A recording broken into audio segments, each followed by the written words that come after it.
Chapter 1. A Possible Partnership. The exterior of the Athenian Club, Pall Mall, represents an ordinary 20th century mansion, which it is, but within the name is justified by a Greco-Roman architecture of vast spaces, marble floors, painted ceilings, and pillared walls, adapted more or less successfully to the chilly British climate. The various rooms are called by Latin names, and the use of these is rigidly enforced. Standing outside the mansion, you know that you are in London. Enter, and you behold Athens, say the abode of Alcibiades. Listen, and scraps of speech suggest imperial Rome. Thus the tastes of all the members, whether old and pedantic or young and frivolous, are consulted and gratified. Modern slang, as well as the stately tongue of Virgil, is heard in the Athenian, for the club, like St. Paul, is all things to all men. For that reason it is a commercial success. Strangers, they come eagerly with members to behold rumored glories, enter the clubhouse through imitation bronze gates into the vestibulum, and pass through an inner door into the atrium. This means that they leave the entrance room for the general conversation apartment. To the right of this, looking from the doorway, is the tablinum, which answers, perhaps not very correctly as regards the name, the purposes of a library. To the left, a lordly portal gives admittance into the triclinium, that is, to the dining room. At the end of the atrium, which is the neutral ground of the club, where members and strangers meet, swing doors shut in the pinacotheca. Properly, this should be a picture gallery, but in deference to modern requirements, it is used as a smoking room. These three rooms, spacious, ornate, and lofty, open under a colonnade, or peristyle, on to a glass-roofed winter garden, which runs like a narrow passage round the three sides of the building. The viridarium, as the members call this cultivated strip of land, extends only 20 feet from the marble pavement of the peristyle, and is bounded by the side walls and rear walls of adjacent houses. It is filled with palms and tropical plants, with foreign and native flowers, and, owing to a skilful concealment of its limitations by the use of enormous mirrors festooned with creepers and ivy, it really resembles vast pleasure gardens extending to great distances. The outlook from the tablinum, the pinacotheca, and the triclinium is a triumph of perspective. Below the state apartments on the ground floor are the kitchens, the domestic offices, and the servants' rooms. Above them the cubicles are to be found, where members, both resident or non-resident, sleep when disposed, on beds more comfortable than classical. Finally, on the top floor, and reached by a lift, are billiard rooms, card rooms, and a small gymnasium for those who require exercise. The whole scheme is modelled on a larger scale from the house of Glaucus, as described by Bulwer Lytton in the last days of Pompeii. A perusal of this famous story suggested the novelty to an enterprising builder, and the Athenian Club is the successful result. The members of such a club should have been classical scholars, but these were the minority. The greater portion of those who patronized this latest London freak were extremely up to date, and defended their insistent modernity amidst ancient artificial environment by Acts 17:21. For the Athenians and strangers which were there spent their time in nothing else but either to tell or to hear some new thing. And certainly they acted well up to the text, for all the scandal and novelty of the metropolis seemed to flow from this pseudo-classical source. Plays were discussed in manuscript, novels on the eve of publication.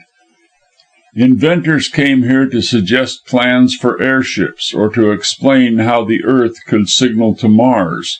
Some members had brand new ideas for the improvement of motor mechanism. Others desired to evolve color from sound, detailing with many words how music could be made visible. As to politics, the Athenians knew everything which was going on behind the scenes, and could foretell equally truthfully a war, a change of government, the abdication of a monarch, or the revolt of an oppressed people. If any traveler arrived from the land at the back of beyond, with an account of a newly discovered island, or an entirely new animal, he was sure to be a member of the club. Thus, although the interior of the Pall Mall mansion suggested Greece and Rome, Nero and Pericles, the appointments for comfort, for the quick dispatch of business or pleasure, and the ideas, conversation, and dress of the members were, if anything, 6 months ahead of the present year of grace. The Athenian Club was really a mixture or blending of two far apart epochs, the very ancient and the very modern. But the Dark Ages were left out, as the members had no use for medieval ignorance. Over the mosaic dog with his warning lettering, Cave Canem, strolled, one warm evening in June, a young man of 24, whose physical appearance was more in keeping with the classical surroundings than were his faultlessly fitting dress clothes. His oval, clean-shaven face was that of a pure-blooded Hellene. His curly golden hair and large blue eyes, like the sky of Italy at noon, suggested the sun god, and his figure, limber, active, and slender, resembled the Hermes of the Palestra. He was almost aggressively handsome, and apparently knew that he was, for he swaggered in with a haughty lord of the world air, entirely confident of himself and of his capabilities. His exuberant vitality was as pronounced as were his good looks, and there was a finish about his toilette which hinted at a determination to make the most of his appearance. He assuredly succeeded in accentuating what nature had done for him, since even the attendant who approached to remove the young man's light overcoat appeared to be struck by this splendid vision of perfect health, perfect beauty, and perfect lordship of existence. All the fairies must have come to the cradle of this fortunate young gentleman with profuse gifts. He seemed to be the embodiment of joyous life. "Is Mr. Arthur Vernon here?" he asked, settling his waistcoat, touching the flower on his buttonhole, and pulling a handkerchief out of his left sleeve. "In the Pinacoteca, sir," was the reply, for all the attendants were carefully instructed in correct pronunciation. "Shall I tell him you are here, Mr. Maunders?" The gentleman thus named yawned lazily. "Thanks, I shall see him myself," and with a nod to the man he walked lightly through the atrium, looking like one of Flaxman's creations, only he was more clothed. Throwing keen glances right and left to see who was present and who was not, Mr. Maunders entered the Pinacoteca. This was an oblong apartment with marble walls on 3 sides and a lordly range of pillars on the 4th, which was entirely open to the gardens. Beyond could be seen the luxuriant vegetation of the undergrowth, whence sprang tall palms duplicated in the background of mirrors. The mosaic pavement of the smoking room was strewn with Persian praying mats whose vivid colouring matched the pictured floor. There were deep armchairs and softly cushioned sofas, all upholstered in dark red leather, which contrasted pleasantly with the snowy walls. Many small tables of white metal and classical shapes were dotted here, there, and everywhere. As it was mid-June and extremely close, the fireplace, looking somewhat incongruous in such a place, was filled with ferns and white flowers in red pots of earthenware, thus repeating the general scheme of colour. Red and white, snow and fire, with a spread of green in the viridarium, nothing could have been more artistic. Under the peristyle, and near a fountain whence water sprang from the conch of a triton to fall into a shallow marble basin with prismatic hues, were several copper-topped tables. Near them, basket chairs draped with brightly hued rugs were scattered in picturesque disorder. One of them was occupied by a long, slim man of 30. With a cigarette between his lips and a cup of coffee at his elbow, he stared straight in front of him and looked up swiftly when he heard Maunders' springy steps. "Here you are at last," he remarked somewhat coolly, and glanced at his watch. "Why didn't you turn up to dinner as arranged? It's close on 9 o'clock." "Couldn't get away from my aunt," replied Maunders, slipping leisurely into an adjacent chair. "She seemed to have the blues about something, and wouldn't let me go. Never was there so affectionate an aunt as Mrs. Bedge, and never one so tryingly attentive." "Considering that she has brought you up in the past, supplies you with money at present, and intends to make you her heir in the future, you might talk more kindly of her." Maunders shrugged his shoulders. "Oh, the Eton Oxford education was all right. She did well by me there.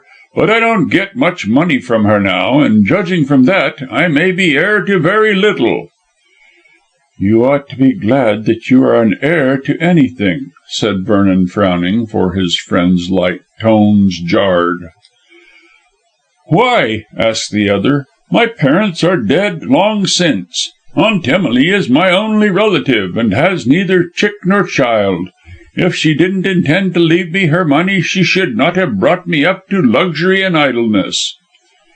"It could certainly be better if she had made you work," assented the host contemptuously.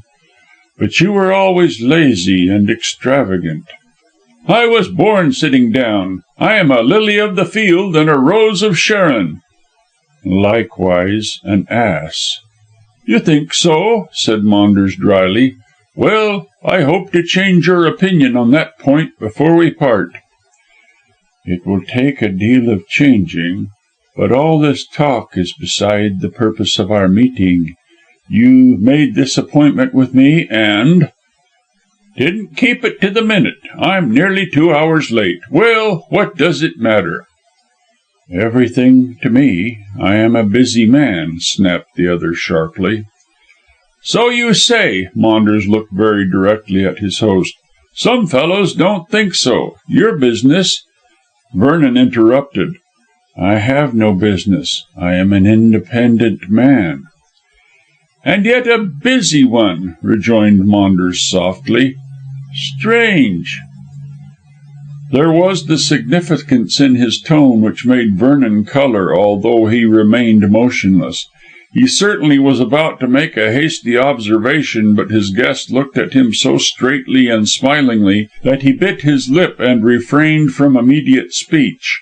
Maunders, still smiling, took a cigarette from a golden case and lighted up. "You might offer me a cup of coffee." Vernon signalled to a passing attendant. "A cup of coffee for Mr. Maunders."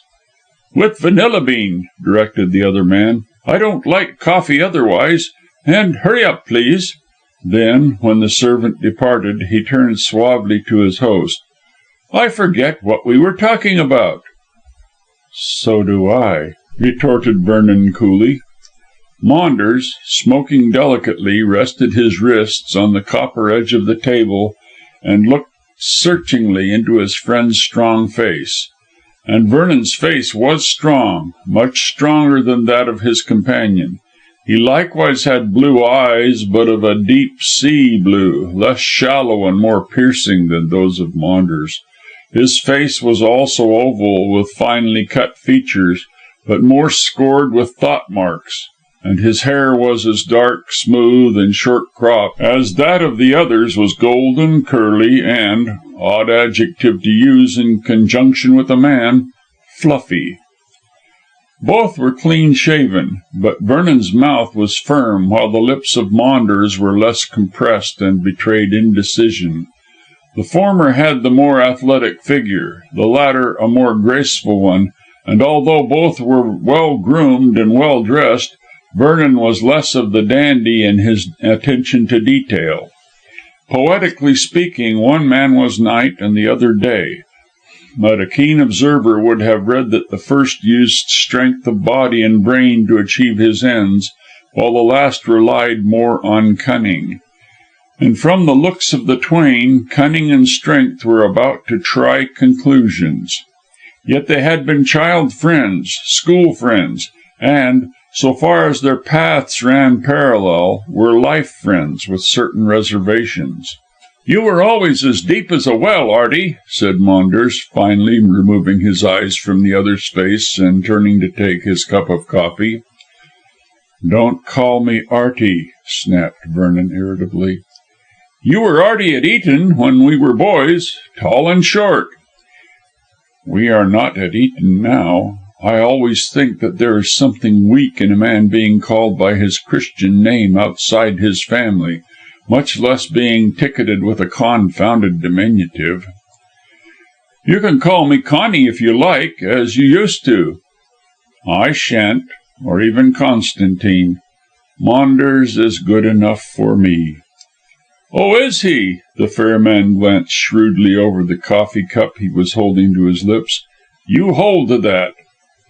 "I hold to the name, not to the individual," said Vernon curtly. "You don't trust me." "I don't. I see no reason to trust you." "Ah, you will when I explain why I asked you to meet me here," said Maunders in his frivolous manner. "I dare say. Go on." His friend sighed. "What a laconic beast you are, Artie." "My name's Vernon, if you please." "Always Vernon?" asked Maunders in silky tones. The other man sat up alertly. "What do you mean?" "I mean that I want you to take me into partnership."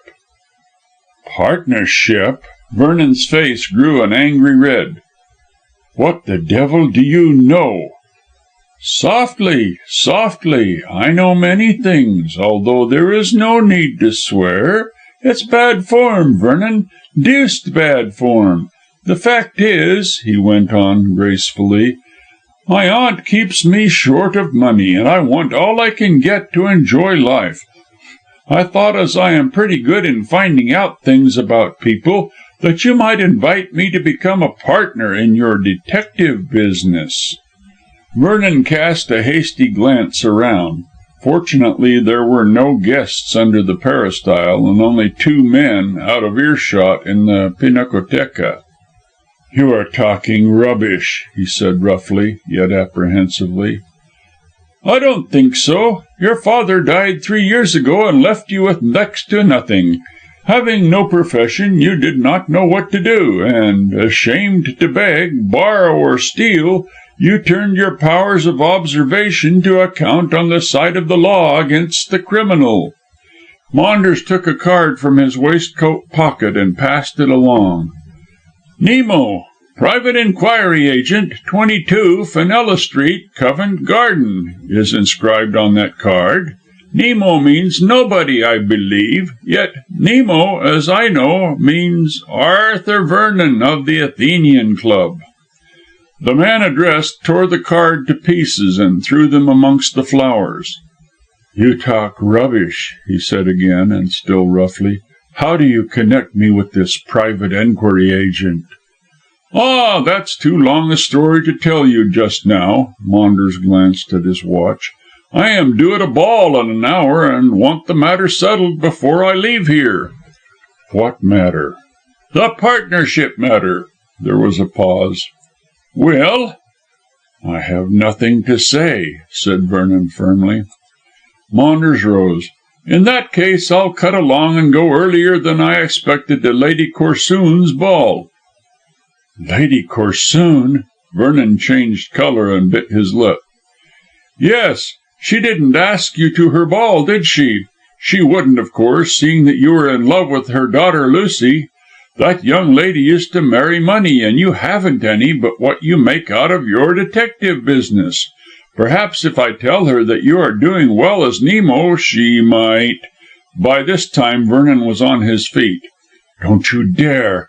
Don't you dare!" he panted hoarsely, and the perspiration beaded his brow. "Oh!" Maunders raised his eyebrows. "Then it is true, after all." "Sit down," commanded Vernon savagely, resuming his own seat. "We must talk this matter out, if you please." "I came here for that purpose. Only don't keep me too late. I am engaged to Lucy for the third waltz, and must not disappoint her."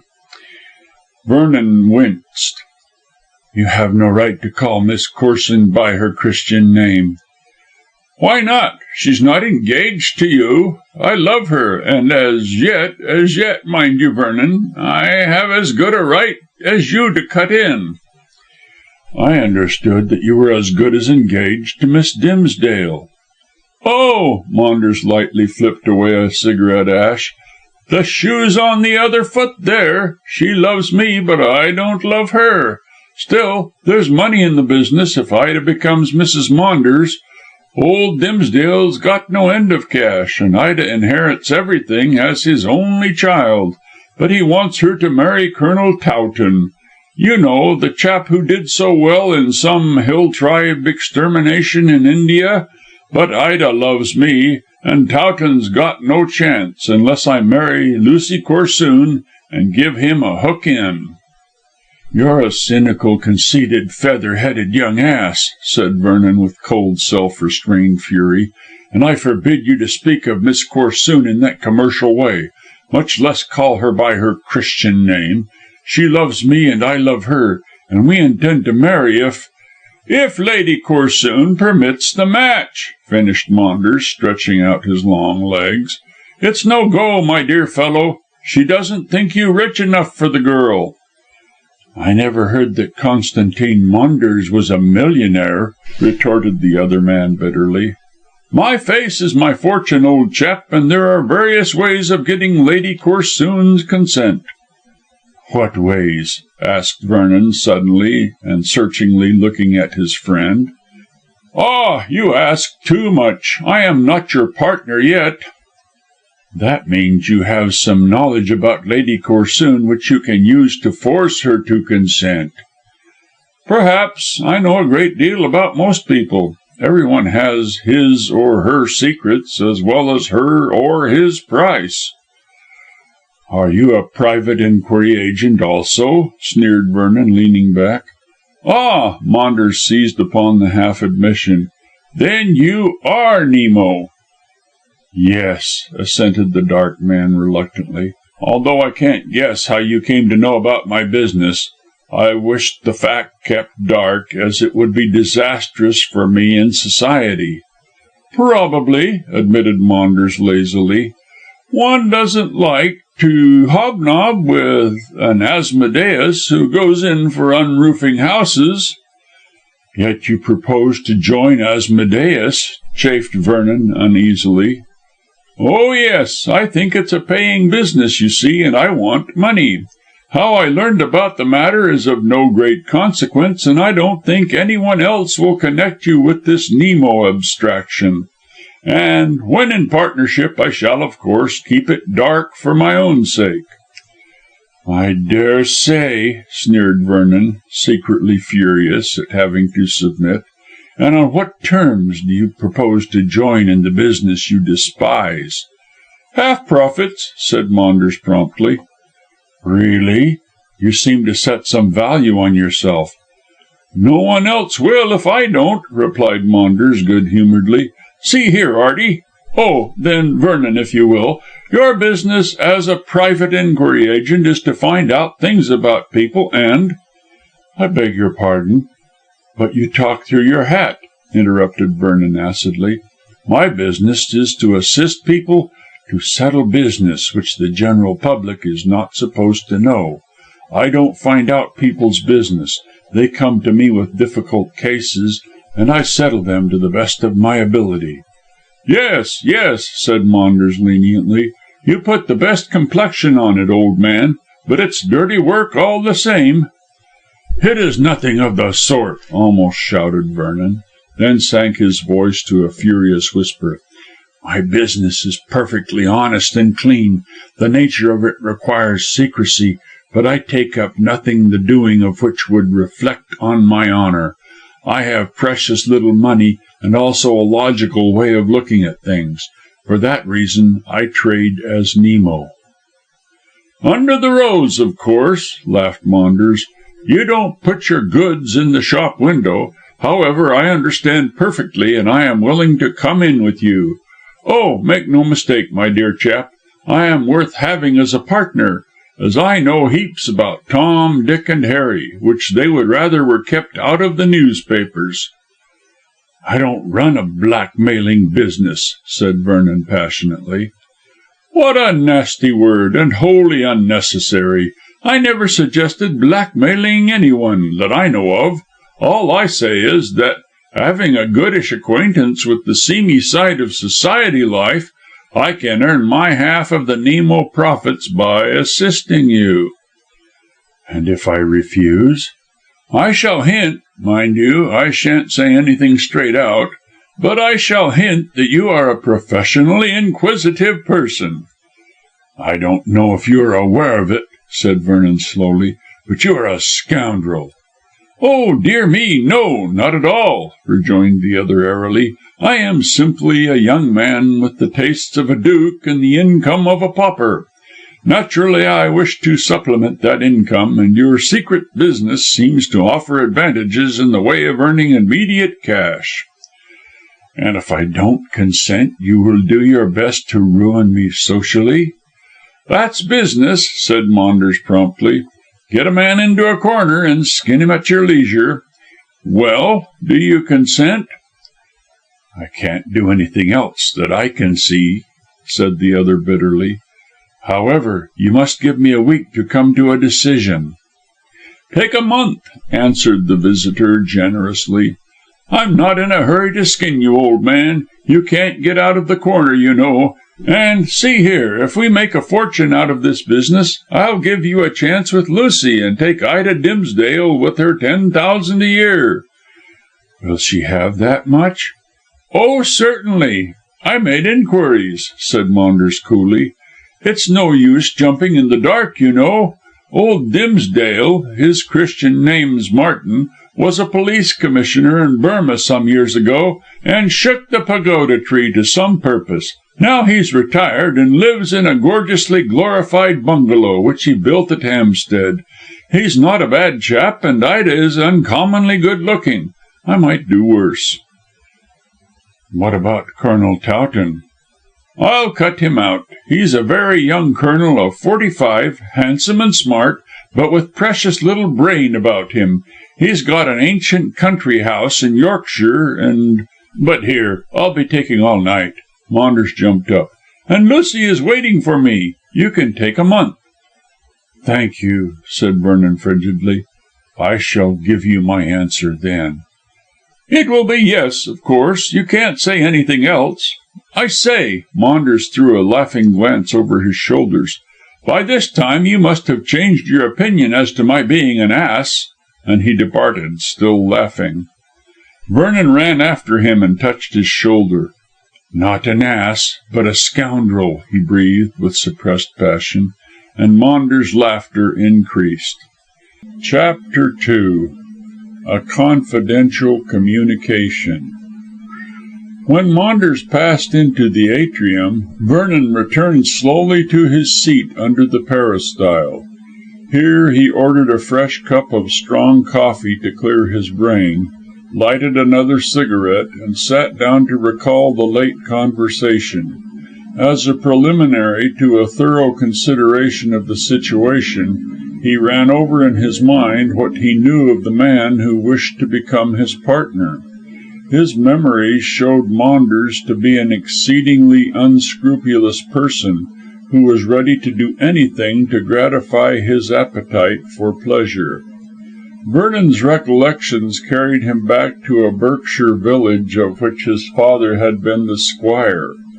Mrs. Bedge, the widow of a Levantine merchant, had taken a house in the neighbourhood, and there had settled with her nephew, Constantine Maunders.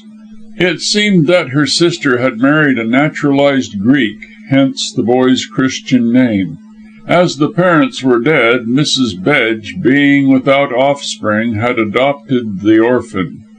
But from what Vernon remembered, Maunders had always been a handsome and charming little boy, who usually got his own way by sheer amiability and good looks.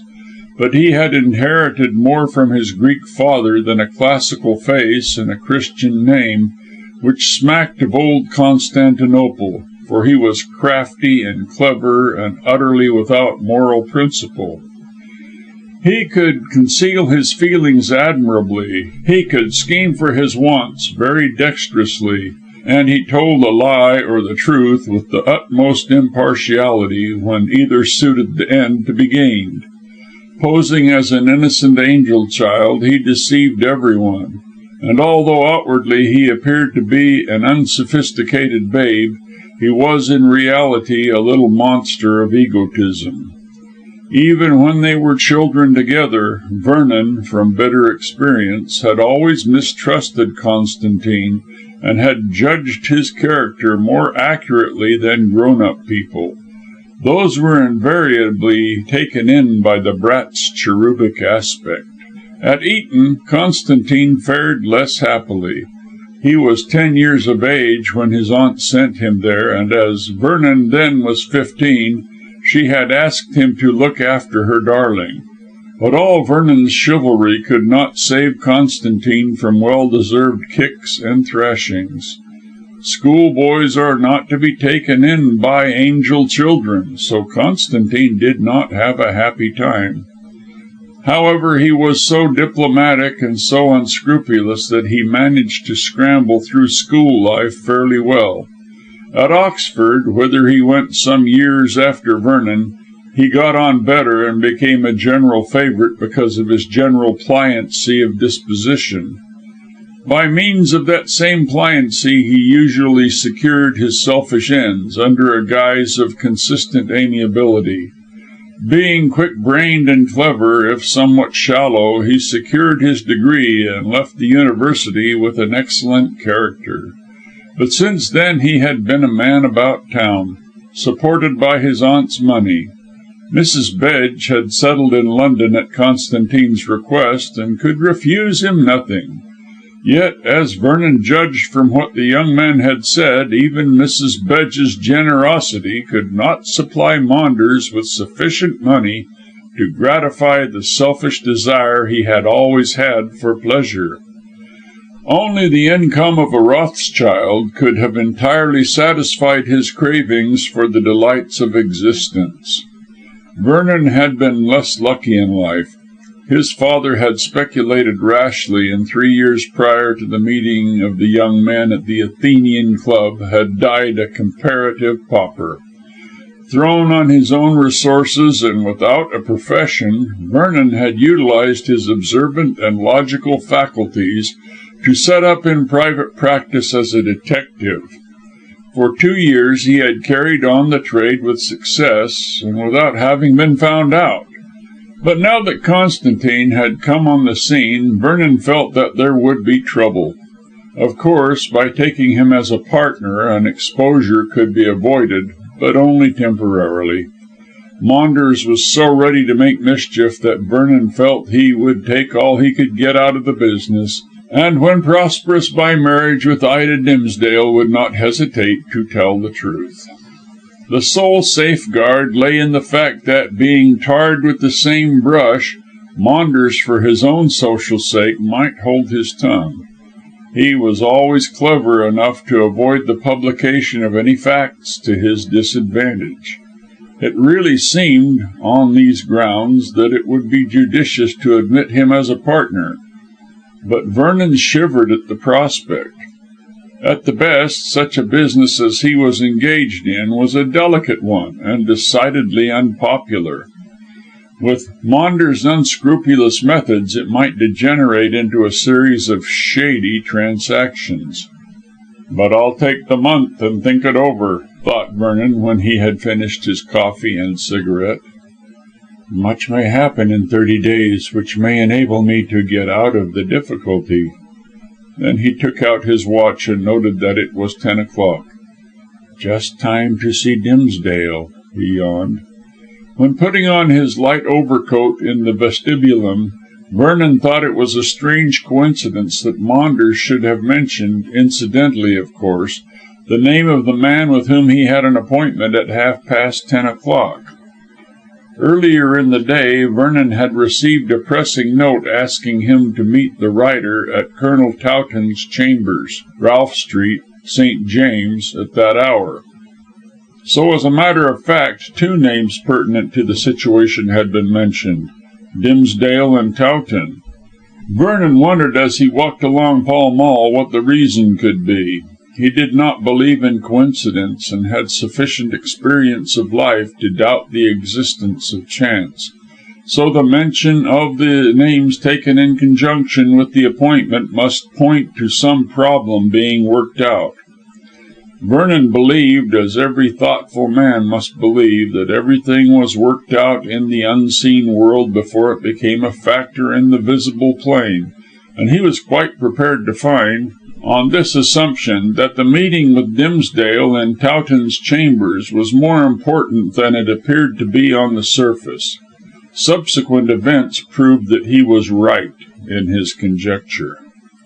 Meanwhile, as he was a one-thing-at-a-time man, he sauntered leisurely along towards his destination, wondering what Dimsdale wished to see him about. The ex-police commissioner was one of the very few people who knew of the business in Covent Garden. Dimsdale had been a lifelong friend of Vernon's father, and had welcomed the young man with open arms to his home. It was odd that Vernon had not fallen in love with Ida, as nothing would have pleased Dimsdale better than to have given his daughter and her money to his old friend's son. But fortune, in her freakish way, had decided that Vernon should fall in love with Lucy Courson, where every obstacle would be placed in the way of a successful wooing. So Ida and Arthur had settled contentedly down into a brother and sister relationship. Dimsdale was annoyed that his pet project of marriage could not come to pass, but there was no help for it, as he could not govern the young man's affections. Also, he was annoyed because Vernon, when the death of his father occurred, would not let the elder man assist him. However, he told him his plans about the private inquiry office, and although the ex-police commissioner did not wholly approve, he judged from his knowledge of the young man's detective powers that it was the best use he could put his talents to.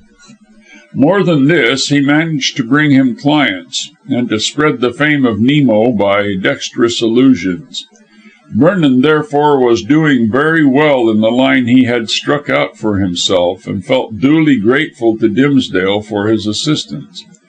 He thought as he walked along Ralph Street that probably the old gentleman had found him a fresh client. But it was odd that Colonel Towton's chambers should have been chosen as the meeting place, since Dimsdale belonged to several clubs.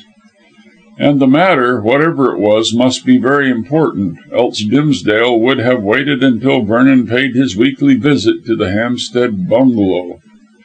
It was only 10:15 o'clock when Vernon arrived, and he thought that he would have to wait. But Towton's servant intimated that Mr. Dimsdale was watching for his visitor in the Colonel's particular sanctum, and ushered the young man into the room. The Colonel himself did not appear to be present, but Martin Dimsdale was smoking in a deep armchair, and jumped up in his boyish way to shake hands warmly. He always had a great regard for Arthur Vernon. The room was an ordinary apartment, comfortably furnished, but in a strictly bachelor fashion. The scheme of colour was deep green and deep red, so that it appeared somewhat sombre. Trophies of Towton's sporting instincts in the shape of skins and heads appeared on the walls and on the floor.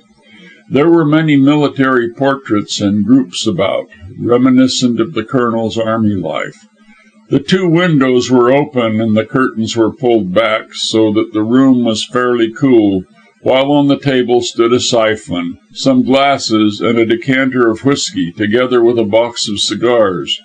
These were at Mr. Dimsdale's elbow. He had evidently been passing the time in smoking and drinking, pending his young friend's arrival. "I'm glad to see you, boy," said the ex-police commissioner, pointing to a chair. "Sit down and make yourself at home. Towton gives me full permission to play in this yard. Have a peg and a cigar." "Not too strong, please," warned Vernon, accepting a cigar and sinking into the indicated chair. "I haven't so steady a head as yours." "It's a cleverer head," said Dimsdale, squirting in the potash. "Else I should not have asked you to meet me here, Nemo." "Oh!" Vernon placed the glass beside him. "I thought it was a case. But why did you ask me to meet you in Towton's rooms? Where is Towton?" "At my sister's ball, along with Ida and Miss Hest." "Lady Corson's ball?" Dimsdale sat down and nodded. "Yes, it's a swell affair, as Sir Julius wants to make an impression on some Australian people he desires to rope into his schemes for making money. Something to do with mines, I believe. I didn't feel inclined to go, although I dare say I'll have to look in later to fetch Ida and Miss Hest home. I wished particularly to see you." His manner assumed a portentous gravity. "So I asked Towton if I could come here and make the appointment." "But at your club." "What I have to say is sacred and secret," interrupted the old gentleman. "A club has many eyes and ears. Better be on the safe side. Oh, that's all right," he added with a nod on seeing Vernon's eyes stray to the open window. "Those only look out over the roofs of houses. No one can hear us. Whiskey all right? Cigar drawing well? Very good. Now then." He settled himself for an exhaustive talk. The old Indian officer had certainly not been dried up by the hot climate where he had spent the greater part of his life. He was a round, tubby, rosy-faced little man, all curves and gracious contentment. His face was clean-shaven and his head was bald, while his sharp grey eyes twinkled behind the gold-rimmed pince-nez, balanced on an unimportant nose. With his round head and round body, sphere superimposed upon sphere, and short legs, he looked like the figure of a Chinese mandarin, and nodded his head like one when he wished to emphasize a point. There was nothing military about him in any way, and Vernon wondered how so natty and neat an old gentleman ever came to have command of men appointed to hunt down dacoits in the jungles of Burma. Yet Dimsdale's official career had been a stirring one, and he had done good service in pacifying the country after the war. Now he had beaten his sword into a ploughshare, and with a considerable fortune was spending his amiable old age under his own fig tree. When Vernon looked at the rotund little man with the round rosy face, he saw before him a perfectly contented human being, and a very kind-hearted one to boot. "Well, sir," he said, leaning back comfortably, "we're tiled in, as masons say, so I shall be glad to hear what you have to tell me. Also, I am obliged to you for seeking out this especial case for me." "Two special cases, my boy, two special cases," said Mr. Dimsdale, wagging his head and looking more like a Chinese mandarin than ever. "One has to do with me. I'll tell you about it later. The other has to do with Mrs. Bedge and her adopted son." "Maunders!" cried Vernon, astonished to find that his premonition was coming true. "You don't mean Constantine?" "Yes, I do, Arthur. Of course I do. Young Maunders. I never did like that boy somehow, in spite of his good looks and polite manners. After all, he's half a Greek, and I don't like the Greeks either. They're nearly as tricky as the Armenians, and that's saying a lot. All the same, I'm sorry for the sake of Emily. I'm an old friend of Emily. Ha ha! I was in love with her before she married Bedge. He was a Levantine merchant, you know, dealt in currants and cherry jam and all the rest of it. Not a bad chap, from what I remember of him, but far too old a husband for Emily." "Do you mean Mrs. Bedge?" asked Vernon, vainly endeavouring to stem the flow of the old man's speech. "Of course I mean Mrs. Bedge. I call her Emily because, I was in love with her. She was a handsome girl in those years, and a good one. Why, look how she adopted that rascal. I can't help thinking young Maunders a rascal, though he does want to marry Ida, which is not to be thought of. Yes, Emily always was good. I don't believe a word of it, not a word." And Mr. Dimsdale, bringing his fist down on the table, glared at his companion through his pince nez.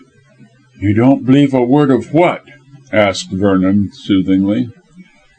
I'm coming to that. Don't worry me and hurry me." Mr. Dimsdale rubbed his nose in a vexed manner. "Young Maunders, now. What? Have you seen young Maunders lately?" "It's odd that you should ask that," said Vernon slowly, "because I have just parted from him at the Athenian Club." "Don't have anything to do with him, Arthur. He's a bad lot, a very bad lot indeed. Oh, it's nothing that he has done. I wouldn't say to anyone else what I am saying to you, but I can read character, and I have observed Master Constantine. He's so selfish that he would boil Emily for his own gratification, if it pleased him. And she would let herself be boiled, too. She's as silly over the scamp as he is selfish towards her. Why do you cultivate his society? What? It's wrong and stupid. Yes, stupid and wrong." "I haven't seen so very much of him since we left Oxford," objected Arthur, "and certainly I don't cultivate him, as you put it, for I admire his character as little as you do." "And on more tangible grounds, perhaps. What? Tell me." "No, I have not much to go on. At school and at college, and when we were children together in Berkshire, I never wholly liked Constantine. He's too selfish and too unscrupulous, although he always keeps on the right side of the law. Still, if he could do anything for his own benefit against the law without being found out and made to pay the penalty, I believe he would have little hesitation in doing it." "I dare say. No doubt you speak the exact truth from intuition. He's a snake, that young man, a pretty, curly, insinuating snake. He's poison in a well-shaped and well-coloured bottle. Poor Emily, silly woman, but goodness itself. She's a Mrs. Lear with a thankless adopted child, sharper than a serpent's tooth. Bless her and damn him for a rogue, though, bless me, I can't bring any actual charge against the young beast. No, but when one sees smoke, one guesses fire." "Did you tell him that I was Nemo?" asked Vernon bluntly. Dimsdale grew furiously red and furiously angry, so angry indeed that he rose to stamp about the room. "How the devil can you ask me such a question? And how dare you, if it comes to that? Am I an ass, an idiot, a babbler? I wouldn't tell Maunders that I had eaten my dinner, much less inform him of a secret which it is to your advantage to keep. Why do you ask? Hang you for thinking me a traitor and a gossip." "Forgive me," said Vernon with an apologetic air. "I am quite sure that you have preserved the secret of how I earn my money, but I know that Constantine haunts your house, and thought you might have let drop a casual hint, which he is clever enough, as we both know, to take advantage of. But the fact is, he found out about Nemo, and threatens, unless I take him into partnership (he has given me a month to turn over the proposition), that he will make society too hot to hold me." "The young rascal! The young blackmailing scoundrel!" cried Dimsdale, stamping again. "It's just what he would do. He haunts my house to make love to Ida, and I would rather see her dead than as his wife, especially now that I know what I am about to tell you." "What is it?" "Later on I shall explain. Meanwhile, don't beat about the bush, but tell me exactly what Maunders threatens." Vernon detailed the conversation, and Dimsdale returned to his seat to hear the narrative. When it was ended, he nodded with compressed lips. "Very clever on the part of Master Snake. He has you in his power right enough, since he is ready to betray you if you don't obey his commands. Well then, I'm going, to a certain extent, to put him in your power." "What? Have you found out?" "I have found out nothing," said Dimsdale testily. "Don't interrupt. Do you know of a blackmailer called the Spider?" Vernon half rose and then sat down again with an effort at self-control. "I have come across his work on several occasions, and so has Scotland Yard. No one knows what he is, or where he lives, or anything about him. He gets his name from the fact that he always signs his blackmailing letters with the stamped representation of a spider." "Go on," said Dimsdale, quite calmly, for him. "Tell me more." "There is little to tell, sir. The spider learns people's secrets somehow, and in a way which no one can discover. He writes to this or that person, and threatens, unless a certain sum of money is paid, to publish the secret by means of postcards sent to the private address and sometimes to the club of his victim. Of course, there is no combating this mode of procedure, so most people pay quietly, although some have kicked." "Why isn't the reptile arrested when he comes for his money? Tell me that, sir. Tell me that."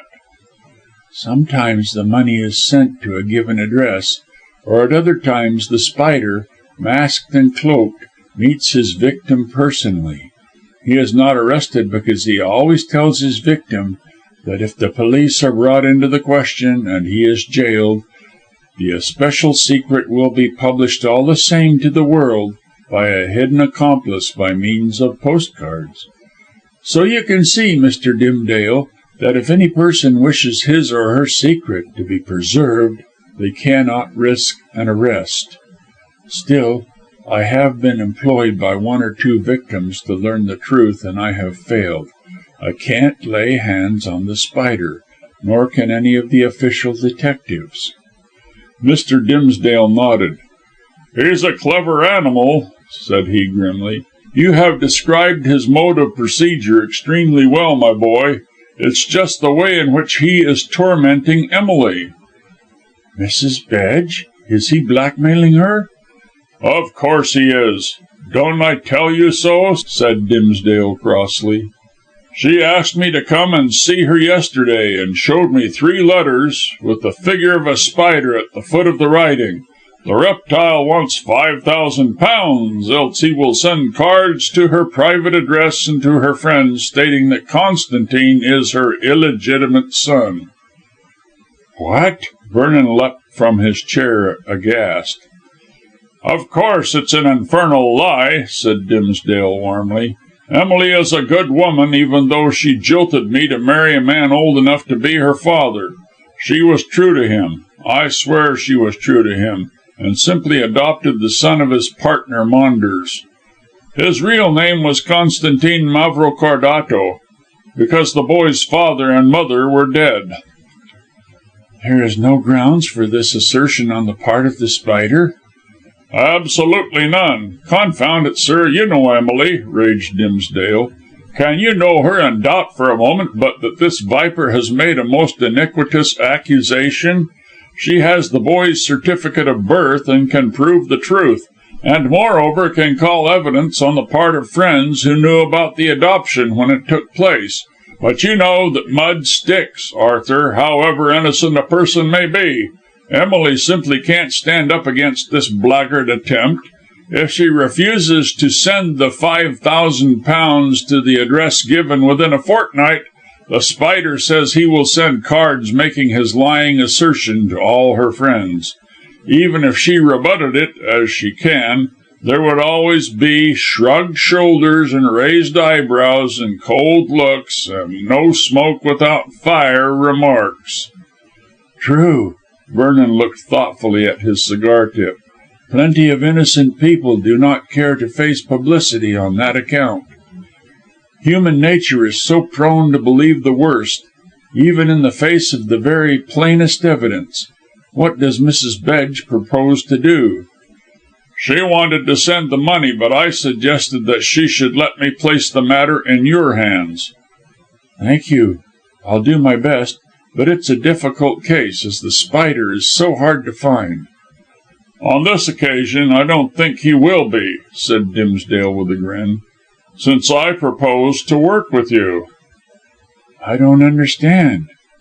"Don't I speak plainly?" asked Dimsdale tartly. "I said there were two cases, didn't I? Answer me, sir, answer me."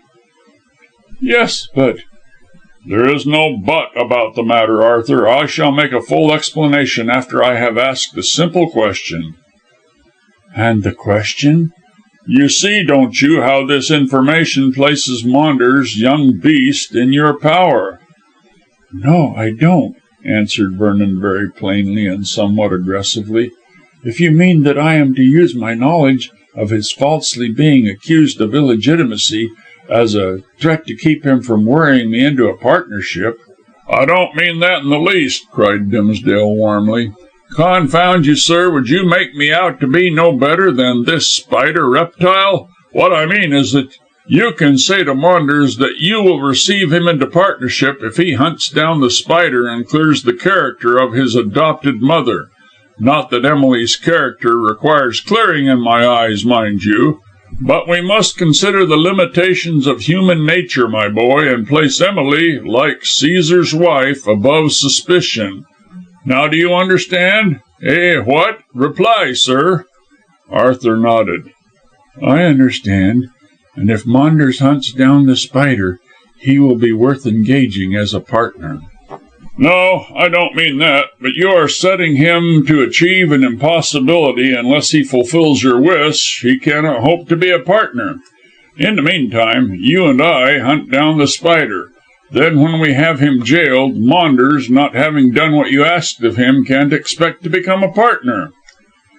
"I think he will in any case," said Vernon grimly. "I think not, sir," said Dimsdale very distinctly. "Of course Emily is all right, and this blackmailing accusation is a lie. All the same, Maunders, who is anxious to secure a position in society and marry Ida, confound him, he never shall with my consent, will not wish the slightest breath of his being a possible natural child to get about." "I should say nothing," said Vernon stiffly. "Quite so. I never expected you would. But the mere probability of the business becoming known will make Maunders careful. He won't worry you again, as, judging you by his own iniquitous self, he will think you capable of betraying him. Now can you see?" "Yes, but Constantine knows that I would never speak." "I dare say, because he thinks the bribe isn't enough. He believes as Peel did, or Walpole was it, that every man has his price. He won't worry you, I tell you, if you give the merest hint to him of the matter. Not that you need to, for he will know about this blackmailing letter to morrow."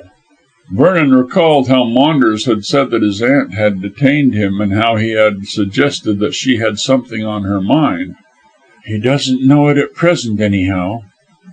"No, Emily saw me before speaking to him. However, listen to the scheme I have in my mind to catch this spider wretch. He is trying to blackmail me." "Oh!" Vernon sat up and laughed. "How ridiculous! You of all men cannot be blackmailed, since your life is so open."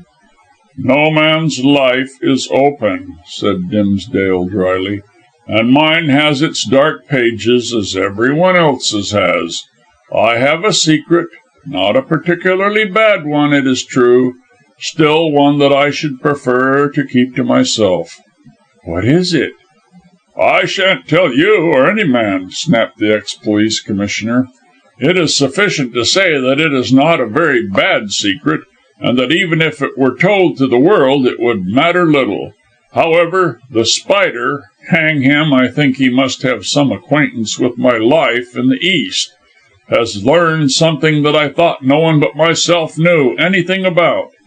He asks £1,000, which is moderate compared to his demand on Emily, Shows that he knows my secret isn't so very deadly, or it would be worth more."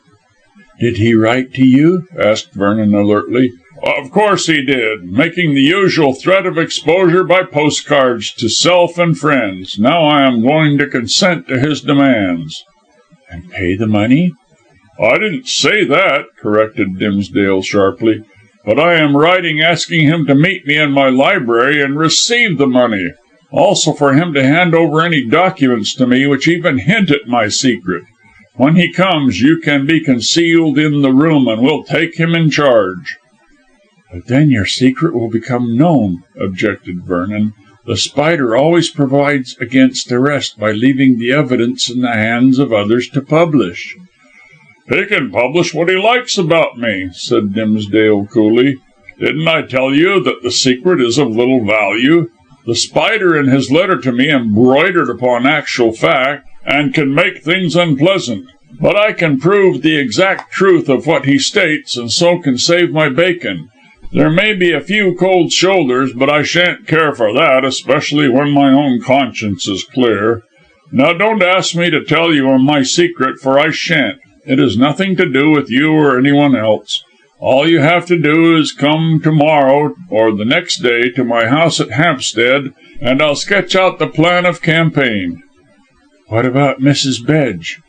"She has a fortnight to consider the payment. We shall catch the scoundrel before then, you understand. What? Good. Now I must be off to Julia's ball. Are you coming?" "Not asked. Of course, you love Lucy, and that will never do for Julia, who wants her to make a titled match. Good night. Ha ha. You have plenty to think about. Don't get brain fever. Good night." Then the oddly assorted pair parted for the time being. Chapter 3. How the Trap was Set. As Martin Dimsdale had spent the greater part of his 60 years in Burma, he naturally retained an affectionate remembrance of that most fantastic country. This he showed by calling his house Rangoon, and, as a further concession to what might almost be termed his native land, the house was built after the fashion more or less accurate of a bungalow. On arriving some 10 years previously in England, Mr. Dimsdale had purchased an ancient grange with its few remaining acres, situated on the verge of Hampstead Heath. In spite of the fact that the mansion was historic and famous, this vandal pulled it down, amidst the protests and to the grief of various antiquarians. On the cleared ground he erected the rambling one-story building which reminded him of the Far East. It was not an entirely Indian house, nor a wholly Burmese house, nor an absolutely English house, but a bastard mixture of all three, as the chilly northern climate had to be taken into consideration. But Dimsdale looked upon it as a genuine reconstruction of the bungalows to which he had been accustomed, and would hear no argument to the contrary. This was just as well for those who differed from his views, as he was a peppery little man, voluble in speech. From the wide road which flanked this corner of the heath, the grounds were divided by a tall and thick-set laurel hedge, which must have taken years to attain its present stately beauty. At right angles to this, red brick walls, old and mellow, ran back for a considerable distance to terminate in another hedge of mingled holly and oak saplings, and sweetbriar and hawthorn. A gate in the centre of this gave admittance to a well-cultivated kitchen garden of 2 acres. Beyond, and divided from the garden by a low stone wall, stretched the meadows, encircled by aggressive barbed wire fences, the whole consisting of 8 acres, belonging to the man who had built the bungalow, and was a very desirable freehold for a well-to-do middle-class gentleman. In the first square between the hedges and brick walls stood the house, looking quite dazzling in the sunshine by reason of its white tiled walls and the raw hue of its red-tiled roof. Round three sides ran a deep verandah, and the fourth side, at the back, bordered the cobblestone yard, at the sides of which were the stables and outhouses. Everything here was neat and trim and sweet-smelling, as Mr. Dimsdale would tolerate no litter, and was fidgety about the drainage. This was just as well, seeing that the stables were over near the dwelling. Some judicious person had earlier pointed out to Mr. Dimsdale that it would be advisable to erect them beyond the kitchen gardens and in the meadows, but the little man, out of sheer obstinacy, refused to entertain the idea, and built them cheek by jowl with the house. On either side of the bungalow, trellis work, covered with creepers, shut off the yard from the front garden. This last, consisting of smooth lawns bordered by brilliantly coloured flower beds, stretched to a rustic-looking white-painted gate set in the laurel hedge. To this, a broad walk, sanded to a deep yellow tint, ran from the shallow steps leading up to the front verandah. Two noble elms, the sole survivors of a once well-wooded park, sprang one on each side of the path from the trim lawns. The building itself looked most unsuitable to the chilly English climate, with its spotless walls and French windows. These, of which there were many, opened directly on to the verandah, which was paved warmly with red bricks, rectangular and thin. Each window was provided with green shutters, fastened back during the day and tightly closed every night at dusk. On entering the front door, Mr. Dimsdale's visitors beheld a square wall, and the first object which struck the eye was a large gong, held shoulder high by two fierce-looking Burmese warriors carved in unpainted wood.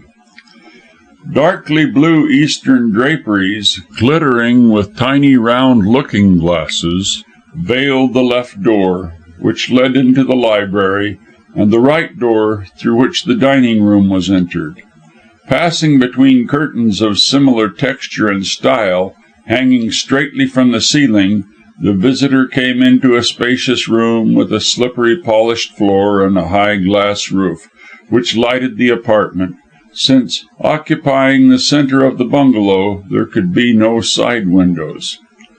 Folding valves of carved sandalwood on either side gave entrance into two long narrow passages, broken by many bedroom doors.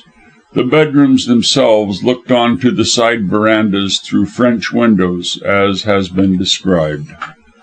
At the end of the middle apartment, which, like the Athenian Club Antrium, was the general meeting place of those in the house, and served the purpose of a drawing room, was another large draped portal, admitting Mr. Dimsdale's male guests into a large billiard room and a comfortable smoking room, also his lady guests into a boudoir and a music room. Beyond these, and shut off by another narrow passage at right angles to those at the sides, were the kitchen, the servants' quarters, and the domestic offices. As the stables, in the opinion of many people, were too near the house, the kitchen was too far distant from the dining room. But Mr. Dimsdale, who was fond of delicate fare, prevented the cooling of the food in transit by having it brought to the table in hot water dishes. He secretly acknowledged to himself that he was wrong as regards both stables and kitchen, but would never admit any oversight to his friends. As he had been his own architect, he believed Rangoon to be almost perfect in construction, design, beauty, and in its blending of Indian charm and English comfort. And in the main he was not far wrong. The house was filled with quaint Eastern curios and draperies and contrivances and furniture, although of this last there was comparatively little, since Mr. Dimsdale did not care to overcrowd his rooms, as is the English fashion. Perhaps it was this sparseness which gave the house its foreign look. The library was furnished with tables and couches and chairs and bookcases of black teak, elaborately carved, while the central apartment contained nothing but bamboo chairs and tiny bamboo tables, all of which were covered with brightly hued draperies. The dining room was the most English-looking part of the house, as it was decorated and furnished in the Jacobean manner, and looked massively British. But the French windows, 3 in the front, 3 at the side, uncurtained and pronouncedly bare, admitted too great a glare into an apartment sacred to eating, which for some traditional reason is always supposed to have rather a twilight atmosphere. But Mr. Dimsdale loved plenty of light and fresh air, and all the sunshine he could get. Hence the many windows of the bungalow. It would have been easier to have removed the walls dividing the rooms from the veranda, and to have given them the full publicity of Eastern shops, and perhaps only the climate prevented Mr. Dimsdale from going this length. He was a fanatic in many ways, and had the full courage of his cranky convictions. As a police commissioner, Mr. Dimsdale had been secretly in partnership with a Chinese merchant, who traded from Singapore to Yokohama, and from Canton to Thursday Island. That is, he supplied the capital, and Quong Lee managed the investments. Thus the astute Englishman was enabled to return to England with an ample income, and proposed to spend the rest of his earthly life in enjoying it. The bungalow was his hobby, and he never grew weary of improving its beauties, or of showing them to admiring friends. As he was a widower, Mrs. Dimsdale occupied a lonely grave in the Shan States. He had no one to coerce him into spending his money in any other way. It is true that Ida, his only child, was handsome and marriageable and light-hearted, but, having comparatively simple tastes, she did not yearn overmuch for a fashionable life. Certainly she knew many in the great world, and sought society to some extent during the season created by man, but for the most part she preferred the home life of Rangoon, which was assuredly lively enough and not wanting in interest even to the insatiable appetite of the young for pleasure. Her father, like many Anglo-Indians, had been accustomed, save when he had been stationed in lonely places, to much society, and was also gregarious by instinct. He invited Far East friends to sit at his hospitable board in the Jacobean dining room, and made many new ones who were ready enough to welcome an amusing, experienced old traveller for the sake of his society, if not for his money. Dimsdale knew many people in the neighbourhood of Hampstead, and also a considerable number in the West End. His sister, Lady Corsoon, and her husband, Sir Julius, were his sponsors as regards this last locality. Besides, Mr. Dimsdale belonged to several clubs, took an interest in politics and the doings of the younger generation, which had matured during his exile, spent his money freely, and was always an amusing, chatty companion. With such qualifications, it was no wonder that he possessed a large circle of friends, and was everywhere welcome. It must be admitted, however, that some frivolous people thought he was rather a bore, especially when he held forth about Rangoon. Then there was Miss Hest, Frances Hest, who was so frequently staying in the bungalow, and was so sisterly with Ida, that she might almost be regarded as another daughter of the jolly ex-police commissioner. Her brother, Francis Hest, of Gerby Hall, Bowderstyke, Yorkshire, was a comparatively rich and superlatively far descended north country squire, who was quite a rural king in his own parochial way, but as his sister found the rustic life somewhat dull, she had come to London after quarrelling with her brother, who did not approve of her leaving home. To force her to return, he allowed her next to nothing to live on, and not having a private income, she had earlier been in great straits. But being a clever girl of 25 and gifted with the dramatic instinct, she had turned her talents to account very speedily. A retired actor with the odd name of Garrick Gale, who termed himself a professor, had polished her elocutionary powers, and she had obtained engagements to recite at various at-homes. During the 3 years she had been in London, she had improved her chances so much that she made quite a good income. She was seen everywhere and knew everyone, and being a handsome, well-dressed girl of good family, no one could deny that, she made the most of her opportunities. Of course Francis Hest resented her behaviour, but always mindful that she was his sister, he extended a grudging hospitality to her for 6 months of the year, if she chose to accept it. Miss Hest did, but not in its entirety, and simply ran down to Gerby Hall when she felt inclined.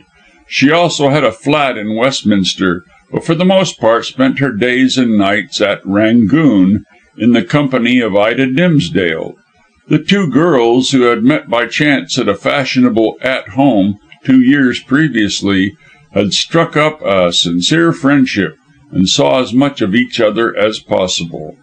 Some few days after the conversation between Vernon and Dimsdale in Colonel Towton's chambers, the 2 girls were together on the verandah of the bungalow, busily engaged in sending out invitations for a ball. In honour of her birthday, she was now 23, Ida had prevailed upon her father to allow her to give a masquerade in the central apartment. That was to be cleared for dancing. Not that it needed much clearing, so sparsely was it furnished. And all those expected were told to wear masks and dominoes. At midnight, all the guests were to unmask, and supper was to take place. Ida limited her guests to the number of 100, and, with the assistance of Miss Hest, she was weeding out undesirable people. With a bamboo table between them, and a screen to keep off the hot sunshine, it was now the end of June, and extremely sultry, the young ladies were too intent on their agreeable work to notice that a stranger was advancing up the yellow sanded path. And yet, as the newcomer was Arthur Vernon, he could scarcely be called a stranger, seeing that he was a friend of the house and a weekly visitor. On this special occasion he had called to resume with Mr. Dimsdale the conversation about the spider, and, in his anxiety to complete the business, which included the setting of a trap for the blackmailer, would have passed by the girls in order to interview his old friend. But Frances, who seemed to have eyes at the back of her head, as Vernon had noticed on several occasions, drew Ida's attention to him at once. "Here is Mr. Vernon, dear," she said, pushing back her chair and straightening her tall imperial form. "Let us ask him to suggest someone." "Good day, Miss Hest." "Good day, Ida," said Vernon, advancing easily, and looking very smart in his Bond Street kit. "Someone for what?" Ida shook hands in her friendly sisterly way, and explained.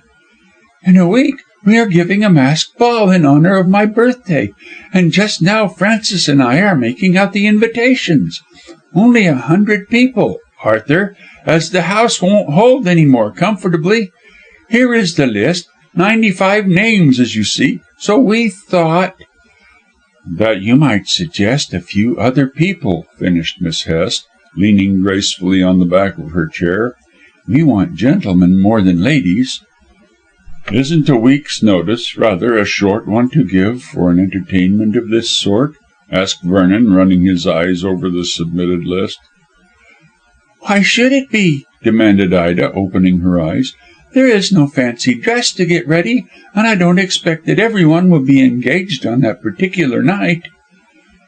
"It's mid-season, you know, Ida." Miss Hest nodded her approval.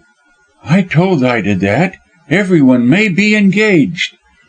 "Well, I can't change the date of my birthday, dear, and I didn't think of a masked ball until yesterday. If we send out invitations for 150 guests, that number will be sufficient. Everyone can't have other engagements on that especial night." "I don't know so much about that," said Frances in her deep voice, which is of the contralto species. "People work desperately hard during the season." Vernon laughed and handed back the list. Who was it said that life would be endurable if it were not for its festivals? He remarked, smiling. I never see the weary faces of pleasure seekers during the season, but what I think of that saying. Well, never mind. Ida tapped her white teeth with the pencil she was using, and cast her eyes over the list of guests. Can you suggest 4 gentlemen, Arthur? There are 2 who would certainly come, and whose names you have unaccountably omitted. Miss Hesse raised her strongly marked eyebrows. Why unaccountably? I'm thinking of Colonel Towton and Mr. Maunders. There, said Frances, turning gravely to her friend, I told you everyone would notice that you had left them out. Am I supposed to be everyone? Asked Vernon, smiling again. But why have you left Maunders and Towton out, may I ask? I thought they were such friends. Ida sat down and coloured through her fair skin. I wished to ask Connie Maunders, but my father won't hear of it. Why, I don't know. Vernon reflected that he knew very well, since Dimsdale objected to Maunders paying undue attentions to his daughter. But he kept this knowledge to himself, and inquired about Colonel Towton. Your father and he are such great friends. Of course, Ida said petulantly, and as they've both been in the East, and are both of an age, they should be friends. There's a difference between 45 and 60 odd, dear, said Frances mildly. And between 23 and 45, retorted Miss Dimsdale, whose cheeks were growing even more scarlet, and Colonel Towton is such a nuisance. He's always... Don't laugh, Arthur. I beg your pardon, but I guessed what you were about to say, said Vernon with mock gravity. But why do you object to Colonel Towton, who does not look more than 30, who is a distinguished soldier, and to say nothing of his being well off and handsome? I don't know that he is so very well off, retorted Ida, defending herself.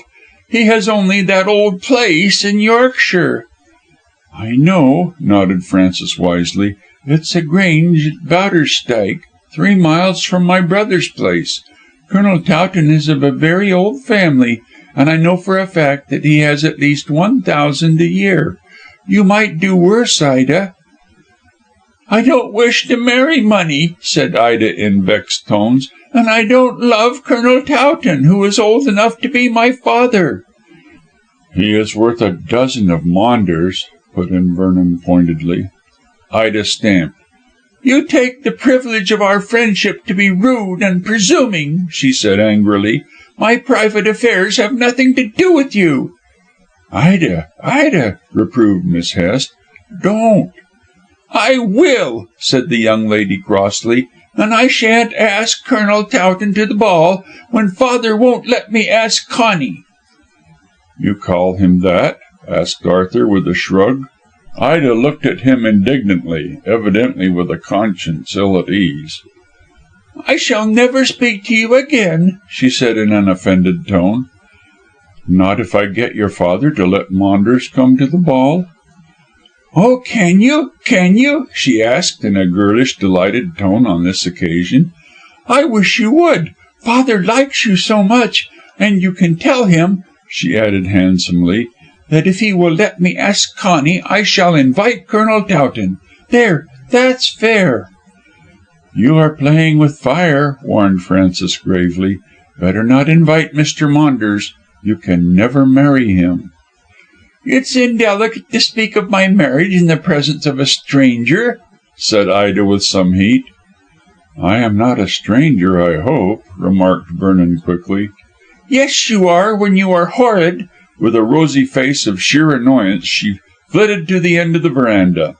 Ida was rather like Titania, being sylph-like, golden-haired and blue-eyed, whereas Miss Hesse resembled Judith with her strongly marked handsome face and black eyebrows. Who is horrid? asked a voice at this juncture, and Mr. Dimsdale appeared on the threshold of the French window, which was behind the table. Ah, Arthur, is that you? I have been expecting to see you. Come into the library. Vernon obeyed at once, as Frances had hurried after the petulant girl to pacify her. Miss Hest treated Ida as a wilful child, and by scolding and coaxing and cajoling managed to get her to behave like a reasonable being. It must be confessed that Dimsdale had spoiled his golden-haired darling, and even the boarding school she had attended could not supply the place of the mother who was dead. The old man turned to Vernon when they entered the drawing-room through the French window. "Who is horrid?" he asked again. Vernon laughed and slipped into a chair. "It's a storm in a teacup," he explained easily, and accepting a cigar. "Miss Hest advised Ida to give up Maunders, and I supported her. Then Ida—" I know," broke in Dimsdale sadly. "She is wilful, and is quite infatuated with the scamp. Arthur, I should have married again so that Ida could be trained by a good woman. I can't manage her." "I think Miss Hest can," said Vernon significantly, "and she has sense enough for two. A most masculine young person. But do you think you are wise forbidding Maunders to come to this masked ball?" "Yes, I do. Ida is crazy about him." "Opposition will only make her more crazy," warned Vernon, shaking his sleek head. "It would be better to let them come together, and then she would get sick of him. Maunders is so shallow that she would find him out sooner or later, for Ida has plenty of common sense if it was not obscured by this persistent frivolity, which, after all, is only a youthful fault." "But if Maunders wants to marry her—" "He doesn't, Mr. Dimsdale. I can vouch for that. He wants to marry your niece." "What?" Dimsdale, who was lighting a cigar, wheeled around with an astonished air. "Why, I thought you loved Lucy." "So I do," replied Vernon earnestly, "and she loves me. But Maunders is a fascinating fellow, and a dangerous, unscrupulous rival." "I quite believe it. What? The fellow's a scoundrel," grunted Mr. Dimsdale crossly. "He should be tarred and feathered. Still, if things are as you say, I don't mind Ida asking him to the ball. But she must ask Towton also," he added with sudden determination. "She will do so, although she dreads his love making.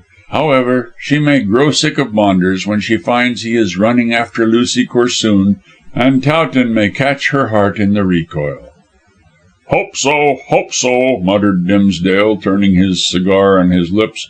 "I want to see my little girl safely married to Towton, who is as good a fellow as ever breathed." "But not a young fellow. However, it is wiser to let events take their course for the present, Mr. Dimsdale. Opposition, as I say, will only make Ida more wilful, since she is filled with romance natural at her age." "Ugh!" breathed the old man, wiping his brow with a bandana handkerchief. "What a handful women are! But there," he dismissed the subject with a wave of his hand. "Let us leave these trivialities and talk business. Have you heard anything more about the Spider?" "Well, I made inquiries at Scotland Yard, and find that he is very much wanted by the police." Mr. Dimsdale grunted. "Humph! The police are always wanting and never getting." "The Spider is too clever for them," protested Vernon anxiously. "He won't be too clever for me," said the elder man with sudden ferocity, and slapping his hand on the table. What? Am I to be blackmailed by an infernal scoundrel who swears that he will tell a parcel of lies if I don't pay him £1,000? Hang him!" "If it is merely lies, why pay?" asked Vernon drily. "There is a grain of truth in the lies," admitted Dimsdale crossly. "The absolute truth I can face, but the lies make me out to be a very queer person indeed. I shall tell you all when we secure this man." Vernon looked up, astonished. "How do you propose to secure him? If you arrest him, his accomplice will spread the lies you talk of, by postcard amongst your acquaintances, as is usually the case in the Spider's business." "I'll risk that, sir, I'll risk that," said Dimsdale with a defiant air. "But I'm hanged if he'll get a penny out of me. I shall set the trap, and you will be in this room behind a screen to rush out and seize him when I give the signal. Understand? What? Understand? Come, come, speak up." "What sort of trap do you propose to lay?" asked Arthur cautiously. "Well," Dimsdale leaned back, twisting his half-smoked cigar between his fingers, "it was the masked ball, this silly form of entertainment which Ida insists upon having for her birthday, which gave me the idea. You see, with the chance of being masked and mingling amongst my guests, the Spider will be the more ready to come, and will suspect nothing. I am writing to him tomorrow, telling him about this ball, and am suggesting that he should come wearing a mask to enjoy it. Then at 11 o'clock, say, he can secretly meet me in this room to receive the money." "Cash?" echoed Vernon significantly. "Of course, the fellow's too clever to risk cheques. They would put the police on his track. Would put the police on his track, my boy." "But do you intend to pay the money?" "No, no, no, no. How stupid you are, Arthur. Use your brains, boy. I shall offer to pay the money, and then you, concealed behind the screen, that Japanese one up in the corner, can rush out and—" "But I have no authority to arrest him," interrupted Vernon impatiently. "Why not post a policeman or a plain-clothes detective to catch the beast?" "I don't want any policeman in my house," retorted Dimsdale gruffly, "and you are detective enough for me. If he blackmails me, you will be the witness, and we will have every right to hold him. Then you can take him away and hand him over to the Hampstead police." "He may show fight." "Then have a revolver with you," snapped the old man. "I don't want a scandal and a row on Ida's birthday and in my house." "It seems to me that you are going the best way to have one," said Vernon deliberately. "Much better let me inform the police and have the thing done in an orderly fashion." "No, I tell you," Dimsdale again slapped the table. "I'll do it my own way or not at all. If I catch the beast by laying this trap, both myself and Mrs. Bedge and many other people will be safe.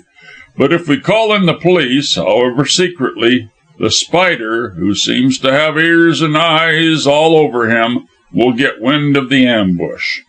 Vernon nodded. "There's something in that," he assented. "Perhaps on those grounds it will be better that we should engineer the job together. Well," he stood up straight and slim, "I shall come here on the night of the ball. By the way, when does it take place?" "Monday week.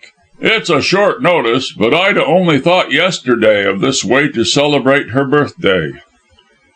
"Are you quite sure," asked Vernon, taking up his tall hat, "that it is advisable to lay this trap on the night of the ball?" Yes, I do," said Dimsdale in a fussy manner. "The mere idea of masks, which will enable the scoundrel to hide his infernal face without comment, will recommend itself to him. He will think that he is exceptionally safe, not dreaming that I intend to fight." "You will fight, then?" "Am I not laying a trap into which he will walk?" inquired Dimsdale with much exasperation. "Of course I fight, as my secret is not such a very bad one.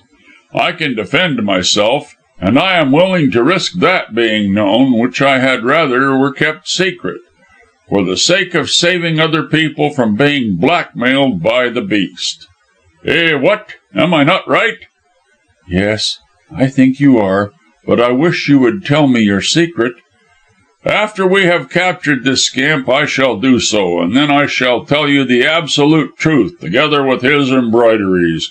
Don't look so grave, boy. I haven't committed a murder or stolen from the till." "I never thought of such a thing," said Vernon hastily. "But—" Dimsdale good humouredly pushed him towards the window. "I know your doubts, my boy, but later I can satisfy them. Meanwhile, let us settle that I am a scoundrel, and look on this trap as one set by a thief to catch a thief. By the way, does Maunders know of the threat made by the Spider against his mother? She intended to tell him, you know." "I am not aware, sir. Maunders has not been near me since that night at the Athenian Club, the same night when I met you at Towton's rooms. Well, I shall come to the ball. Meantime, let me know."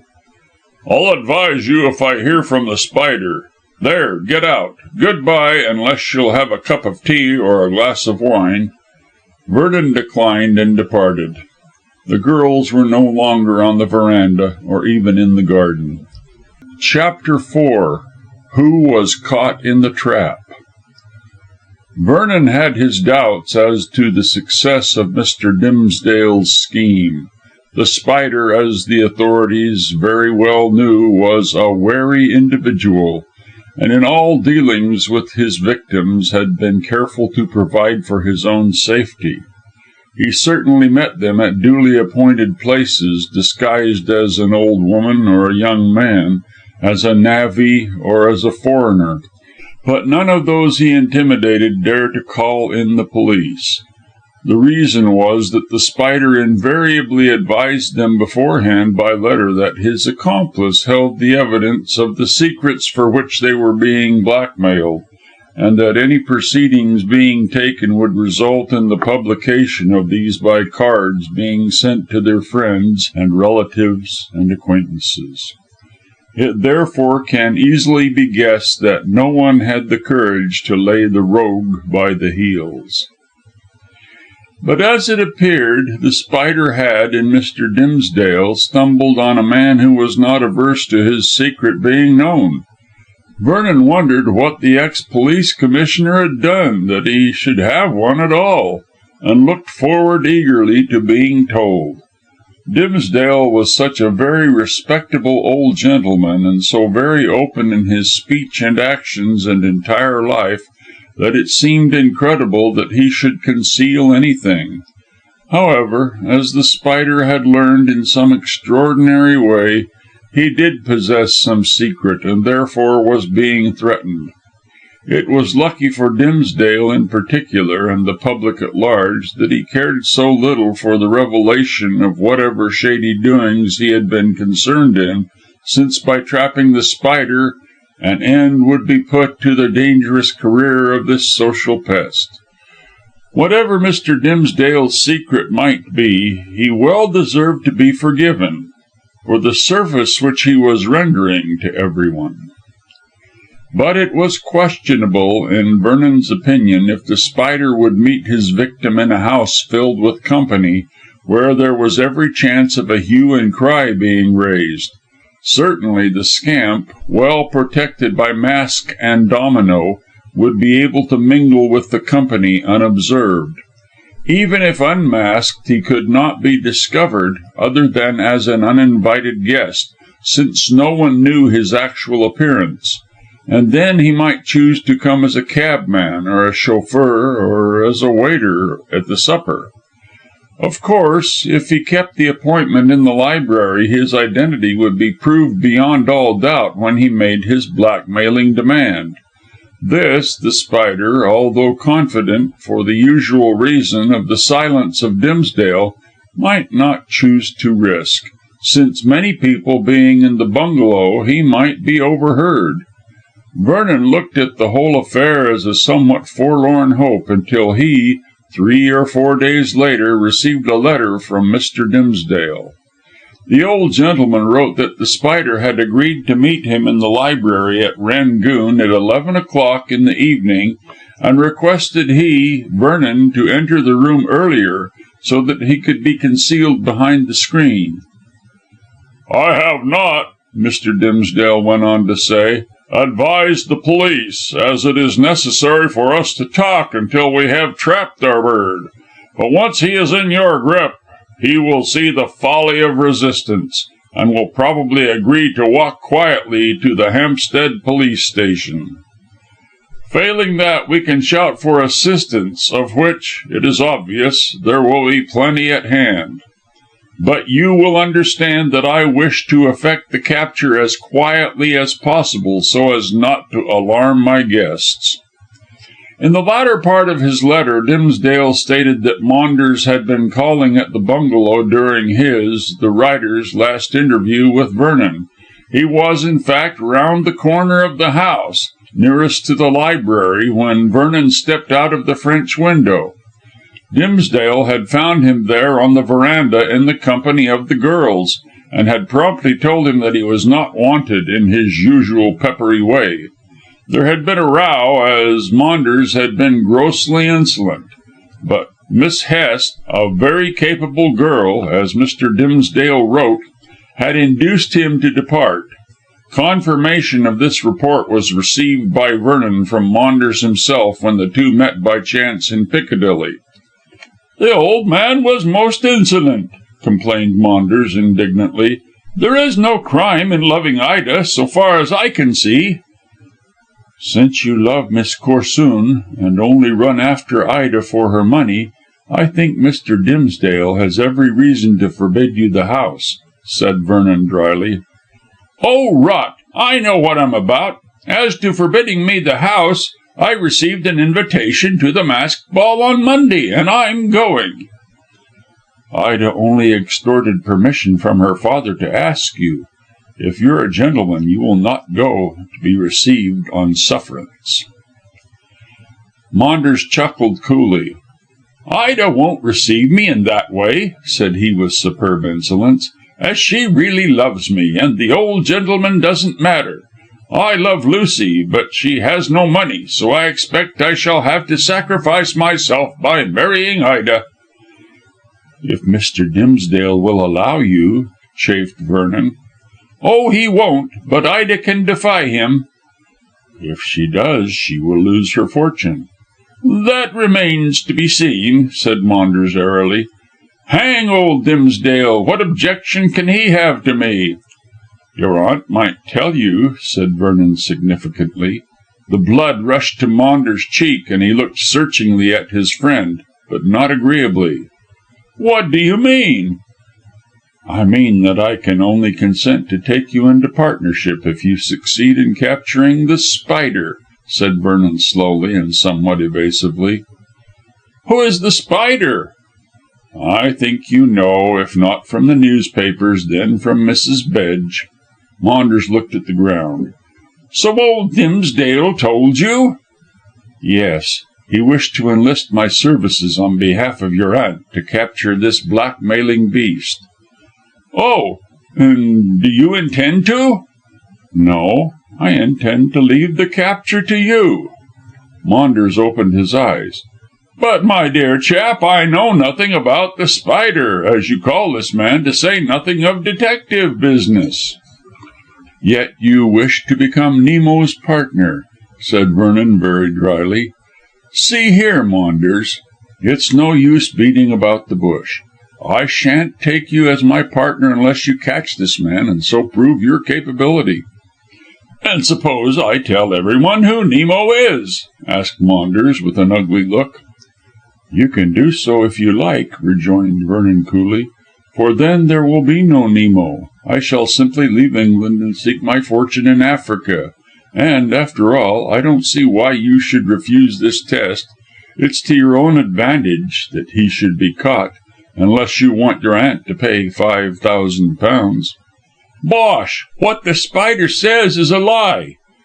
"I dare say, but it won't be pleasant for Mrs. Bedge to know that her friends receive cards stating you are her natural son." "It's an infernal lie," raged Maunders, the blood flushing his cheek and making him look handsomer than ever.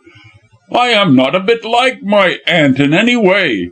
It is true her sister was my mother, but I take after my father."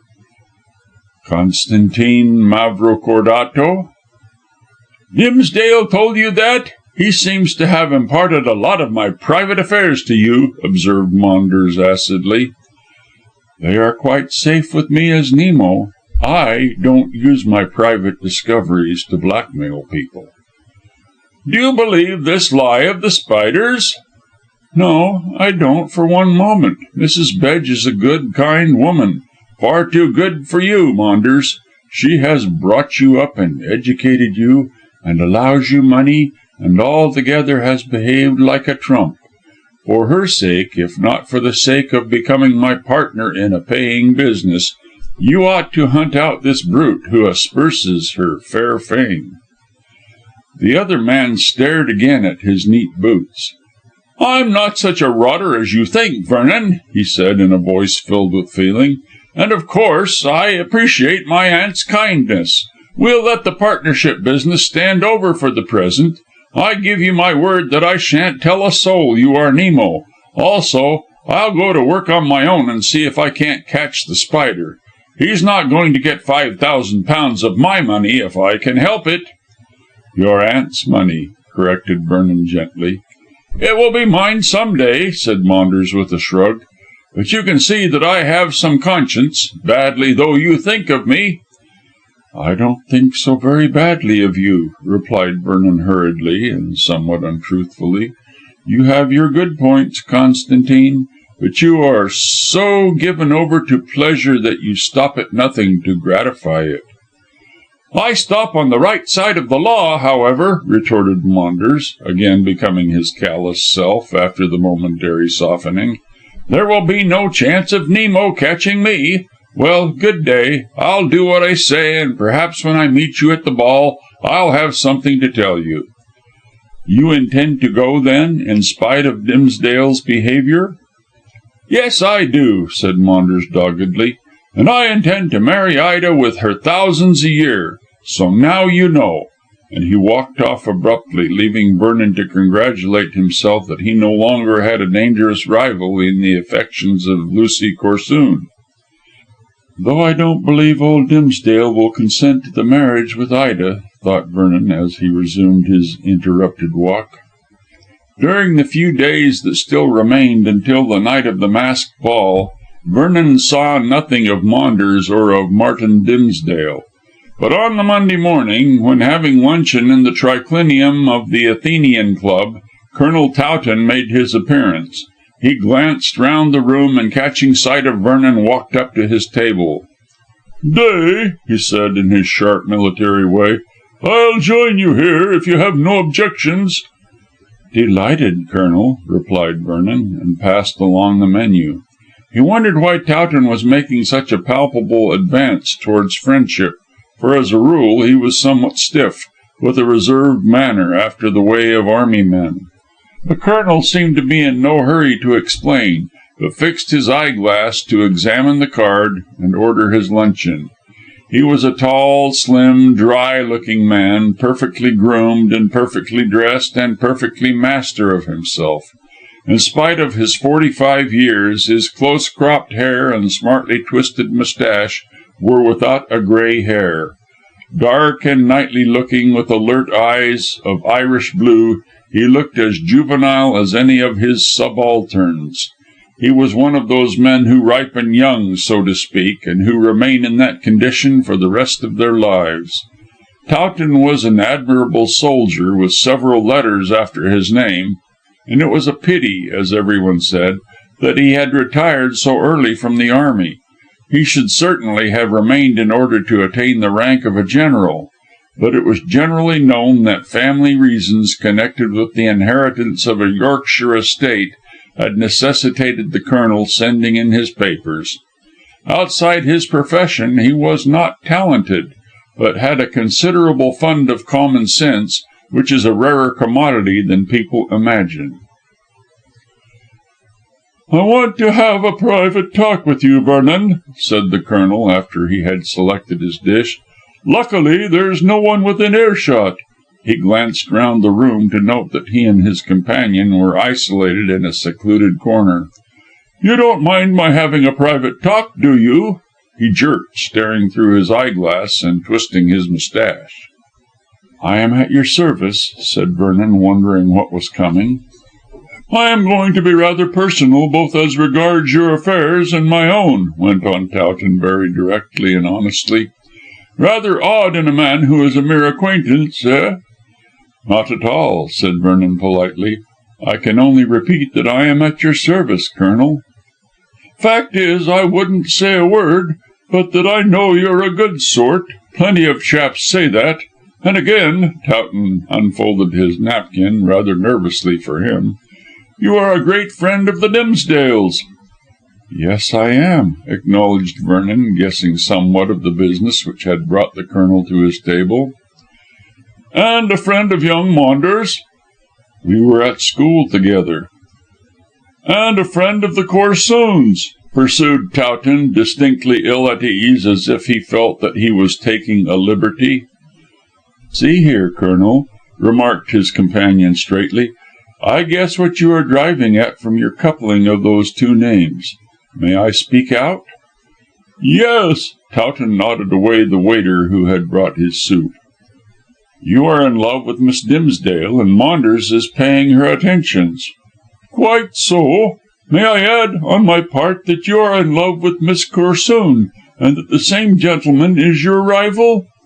Vernon nodded and pushed away his empty plate. "I think we have cleared the ground for action," he said significantly. "I am obliged to you for your candour," said Towton courteously, "and I knew from your reputation that you would meet me half way. It is not easy for an elderly man such as I am to speak of his love for a young girl, but as I am devoted to her, and you are devoted to Miss Corsoon, it seemed to me that we might join forces against that handsome young scamp who is playing fast and loose with the affections of both girls. On this ground I ventured to take the liberty of speaking to you on so private a subject." "I am very glad that you did so, Colonel. Our united actions may be of great service to the ladies in question. Maunders—" he hesitated generously. "I know," interrupted Towton abruptly, "that young gentleman's reputation is as bad as yours is good. Even if I did not love Miss Dimsdale, I should feel justified in doing my best to save her from that scamp. You can tell him that I said so, if you like." "What, give your plans away to our common enemy?" said Vernon jokingly. "That would scarcely be wise. Maunders is as clever as the devil." "And as unscrupulous. But let us be frank. Which of these girls does he love, in your opinion?" "What love he can spare from himself he gives to Miss Corsoon, but he is after Miss Dimsdale's fortune." "I thought so. She is infatuated with him, worse luck. And Miss Corsoon?" "She and I understand one another," said Vernon with some reserve. "I am not afraid of Maunders in that quarter, although he has good looks and a great charm of manner. We are talking of very delicate matters, Colonel." "I know we are. Towton flicked his napkin irritably. "Ladies' names shouldn't be mentioned between gentlemen. I am rather a Turk in that respect. But as this young gentleman will make both of them miserable, and is a thorn in your flesh as in mine, we must between ourselves put delicacy on one side. What do you propose to do?" "I don't know," said Vernon, crumbling his bread dismally. "Lady Corsoon certainly will not let her daughter marry a poor man such as I am. What are your plans, Colonel?"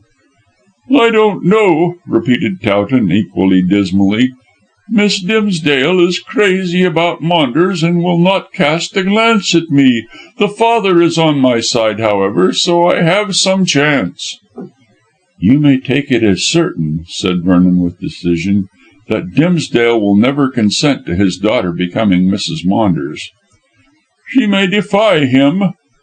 "There is that possibility, certainly." "Hang him!" muttered Towton, referring to Maunders. "Why can't he marry Miss Hest and have done with it?" "Miss Hest has neither the money nor the looks to attract such a gay spark." "Oh, come now, she's a handsome girl." "Not in Maunders' way. He likes weak women whom he can bully, and Miss Hest is much too firm in managing a wife for him to risk. By the way, are you going to the ball to night?" "Yes." Towton's face lighted up with ridiculous pleasure. "It may give me a chance to—" "No, don't propose, Colonel. You will only be refused. Take my advice and wait for a week or so. Maunders may be out of your way by that time." "What do you mean, exactly?" "I'm not at liberty to say, but I advise you to wait." Towton played with his bread and cheese. "All right," he said at length. "I place myself in your hands, although I am hanged if I can see what you mean." "Well," confessed Vernon, rising, "to tell you the truth, I am not very sure myself what I do mean. But I have a kind of instinct that if both of us play a waiting game, Maunders will get the cold shoulder." "From I mean Miss Dimsdale?" "Yes, and from Miss Corsoon. Come into the Pinacoteca and smoke." The two conspirators went there and discussed the matter further. As Vernon had confessed, he had no clear idea in his mind as to why he advised the Colonel to wait, but in some vague way he fancied that this business of the spider might occupy Maunders' time, and prevent his paying his usual attentions to Lucy and Ida. In that case, both the girls would probably feel offended. Then Vernon intended to bring them together in some as yet unthought of way, so that they might mutually discover how Maunders was courting both of them indiscriminately. Lucy, of course, in any case, would have nothing to do with the young man, but Ida's pride, taking fire, might induce her, on making this discovery, to listen to the Colonel's wooing.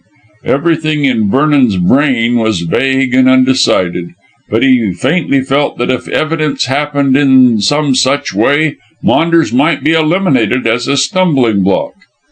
All these possibilities, however, being still in the clouds, he did not reveal them to Towton. The conversation in the Pinacoteca resolved itself into the two men consoling one another regarding their doubtful love affairs. Arranging to meet at the masked ball, they parted on more than friendly terms, and with quite a feeling of intimacy. This was natural, considering what they had been discussing. But the proposed meeting at Rangoon never came off. The unexpected happened, as Vernon might have guessed it would, but with all his experience of life, he was never so much astonished as when a telegram was handed in at his rooms with the name of Lucy Corsoon attached. "Come to No. 34 Waller Street, West Kensington," ran the wire, "at 9 o'clock. Trouble with M. L. Corsoon." "Now what the deuce does this mean?" Vernon asked himself. Undoubtedly the letter M referred to Maunders, since there was no one else with that initial to cause trouble. But what the trouble might be, or why carefully guarded Lucy Corsoon should be in West Kensington, it was hard to say. Lady Corsoon rarely let her daughter out of her sight, and on this night both were due at Rangoon to enjoy the masked ball.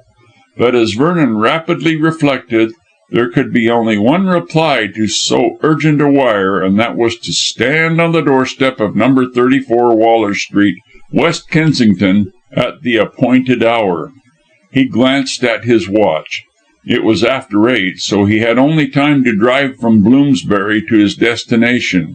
Vernon, for obvious reasons connected with his income, lived in old-fashioned rooms in that middle-class district, and was more comfortable than if he had lived in Mayfair, both as regards space and rent.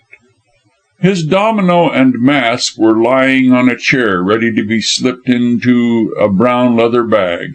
He had intended to drive in a taxi to Hampstead because of the bag, as it was too much trouble to carry it by train, since in that case his journey would be broken.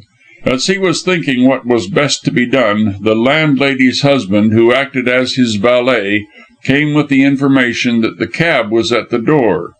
Vernon made up his mind at once to act the part of a knight errant, in spite of being due at the ball, and, without troubling about the domino and mask, put on his overcoat.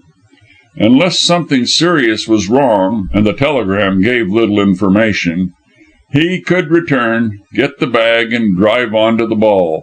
But if Lucy was in dire trouble, he would not go at all to Rangoon. Mr. Dimsdale would have to manage with the spider as best he could, always provided that astute individual walked into the trap, which was doubtful. All the way to West Kensington, Vernon puzzled his brains as to what could be the matter, and why Lucy Corsoon should be in a West Kensington house. Ridiculous as it seemed, he entertained the idea that she might have been kidnapped by Maunders, and had contrived to send the wire to the lover upon whom she could rely. But then Maunders, as he had said, always kept on the right side of the law, and kidnapping was an indictable offence. But if he had acted thus rashly, as Vernon reflected with a thrill, he was simply playing into his rival's hands.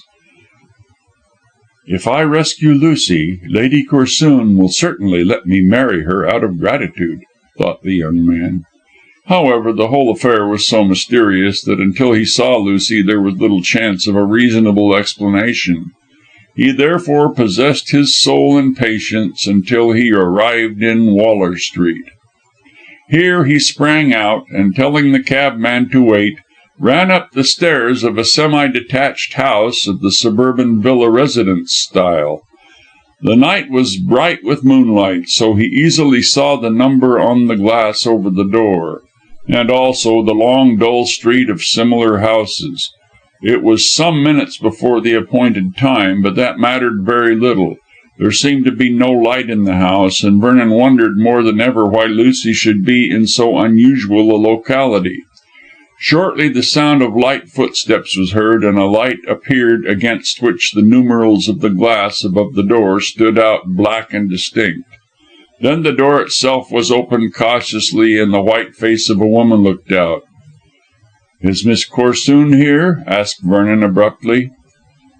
"Are you Mr. Vernon?" questioned the woman in a frightened whisper. "Yes, I received a wire from—" Come in," breathed the woman, and held the door open sufficiently for Vernon to slip in. "I'm so glad you've come," she went on, still below her breath, and apparently much afraid. "It's as much as my life's worth to admit you, but the poor young lady—" "Is she here?" "Yes, they've got her in the cellar below. Only because she cried so much did I dare to send that telegram to you, and—" "What the devil does it all mean?" demanded Vernon fiercely and gruffly. "Hush! Don't raise your voice. Follow me on tiptoe. They will hear." "Who are they?" asked Vernon softly, and obeying. But all the woman said was, "Hush!" So, wondering at this strange adventure, which seemed genuine enough, the young man went after the woman down some wooden stairs which led from the hall to the basement. As he followed, he saw by the light of the candle which his guide carried that the hall was dusty and unfurnished. She led him along a dark passage and opened an end door with an air of mystery.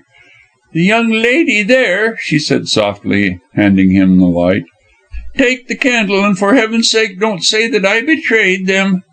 "Them? Who?" asked Vernon imperatively. She clutched his arm.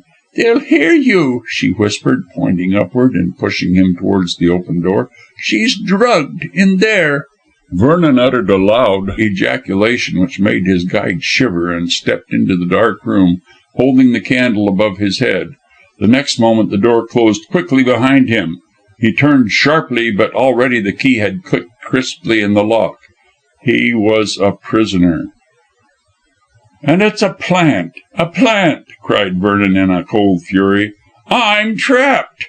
He certainly was, for there was no sign of the girl who had been supposed to send the telegram. All the terror and whispering of the woman had been a comedy to inveigle him into his prison. The place was a small kitchen, dusty and forlorn and unfurnished. There were no plates on the rack or on the shelves of the open cupboard, and no fire in the rusty grate. The room had not been occupied for many a long day, as the roof and corners were thick with dust and cobwebs. An iron-barred window glimmered straight before Vernon, and there was a small door near it. Through this he went, to find himself in a tiny scullery, also lighted dimly by an iron-barred window. The door through which he had entered was fast locked, and he had no means of opening it. There was no doubt that he was a prisoner, decoyed to this lonely, unfurnished house by means of the false telegram. "What the deuce does it all mean?" Vernon asked himself, and sat down on the dusty floor to think out his position. To save his dress clothes, he made a cushion of his light overcoat and sat on it, hugging his knees with the candle beside him. The position was dismal enough and decidedly mysterious, as he confessed. "What does it mean?" he repeated mentally. The next instant the obvious answer flashed into his mind. "The spider!" cried Vernon, leaping to his feet and addressing the bare walls. "Yes, this must be the spider's trickery!" And the more he thought of it, the more certain he felt that he had, at the first blow, hit the right nail on the head. In some way, the spider had learned of the arranged trap, and had sent the wire purporting to come from Lucy Corsoon as a decoy. It had proved only too successful, and now here he was, safely locked up in an underground room with no chance of escape, while Mr. Dimsdale at Rangoon was left to face the ingenious scoundrel alone. "But that's all right," Vernon soliloquized as he sat down again. "If I am not on the spot, other people are, and when the spider makes his demand, Mr. Dimsdale will probably raise the alarm. The spider is not so clever as I thought." This was poor comfort. The spider, at all events, had been clever enough to ensnare a private detective who prided himself on his astuteness. One trap had been set by Mr. Dimsdale, and here was another set by the spider, out of which it was impossible to escape. The bars of the windows were too strong to twist. The door was too stout to break down, so there was nothing for it but to wait. It was impossible that he could be kept in this dungeon forever, and sooner or later he would be released. Besides, someone would have to bring him food, and if it was the white-faced woman who had so cleverly led him into the trap, Vernon promised himself grimly that he would seize her at the first opportunity and make her aid his escape. Finally, the taxi was still at the door, and the driver might become sufficiently alarmed, if his fare did not reappear, to speak to the nearest policeman.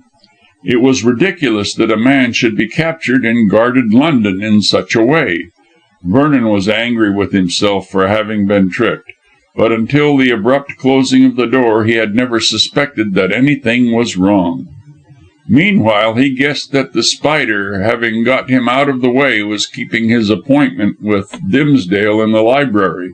It was not probable that the blackmailing would succeed, as Dimsdale was quick-tempered, and as likely as not would simply seize the creature when he demanded his money, shouting meanwhile for assistance.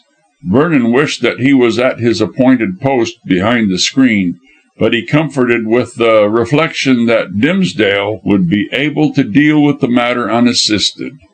So far as he was concerned, being helpless, he could do nothing but wait. For the next hour or so he did not pay much attention to the time. Vernon wondered how the spider came to know of Dimsdale's trap, and how he had so cleverly laid his own.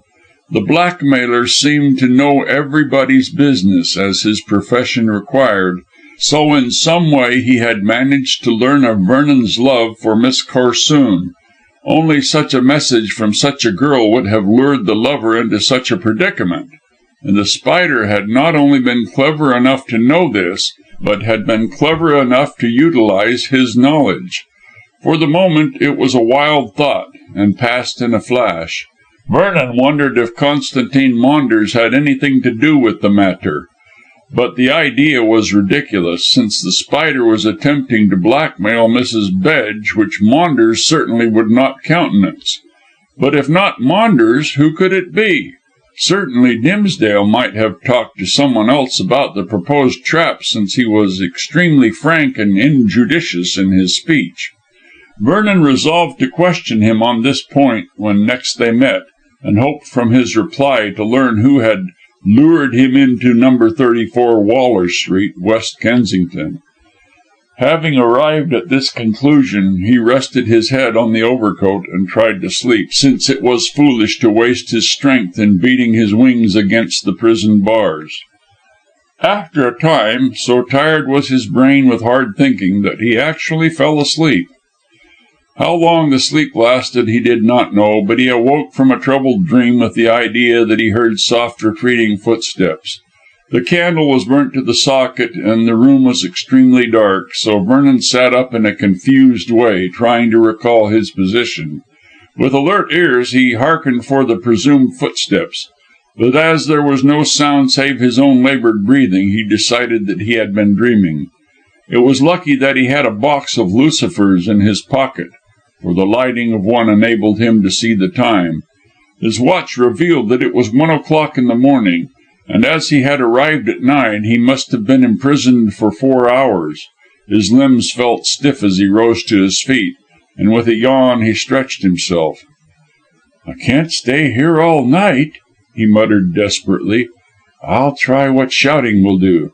And shout he did with all the power of his lungs, only to receive no response. Feeling that he was losing both time and temper, Vernon groped his way in the thick darkness towards the door. Gripping the handle, he gave it an angry, despairing twist. To his surprise, the door proved to be open. Apparently, the footsteps he had thought dream sounds were real, and his prison door had been quietly unlocked at the moment of his awakening. Picking up his overcoat, he felt his way along the passage and up the stairs and into the front hall. Slow work in the gloom of an unknown locality. There was no noise to be heard, although he held his breath to listen. So far as he could judge, the house was empty. Finally, intent upon getting assistance, he tried the handle of the front door and found there was no difficulty in getting clear. In 2 minutes he was in the quiet street, looking up and down for a policeman. The road being isolated and the hour late, there was neither vehicle nor pedestrian to be seen, nor did any light gleam from the windows of the silent houses. Vernon shivered in the cold breath of the night, then walked swiftly up the street to seek assistance. Shortly he found a burly constable at the corner, and breathlessly detailed all that had happened to that somewhat sceptical officer. A shrill whistle brought another policeman to the spot, and with the two Vernon returned to number 34, the door of which he had left ajar. This somewhat convinced the officers, and they took his name and address, promising to search the house and also to watch it. Vernon, himself on fire to reach Hampstead and to learn what had occurred, could not wait to see what discoveries might be made. The policemen wished to detain him, but finally he got away and raced towards the more public part of West Kensington to find a cab. As luck would have it, he picked up a belated taxi that had just taken home a fare. The chauffeur demurred about driving out so far as Hampstead, but a treble price promptly offered overcame his scruples, and in a short time Vernon was spinning towards his much wished for destination.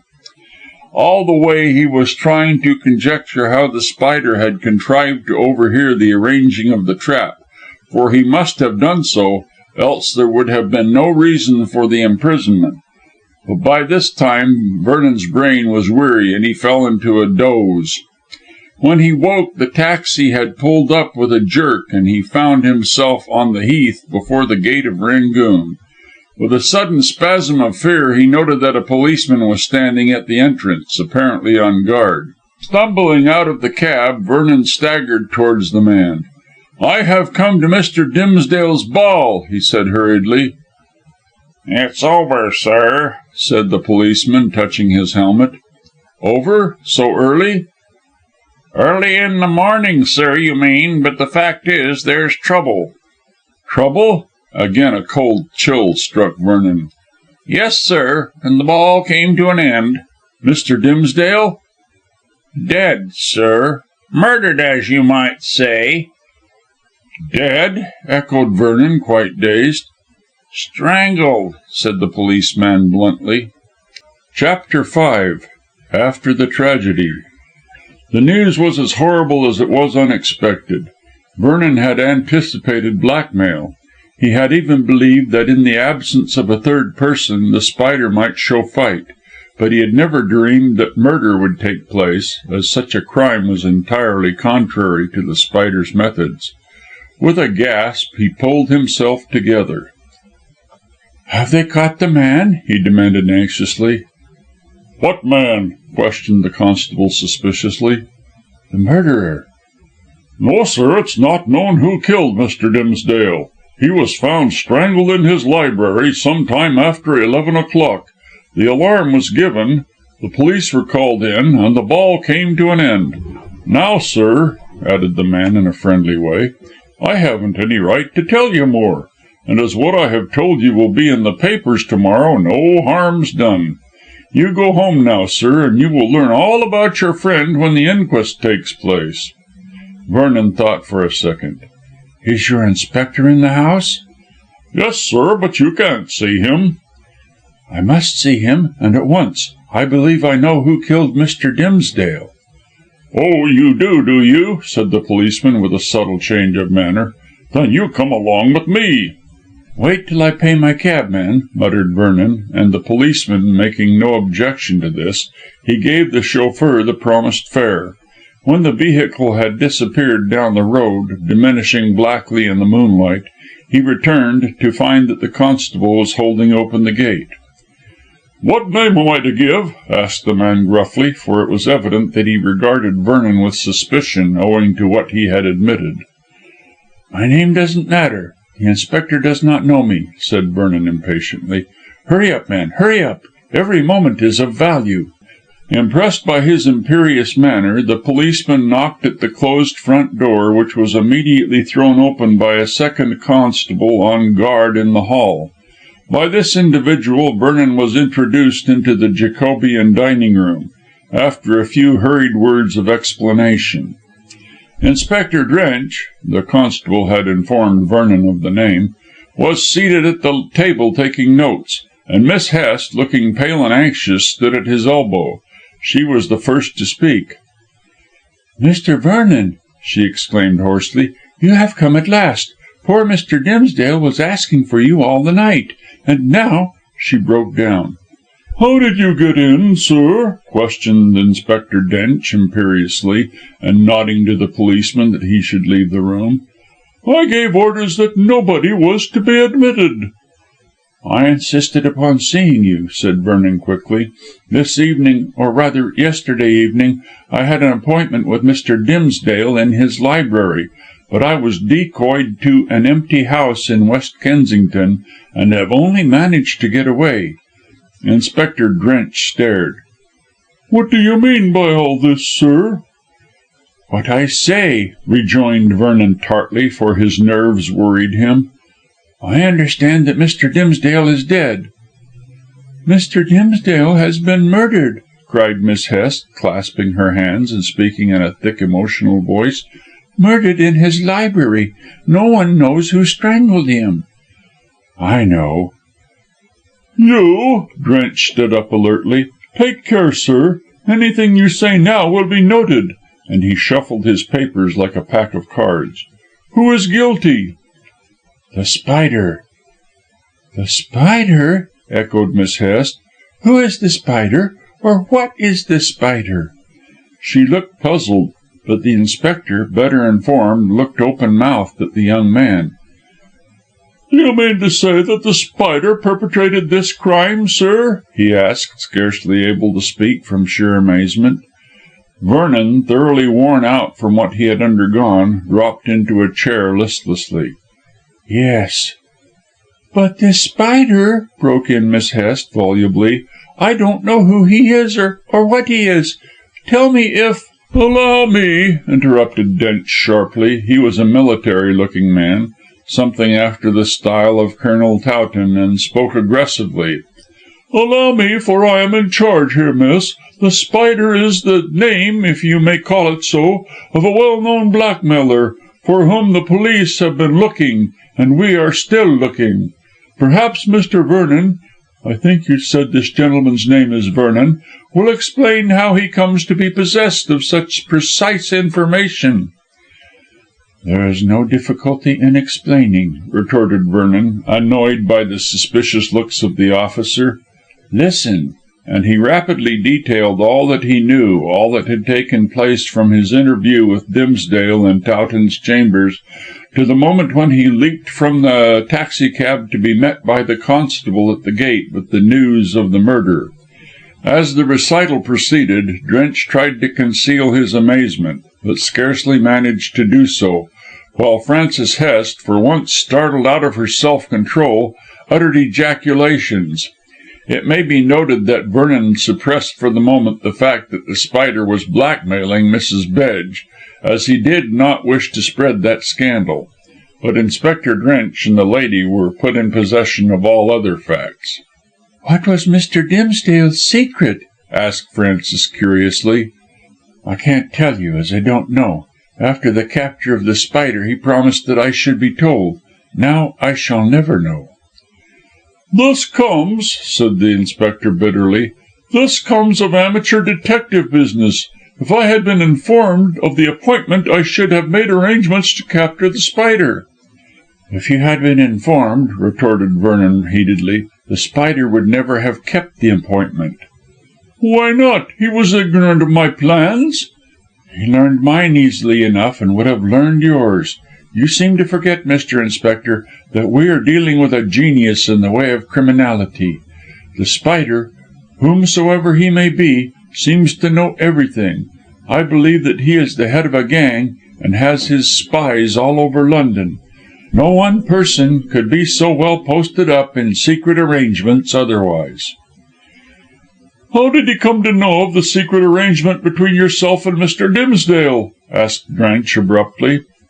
"I can't say, unless Mr. Dimsdale, who had a rather loose tongue, revealed his plan of the trap to someone else. I said nothing." "Mr. Dimsdale gave no information to anyone in this house," said Frances decisively. "If he had, either I or Ida would have known. As it is, he apparently met this dreadful person in the library at the agreed time. And now that I think of it," she mused, "I wonder that I did not suspect something of the sort. Mr. Dimsdale told Ida and myself that we could have all the rooms for the ball, save the library, as he wished that to himself." "There's nothing unusual in such a wish," remarked Drench easily. "When a house is upset by a party, a man naturally wishes one of his rooms left undisturbed so that he can have peace." "What happened exactly?" asked Vernon with an air of fatigue. Inspector Drench signed that Miss Hest should explain, and glanced at his notes as he spoke, to be certain that she was repeating what she had already told him prior to Vernon's entrance. "It is hard to tell what took place to a minute," protested the lady. "Our guests arrived just before 10 o'clock, and everything was going splendidly." "Everything was masked, I suppose," said Vernon quietly. "Oh, yes, but Mr. Dimsdale stood in the hall until nearly 11, receiving our guests, and made everyone unmask before they entered the ballroom." "Why did he do that?" asked Drench suddenly. "Can't you guess?" put in Vernon impatiently. "Mr. Dimsdale expected the Spider, and wished to see if he would come." "But he didn't know what the Spider was like. No one knows." "I dare say. But Mr. Dimsdale knew those whom his daughter had invited to the ball. If an unknown person had unmasked he would have jumped to the conclusion, and perhaps truly, that he was the Spider. Well, Miss Hest?" "Every one who unmasked were people we knew," she continued, "for I stood with Ida near Mr. Dimsdale, receiving the guests. At 11:15, Mr. Dimsdale went to the library." "Alone?" "Certainly. No one, to my knowledge, entered the library during the whole of the evening, until Ida, in search of her father, insisted upon going in, notwithstanding the prohibition, at 11:45. Then she found Mr. Dimsdale seated in his chair, quite dead." "Were the windows open?" Inspector Drench arose. "Come and see the room, Mr. Vernon," he said, moving towards the door. "Nothing has been disturbed, not even the corpse. Everything remains as Miss Dimsdale found it at 11:15. "And Ida fainted," whispered Frances in Vernon's ear as the trio crossed the hall to enter the library.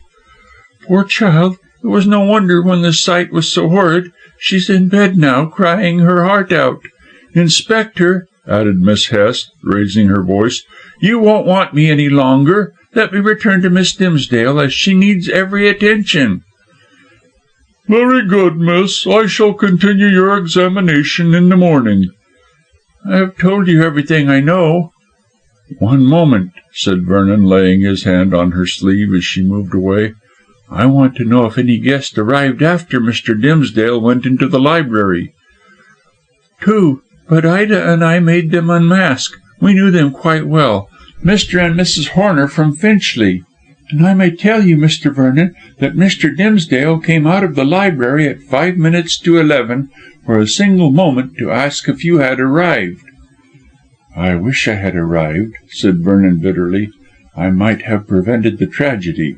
Are you sure, Miss Hest, that no strangers were at the ball?" "Well," she said thoughtfully, "it is difficult to say, since all were masked. But no stranger was there to my knowledge, and when the crime was discovered, everyone unmasked. We knew all the guests as we had known them when they arrived. Still, some stranger might have slipped in. But I must go to Ida. I'll tell you anything else you wish to know in the morning." Vernon nodded and released his grip of her sleeve. She flitted away into the central room on her way to Ida's bedroom. Vernon mused for a moment, then followed Drench into the library, where the inspector indeed had already preceded him. The first glance Vernon threw around showed him that one of the French windows was open. "I thought so," he said, pointing out this to the inspector. "The Spider did not come as a guest, but watched his opportunity and slipped in at the window. At what time is Mr. Dimsdale supposed to have been strangled?" The doctor we called in says, so far as the state of the body shows, that the crime was committed about 11:15. Miss Dimsdale discovered it at 11:45, 30 minutes later." "The appointment was for 11, said Vernon, nodding. "So the Spider was 15 minutes late. But he came in there," he pointed to the French window, "and he escaped in the same way." "But the £1,000?" asked Drench dryly. He did not like to be shown his business by this young man. "I don't think so," replied Vernon musingly, and cautiously feeling his way as it were to a decision. "You see, Dimsdale never intended to pay the money, and therefore was not prepared with the specie from the bank. The Spider for once went without his booty, and did worse work for nothing than he ever did for reward." "Yes," said the inspector carelessly, "I believe this is the first time murder has been connected with his name, publicly, that is.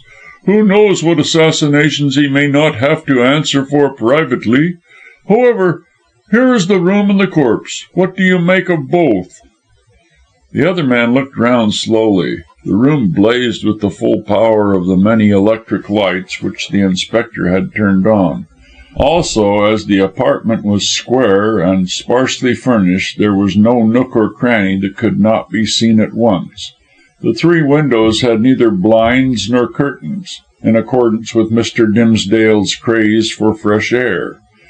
But round the desk, which was on the right side of the room, near the fireplace, a high screen was drawn, the same which the girls had used on that morning when they were selecting the guests for the fatal ball.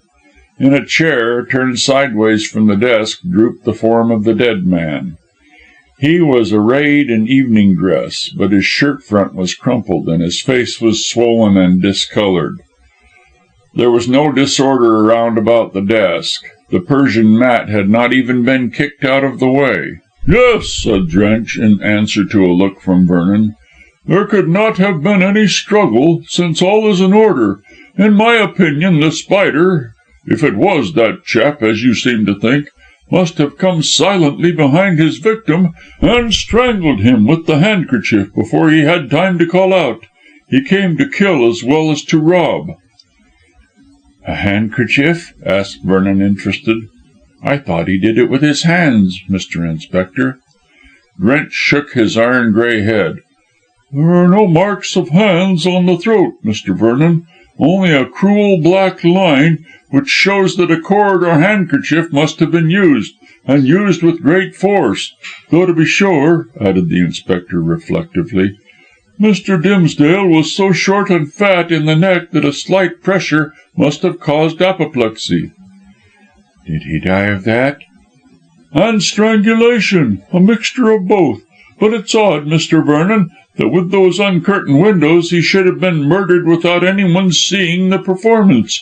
There must have been many guests in the front garden, as people always do wander outside between the dances to get fresh air."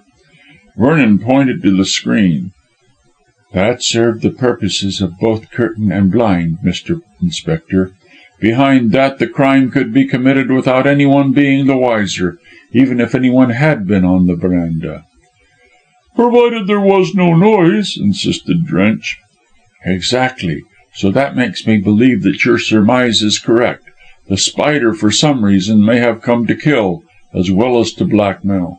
Perhaps, as he learned about the trap, which he must have done to arrange for my absence, he dreaded lest Dimsdale should prove a dangerous person, and so got rid of him. If that mirror," Vernon pointed to a long, broad-looking glass which covered one side of the fireplace, and which reflected desk and chair and screen and seated figure, "could speak, it would tell how the crime was committed. I can guess myself," he ended. "Perhaps you will let me hear your guess," said Drench sceptically. "The Spider, I fancy, stole in quietly through the French window, which was open, and came suddenly upon Dimsdale seated at his desk, waiting to keep the appointment. Before the old man could turn, the Spider had the handkerchief or cord round his neck, and quietly choked him. There would be no noise and no struggle. Then he looked for the money." Vernon pointed to the desk, several drawers of which were pulled open. "But not finding any, he stole out again through the window." "The guests in the garden would have seen him leave the room." "What if they did? No one anticipated a crime, and no one but Miss Hest and Miss Dimsdale knew that the library was forbidden territory. Moreover, the Spider may have chosen his time to escape when another dance was in progress, the chances being that everyone would return to the ballroom. And you may be sure," added Vernon with emphasis, "that the Spider made use of both mask and domino, so that he might be taken for a guest, and might escape notice." "But Miss Hest said that everyone unmasked." "Who entered the house as a guest," followed on Vernon quickly. "Just so, Mr. Inspector. But the Spider entered as a stranger by the window, not wishing, perhaps, to take any chances. And, of course, we are agreed that he is infernally clever, and well posted in necessary details." "I'm with you there," murmured Drench mournfully, "but it's a pity you and Mr. Dimsdale did not warn me of your trap. I should have caught the man easier than you amateurs." "I am not an amateur," said Vernon unexpectedly. Then, when the inspector looked at him interrogatively, he added, "I trade as Nemo, of Covent Garden." "Oh, yes, I've heard of you," replied Drench in a less supercilious tone. "So you are Nemo, are you, Mr. Vernon? I was told that you had solved several mysteries. In fact, a friend of mine at the yard said you'd a head on your shoulders." "I'll need it," said Vernon with a shrug, "to unravel this mystery." "It's no mystery," said Drench quickly, "since you say that the Spider murdered this poor chap." "The Spider himself is a mystery, and one which the police would give much to solve. I intend to hunt him down, not alone on account of my poor dead friend here, but because he so cleverly decoyed me out of the way." "Oh, your pride is up in arms." "Well, yes, I suppose you can put it that way. But I wish to ask you two things, Mr. Inspector. First, that you will not reveal my trade as Nemo to anyone in society." "Oh, I promise that easily, especially as I don't go into society, and I can guess that you want it kept quiet. And the second thing?"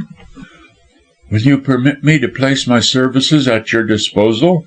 The dexterous way in which Vernon put his request as a favour to be granted pleased the inspector, especially as he knew from what he had heard of Nemo that such services would be of value. "I shall be very pleased to let you work with me, Mr. Vernon," he said cordially, What do you propose we do first, may I ask?" "This house in West Kensington is an empty one, and must have been taken by the Spider for my temporary prison. I must ascertain from the landlord who took it, and thus we may learn something about the looks of the Spider." "You think he took the house himself? Applied to the landlord, that is?" "Yes and no. He may have done so, or one of his gang may have rented the house. But if we can catch the person who did see the landlord, we may learn something about the Spider, if indeed the tenant was not the man himself." "Well," Drench scratched his head thoughtfully, "there is something in that, Mr. Vernon, but the Spider is so clever that you may be sure he has made himself safe. Do you think he heads a gang?" "I am certain. And the woman who played such a clever comedy to inveigle me into the kitchen is one of the gang." "Perhaps the Spider himself, in disguise?" "You may be right, as of course, since I was captured about 9 o'clock, there was plenty of time for him to change and get to Hampstead by 11. "Moreover, he was a quarter of an hour late," suggested Drench. "But it puzzles me, sir, to think how your trap business came to his ears." Vernon looked regretfully at the dead man in the chair. "Perhaps Mr. Dimsdale may have talked," he remarked. "I said nothing, but we shall never know now." "Until we lay hands on the Spider and force him to confess," ended Drench, nodding. "By the way, I suppose some reward will be offered for his apprehension by Miss Dimsdale? I understand she is rich." "It is very probable, as she inherits her father's money. About 10,000 a year, it must be." The inspector whistled. "That's a tidy fortune," he said meditatively. "I expect the reward will be a large one." "I expect so also," rejoined Vernon, understanding clearly what was meant. "And if we learn the truth about this crime and capture the Spider, you can have the reward all to yourself." "But you're a professional, Mr. Vernon, and have to make your money." "I don't want it in this case. The Spider made use of a certain lady's name to inveigle me to West Kensington, and I mean to be even with him." "Miss Corsoon. I think you mentioned Miss Corsoon." "Yes, only you needn't talk about it outside your office," said Vernon hastily. "I don't want her to be mixed up in this business. Also, I am not very proud of having been trapped in this way." "Only the police will know," Drench assured him, and led the way out of the room after turning out the lights. "You'd better go home now, Mr. Vernon, as you have done quite enough to night, and look worn out." Vernon nodded. "When will the inquest take place?" "To morrow. The sooner it's over the better. We can work on the clue of the Spider which you have supplied. We'll catch him." Vernon shrugged his shoulders. He was less confident of success than Drench, since for nearly 2 years the Spider had entirely baffled the police. Chapter 6. 2 Conversations. The inquest duly took place, but no evidence was forthcoming likely to lead to the capture of the assassin. That he was the Spider there, of course, could be no doubt, since the declaration of Vernon went to show that the late Mr. Dimsdale had made an appointment with the blackmailer.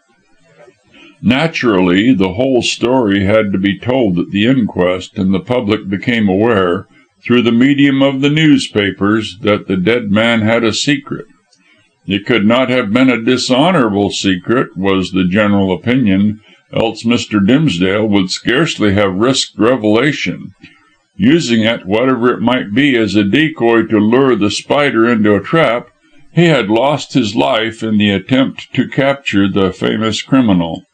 And if the Spider had been celebrated before, he was still more celebrated now, and in a more sinister way. Formerly the police had wanted him as an extortioner. Now he was inquired for as a murderer. The Rangoon crime, as it came to be called, made a mighty sensation, as there was that about it which appealed to the somewhat jaded taste of the public. That a man should be strangled in his own library, and in the very house where nearly 100 people were dancing, was truly wonderful, when the sequel was that the assassin had escaped. The windows of the library had neither blinds nor curtains. Guests had been talking and walking in the garden. On the other side of the tall laurel hedge, cabs and carriages with attendants had been waiting in the road. Yet the spider had come and gone like a shadow. Behind the frail concealment of the screen a terrible crime had taken place, and far from hurrying his departure, the criminal had actually lingered to search for the money he hoped to get. It was proved at the inquest that he did not get his plunder, for inquiries at Mr. Dimsdale's bank showed that the £1,000 had not been drawn. Undoubtedly, since the dead man had intended to defy the blackmailer, the secret could not have been one to be ashamed of. But what the secret was, the public never knew. Vernon, as he had stated to Inspector Drench, was not proud that he had been so cleverly tricked into temporary imprisonment by the spider, and would fain have kept that episode to himself. But for the rounding off of the case, it was necessary that it should be told, and thus sensation was piled upon sensation. Vernon, however, contrived to keep the name of Miss Corsoon to himself and Drench, and it was vaguely stated in the papers that Vernon had been inveigled to West Kensington on the plea of helping a woman. Inquiries proved that the landlord had never been applied to as regards the letting of number 34. The spider had simply seen that the house was empty, and had gained access thereto by means of a skeleton key. For one single evening he had utilized the house as a prison, and when the police searched the same, which they did from cellar to attic, they found no trace of the spider, or of the white-faced woman who had played so clever a comedy. The daring evinced in connection with the West Kensington house was amazing. The escape of the assassin from Rangoon scarcely less so, and the whole formed a case unexampled in the annals of crime for cool audacity. And the outcome of the affair was extremely unsatisfactory. Nothing could be discovered concerning the whereabouts of the spider, and whether he belonged to a gang or worked single-handed no one could say. The man defied both detective and policeman, and laughed at the attempts of the law to lay him by the heels. Letters were written to the papers, and leading articles appeared, clamouring that immediate action should be taken against the spider, who was a menace to civilization. The police did all that was possible, and hunted London in the vain endeavour to lay hands on the rascal, but without success.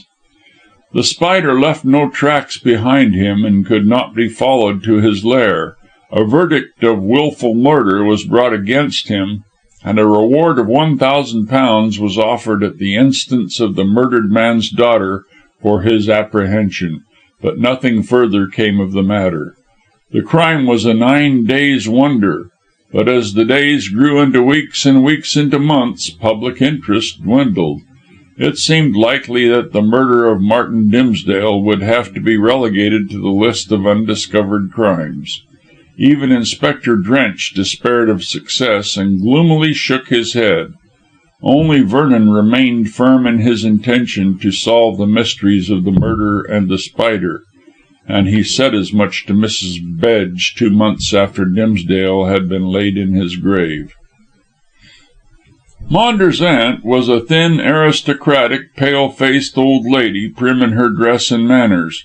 She occupied a quiet, unpretentious house at Hampstead, not far from Rangoon. A note from her had brought Vernon to see her, and now the two were seated in a pointedly antiquated drawing-room, talking earnestly. Everything about the house and its owner was prim, and the whole atmosphere suggested early Victorian days.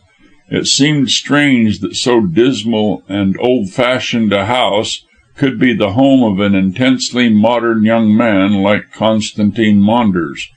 But as Mrs. Bedge informed Vernon, her nephew gave her very little of his society, as he had engaged rooms in town and lived in them the greater part of the week. "He only comes from a Saturday to a Monday to stop here," sighed Mrs. Bedge, folding her lean mittened hands on her drab-hued dress. "Yet he knows how fond I am of his company." "Constantine was always selfish," remarked Vernon bluntly. Mrs. Bedge protested with the foolish fondness of an old woman. "Oh, indeed, you must not say that. Constantine is high-spirited, and I dare say that he thinks this place somewhat dull, but when he is here I invariably find him thoughtful and affectionate." This was very probable, since Mrs. Bedge had money and Maunders expected to be her heir. It was not likely that so astute a person would risk the loss of a fortune. Something of this sort must have revealed itself in Vernon's eyes, for Mrs. Bedge, with the swift instinct of a woman, guessed what he was thinking about. "No," she said in her plaintive way, "it is not greed of money that makes Constantine love me, but his own sweet nature which gives affection unasked. Constantine knows that I have spent a great deal on his education and in fitting him out for life. Now I have very little money left. This house, the furniture, and a few hundreds a year. When I die he will receive very little, poor boy. I thought it best that he should enjoy the money while he was young, and without waiting for my death." "Constantine ought to work," said Vernon, wondering at the blindness which could describe Maunders as unselfishly affectionate. "He intends to when he can find something to his mind. And then he is so handsome that he may make a rich marriage. I thought Ida Dimsdale would have taken him," sighed the old lady. "She has 10,000 a year, and is also a very charming girl, but there is no hope for Constantine there." "You astonish me," said Vernon, and meant what he said. "I understood from Mr. Dimsdale himself that his daughter was in love with Constantine." "She was. She seemed to be quite crazy about him, but that was before the terrible death of her father 2 months ago. Since then she has shut herself up with Miss Hest at Rangoon, and when Constantine has seen her she has been quite different. She loves him no longer, and as good as told the poor boy so. It nearly broke his heart." "I don't think Constantine's heart is so easily broken," said Vernon grimly, and relapsed into silence.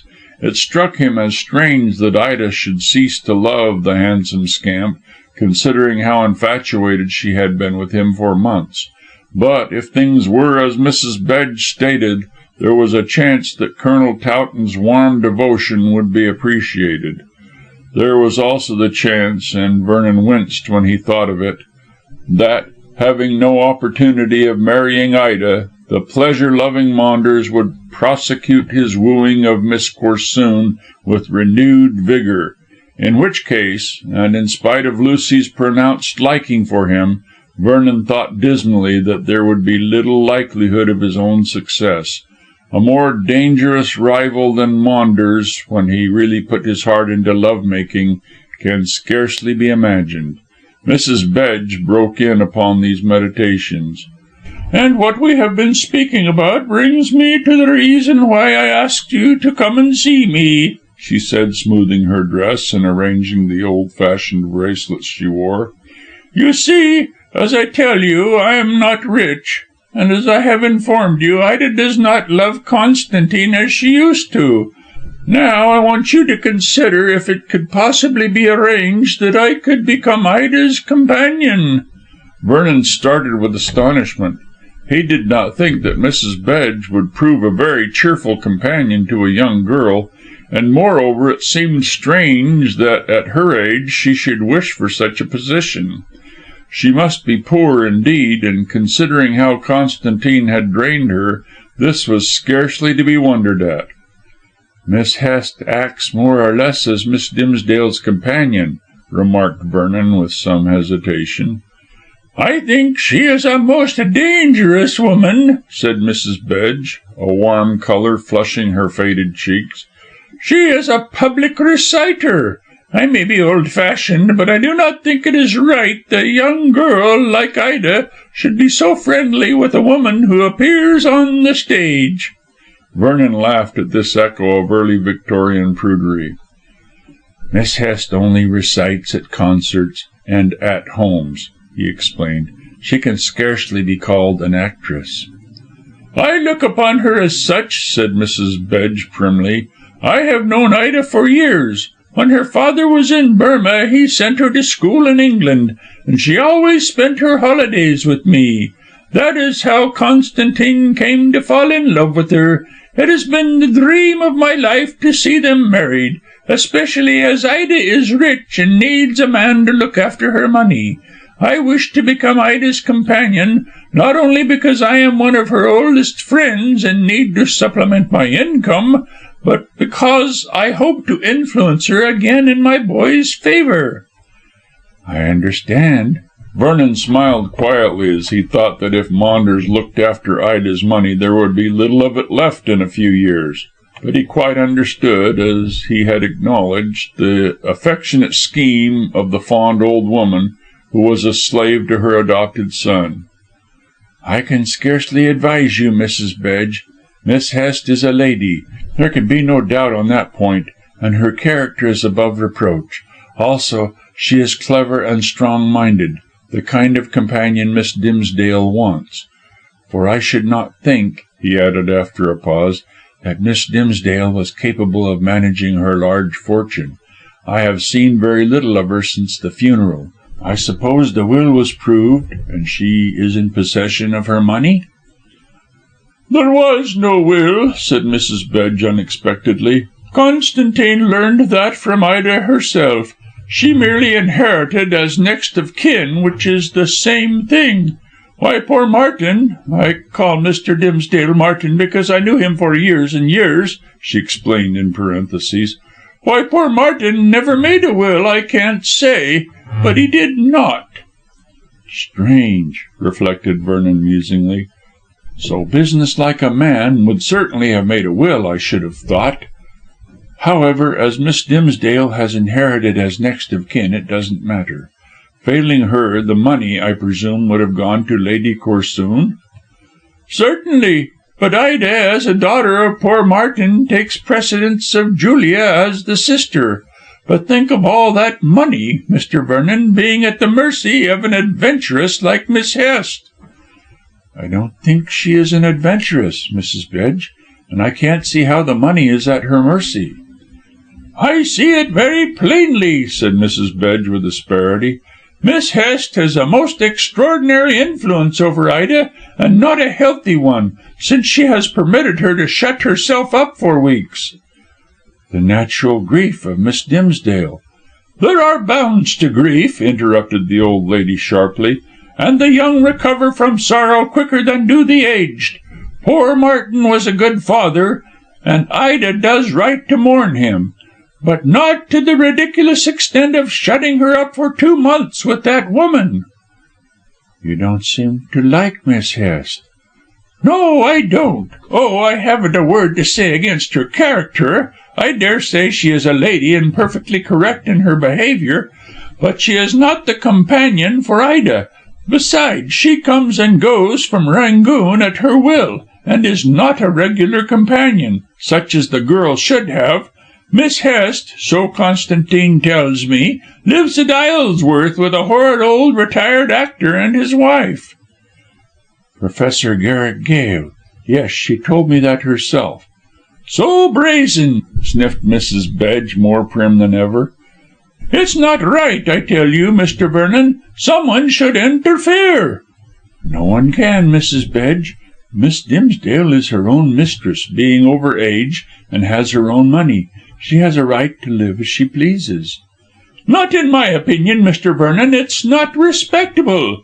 Could you not see her and suggest that she should sell or let Rangoon, and come here to live with me as her paid companion?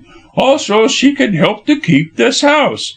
Vernon almost laughed, so selfish was the proposition, and thought it very unlikely that Ida would surrender the charming residence of Rangoon and the intellectual society of Miss Hest to shut herself up with a buckram old dame in a stuffy second-rate dwelling. "I am not intimate enough with Miss Dimsdale to suggest such a thing." "But you are searching for the assassin of her father," persisted Mrs. Bedge, with the dogged obstinacy of age. "Out of gratitude she should adopt your suggestion. Besides, you would be glad to see your old schoolfellow Constantine settled for life." It was on Vernon's lips to say that he would be very sorry to see any woman, let alone Ida Dimsdale, tied to a selfish creature like Mr. Maunders, but out of pity for the infatuated old lady he refrained. Besides, since she believed Constantine to be an angel, no one would ever be able to argue her out of that fantasy. "Other people are searching for the spider also," he said gently, "so Miss Dimsdale has no particular reason to show me any gratitude, especially as she has offered the reward of £1,000. "I know. Constantine is trying to earn it." "The deuce he is!" sprang from Vernon's lips. Mrs. Bedge drew up her spare form and folded her hands. "I do not like slang, Mr. Vernon." Then, when he apologized, she continued, "Constantine wants to earn the money, and also, if he catches the spider, Ida will surely marry him out of sheer gratitude." "I think he has a stronger reason to catch the spider," said Vernon dryly. Mrs. Bedge coloured and looked aside. "I guess what you mean, as I asked poor Martin to speak to you on the subject of that attempted blackmail. It was scandalous, was it not?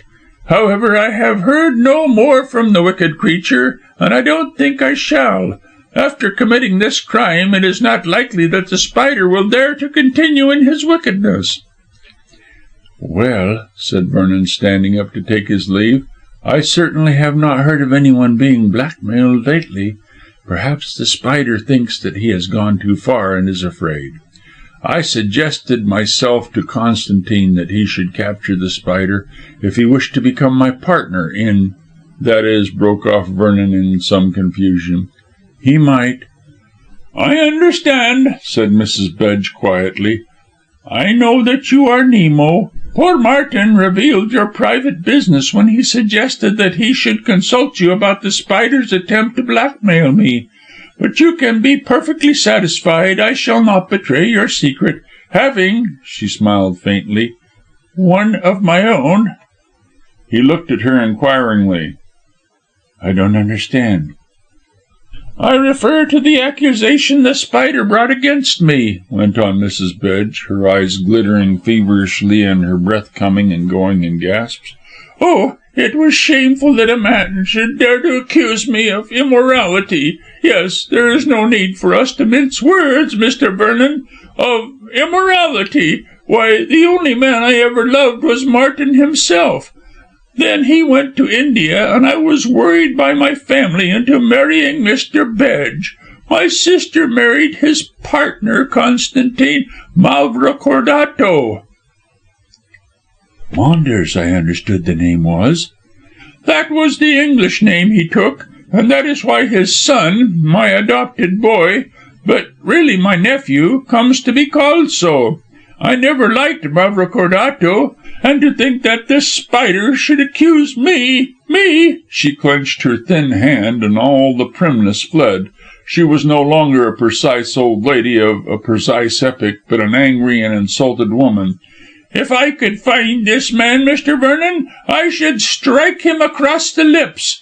I urged Constantine to hunt him down, both to gain the gratitude of Ida by punishing the murderer of her father, and because I wished the spider to be punished for the insult he put upon me. Should you find him, Mr. Vernon, don't spare him." "I can promise you that," said Vernon very grimly, for the decoying still rankled in his breast. "Still, as yet we can find out nothing about him. If he blackmails you again, let me know. Then we can arrange a trap." "So that I may be murdered like poor Martin? No, thank you." "I'll see that such a thing doesn't occur a second time. But I fancy you can set your mind at rest, Mrs. Bedge. The Spider is too much wanted for him to continue his little games. The risk is too great. I dare say he'll turn his attention to America or to the colonies." Mrs. Bedge followed him to the door. "Then you think that he has left England?" she inquired eagerly. "I don't think so. Well, I scarcely know what to think. Leave things as they are, Mrs. Bedge, and sooner or later I hope to capture the rascal. Now I must leave you." "Will you see Ida and suggest my scheme to be her companion?" "I don't know her well enough to suggest it bluntly, but I shall see her some day and hint at your idea." "And please keep your eye on Constantine. I fear he is ruining his health with society." "I see very little of Constantine, Mrs. Bedge, and I fear he would not take any well-meant advice I might offer him." Finally he got away from the prim house, although Mrs. Bedge was anxious to keep him in conversation. When on the heath, breathing the widely blown air, he drew a long breath to refresh his lungs. He did not wonder that Maunders remained as little as possible in that tomb, for it was nothing else.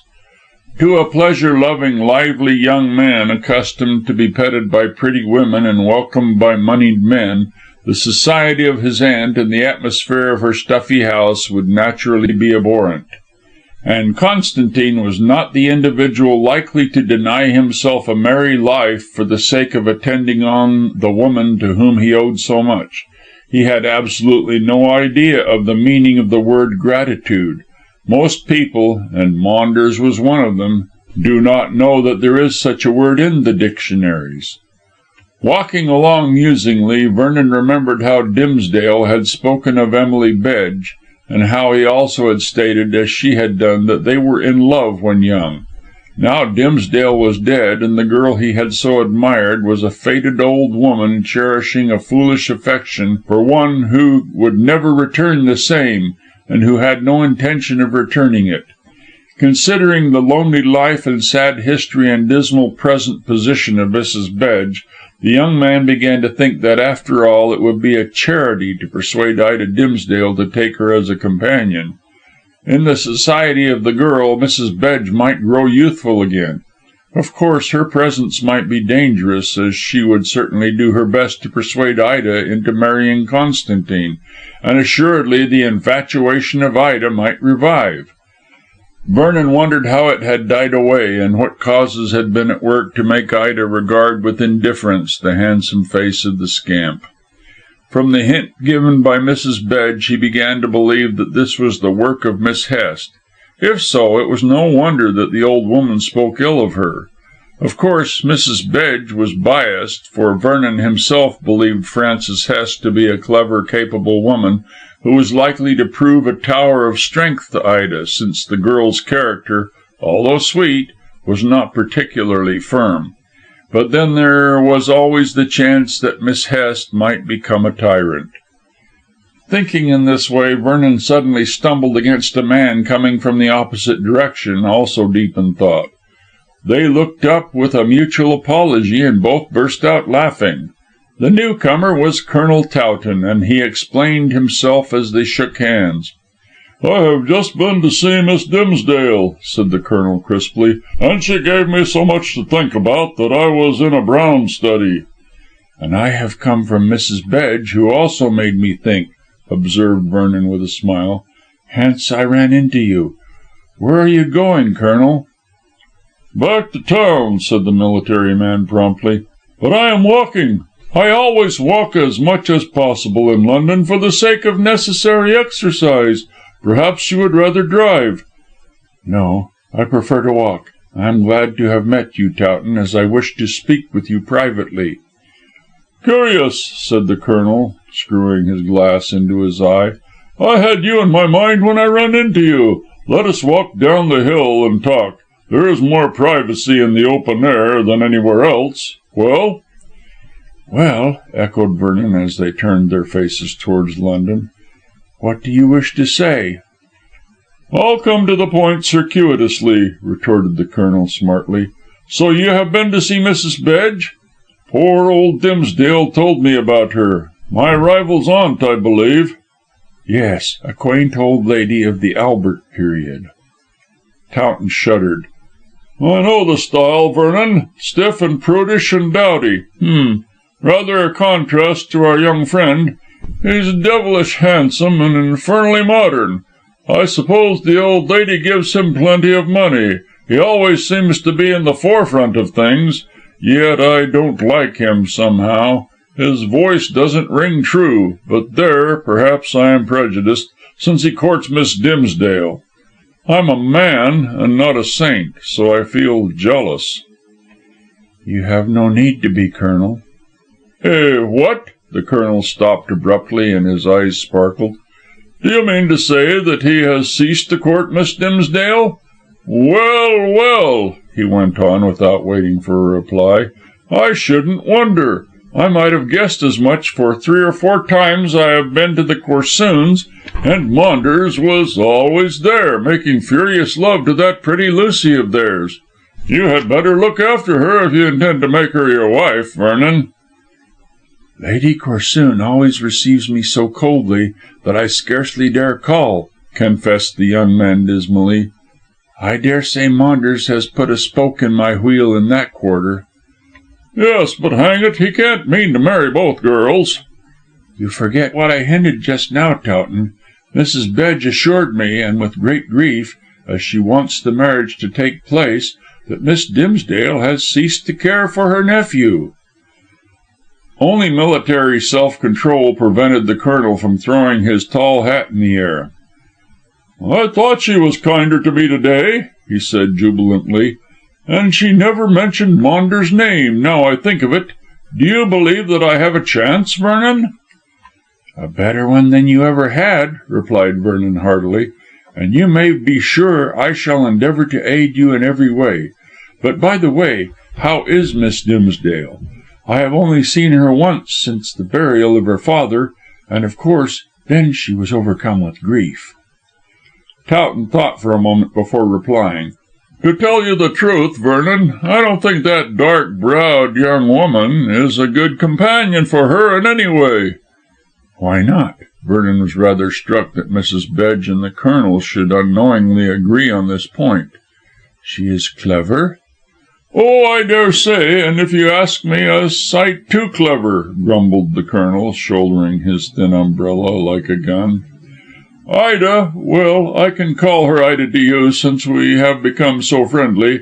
Ida is a charming girl, but not strong-minded. I shouldn't seek her for my wife if she were, as I hate masterful women. Miss Hest is of that sort, and she seems to have too much control over Ida. In fact, I may be wrong, and I wouldn't say this to anyone but yourself, but it's a kind of hypnotism."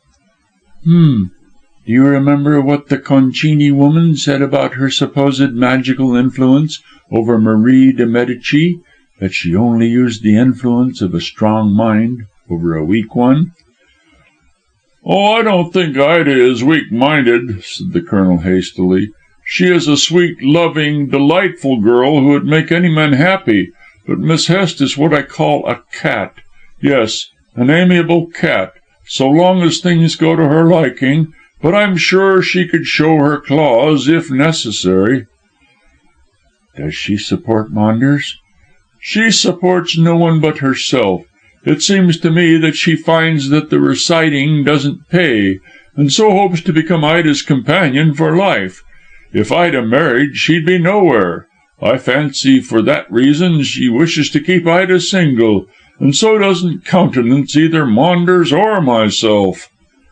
Vernon mused. He remembered how he had fancied that Miss Hest might have been the person to undermine Maunders' chances.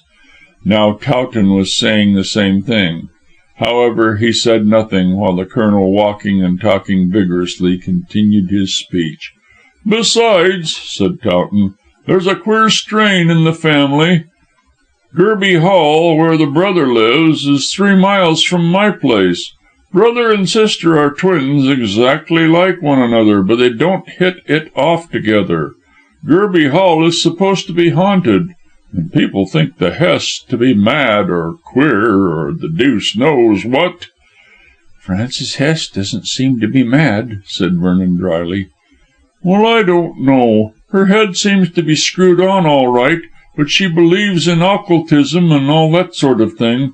Her influence is unhealthy, for she induced Ida to go to Diabella, who—" Vernon nodded. "I know. Diabella is a fortune teller in Bond Street, and is supposed to be very clever. What did she tell Miss Dimsdale?"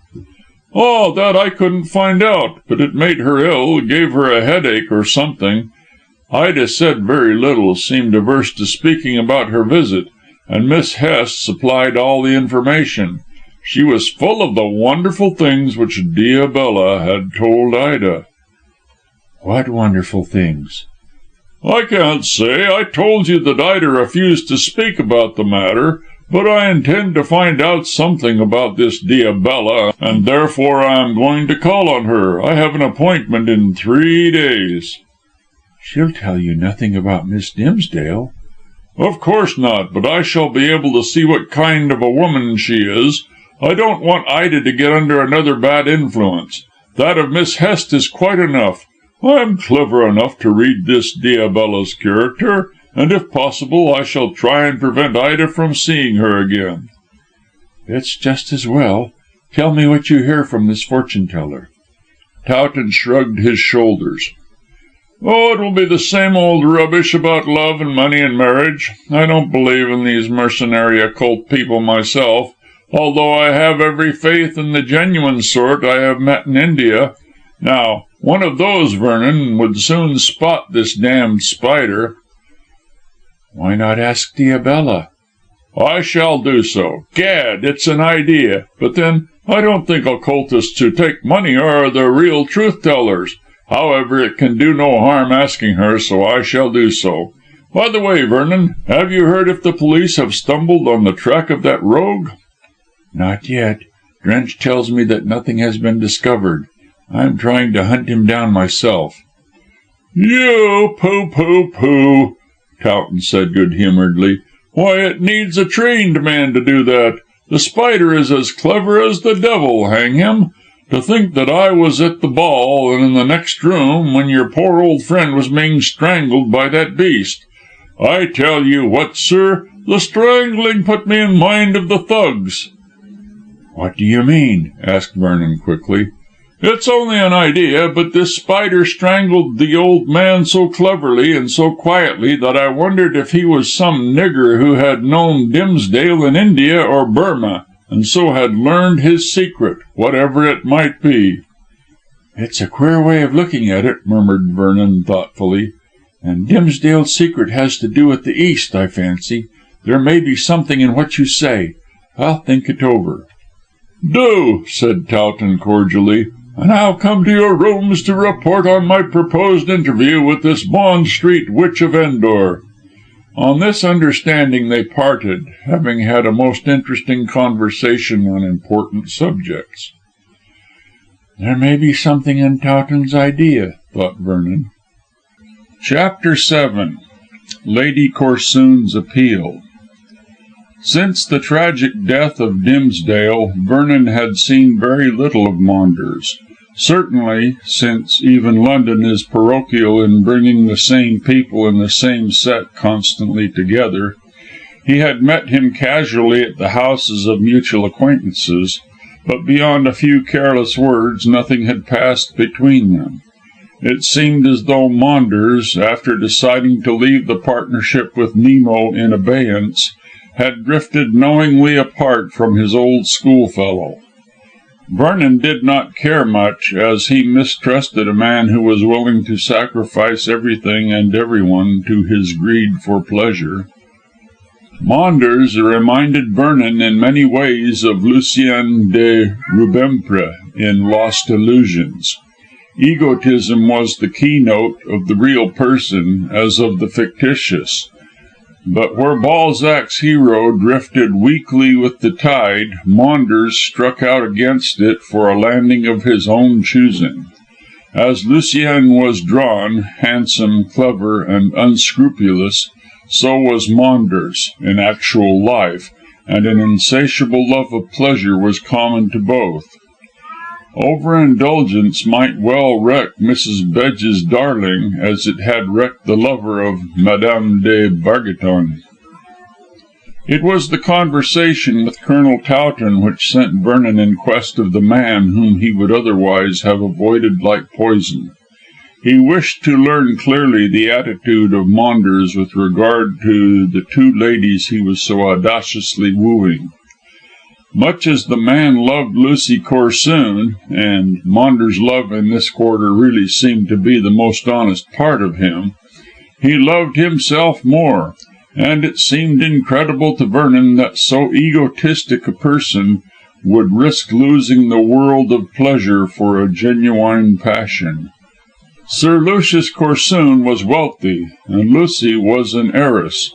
But if she married Maunders, who was no favourite of the baronet, her father would probably cut her off with the proverbial shilling. It really seemed wiser for Maunders to stick to Ida and the 10,000 a year of which she was sole mistress. But then, if Ida had truly overcome her infatuation, Maunders had little chance of success in that quarter. A desire to learn the true state of affairs brought Vernon to Maunders' chambers in Planet Street, Piccadilly, at 11 o'clock in the morning, 2 or 3 days after that enlightening conversation with Colonel Towton. Vernon naturally expected to find the Sybarite housed like Solomon in all his glory, and he was not disappointed. The rooms were beautifully decorated and sumptuously furnished. No expense had been spared to make them worthy of this fastidious young gentleman, who was only content with the very best which civilization could afford.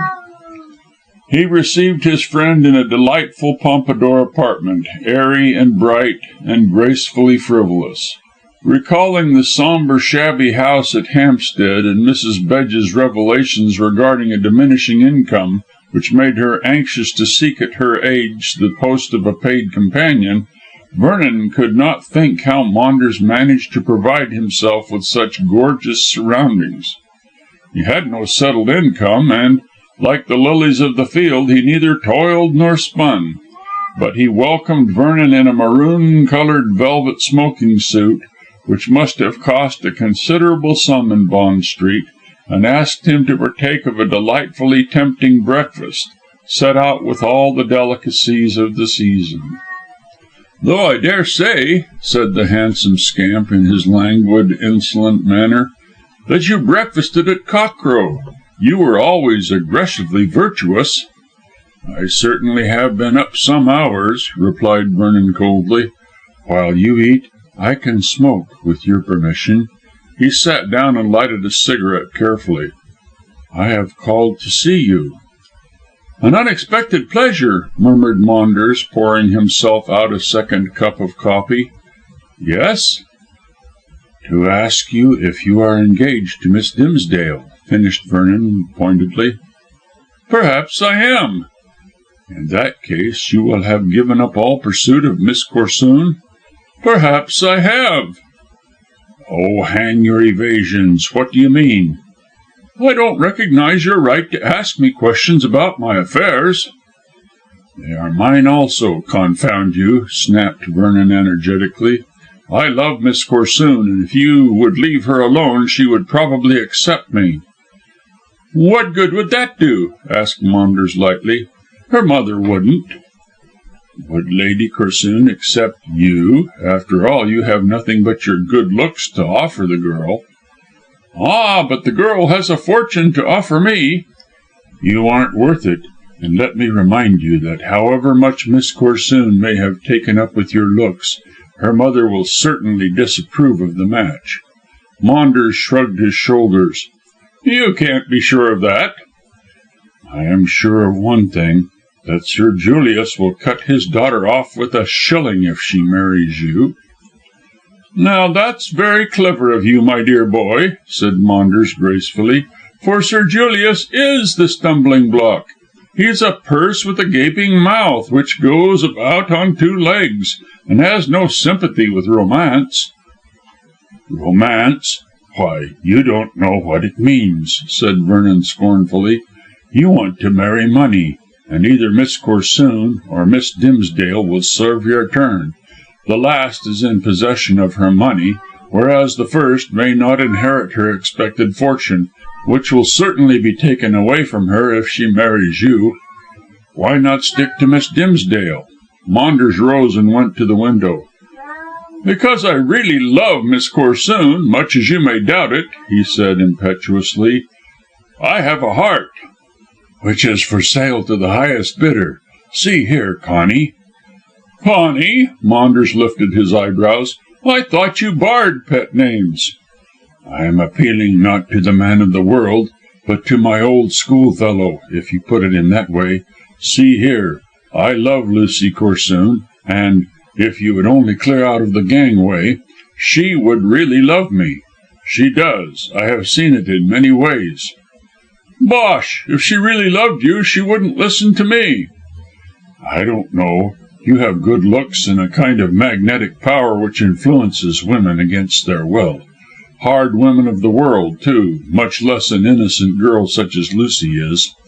It's a great power to have, and you make bad use of it." "Just because I happened to cross your track. Thanks." "Oh, hang your dodging. I came here to receive a plain answer to a plain question. Are you going to marry Miss Corsoon or Miss Dimsdale?" "I haven't made up my mind." "You would if Miss Dimsdale would listen to you," snarled Vernon. "If I asked her to be my wife, she would accept at once," retorted Maunders. "No, she wouldn't. Your aunt told me that she had lost all love for you since the death of her father." Maunders' face grew black. "I wish the old lady would keep her ideas to herself," he said angrily, "for it is an idea and nothing more. Naturally, as her father came by his death in so terrible a manner, Ida is grieved and can't think eternally of me. All the same, she loves me." "I doubt that." "On what grounds?" "On what Mrs. Bedge said." "Pooh, pooh, pooh! What does my aunt know about it?" said Maunders lightly and with superb insolence. "She's a dear old thing, but several centuries behind the age. Ida is mine if I choose to have her, and I would have her if my silly heart did not stand in the way." Vernon jumped up in a royal rage. "I forbid you to make false love to Miss Corsoon. I love her and she loves me, and it is only your infernally magnetic personality that draws her heart away from me. If you meant well by her, and I thought she would be happy, I would withdraw, but you only mean to marry her for her money, which she may never get." "I love her, I tell you, I love her," said Maunders as violently as Vernon has spoken. "And money or no money, I shall marry her if I choose. You have no chance. Lady Corsoon hates you." "I don't believe it. She shows signs of yielding, and has asked me to go to tea at her house this afternoon. If she hated me, she would not ask me in so friendly a way." An almost imperceptible smile passed over the full lips of Maunders, and he shrugged his shoulders. "Go to her house by all means and hear what she has to say," he sneered. "I'll risk your visit." Vernon was baffled by all this fencing and evasion. The man would neither say yea nor nay, and it was impossible to tell what he intended to do. "If you will leave the field clear for me with Miss Corsoon, I will take you into partnership," he said at last entreatingly. "I am not sure I wish to be taken in," retorted Maunders contemptuously. "It is not a respectable business." "You are a liar. My business is perfectly respectable, and I earn my money honestly." Vernon caught up his hat and looked round the elegant room. "I doubt if you can say the same." "What do you mean by that?" demanded Maunders furiously. "I mean that you haven't a sixpence, and your aunt can't allow you much, and that you are living far beyond your means. Where do you get the money?" "That's my business," said Maunders coolly, "and my aunt is wealthy." "So wealthy that she desires the post of a paid companion to Miss Dimsdale?" Making for the door. "She told me so herself, although I'm bound to say that she desires to further your interests by inducing Miss Dimsdale to love you again." "I can manage all that for myself," said Maunders decisively. "My aunt has no business to interfere with my affairs." "She brought you up, and "I am to be her slave for the rest of my life. Nonsense. All that filial feeling is out of date," said Maunders lightly. "However, I shall tell my aunt what I think of her talking to you in this way. As to the rest of it, you keep out of my way, Vernon, or it will be the worse for you." "Ah!" Vernon faced round at the door. "Now you speak clearly. Is it to be peace or war between us?" "War!" snapped Maunders. "You can't hurt me, and "War let it be," interrupted Vernon, opening the door. "Good day." And he walked out smartly, leaving his friend, or rather his enemy now that war had been declared, rather surprised by his abrupt departure. But when the door closed, Maunders' face grew black and his brow wrinkled. "Perhaps I shouldn't have driven Artie to such a declaration," murmured the young man thoughtfully. "He's a fool, but a clever fool. After all, although I love Lucy, it will be better for me to marry Ida since she has the money. I wonder how Aunt Emily found out about Ida's change towards me. It can't last, however, if I only take trouble to see her often enough. It's Lucy who holds me back. I'm a fool, as I know that Lucy doesn't care for me as she does for Artie. I wish I hadn't fought him now, but he can't harm me. He can't." Maunders glanced round the luxurious room. "He shan't. There's too much to lose. Damn him, I'll fight him and beat him. There." While Maunders was coming to this conclusion, Vernon was walking swiftly along Piccadilly in the direction of Covent Garden, as he intended to go to the office wherein he carried on business as Nemo. Now that Maunders had openly declared himself as an enemy, the situation was somewhat adjusted, and Vernon felt that he could deal with it. He made up his mind to tackle Lady Corsoon that very day and ask if he might be permitted to pay attentions to Lucy. Then in an interview with the girl himself he might manage to brush aside this semi-hypnotic influence which Maunders' fascinating personality seemed to exercise over her. If he could only get the mother on his side, all would be well. Lady Corsoon did not know that he was Nemo, which was just as well, but she did not know also that he had expectations from a bachelor uncle who could leave him a title and a fortune of £3,000 a year. If this were set before her, she might be induced to welcome him as a suitor, although both Sir Julius and Lady Corsoon were said to desire nothing less than a duke for their only child. But if this was the case, Vernon wondered why the lady tolerated Maunders, who was poor and without position. However, when he called that afternoon he might be able to learn the reason. At all events, his expectations, against Maunders' mere good looks, would probably carry the day. At the office a surprise awaited him. His clerk, a dry as dust, lean old fellow, as silent and wise looking as an owl, met him in the outer room with a mysterious face, and informed him that a lady had been waiting an hour for the appearance of Nemo. She had refused to give any name, and had declared her intention of remaining until she saw the detective. Vernon, in his business capacity, was used to people who came and went without giving names, as their business was generally shady, so he did not pay much attention to the matter. Hanging up his coat and hat and laying aside his gloves and cane, he passed into the inner room. Then he received the surprise aforesaid. His client was none other than Lady Corsoon herself. She arose, perfectly self-possessed, and did not appear to be surprised to see the young man. "How are you, Mr. Vernon?" she asked, holding out a gracious hand. "Or perhaps I should call you Nemo here, Mr. Nemo." Vernon, violently red and inwardly greatly upset by this recognition, accepted the gloved hand timidly. How did you find out that I—" "Oh, your enemy told me," finished Lady Corsoon, sitting down. "My enemy?" stammered the unfortunate man nervously. "Mr. Constantine Maunders, who—" Vernon interrupted her and struck a hard blow on the table. His eyes flashed dangerously.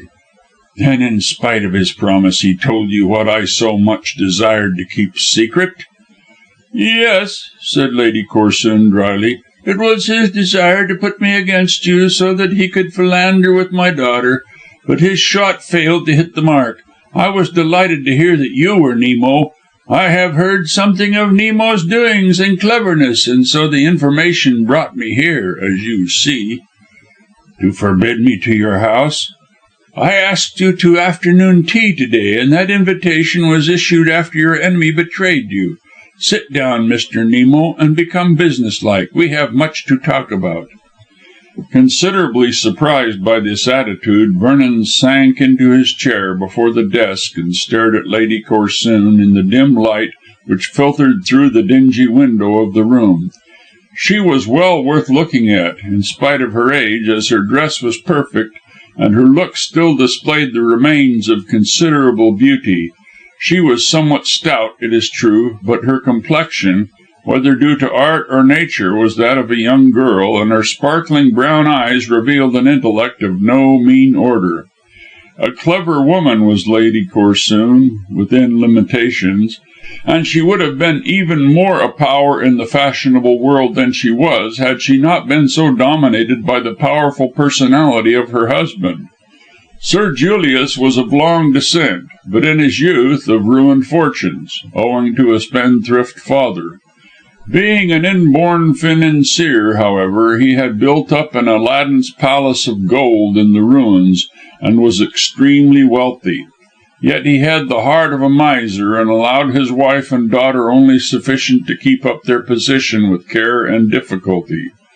This mean behaviour explains the reason of Lady Corsoon's visit to Vernon in his avatar of Nemo, as he speedily understood.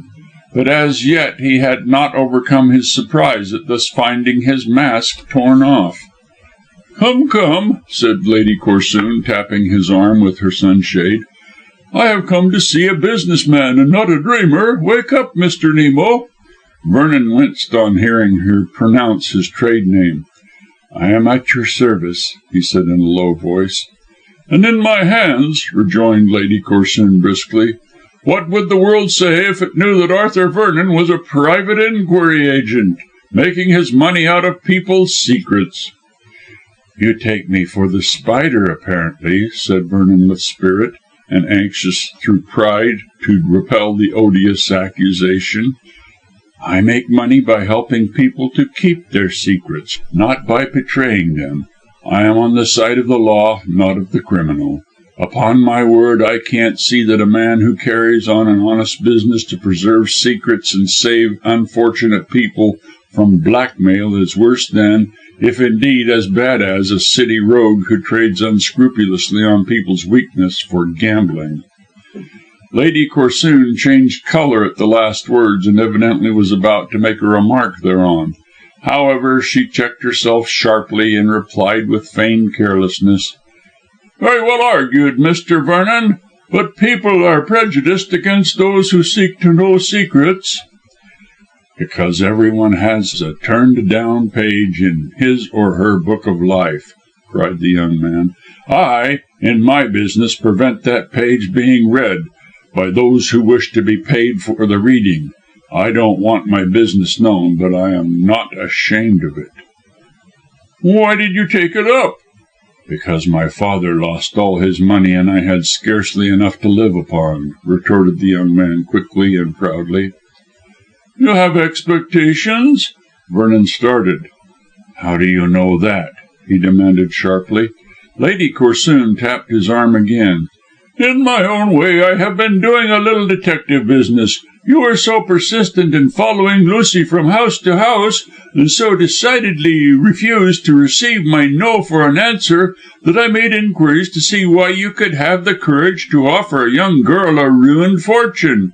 I learned, indeed, that you were ruined by your father, but I learned also that Sir Edward Vernon of Slimthorp in Worcestershire is your uncle. He has a good income and no wife, and is 80 years of age. The chances are that you will succeed him." "You cannot keep me out of the title," said Vernon bitterly. "But you should have gained more information, Lady Corsoon. My uncle hated my father because my father married the woman he loved, and he hates me because I am the son of that woman. I do not hope to inherit the money, and what is a title without money? I did not explain what you have discovered, else I should have done so, since it seems useless to put forward all that as a plea for an engagement to your daughter." "My dear man, a title is better than nothing. You are too modest. Besides, Lucy will have plenty of money." "I know, if she marries as you and her father wish. But I hear," Vernon smiled bitterly, "that you want a duke." "I want an honest man upon whom I can depend," said Lady Corsoon with energy, "and for that reason I have come to see you." "In spite of the fact that I am Nemo?" "For the very reason that you are Nemo," she retorted with a lightning glance. "My dear boy, Mr. Maunders thought to do you a bad turn by telling me of your secret business, and thought that I would certainly forbid you my house and finally end your dangling after my daughter. As it is, he has done you a good turn, as you are the man I want." "For Lucy?" "And for myself. If you can carry out safely the business I have come to see you about, I shall encourage your addresses to Lucy, and so far as I can influence so iron-natured a man, I shall win Sir Julius to your side. Come, is it a bargain?" "Oh," Vernon caught her hand joyfully. "Of course it is. I never dreamed of such happiness. But now I know why Maunders smiled when I told him that I was due at your house this afternoon." "When did you see him?" "Immediately before I came here. I went to ask whether he wished to marry Miss Corsoon or Miss Dimsdale, but he refused to say. But he smiled. Ah, he thought that, having told you I was Nemo, you intended to dismiss me for ever from your house when I called this afternoon."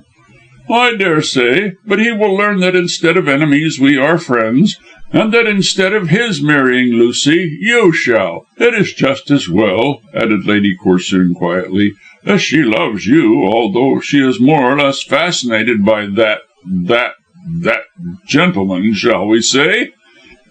"But you are fascinated yourself, Lady Corsoon, else you would scarcely have tolerated a penniless man dangling after your daughter." "I tolerated it, as you say, because Mr. Maunders knows my secret." "Your secret!" In a flash Vernon recalled the conversation with the young man under the peristyle, in which Maunders had hinted that he knew something which would enable him to manage Lady Corsoon. "What is your secret?" "I have come to tell you, so don't interrupt until I have finished," said Lady Corsoon coolly. "I come to you because I know in 100 ways that you are what Mr. Maunders is not, an honest gentleman, and also the private detective that I need. I have one great vice, Mr. Vernon. I am a gambler, and for the last 2 years I have lost a heap of money at bridge. To pay my debts, since Sir Julius kept me always very short of money, I pawned certain family jewels. If Sir Julius finds out that, he is capable of causing a scandal by forcing a separation. For Lucy's sake, as well as my own, I don't want such a thing to take place." "But how can he find out?"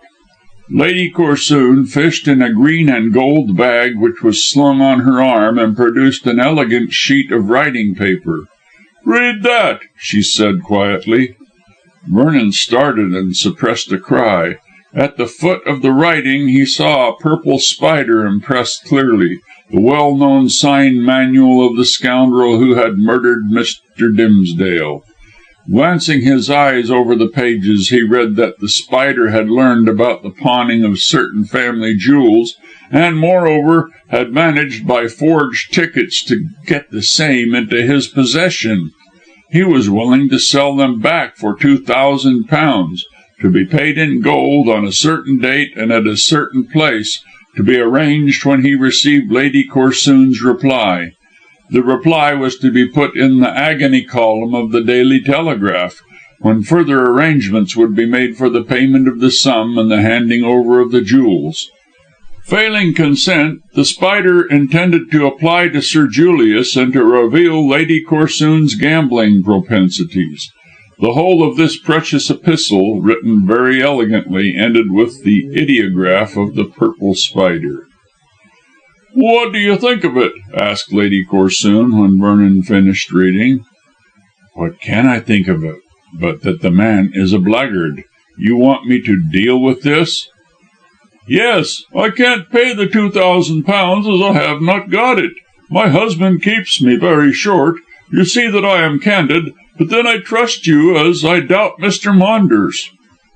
"Why do you doubt him?" asked Vernon suddenly. "Because he followed me one day to a pawnshop and learned my secret. Not in so many words, but by unmistakable hints he gave me to understand that my open house to him and my encouraging of his love for Lucy was the price of his silence. Things have gone from bad to worse, and I feel that I am under his thumb, until the jewels are got back again and all proof of my madness is destroyed. I am keeping a brave face, Mr. Vernon, but I am truly in despair. Sir Julius is a hard man, and the revelation of what I have done means disgrace. My husband will not spare me." "For his daughter's sake?" "No, he would remove Lucy from my care and cast me off with a small income to live on. He can't get a divorce, but he will insist upon a separation, as I feel certain. You alone can save me, and if you can, I agree to your marriage with my daughter. Oh," she cried, struck by a strange look in Vernon's eyes, "don't think that I am selling Lucy to you. But she loves you, and now that I know you will some day have a title, the money doesn't matter, as Sir Julius may be persuaded into accepting you as his son-in-law. At all events, if you will be my friend, I shall be yours. Is it a bargain?" "Yes," said Vernon, gripping the hand she held out. "For more reasons than this one do I wish to track this blackmailing beast to his lair. Agree by a line in the Daily Telegraph to pay the money in a month. That will give me time to turn round." Lady Corsoon drew a long breath of relief. "Thank God I came to you. As for Mr. Maunders, I really believe—" She hesitated. "What?" asked Vernon, looking up quickly. "That he is the Spider himself." Chapter 8. The Grief of Ida. Vernon was not the man to let the grass grow under his feet when there was anything to gain by hurry, and in this case the happiness of his whole life was at stake. The visit of Lady Corsoon to enlist him on her side with the bribe of supporting his suit for her daughter was one of those unexpected cards which fate deals us to win in the game of life. It was a veritable ace with which Vernon hoped to trump Maunders' trick. Hitherto, the handsome scamp had had everything his own way. Now he was to find serious obstacles in his path. With Lucy's love and her mother's support, the course of true affection might run smoother. The father might be gained over by playing on his instinctive dislike to Maunders and by the news, which Vernon had hitherto not thought worth imparting, namely that he had a chance of becoming a baronet. Moreover, since war had been declared between the two schoolfellows, Maunders would undoubtedly make himself disagreeable in any case.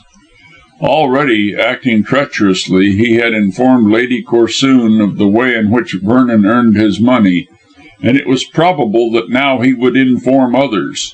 Of course the young man wished to prevent this, for in spite of his defence of his profession, he was aware that the world does not look amiably on one who lives by learning the secrets of weak humanity, even when the aim is to preserve those same secrets from use by villains.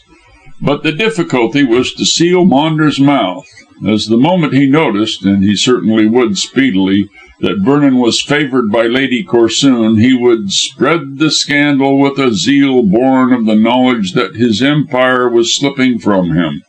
Also, he would strive to intimidate Lady Corsoon more openly, and it could not be denied but what her position towards her aggressively upright husband was a delicate one.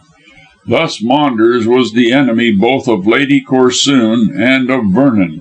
To crush him they therefore formed a secret partnership. In this unity lay their strength. The weapon Vernon proposed to use towards his dangerous foe was that supplied by the chance remark of Lady Corsoon that Maunders might be the Spider. When she departed with the assurance that there was nothing to be afraid of for at least 1 month, Vernon sat silently in his chair thinking over what had been said. After all, it did not seem impossible that Maunders should be his arch scoundrel, for whom the police were so eagerly seeking. To Vernon's own knowledge, the young man did not receive large sums from Mrs. Bedge, and he had no other source of income. Yet, as Vernon had seen, he contrived to live like a prince on nothing a year. Perhaps, like the amiable and talented Mrs. Rawdon Crawley, he managed to keep up his princely appearance by spending other people's money, that is, by getting deeply into debt. But Vernon knew that Maunders did not owe 1 penny. He came by the information by having, at the request of the late Mr. Dimsdale, searched into Maunders' private life some months previously. The old ex-police commissioner, seeing that his daughter was infatuated with the young man, hoped to learn something to his discredit, and so asked Vernon, whom he knew already as Nemo, to make an examination. Of course, Vernon did not guess at the time that Mr. Dimsdale wished to find something to the discredit of an undesirable suitor, and merely thought that the old man was anxious to learn if Maunders was a fit husband for his daughter. In fact, Vernon believed that he was doing his old schoolfellow a good turn in probing his life. He certainly learned that Maunders owed nothing, and always settled his debts scrupulously, presumably on money allowed by Mrs. Bedge. So he presented his report to Dimsdale with the remark that Maunders, at all events, was an honest man. Now the case assumed a different aspect with Mrs. Bedge's confession of poverty. A confession which was supported as true by her anxiety to become Ida's paid companion. Since Maunders paid his debts and lived like a millionaire in embryo, how did he manage to fill his purse? Lady Corsoon had provided a very reasonable reply to this serious question. He was the Spider. "But hang him, he's not clever enough," muttered Vernon, rising to pace the narrow confines of his office at this point of his meditations. "He's cunning and smart and observant and unscrupulous, but the Spider is a genius and manages his affairs in a far-seeing way which does not suggest Maunders. Connie is shallow in many ways, and for the present would sacrifice the future. No, the Spider never does that. He waits and plans and arranges his operations in such a way that he can never be captured. No, feasible though it seems, I can't see Constantine as that master criminal." But again Vernon reflected that when the trap had been arranged between him and the dead man, the window of the library had been open, and, as Mr. Dimsdale had mentioned in his subsequent letter, with wrath, Maunders had called at that moment. In fact, he had been round the corner of the bungalow nearest to the library with the 2 ladies. Now, it was not impossible that in passing the library, light-footed as he was, and Maunders trod like a cat, he might have lingered at the sound of voices. Thus he might have gained the necessary knowledge of the trap, which he had afterwards utilised to inveigle Vernon to the West Kensington house. That is, presuming he was the Spider, and the name of Lucy Corsoon used in the wire was the very name which Maunders, knowing Vernon's love for the girl, would employ. Finally, Maunders had been at the ball, and it would have been easy for him, masked and cloaked as he was, to steal into the library and commit the crime, afterwards mingling with the guests in all apparent innocence. On these grounds, Vernon began to believe that Lady Corsoon might be correct in her assumption. But always there came the doubt that Maunders was too shallow to be the arch rogue. He was clever, but certainly not a genius, whereas the Spider was a Napoleon amongst the criminal fraternity. "In one way I can prove something," said Vernon to himself. "If Maunders did enter the library, he must have been absent from the ballroom for some time.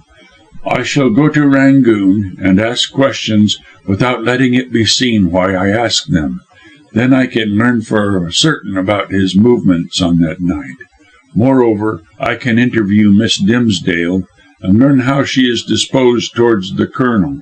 Finally, I'll see if he is right in thinking that Miss Hest's influence is harmful to her in any way." Having come to this decision, he repaired the ensuing day to Hampstead, fully determined to set his doubts at rest. A glance at the agony column of the Daily Telegraph had assured him that Lady Corsoon had carried out his suggestion. Under the initial X, she asked for 1 month's time to consider the matter of S. This undoubtedly would be accorded to her, as it was the Spider's policy never to hurry his victims. He robbed them in a most graceful and easy-going fashion, and so dexterously that his victims rather congratulated themselves that they had so honest a criminal tradesman to deal with. So Lady Corsoon's secret was safe for a month.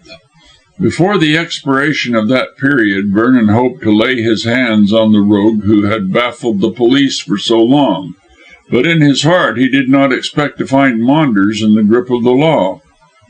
At first Vernon was refused admittance by the butler, but on insisting and on sending in his card he was shown into the central hall. Shortly Miss Hest made her appearance with a smiling but somewhat serious face. She looked extremely tall and handsome in a black-browed way as she advanced towards the visitor. "How are you, Mr. Vernon?" she said, shaking hands politely. "Is your business with Miss Dimsdale very important? She is not well to-day. I have just been bathing her forehead with eau de cologne." "Oh, I have just come to make an afternoon call," replied Vernon easily. "I am sorry to hear that Miss Dimsdale is ill." Frances sighed. "She has never been the same since her poor father's terrible death. She loved him as dearly as he loved her, you know, Mr. Vernon, so the shock was great." "I quite understand. Still, after 2 months, more or less, of quiet, she surely must be recovering. At her age, one does not remember forever." "No, at our age one has longer memories, Mr. Vernon. But it is kind of you to call. Ida likes you very much, especially as you were such a friend of poor Mr. Dimsdale's. I think you might come in for a quarter of an hour." Vernon hesitated. "I don't wish to disturb Ida," he said doubtfully, "if she wants to be quiet." "Oh, she left the decision to me when we got your card. I am acting as a kind of nurse to the poor darling. Ida is just like my sister, you know." "But your professional engagements?" They don't matter. I have made a good deal of money in one way and another, Mr. Vernon, you know. I can afford to take a rest. I want Ida to come down to Bowderstyke with me and stop at the Hall." It flashed into Vernon's suspicious mind that perhaps Frances wished Ida to fall in love with her brother. 10,000 a year would be very acceptable to Mr. Hest, if Colonel Towton's story was to be believed. According to him, the brother was not a millionaire, and what money he had he spent lavishly in helping the parish. He remarked about this to Frances as she led him through the door at the end of the hall and into the boudoir, where Ida was lying. "I hear from Colonel Towton that your brother is quite a philanthropist." Frances laughed. "Oh, the Colonel has been talking, has he? My brother would be quite annoyed, as he never liked to be praised." "Then he's not human," said Vernon bluntly. "He is human enough to be annoyed with me because I choose to earn my own living," said Frances bitterly. "However, let us see Ida, and then I'll tell you about my brother. In fact, I want to ask your advice." "Why should you think I was capable of giving advice, Miss Hest?" "Oh, you are so grave," she replied with a smile, halting at the door of the boudoir. "And Mr. Dimsdale, poor man, always said that you were so clever in making suggestions. Besides, you don't know the opinion Ida has of you. Ida, dear," she passed into the room, "here is Mr. Vernon." "Arthur," said the girl, who was lying on a couch near the window. "Oh, I am so glad to see you. I'm glad Frances did not send you away. She's such a tyrant as my nurse." "Perhaps you need a tyrant to manage you, Ida. You were always too impulsive and reckless of your health." "I think I have changed since poor Papa's death. I don't feel reckless in any way now. I shall never get over it. Never." Frances, who had taken some knitting to sit in a near chair, frowned as the girl spoke. "That's the way she goes on, Mr. Vernon, isn't it foolish? I want her to go out and enjoy herself." "As if I could, when poor Papa is dead only 2 months," cried Ida, sighing. "Oh, I don't mean you to lead a gay life, but you shouldn't stay here day after day without sunshine." "I think Miss Hest is right, Ida," said Vernon gravely, scrutinizing the pale face of the girl. "You are not looking well." "I don't feel well at all," she replied peevishly. "There's nothing organically wrong," put in Frances quickly. "The doctor said that Ida was perfectly healthy and only needed to go out and lead a happy life to become quite strong." "I shall never be happy again," said Ida with determination. Visitor and nurse, as Frances might be called, looked at one another. The girl evidently had made up her mind to be miserable. This was not a sensible attitude to adopt, but then Ida was not a particularly sensible girl. She assuredly was not brilliantly clever, although she possessed a certain amount of brains. Pretty in a doll-like way, with her golden hair and blue eyes and creamy pink complexion, she was an excellent type of a charming, modest, playful English girl, who would make a good wife and a devoted mother. But there was nothing original about her, and being the spoilt darling of an elderly father, she was subject to moods. She was sick or well, merry or sad, just as the fit took her.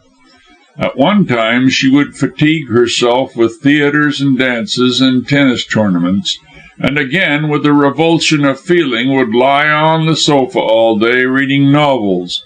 Poets would have called her an April lady, of sunshine and rain, but an ordinary human being would have found her trying.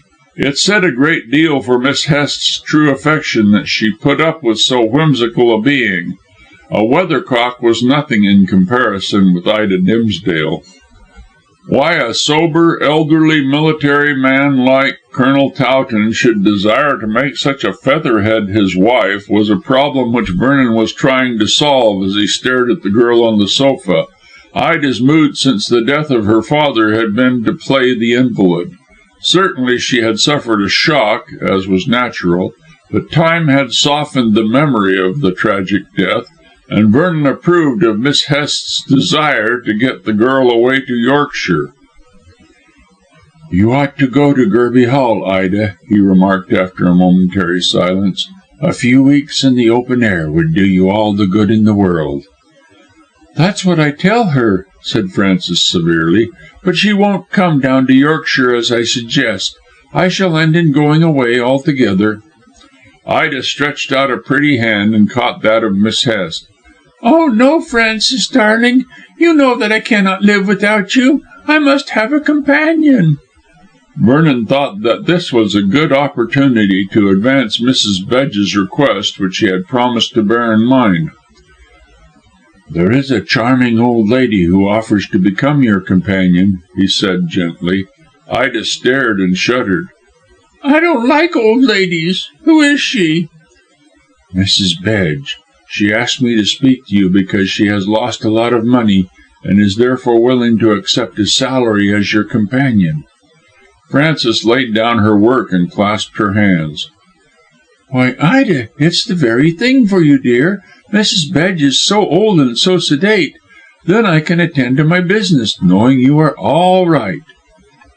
"Frances!" Ida sat up on the sofa and looked reproachfully at her friend.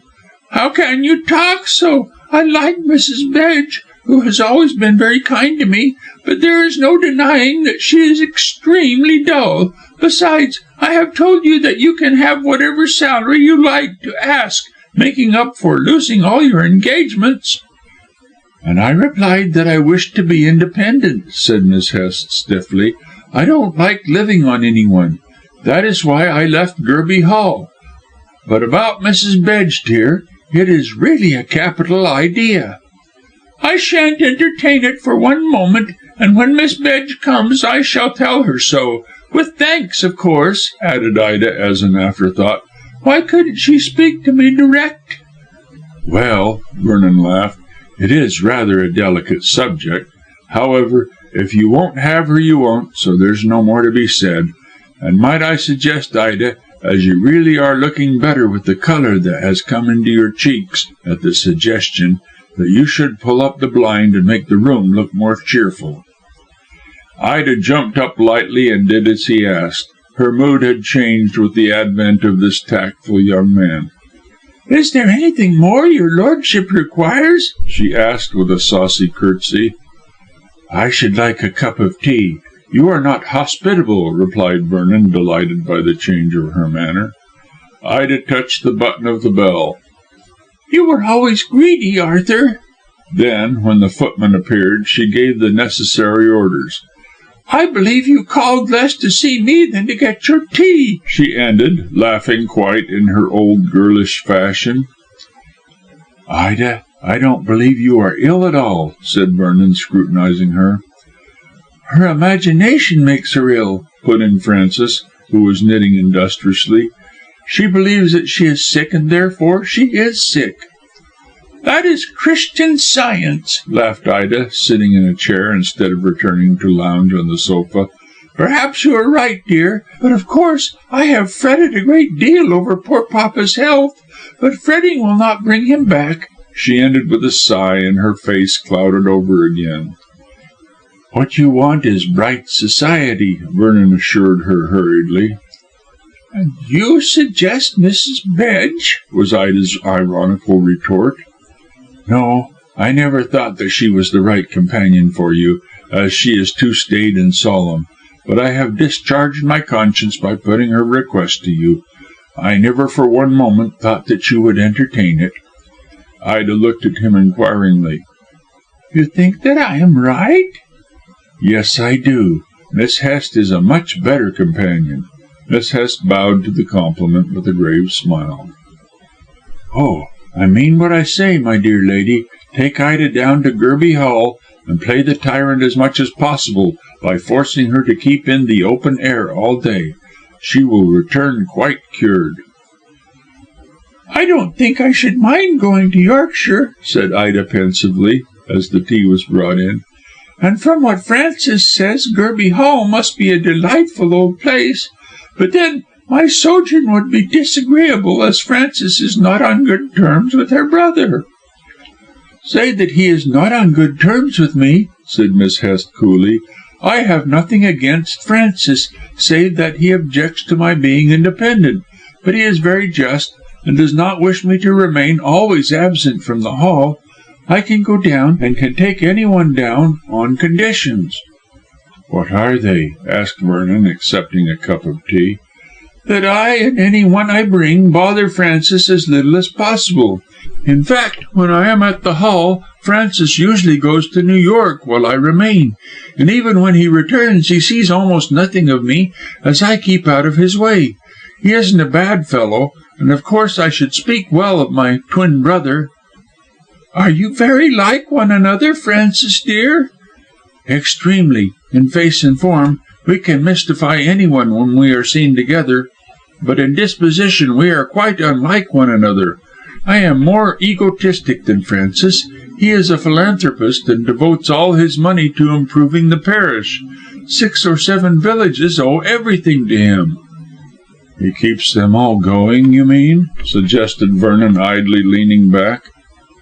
"Not exactly, but 2 years ago there was a great dearth of water, which has frequently occurred during the dry weather. Francis determined that it should not occur again, so he obtained permission and engaged a clever engineer to construct a reservoir at the top of Bowderstyke Valley."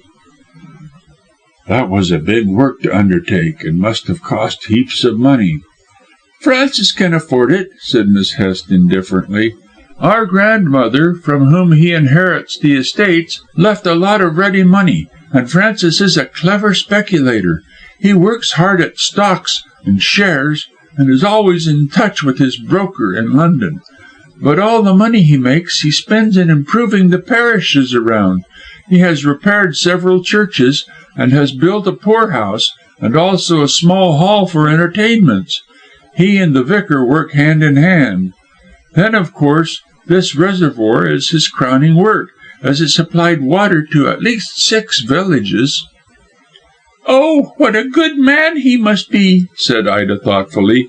"Here am I with all my money, doing nothing."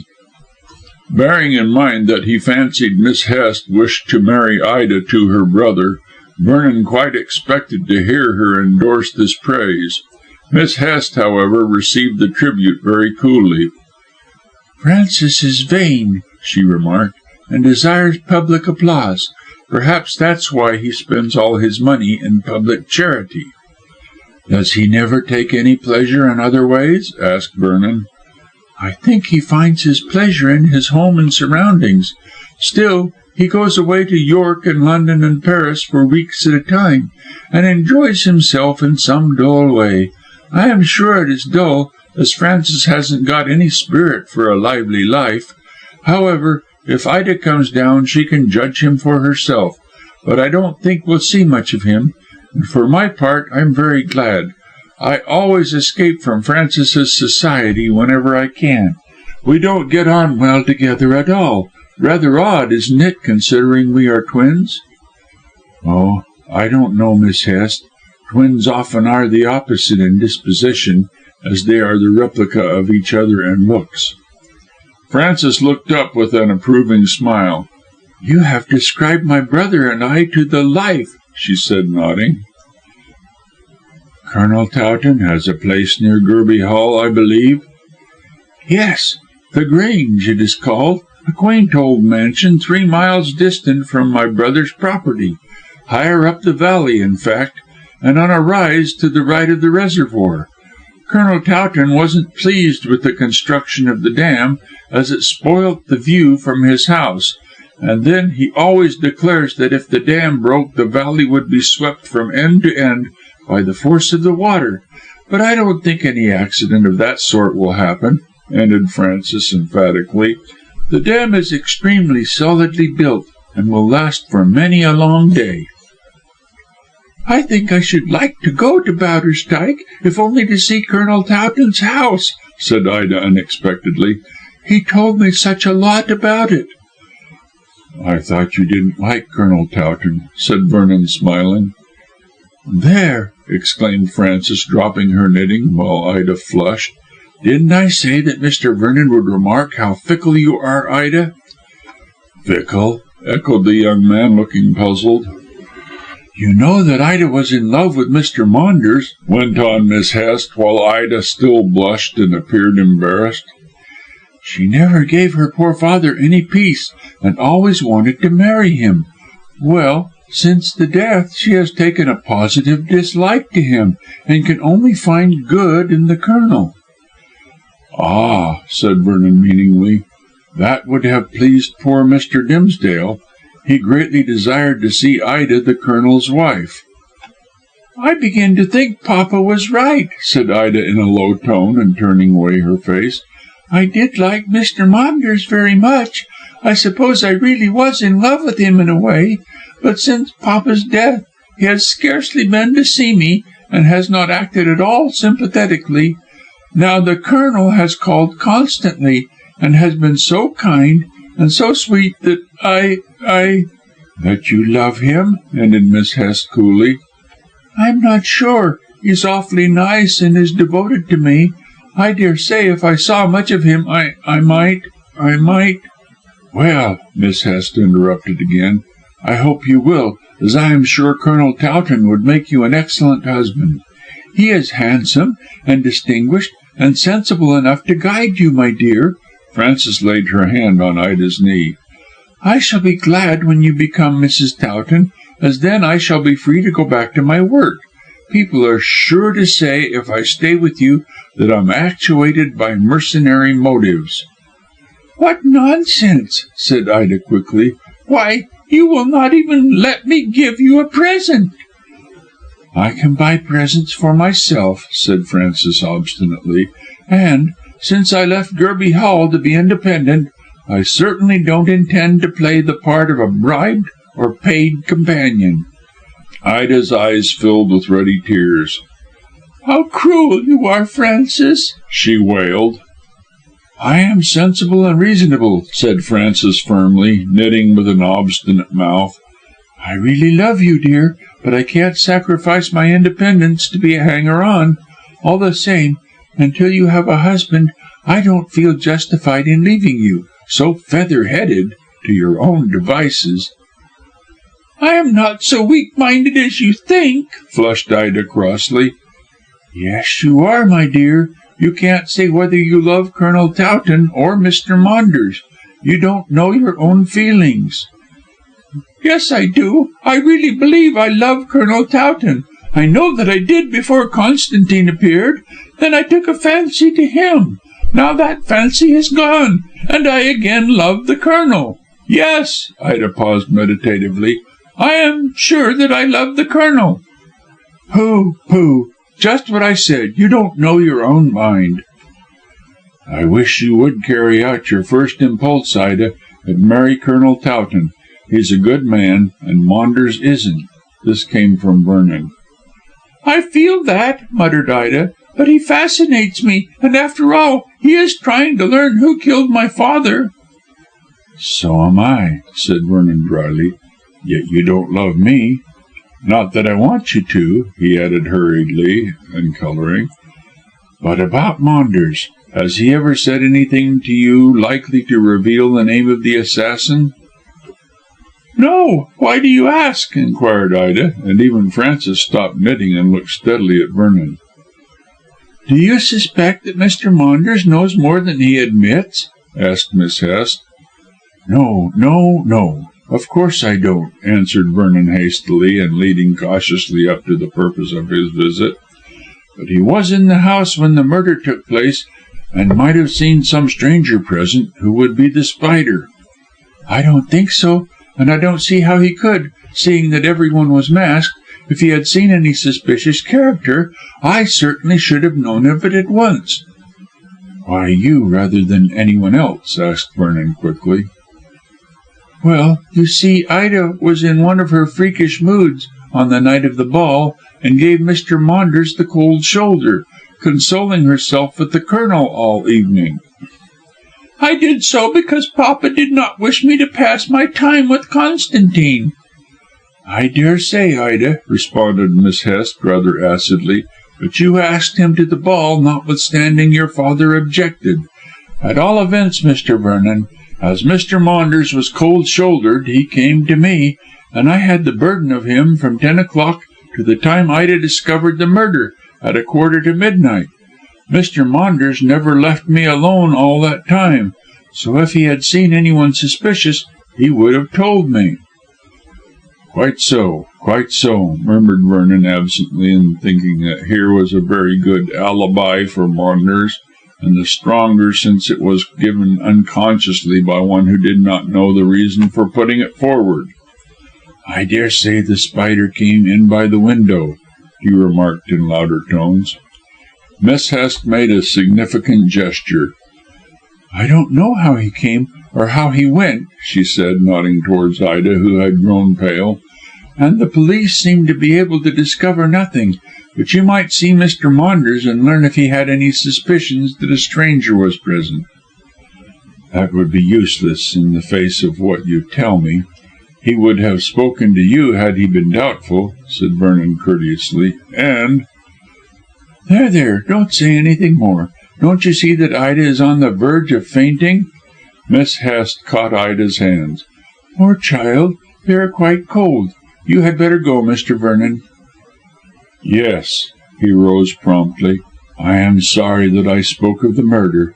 Don't think anything more about it, Ida, but go to Yorkshire and recover your health." Ida nodded faintly. "Yes, I shall go. It is best for me to get away from this tragic house." And Vernon quite agreed with her. Chapter 9. Witchcraft.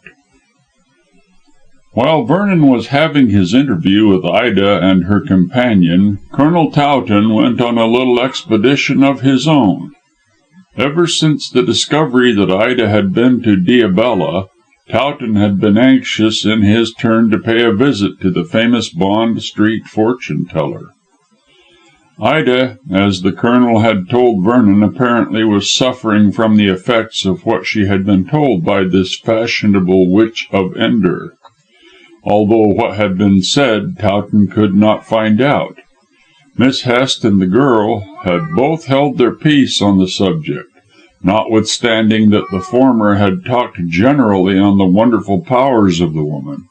In fact, she had seriously advised Colonel Towton to interview Diabella and search out the future for himself. The soldier had laughed, as he was not given to dabble in occultism.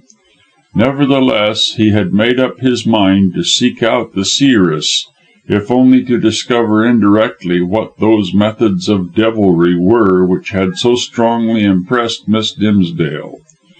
Towton, to put it plainly, went less as a client than as a spy. Considering that Ida had no very strongly marked personality, it was wonderful that the Colonel should be so deeply in love with her. He was clever in his own way, and not without brain power inside and outside his own particular military profession. His bravery was undeniable, his tact considerable, and he had left the army on account of family affairs, with the name of one who had cut short a brilliant career unnecessarily. Towton assuredly would have risen to be a general had he not retired when the family estates came into his possession. But now that he had abandoned his profession, his one aim was to marry and lead a quiet domestic life. He did not wish for a clever wife, or a wealthy wife, or a particularly lovely wife, as he was too matter of fact to be romantic. His dream was of a peaceful hearth, and a house perfectly managed by a gentle wife. In Ida he believed that he saw the helpmate he so greatly desired, one who would make her husband's will her law, and who would be a cheerful companion. Her moods he believed to be the result of lack of guidance, and he flattered himself that when she became Mrs. Towton he would be able to render her less freakish. Ida's nature was so impressionable that he thought it could be easily moulded, and in this he no doubt was right. Many of the girl's faults were due to the overindulgence of her father, and to the lack of a firm hand to lead her in the right way. She would have welcomed a master having one of those natures responsive to suggestion. And, in an unconscious way, the Colonel appealed to her as a strong, kind-hearted man, who could shelter her from the storms of life better than anyone else could. In point of fact, the two were made for one another, and, but for the intrusion of Maunders, their course of true love would have run smooth. However, Colonel Towton was extremely obstinate, and having decided that Ida was the very wife he desired to preside over his dinner table, he was determined not to let her be snatched from him by any rival. He admitted with some dread that Maunders was a formidable wooer, and moreover guessed, with the keen instinct of a man in love, that Francis Hest had too much control over the girl. For one thing, she had induced Ida to go to Diabella, a thing Towton would never have permitted had he been able to help it. He knew from his Indian experience only too well that there is truth in occultism, and that an impressionable being, such as Ida truly was, could easily be possessed by strong suggestion. He had no reason to doubt Miss Hest, and did not think for one moment that she was his enemy in any way, but, with the assistance of suggestions from Diabella, she might lead Ida into unhealthy ways. And all these dealings with the unseen with which psychics have to do were unhealthy in the Colonel's very material eyes. Already, as he had seen for himself, the visit to Diabella had upset Ida, so whatever the harm done might be, it was necessary to undo it by proving the woman to be a fraud. Towton therefore ascended the stairs to the consulting room of Diabella, with the intention of learning if the fortune teller was a humbug. Once assured of that, he resolved to explain her methods to Miss Dimsdale, and so prevent her trusting as truth whatever the woman had said. Then Ida's indignation at being duped, as the Colonel believed she had been, would probably shake Miss Hest's position. Towton felt certain that Francis was more friendly to Maunders than to himself, and at one sweep he hoped to get rid of both. Afterwards Ida would be more willing to become his wife. Diabella's offices, as they might be called, consisted of 2 rooms. A small outer one entered directly from the passage, and a spacious inner one which overlooked the street. As Towton tapped at the door of the prophetess, his thoughts suddenly flew back to his many years of sojourn in the Far East. For the moment he could not think what had detached him so unexpectedly from England, until, on stepping across the threshold of the now open door, he became aware of a strong, pungent scent, impossible to describe. At once he noted it as that smell of the bazaars which runs without a break from Port Said to Hong Kong. Perfume is the strongest of aids to memory, therefore Towton's thoughts had flashed back over many years to various Indian experiences. His body was in England, but his soul was in the East, nor did the sight which met his eyes dispel the illusion. The room he entered and the attendant who welcomed him were both Egyptian in looks. The small compartment resembled an ancient tomb, as the walls and ceiling were painted vividly with hieroglyphics, glowing in crimson and blue and yellow and emerald green.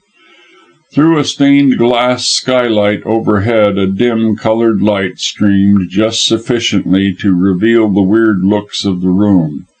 It was faked, of course, but very cleverly faked, as the Colonel secretly admitted, even to the attendant, who, apparently a true Eastern, was attired in a garb which one of Pharaoh's fan bearers might have worn appropriately. The floor was covered with linoleum painted to resemble marble, and there was a quaintly shaped table of ebony, 2 or 3 antique and uncomfortable chairs, copied from furniture of the 19th dynasty, and a weird-looking teak sofa covered with bright yellow cushions. What with the grotesquely painted walls, the sparsity of furniture, the dim light, the scented atmosphere, and the strangely dressed attendant who salaamed profusely, Colonel Towton felt as though he had stepped at one stride across the Mediterranean to a resuscitated Memphis. The man was a slim, straight native, with handsome, haughty features of the Brahmin type, and Towton wondered that he had broken caste to cross the black water. He had keen black eyes which took in the looks of the English sahib in a single flash, notwithstanding that he stood with crossed arms and downcast eyes. Towton wondered if he spoke English, and for the sake of an experiment addressed him in Tamil. The dark-skinned man replied in very fair English, with an inquisitive glance at this stranger who spoke the Indian dialect so glibly. "Is your mistress in?" inquired the Colonel, speaking Tamil. "Within, Sahib, and she waits," was the reply in Anglo-Saxon. Immediately following these few words, Towton was led into the inner room, and the attendant closed the door after him, leaving the client alone with Diabella.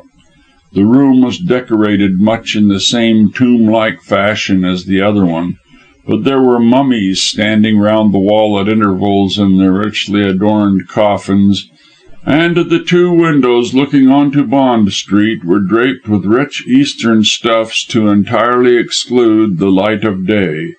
But several lamps, burning perfumed oil, dangled from the ceiling, and the room was filled with a mellow radiance, eminently suited to the object for which it was used. Towton shrewdly surmised that the peculiar decorations, the exclusion of daylight for the use of artificial illumination, and the highly scented atmosphere which prevailed even more strongly here than it had done in the outer room, were all meant to daze the senses of Diabella's clients, so that they might more readily credit her assertions. It was all cleverly conceived and carried out. The woman herself was seated at the end of the room under a kind of canopy, on an uncomfortable ebony wood chair inlaid with ivory. Before her was a tiny square table of the same sombre wood, with twisted legs, and on this stood a large crystal the size of a small orange. Diabella was seated in a hieratical attitude, with her hands on her knees, like some stone god, and wore a stiff, straight robe of mingled black and yellow, which made her resemble a viper. But her face struck Towton most, as she apparently wore an entire mask modelled in wax from some actual Egyptian mummy. This was surmounted by the well-known headdress of harsh black ringlets combed straightly to the shoulders.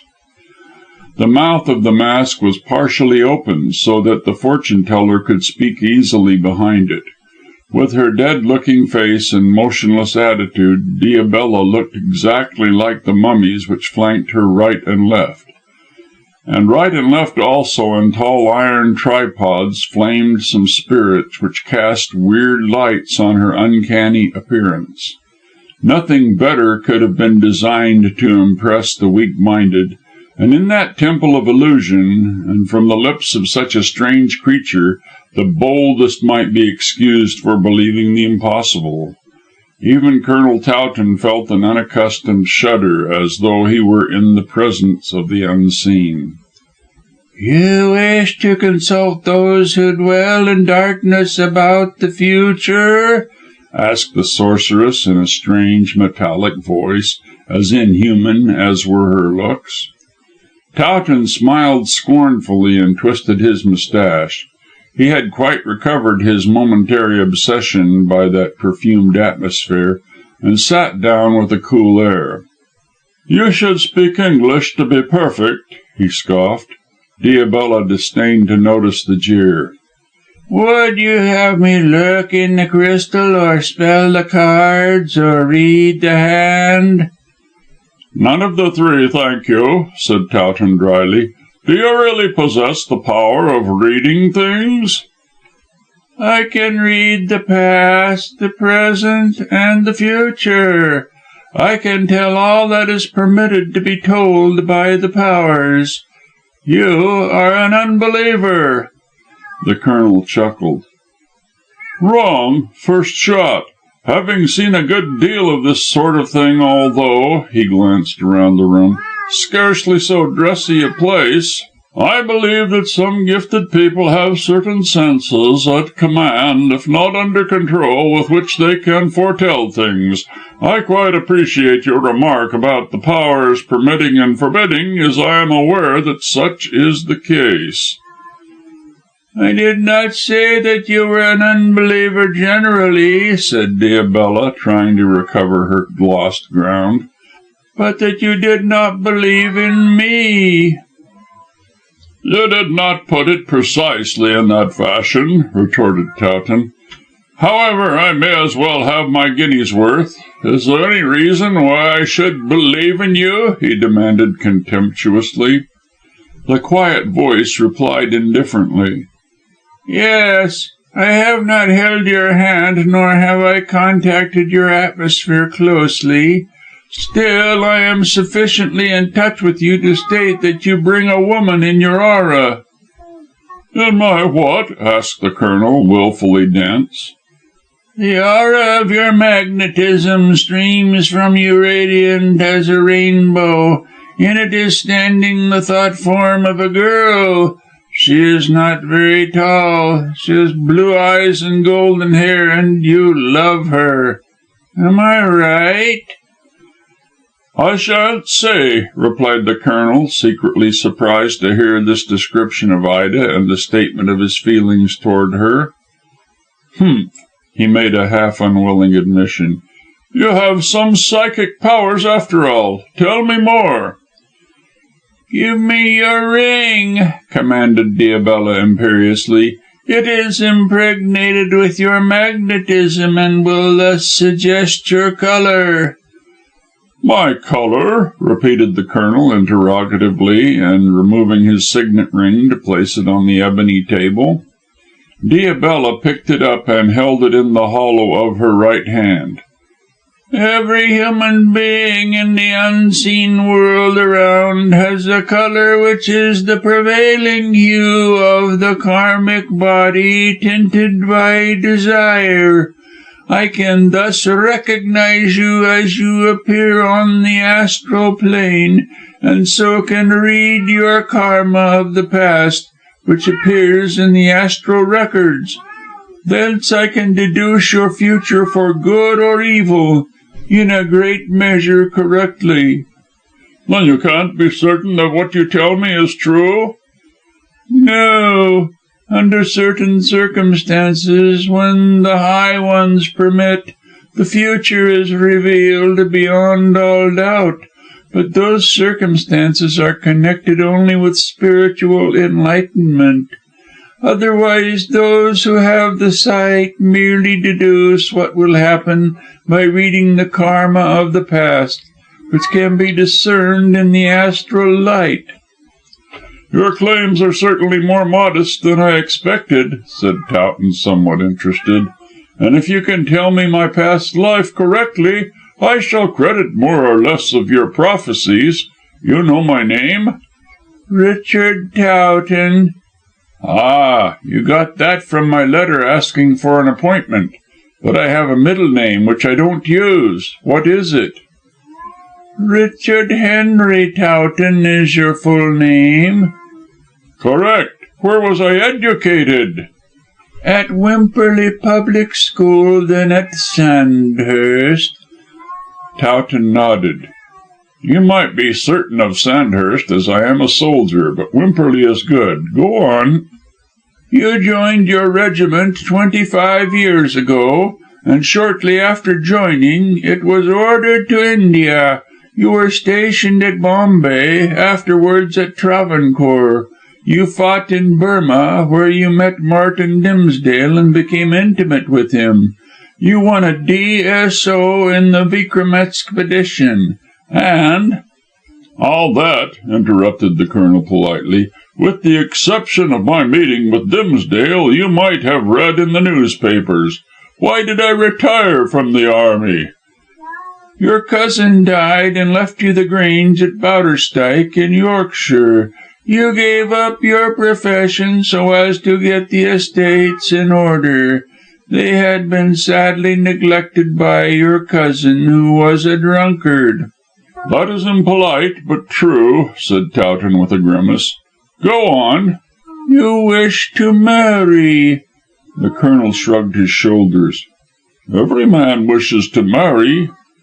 "You wish to marry a girl called Ida Dimsdale," went on the passionless voice, and Diabella refrained from making any comment on the remark. "Ah, now you are becoming interesting. Why do I wish to marry Ida Dimsdale?" The reply was unexpected.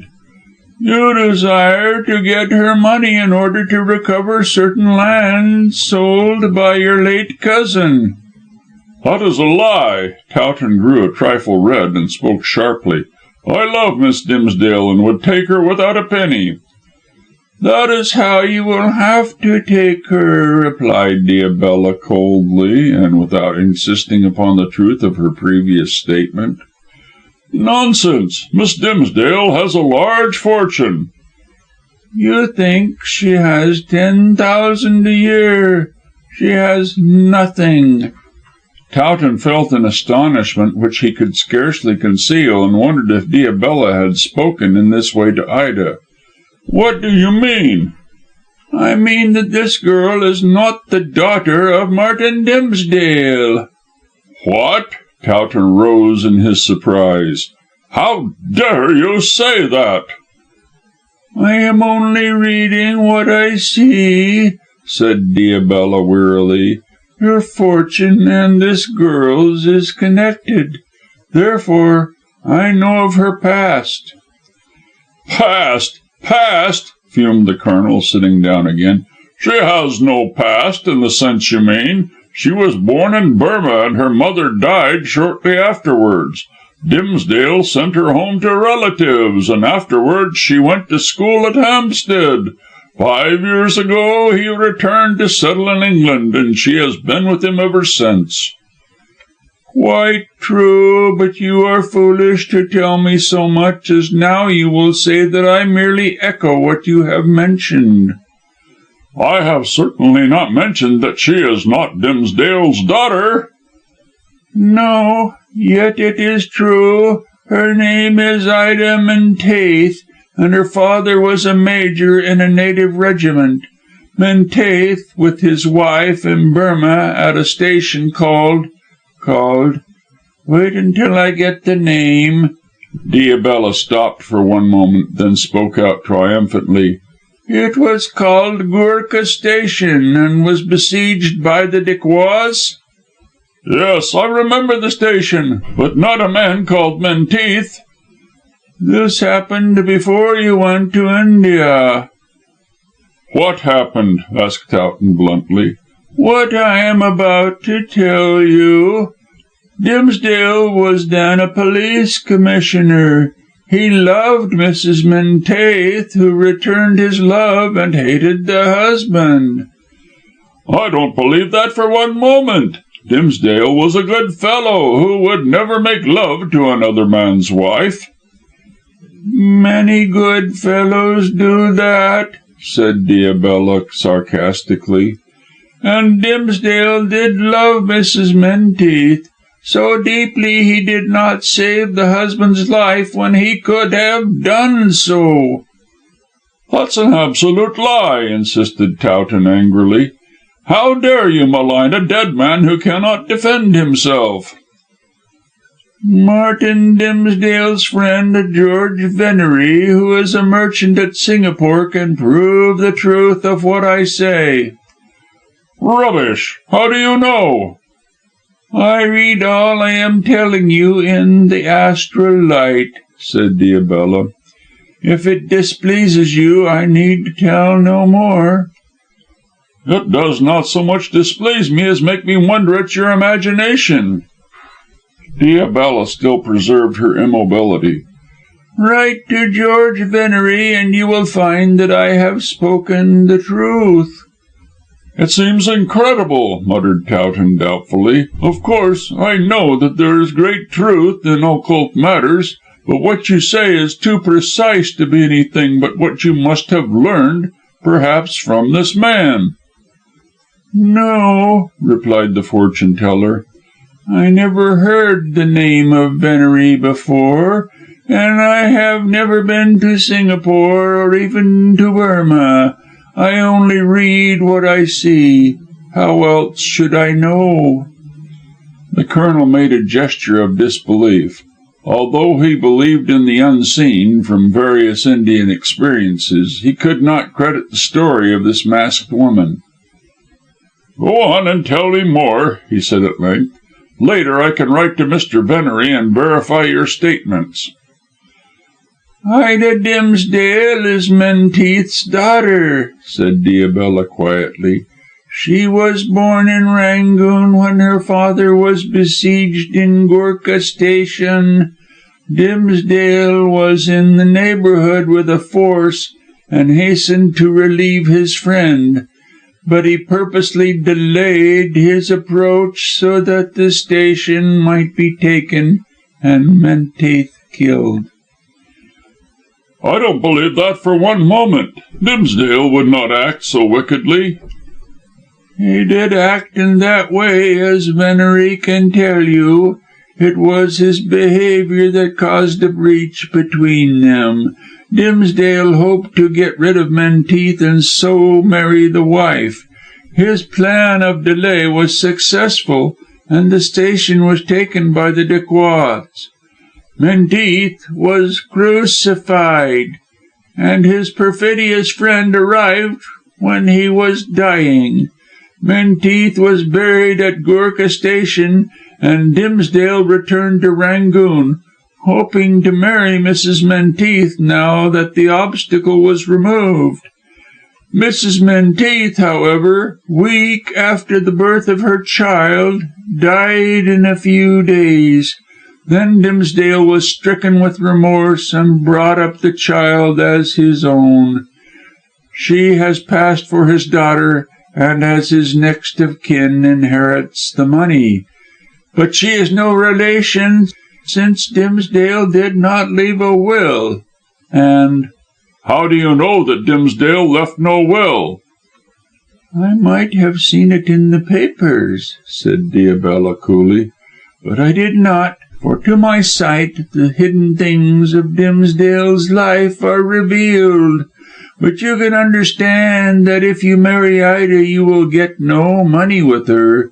The truth will be made known, and Lady Corsoon will inherit it, as it is but right she should do."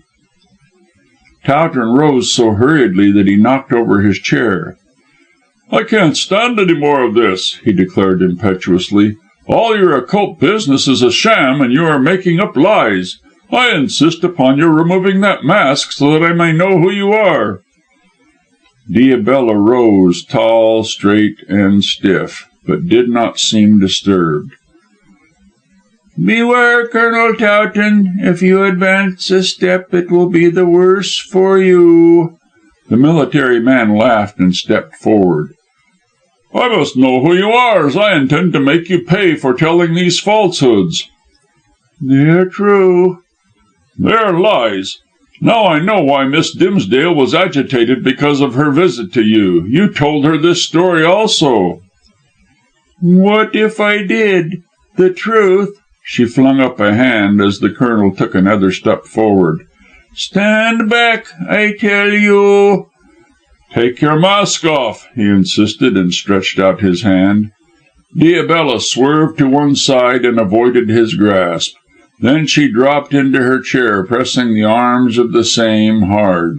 Immediately, from the mummies set around the room, came a most unearthly crying, which confounded the Colonel, not expecting such a tumult. The weird room rang with thin wailings and dismal cries. It was evident that some mechanism connected with the chair produced these noises. The place was filled with clever contrivances to intimidate nervous people. But Colonel Towton was not nervous, and after his first startled pause he sprang forward again to seize the seated figure. At all costs he was determined to unmask the sorceress and learn who she was.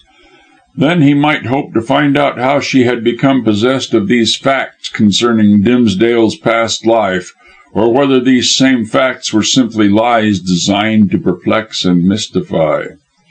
Diabella never moved as Towton came towards her, and the Colonel soon knew why she was thus certain of her safety. Before he could reach the hither side of the ebony table, rapidly as he moved, he was gripped from behind by two gigantic hands, and twisted round sharply to face a tall and burly Hindu, arrayed in a white robe and wearing a white turban. "Let me go, you dog," muttered Towton in the Tamil dialect, and set his teeth. Diabella clapped her hands, and the two men closed in a fierce struggle. As they swayed around the room, the ebony table was upset, and the woman cried out a sentence in an unknown language in her metallic voice. The next moment, the native unloosened his grip on the Englishman and stepped back. "Will you go now?" demanded Diabella quietly, and addressing Towton. "No," he cried fiercely. "I want your mask removed." Whether Diabella gave a sign or not, Towton was never able to say, but she must have given a signal, for just as the words left his mouth, the native sprang forward with the leap of a tiger, and the next moment Towton found a silk handkerchief around his neck. It flashed across him that in this way had Dimsdale been killed, and then, with the tightening of the handkerchief, came almost insensibility, or rather a dazed feeling which bewildered his brain. He had a faint feeling of being led out of the room, and of hearing a door closed. When he recovered his senses, he found himself seated on the floor of the passage, quite alone. His first thought was to tell the police what had occurred. His second, to conceal the adventure. "I shall consult with Vernon," he thought, and walked unsteadily down the stairs, feeling his neck somewhat sore, but otherwise uninjured. Chapter 10. Mystery. It was quite 3 days before Colonel Towton was enabled to have an interview with Vernon. He certainly wrote to him at once, but on receiving no reply he telephoned, only to learn that his friend had been unexpectedly called from town on the same evening. Towton therefore had to possess his soul in patience, and remained in his rooms recovering from the assault, and this took some little time. The attempt at strangulation by the burly Hindu, who was a different person to the slim doorkeeper, had caused the Colonel's neck to swell, as the flesh was bruised and chafed. His windpipe also felt painful, owing to the strong compression, and for 24 hours he had found it difficult to swallow with ease. Towton recognised only too uneasily that he had been within a short distance of actual death, and perhaps would have been strangled outright had not Diabella, as he verily believed, stopped her too zealous servant. Naturally, she did not wish for a client's death, lest the police should interfere and put an end to her lucrative trade, which was assuredly a very paying one. Meanwhile, the Colonel received a letter from Ida saying that on the ensuing day she was going down to Yorkshire with Miss Hest. There, breathing air like champagne, and enjoying perfect rest, undisturbed by callers, she hoped to recover her spirits and health within a month, the time of her proposed stay. But what pleased Towton most in the letter, and what caused him to blush like a girl, was the hope Ida expressed that he would come down to his country seat while she stayed at the Hall. "You have often told me of your beautiful home," wrote Ida amiably, "and one of my reasons for staying at Gerby Hall is to see the Grange. If you should take a fancy to run down, perhaps you will show it to me yourself, as I hear from Francis that the house is full of historical interest." There were a few lines more to the same effect, and it really seemed as though Ida wished to become acquainted with her future home. At least Towton looked at the matter in this way, and his spirits rose accordingly. Maunders apparently was out of favour, and Ida had returned to her first love. Without being unduly conceited, Towton was very well satisfied that the girl had loved him before the handsome scamp had come on the scene. Then the latter's looks and charms of manner had infatuated her to an alarming extent. Now, and the Colonel sincerely hoped that such was the case, her momentary aberration, as it might be called, had passed away, and she was holding out the olive branch of complete reconciliation. But that Towton still felt unwell after his rough and tumble encounter with the Hindu, and but that he wished to consult Vernon about the matter, he would have gone down to Yorkshire at once, so as to bask in the sunshine of Ida's eyes. But he put a restraint on his feelings, and decided, not without a struggle, to remain where he was. In connection with various ideas which had occurred to him since his visit to the Bond Street fortune teller, it was imperative that he should consult with someone and ventilate various theories which might or might not elucidate various mysteries. Therefore Towton read and smoked and played patience in his comfortable rooms, watching the passing of time with open eagerness. On the third evening, and that was a Saturday, Vernon made his appearance at 8 o'clock. He entered with perfect coolness, and found himself facing a very impatient man. "Did you wish to see me, Colonel?" he asked quietly. "I found a note at my chambers requesting me to call at once." "Do I wish to see you?" echoed Towton, jumping to his feet and wringing Vernon's hand heartily. "Why, my dear fellow, I have been sitting here on pins and needles for the last few days. What the deuce took you out of town so unexpectedly? I beg your pardon. I should not inquire into your private business. Sit down and have a cigar. The whisky and potash is on the table at your elbow." "Oh, my business is not private," replied Vernon, taking a comfortable chair and a very excellent cigar. "All the world will know in a week or so." "Know what?" "That my uncle, Sir Edward Vernon, is dead, and that I am a titled, well-to-do man, worth knowing." "I never knew you had an uncle," said Towton, staring. "It's not unusual for men to have uncles," said Vernon drily. "I didn't buck about the relationship, as we were not the best of friends. A family quarrel between my father and Sir Edward, you understand.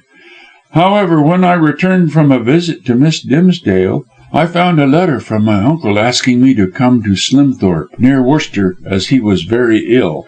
I packed up and went by the evening train, and there I have been for the last 3 days." I suppose I ought to congratulate you." "Well, you may. Sir Edward can't last more than a week, and he leaves me heir to his title, his mansion, and a few thousands a year. He's not a bad old fellow either," went on Vernon meditatively, "and I am sorry he is dying. I don't deny, however, that his death will make a great change in my fortunes for the better, as is obvious." "It will enable you to marry Miss Corsoon," said the Colonel, nodding. "Yes." Vernon thought of his interview with Lady Corsoon and replied briefly. "Uncle Edward is 80 years of age," he added apologetically, "so he can't be said to have been cut off when he was green." "He's not cut off yet," answered Towton with a shrug. "I don't want to throw cold water on your prospects, Vernon, but these old fellows have wonderful recuperative power." "I shall be glad if he gets better," said Vernon emphatically, "and now that we are friends I may be able to make his life more cheerful. He has a dismal time all alone in that barrack of a house, but I don't see why I should bore you with all this family history." "I do," said the Colonel unhesitatingly.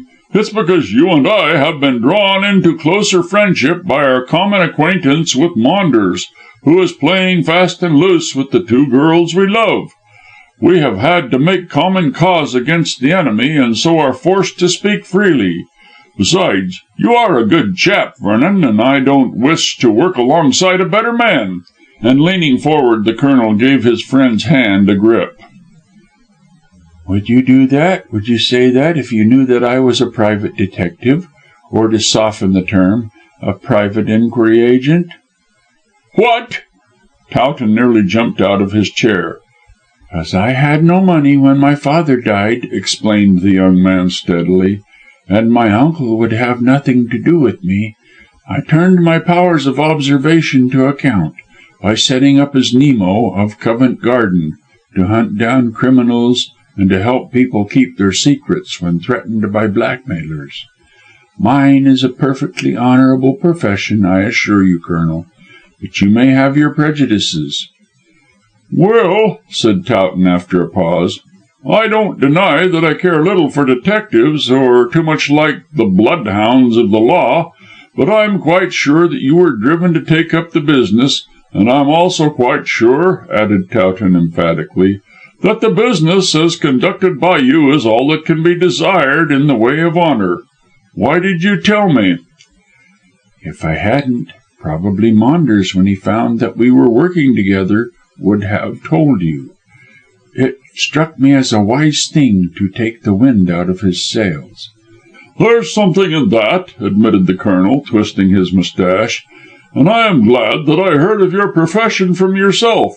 But how did your friend Maunders find out what you kept secret?" Vernon shrugged his shoulders. "Who knows? He seems to have a wonderful nose for smelling out things to his advantage." "To his advantage? Come now." "I assure you, Colonel, it is so. He wished to become my partner. Lately, however, he has changed his mind, and he promised to hold his tongue. To my cost," went on Vernon slowly, "I found that he has not done so, as he told Lady Corsoon." "The devil he did! Then good bye to your chances of the daughter." "Do you think so, when I shall soon be Sir Arthur Vernon, with an eligible country seat and 3,000 a year, more or less?" "No, that alters the case. It whitewashes you, as it were. Ho, ho!" Towton laughed maliciously. "That will be one in the eye for Mr. Constantine Maunders. And serve him right. Why the deuce does he play the lover with two women at once? I congratulate you, Sir Arthur." "Colonel, you are premature." "Never mind. It's just as well to take the bull by the horns and time by the forelock. I congratulate you, Sir Arthur, for you will marry Miss Corsoon and wipe our friend's eye. He won't have either girl." "Certainly not Lucy, if I can help it," said Vernon hotly. "But what about Miss Dimsdale? I rather think, from what I saw of our interview of 3 days ago, that she inclines to you, Colonel." "Ah, Miss Dimsdale!" Towton nursed his chin in the cup of his hand. "It is about Miss Dimsdale, amongst other things, that I wish to see you." "What other things?" demanded Vernon bluntly. "Diabella, for one." "The fortune teller? Have you seen her?" Towton put his hand to his neck with a wry smile. "Yes, the jade. She nearly had me strangled." Vernon dropped his cigar. "Strangled?" "Yes." The Colonel unloosened the white silk scarf he wore round his throat and leaned forward to show a fading black mark round it. "You see, I assure you I have scarcely been able to swallow since I saw you last. That damned Hindu nearly did for me." "Hindu? Did a Hindu attempt to kill you?" "Rather, and jolly nearly succeeded." "But why?" "Because I wished to tear off the false mask worn by Diabella, a waxen or papier mâché sort of face that makes her look like an Egyptian, so as to be in keeping with her room, I suppose." "Why did you wish to tear it off?" "Because she said certain things, and—" Towton stopped as Vernon rose quickly and began to walk about the room. "What's up now?" "Colonel, do you remember how you gave it as your opinion that Dimsdale had been strangled by a thug?" "Ah," said Towton dryly, "the same idea strikes you also, I see. Well, Diabella may have something to do with the matter. I asked you to see me in order that we might thresh it out. Now that I know you are Nemo, I am all the better pleased, as your professional knowledge may link this and that together." "This and that?" "Bond Street and Hampstead," said the Colonel impatiently. "That is, you may see a connecting link between this beastly nigger attempting to strangle me and the actual strangulation of poor Dimsdale in his library." "I can't see the link," said Vernon thoughtfully. "Diabella knows nothing about Dimsdale." "On the contrary, she knows a great deal. By the way, didn't you tell me that Dimsdale was being blackmailed by that confounded Spider?" "Yes." Vernon stared and wondered why the question was asked. "He had a secret, which the Spider learned, and intended to tell it to me after the capture of the beast. But the Spider killed him, and so—" Vernon shrugged. "I wonder if what Diabella told was the secret," muttered Towton, stroking his chin. "Did Dimsdale ever give you to understand that his secret whatever it might have been, was a disgraceful one?" "On the contrary, he said that he didn't mind anyone knowing what it was," said Vernon promptly. "Only he added that the Spider had embroidered actual facts, and so might make things hot for him were the added facts to become known to the world at large." Towton nodded. "I thought so." "Thought what?" asked Vernon impatiently. "That Diabella and this mysterious Spider are in league." Vernon dropped into his chair, placed his hands on his knees, and stared very hard at the lean brown face of the soldier. "What do you mean?" "Listen, and I'll tell you. I am quite sure that you will come to the same conclusion." And Towton, in an incisive manner, related what had taken place in the fortune teller's weird apartments. The effect on Vernon was to produce an extraordinary emotion of mingled dread and relief. Dread, because he saw deep and dangerous villainy at work, and relief, as now he espied a gleam of light in the darkness surrounding the Rangoon crime. He made no remark, either during Towton's recital or after it, so that the Colonel grew impatient. "Well, what do you make of it?" he asked sharply. "I agree with you that Diabella and the Spider are in league." He rose, much agitated. "Perhaps Diabella is the Spider all by herself." "The Spider I always understood to be a man." "It is presumed so, but who knows? Diabella may be the real originator of these crimes, and may employ men to collect her fees. Then, of course, as a popular fortune teller, she has every opportunity of learning people's secrets, for those who consult such creatures always give themselves away. A few skilfully put questions, and a few dexterous prophecies would make people loosen their tongues. Then a clever woman, putting two and two together, would soon make the four, which means blackmail." "But how the deuce could she learn this secret of Dimsdale's?" "Well, the secret is connected with the Far East, and you say that Diabella employs two Indians in her fortune-telling business. She may have learned it from them, since the older man, the one who attempted to strangle you, may have been a soldier in the Burmese war, and so may have been connected with Dimsdale. Then again, Diabella may herself have been in the East, and may have learned about Ida not being Dimsdale's daughter." "Do you think it is true?" "I fear so, as the secret of her birth and adoption by Dimsdale is not one that any man would mind being made known. But the embroidery to which our poor dead friend alluded consists of this assertion, that he wilfully delayed coming to the assistance of Menteith, and for the sake of the man's wife, acted in a David and Uriah the Hittite manner. That embroidery is indeed worth blackmail. But it isn't true. I believe Dimsdale's assertion rather than Diabella's story. She knew the facts and improved upon them in the way that I have mentioned." Colonel Towton nodded. "Then Ida, not being Dimsdale's daughter, and there being no will, cannot inherit her presumed father's money as next of kin?" "I think not. It will go to Lady Corsoon, as Diabella asserted. She is Dimsdale's sister and only relative. It will be a good thing for Lady Corsoon," murmured Vernon, thinking of the gambling debts, "as it will make her independent of her miserly husband." "There's another thing to be thought of," said the Colonel gravely, "and that is the blackmailing of Ida." "Oh, do you think that her health is suffering from that?" "Yes, I do. She went to the fortune teller, and what she heard has made her ill. She probably was told the same story as I heard, and knows that she is keeping the 10,000 a year wrongfully from Lady Corsoon. This being the case, and Ida being a sensitive girl, it is no wonder that she is disturbed and ill. Her conscience is fighting between keeping the money and giving it up. Then Miss Hest may be forcing her to keep silence. Otherwise, as she is the sweetest girl in the world, I feel sure she would speak out and give up the fortune." "She may not believe the story." Certainly she may not, but it must have sown doubts in her breast, and if left to herself she would perhaps come to me or you, asking us to resolve these doubts. But Miss Hest—" Colonel, I don't think you are altogether just to Miss Hest. She is really a kind-hearted, decent woman, and is not after Ida's money, as you imagine.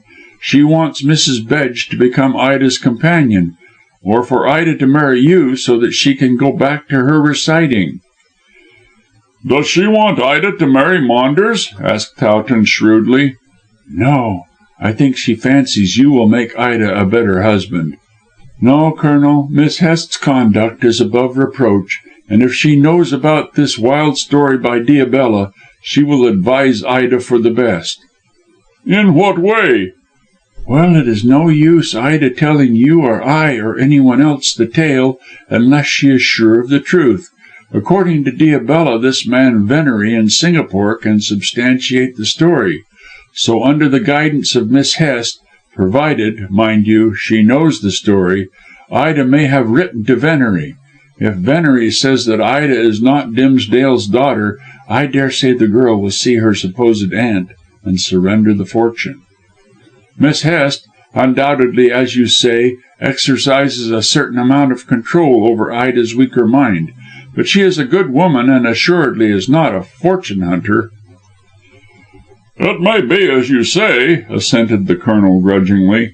"However, it is plain that Diabella knows something of The Spider and something of the murder, since she is aware of Dimsdale's secret." "You don't think she read it in the astral light? I know you believe in occult matters." "To a certain extent," said Towton drily, "but I don't believe that the unseen ever furnished so detailed a story. Communications from the next world are apt to be scrappy. What's to be done?" Vernon quickly decided. "We'll divide the burden," he said promptly. "You write to night or to morrow to George Venery of Singapore, asking how much of this yarn is true, and I shall call on Diabella." "Why not consult Inspector Drench and have her arrested?" "It wouldn't be a bad idea," pondered Vernon, "and yet it is not wise to act with too much haste. After all, we can't get a search warrant, as you have no witness to your assault, and the woman can easily deny the story of Dimsdale which seems to connect her with The Spider. I shall go on my own and secure more evidence upon which to get a warrant, if not for her arrest, at all events for a search through those rooms of hers. Some evidence regarding The Spider, if indeed she is connected with him, as seems extremely probable, may be found concealed there. I'll call to morrow morning," ended Vernon, rising, "in the character of a superstitious client." "And I'll write the letter to Venery of Singapore." In this way the matter was decided, and the burden was divided. Vernon went away with the conviction that by chance the Colonel had struck upon the much wished for clue which would lead to the identification of the famous Spider. Certainly he might be jumping to a conclusion, but taking all that was known into account, it looked extremely probable. And if it was true, it behooved him to act cautiously, lest the Spider at the 11th hour should slip through the fingers of the police. For this reason, and until he was positive, Vernon did not think it wise to call in the assistance of the law. First, it was necessary to prove the collusion of Diabella and the Spider, so that if she were not the scoundrel herself, she would at least be able to identify him beyond all doubt. Second, even if his identity were proved, it would be no easy task to arrest so slippery a criminal. Like the celebrated fox in the fable, the Spider had 1,000 tricks which he would use to better advantage than the animal.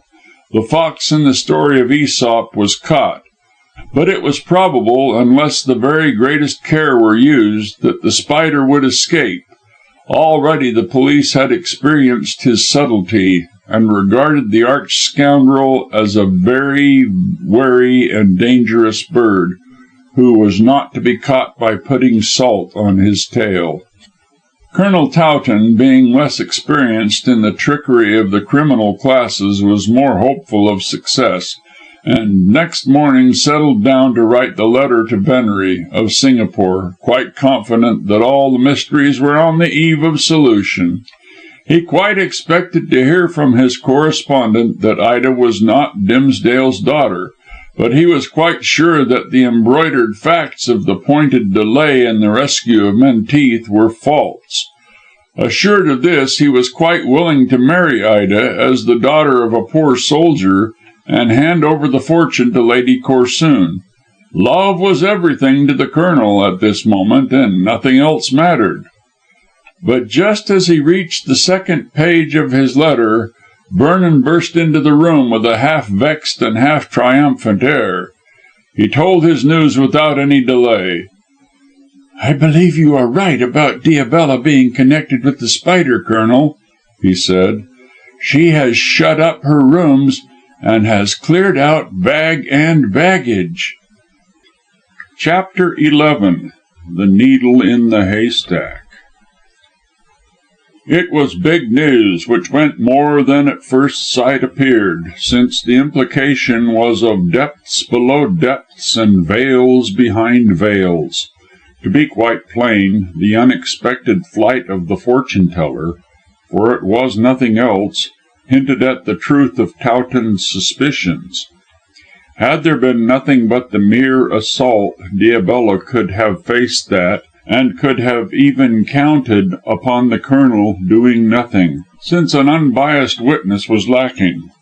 The flight was not caused by the incident which had taken place in the Bond Street rooms, but by the fear that something dangerous might peep out from behind it. And what could this something be?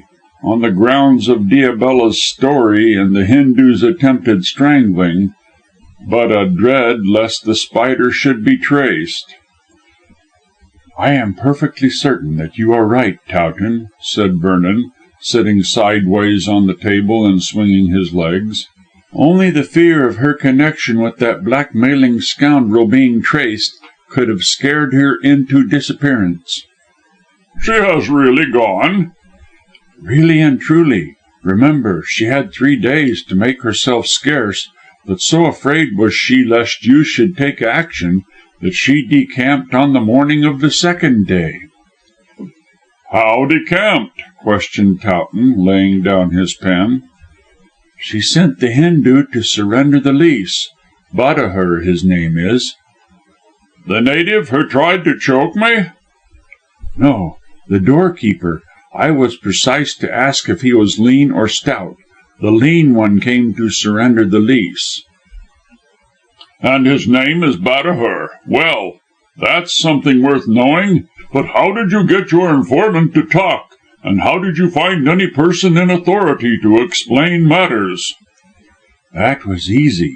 Vernon slipped off the table and into a chair. "I called on the plea of wanting my fortune told by Diabella. Instead of Badahur opening the door, a neat little maidservant made her appearance, and informed me that Diabella had retired from the business, which had been taken over by a certain American prophetess. I asked to see the lady, and I did." "You don't think she was Diabella unmasked?" "Not from your description. You told me Diabella was tall.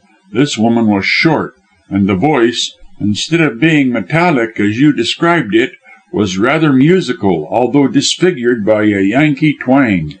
This new sorceress, from New York City, as she told me she was, could never have spoken English without the twang." "It might have been assumed." "Not it. I can tell the true from the false," said Vernon emphatically. "Mrs. Hiram G. Slocum is a genuine American, sure enough. Besides, her ideas of surroundings and those of Diabella differ.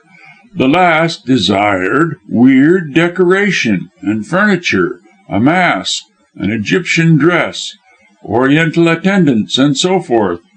Mrs. Slocum's idea is that people should not be frightened, but should have their future told in a motherly, old-fashioned way, amidst rural fireside granny scenery." She intends, so she told me, to transform the Egyptian rooms into the semblance of a rustic cottage interior, with a cat and a humming tea kettle, rafters with strings of onions, and flower pots on the ledges of Bond Street windows turned into casements.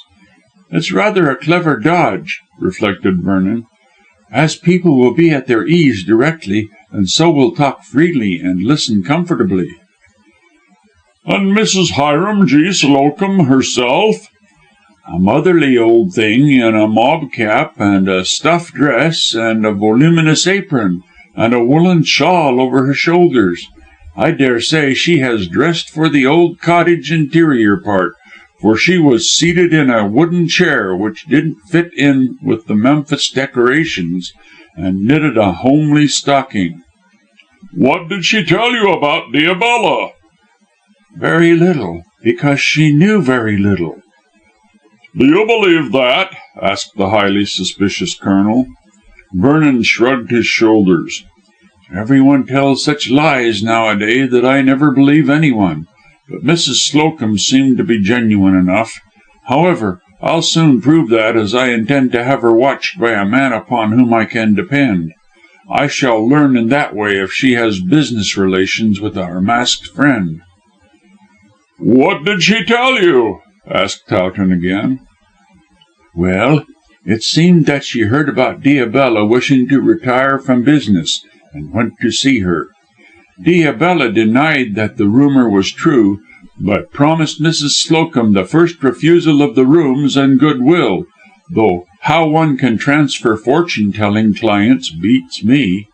However, Mrs. Slocum retired and left her address, somewhere in Pimlico, where she was wasting her talents on maid-servants and suburban people.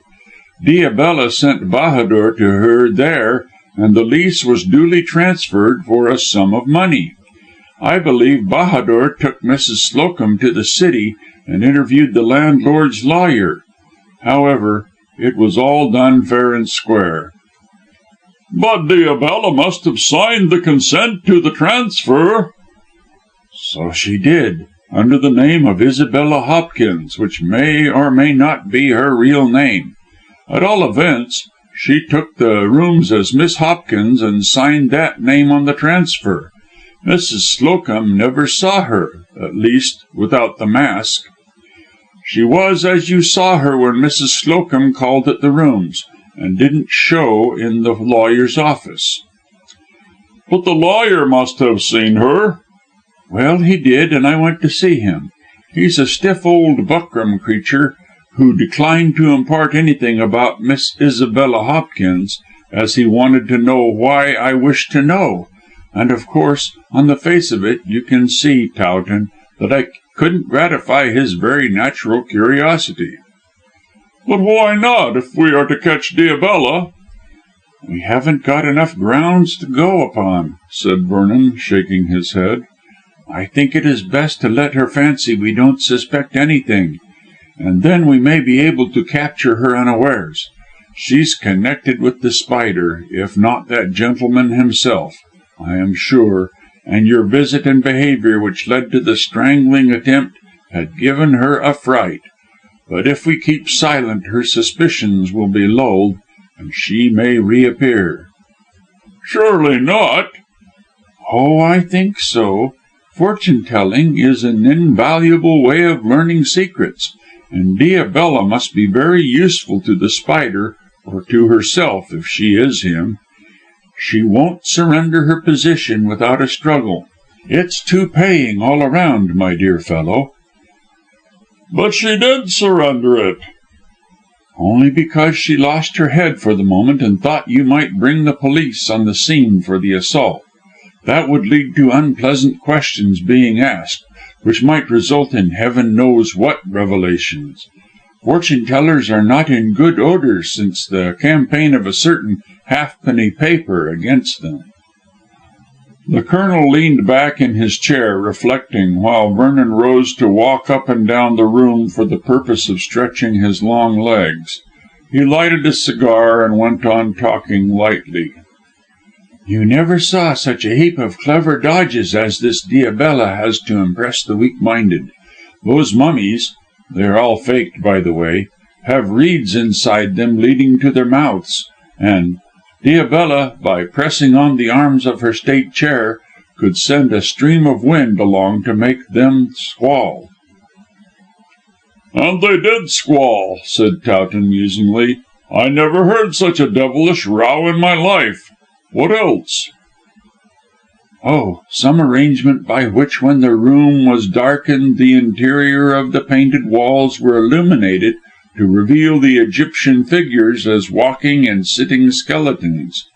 Then there's an apparatus to make thunder, and flashlights for lightning, to say nothing of ingeniously arranged draughts calculated to make anyone's hair rise in the necessary darkness when he or she felt a cold breath fanning him or her.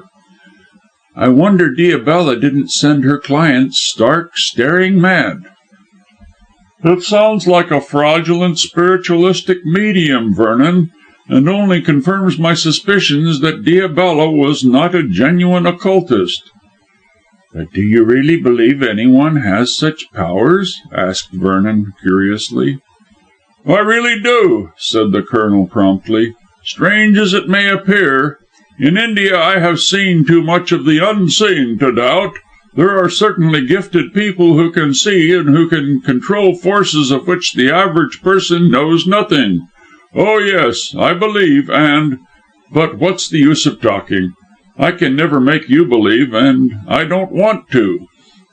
Vernon shrugged his shoulders again and buttoned up his coat. "As you say, it doesn't matter," he answered.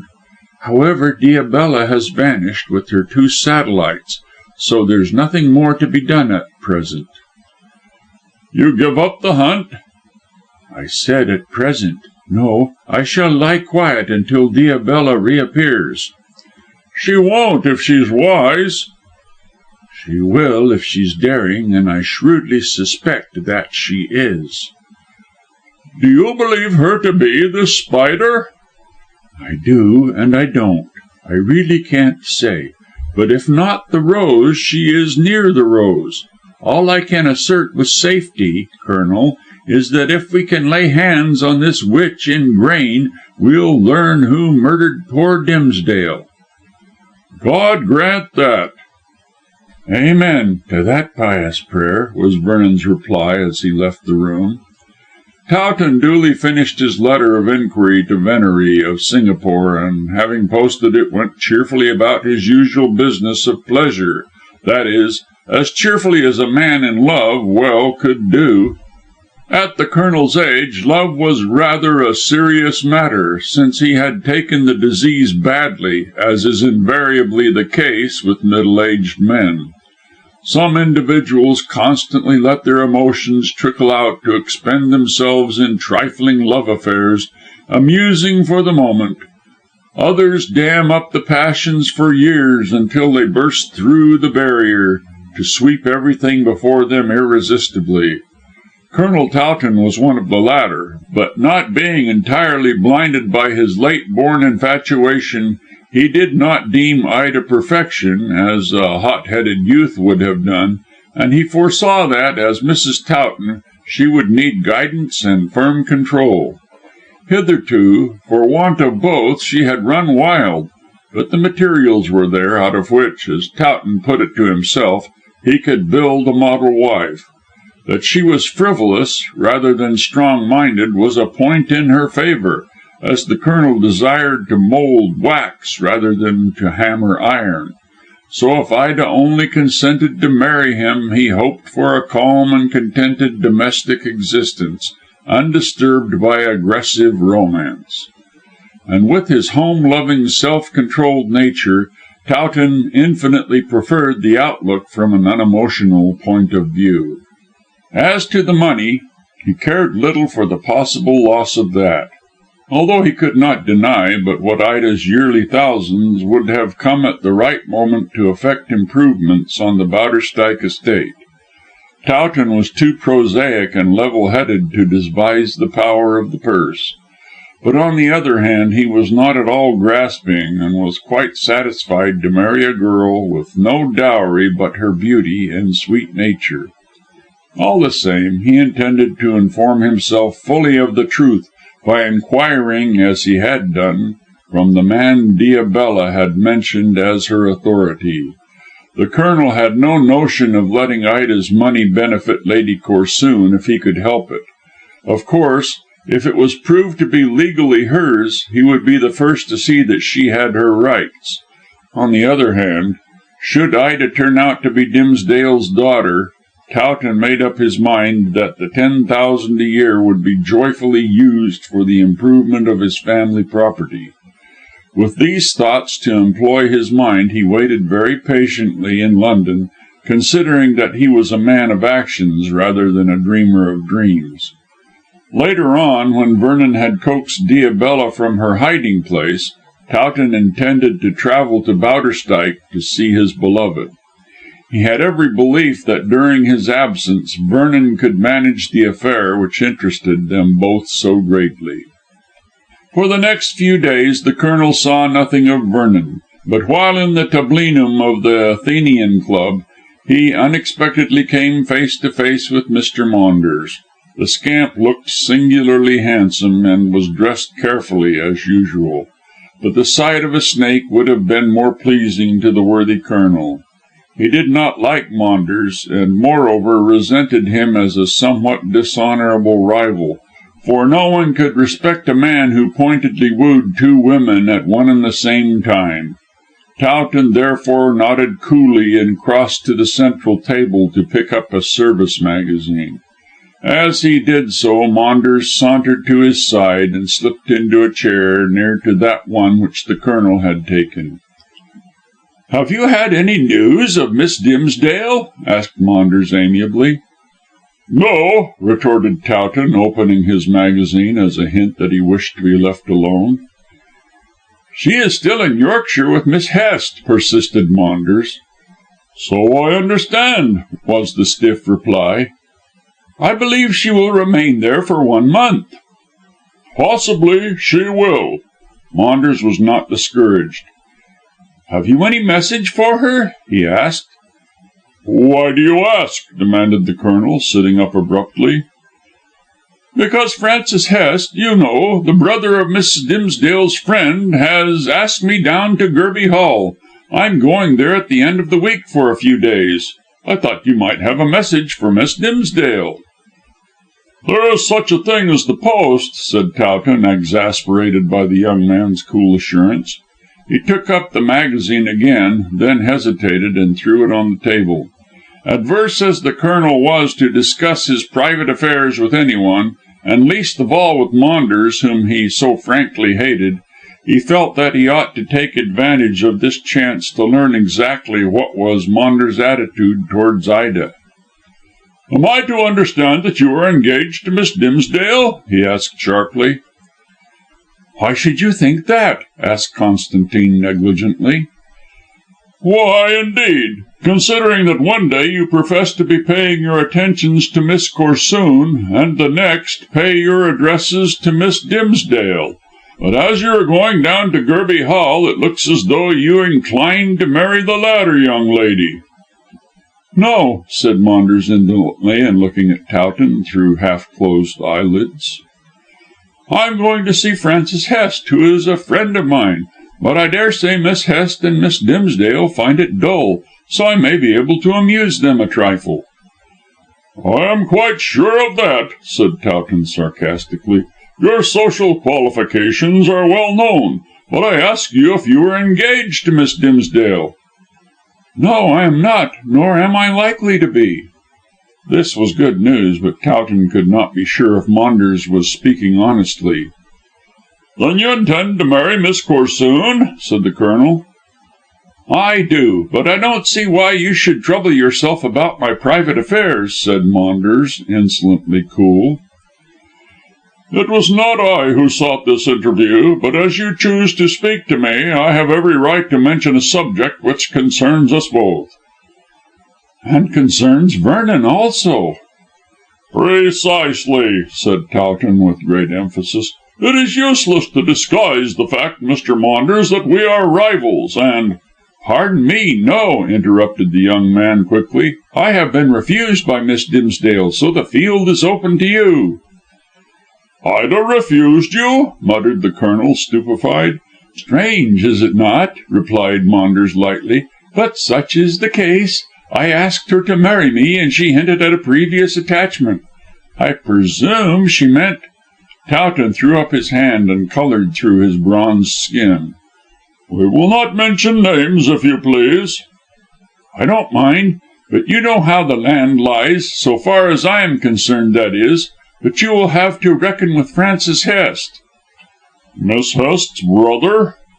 "The same. Francis and Francis, twins with twin names, you may say. She is devoted to this more than her brother, and wishes him to marry money." "Do you mean to say that Miss Hest has taken Miss Dimsdale down to Gerby Hall so that she may meet Mr. Hest?" "Yes. He's not a bad looking fellow, exactly like his sister, who is handsome in an imperial way, as you have seen. In fact, if you see Francis, you have seen Francis. The brother isn't very well off, as he has spent all his available cash in philanthropic works, and constructing some confounded dam to supply water to several villages has nearly ruined him. But Miss Dimsdale's money will therefore come in very acceptably. But I fear Hest will waste it in helping the poor. He is ridiculously crazy about doing what he calls good." "It's ridiculous," muttered the Colonel crossly. "Miss Dimsdale doesn't know this man Hest." "Francis will see to that. Now that Miss Dimsdale is at the Hall, she will have every opportunity of seeing him. Miss Hest will throw them together on every occasion. Upon my word." Maunders rose and stretched himself. "Were I you, Colonel, I should go down to Gerby Hall and look after matters." "Thanks for your advice," said Towton, picking up the magazine again, "and good day to you, Mr. Maunders." "This is what comes of my trying to help you," observed the young man with a shrug. "I do what I can, and you throw my philanthropy in my face." "No, no." Towton's conscience smote him, for really Maunders had done him a distinct service, and also he had announced that Ida had refused him, which was excellent news. "I thank you for what you have told me. It is probable that I shall go down to Gerby Hall at the end of the week." Maunders nodded. "I may meet you there," he yawned, and sauntered away with a bored air, which was rather overdone. As a rule, he was alert and full of life, so it looked as though this languor was assumed for some purpose, and not a good one, if the man's selfish nature was to be taken into account. It wanted 3 days to the week end, so Towton really intended to take the northern journey. He had never trusted Miss Hest, and it was quite probable that as she had discouraged the wooing of both himself and Maunders, her intention was to secure the heiress for her too philanthropic brother. Of course, if Towton could prove to the twins that Ida had no money, it was possible that no further plans would be laid to entrap her. Money was what Francis Hest required for his lord of the manor schemes, and money was what the sister desired to secure for him. But considering that Frances did not get on well with her brother, and that they rarely met, it was strange that she should be so anxious to serve him. Unless, indeed, the two had come to an agreement that if Francis married the supposed heiress, Francis would share the income. On the whole, Towton thought it would be just as well to go down to the Grange for a week or so, and pay a neighbourly visit to Gerby Hall. He would at least learn how much of Maunders' tale was true, and perhaps might induce Ida to accept him, since she had refused his handsome rival. "Gad, I'll go down on Saturday," decided the Colonel.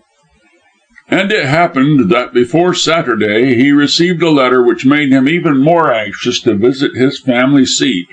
It came from Ida, and she pointedly asked him to come down and see her. Amongst other things, she wrote that Francis Hest had gone away, and that she had only seen him twice at Gerby Hall. "Frances and her brother don't get on well together," went on Ida in her letter. and are rarely together. When he is in, she is out, and vice versa, like the little old man and woman in the weather cottage. I only saw Francis for a few minutes each time, and I don't like him much, although he greatly resembles Francis. But he is more gloomy and quite a misanthrope. Nor do I like Frances so much as I did, as she seems inclined to take the upper hand with me, and wants me to do exactly as she wishes. Lately she has been urging me to marry Mr. Maunders, and told me that he was coming down to stop for a time. Besides, there is a housekeeper, Miss Jewin, who is a double-faced woman, I am sure, and looks quite dangerous. She fell in ecstasies over a photograph of Mr. Maunders, which he gave Francis, and told me presumptuously that she thought we made a handsome couple. In fact, I don't like this place at all, and I wish you would come down and stand by me." At this point the Colonel laid down the letter to think. Apparently Maunders was lying when he stated that he did not wish to marry Miss Dimsdale, and that Frances wished to secure the heiress for her brother. He told one story and Ida another, and of the two Towton preferred to believe that of the girl. The letter went into general details about the beauty of the country and the dismal gloom of the Hall. Towton gathered indirectly that Miss Hest was keeping a close watch on Ida, and that the girl was beginning to resent this over-emphatic influence. In fact, throughout the letter there sounded a note of alarm, as though Ida was both uncomfortable and uneasy. She had certainly asked Towton down to stand by her, and when she had finished the epistle he was quite decided about travelling by the Saturday train as he had arranged. But the contradictory stories told by Ida and Maunders puzzled him greatly.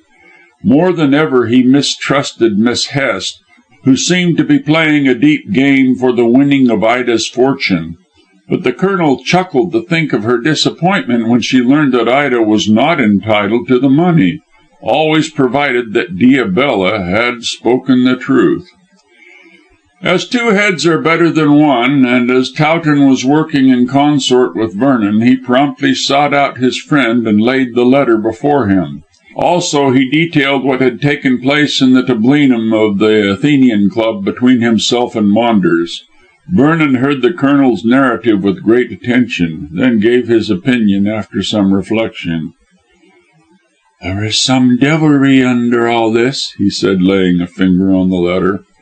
"And Miss Hest seems to be working in conjunction with Maunders. He says one thing and Ida another, so it is difficult to know exactly how matters stand." "I believe Ida." "Well, on the whole, so do I think." Vernon paused, then added abruptly, "I don't trust Maunders, you know." "Neither do I." "In that case, let us act exactly opposite to the way in which he suggests." "How do you mean?" questioned the Colonel doubtfully. "Maunders wants you to go to Yorkshire. As he is going himself, he would naturally want a clear field, if indeed Miss Hest is supporting him in this design on Ida's fortune. Therefore, he has some reason, and you may be sure that it is a bad one, to get you down." "I can look after myself," said Towton sturdily. "Quite so, but we have to look after Ida. Don't go to Yorkshire." "But Ida wants me to go. See how urgent her letter is." "I understand. All the same, I think it wiser for you to remain." "Until when?" "Until I can corner Diabella," replied Vernon, and ended the conversation. Chapter 12. A tempting offer. Naturally, under the pressure of Ida's imploring letter, Colonel Towton was not anxious to remain inactive in London. He wished to go to Bowderstyke himself and learn the exact truth. Maunders said one thing and Ida another, so if the two were confronted, the absolute facts of the case would certainly come to light. Towton assuredly believed Ida rather than Maunders, but it seemed strange to him that Miss Hest should champion Constantine, and strange also that Maunders should wish him to come down to Gerby Hall, where, If Ida spoke correctly, his presence would not be welcome either to Miss Hest or her co-conspirator. And Maunders was far too clever a man to do anything without having some object in view. What that object might be, Colonel Towton as yet could not fathom. For this last reason, and because his rival so pointedly advised him to go to Gerby Hall, the Colonel remained in London. Whatever Maunders' plans might be, they would assuredly be thwarted by the absence of Towton, and, later, the Colonel determined to go, even before Vernon lured Diabella from her hiding place. Meanwhile, as Maunders had stated that he was himself going to Gerby Hall on the invitation of Miss Hest, the Colonel sought the young man's rooms on Sunday afternoon in order to see if he had kept his promise, as he fancied that the proposed visit might be some trick. On inquiry, however, the Colonel learned that Constantine had departed on the previous day, and had left notice with the caretaker of his chambers that he would not return until an entire week had elapsed. Evidently he had meant what he said, namely, to accept Miss Hest's hospitality. This knowledge, however, only made Towton the more anxious to go also, as the idea that Maunders was having it all his own way and was subjecting Ida to persecution made him restless. He wished to ride forth like a knight of old to rescue his lady love, who certainly, if her letter was to be believed, seemed to be in great peril. It said a great deal for Towton's disciplinarian instincts that he obeyed Vernon, as one more professionally clever at such cases, rather than his own desires. In the meantime, having satisfied himself with regard to Maunders' whereabouts, the Colonel took up his usual life for, at all events, a week. He relieved his mind by writing to Ida saying that he would come down to the Grange at the termination of that period. Vernon had not thought fit to impart to Towton how he proposed to inveigle Diabella into the open, for the very simple reason that he was puzzled himself how to act. Several times he had been to the Bond Street rooms, only to find that they were in the hands of decorators, rapidly transforming the weird Egyptian hall into a cosy English cottage. Mrs. Hiram G. Slocum was already advertising that Granny would foretell the future, after the fashion of the renowned Mother Shipton, and already had seen several of Diabella's old clients, desirous of novelty. To these she told wonderful things in a strong American accent, which did not suit the thrum cap, or the tartan shawl, or the general looks of an ancient rustic dame. However, she was succeeding very well, and there was no doubt that when her mise en scène was prepared that she would become the fashion for a few months. She professed to know nothing of Diabella, and as she was quite frank in answering questions, Vernon saw no reason why he should not believe a story which certainly appeared, on the face of it, to be true. The lawyer of the landlord still refused to say anything about Isabella Hopkins, since Vernon declined to state why the knowledge was required. And of course, as he was suspicious rather than certain, he could say absolutely nothing. In this dilemma, and wondering how he was to come face to face with the woman, Vernon decided, on the Sunday when Towton went to seek Maunders, to pay an afternoon call. This errand took him into the luxurious drawing room of Lady Corsoon. By this time the month of grace allowed by the Spider was nearing its end, and Vernon, having accomplished nothing definite, considered it necessary to reassure the millionaire's wife. Naturally, he expected to find her haggard and hysterical, but was truly surprised to behold a perfectly composed person, comely and content. Her brown eyes sparkled when the footman announced the newcomer, and she swept forward the word is necessary to exactly describe Lady Corsoon's imposing gait to welcome him with ill-concealed eagerness. "How are you, Mr. Vernon?" she asked in her best society manner, and then dropped her voice to a confidential whisper. "I should have called at your office to morrow, had you not come." "I am quite well, thank you," replied Vernon, for the benefit of the surrounding guests, and lowered his voice likewise. "Any news, good or bad?" "Yes, both. Wait till everyone goes," she said softly, and again spoke gracefully in her character of hostess. "You poor man, you must really have a cup of tea. Go to Lucy and ask nicely."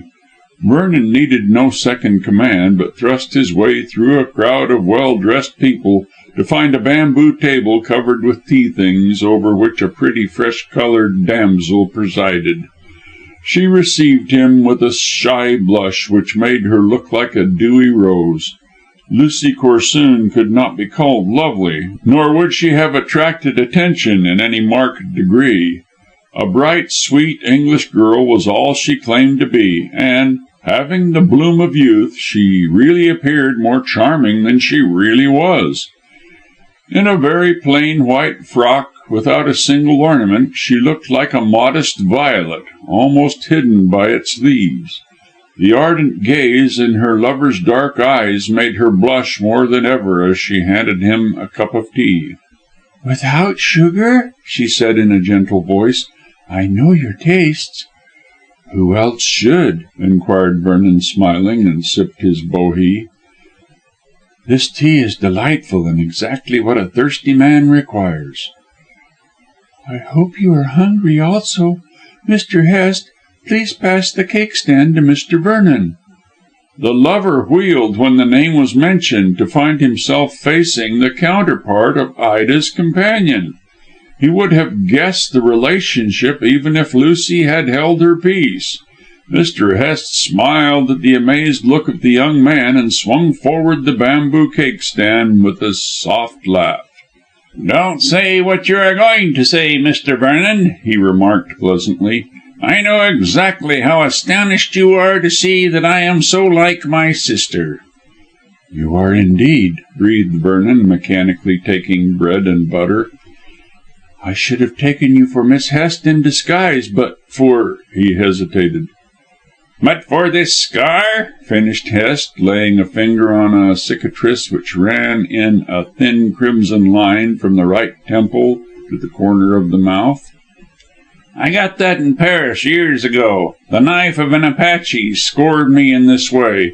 It is just as well, if only to distinguish me from Francis. I rarely come to London, but when I do, everyone stares at me as you did." Mr. Hest shrugged his shoulders. "It's rather a nuisance being a twin." "You are not so tall as your sister," ventured Vernon, while Lucy laughed at the idle jest of the Yorkshire squire. "There's very little difference. Frances looks taller because she wears petticoats. If I dressed in her clothes and could hide this," he laid his finger again on the scar, "you would not be able to tell the difference." "Your voices are different," said Vernon after a pause. "I really begin to think you must be a detective, Mr. Vernon, since you are so very observant. Yes, our voices are different, and in the wrong way." "The wrong way?" "Ah, you are not so observant as I thought. Yes, Frances has a deep contralto voice, somewhat heavy for a woman, whereas my voice, as you hear, is rather thin in quality. Nature mixed up the voices as we are twins, maybe." It was as he said. Hest's voice had not the volume nor the richness of his sister's, but it certainly had a less serious note. Vernon, recalling what Towton had told him of Ida's remark in her letter as to Frances being dismal and misanthropic, wondered that she could have been so mistaken. He was really more cheerful than Frances, and did not seem to treat life in her aggressively sober manner. Besides, that he was a philanthropist was in itself an argument against his being of a gloomy disposition. Vernon judged that Mr. Hest was much more of an optimist than was his sister, and that he lacked in some measure that sterling common sense which, to put it plainly, made her company rather dull. If Francis had been the man and Frances had been the woman, their temperaments would have suited the change of sex ever so much better. But perhaps, as Mr. Hest just observed, since the two were twins, nature had got mixed. Vernon would rather have spoken to Lucy, but could not do so, and every now and then fresh guests came to be served. He was therefore left to the society of Hest, and took advantage of the opportunity to learn if the man was in love with Ida. "Did you leave Miss Dimsdale in good health?" he asked. "Oh, yes. She is ever so much brighter, Mr. Vernon. The air of our Yorkshire moors has picked her up wonderfully, and has brought colour to her cheeks." "And your sister?" Hest shrugged his shoulders again. "Oh, Frances is always in robust health, Mr. Vernon. I find her company too exhausting for my health. She always wants me to be doing something or saying something, and is never at rest." "You do a good deal yourself in the way of philanthropy?" "Well, I do," said Hest, his dark face lighting up, "but it is really selfish on my part. There is nothing I love so well as to help the unfortunate. I have quite changed the parish of Bowderstyke, and instead of being a Rip Van Winkle sort of place, it is now in lively touch with the 20th century. If you are ever down our way, Mr. Vernon, come and stop at the Hall, and you shall see my opus magnus, the Bolly Reservoir.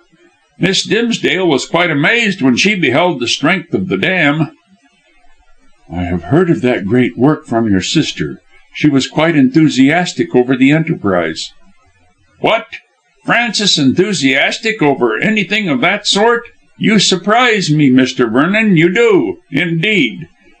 Frances cares nothing about such things. Poetry and society and a general aimless life is her idea of living. But then she is a woman, and we must not be hard on women." "It's strange," said Vernon musingly, with his eyes on Hest. "What is, if I may ask?" "The life you mention would suit your nature rather than hers, I should think, considering what I have seen of both of you. You are not so serious as Miss Hest, so far as I can judge." "Well, you see, Frances takes her pleasures seriously and in a very ponderous manner. I take my work lightly and as a hobby. That is all the difference, save that I am sure I get more amusement out of life than she does. Wait till you hear us argue." "You are stopping in town long?" "Only for a few days. I may go to Paris, or I may go to Gerby Hall. It all depends upon Miss Dimsdale." Vernon looked surprised. "On Miss Dimsdale? In what way?" "Well," Hest hesitated, "it's rather a private matter to—" "Oh, I beg your pardon."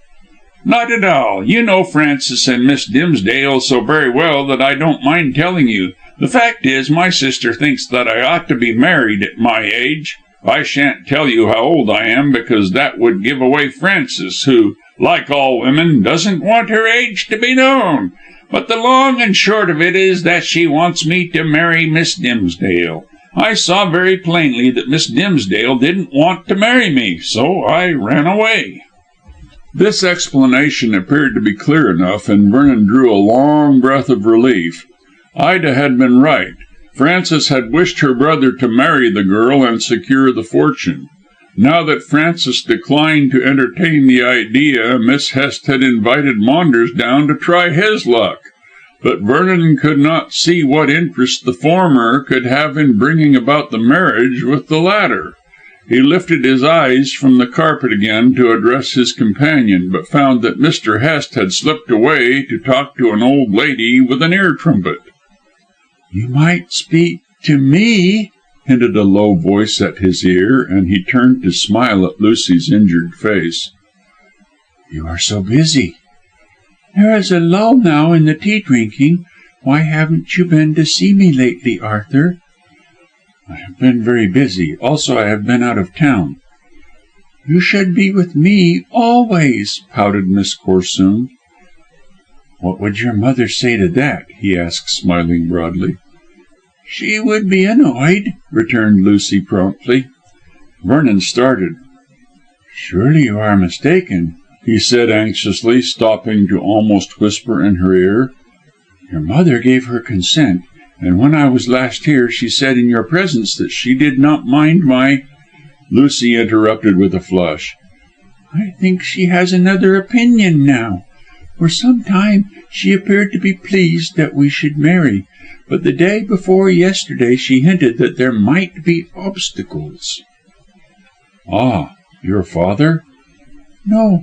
Mother can manage father in any way not connected with money. Mother has changed her mind on her account." "But for what reason?" asked Vernon, much perplexed. "I wish you could find out," mourned Miss Corsoon. "She refuses to tell me in any way. But I love you, and I won't give you up. I'd run away with you if you were not so poor." "Shortly I'll be poor no longer," said Vernon quickly, "and then we can run away whenever we like." "You will be poor no longer?" questioned Lucy doubtfully. "No, dear. My uncle, Sir Edward Vernon, of whom we spoke when I was here last, has become reconciled to me and has made me his heir. I shall have the title and something like 3,000 a year." "Oh, how delightful! But perhaps it's wrong to say that, since it means your uncle's death." "I think Sir Edward will be glad to go," replied Vernon candidly. "He has lived a long life, and the latter part of it is very weary and dreary. He told me himself that he was looking forward to the great release." "And then you will be rich?" "Yes, and you will be Lady Vernon." "It seems too good to be true." "I don't think so, dear. Even your father can scarcely object to our marriage when I have an assured position." Lucy looked down at the teacups. "It's mother I'm thinking about." "I shall see Lady Corsoon before I leave," said Vernon, compressing his lips and sending a glance in the direction of his hostess. She caught his eye and smiled graciously, so graciously indeed that he bent again down to Lucy. "You must be mistaken, darling," he whispered. "Your mother is quite friendly, and I am sure will not object in any way." "She has changed her mind," answered Miss Corsoon obstinately. "At least she told me not to count on marrying you." "Strange. She gave no explanation?" "None, and was quite cross when I asked for one." This view of Lady Corsoon's attitude was supported by the fact that on seeing Vernon conversing so earnestly with Lucy, she called to the girl to come to her. Ostensibly this was to present her daughter to a fashionable countess who had lately arrived, but Vernon guessed that she really wished to end the tête-à-tête. This was curious, considering the conversation he had held with his proposed mother-in-law at the office of Nemo. It was evident that she had changed her mind once more, and as Lady Corsoon was not a weathercock, Vernon wondered what powerful cause would have brought about the alteration. However, he gave up speculation as he wandered about the room, speaking to his friends and promising himself a full explanation when the company departed. As Lady Corsoon had asked him to remain, it was evident that she intended to let him know what was the matter, and Vernon determined not to leave the house until he did know. Shortly the young man was captured by a flippant lady, voluble and somewhat silly, who gave him a surprising piece of information. "Oh, Mr. Vernon, I am so glad to see you," she babbled gushingly. "You really must come to the bazaar, the great bazaar." "Never heard of it, Mrs. Crimer." "You silly man, don't you read the papers? One of the princesses is to have a stall, and no end of actresses and society people. It's to be held at the Georgian Hall in aid of homeless Hindus." "Really?" said Vernon idly. "Why are they homeless?" "Oh, I don't exactly know," gushed Mrs. Crimer vaguely. "It's a flood, or a fire, or a blizzard." "I don't think they have blizzards in India." Perhaps they don't. How clever you are, Mr. Vernon. But all I do know is that the poor things want money, and we hope to make heaps by this bazaar. There will be lovely things sold, and games, and flower stalls, and sweets, and fortune-telling," babbled the flippant lady incoherently. Fortune-telling? Vernon, paying little attention, only caught the last word with any degree of clearness. "Of course. What would bazaars be without fortune-telling? And this time it's really genuine. Diabella—" What? Vernon spoke so loudly that several people jumped, and the flippant Mrs. Crimer put her gloved hands to her ears with a pretty gesture of pain. "You dreadful man, how you bellow! Yes, Diabella has a tent in the grounds at the back of the Georgian Hall. We hope it will be a sunny afternoon, you know, and intends to charge everyone 10 shillings. You know, she usually charges a guinea, but I think we'll get more by asking less." "But I thought," Vernon carefully commanded his voice, "I thought that Diabella had retired from business." "So she has. That delightful granny has taken her business. I'm going to see her and ask about my affinity." "Your husband?" "Oh, no," said Mrs. Crimer airily. "He's only my husband, you know, but I must have an affinity, someone who is a spiritual lover, and Granny—" Vernon restlessly cut her short. "How did you get Diabella?" "Really, I don't know," murmured Mrs. Crimer vaguely. "Someone asked her, or she asked herself, I don't know which. But she is to be there in her Egyptian dress and wearing an Egyptian mask and in an Egyptian tent. Do go and have your fortune told." "I shall," said Vernon grimly, and inwardly rejoicing over the chance that was placing Diabella in his power. "And do you?" "No," Mrs. Crimer spread out her hands with a shrug. "I really can't talk to you any more. Everyone is going, and I have heaps and heaps of dear, delightful people to see. Good-bye. So glad you will come to the bazaar. Quite angelic it will be, quite. And the flippant lady babbled her way to the hostess, who was now taking rapid leave of her various guests. Lucy had disappeared, as Vernon soon learned by a glance round the room, so he sat down and waited until Lady Corsoon could give him her promised 10 minutes' explanation.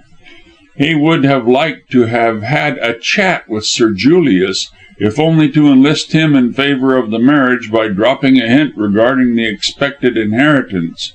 But the financier rarely put in an appearance at his wife's at-homes, finding them far too frivolous for a man of his capacity.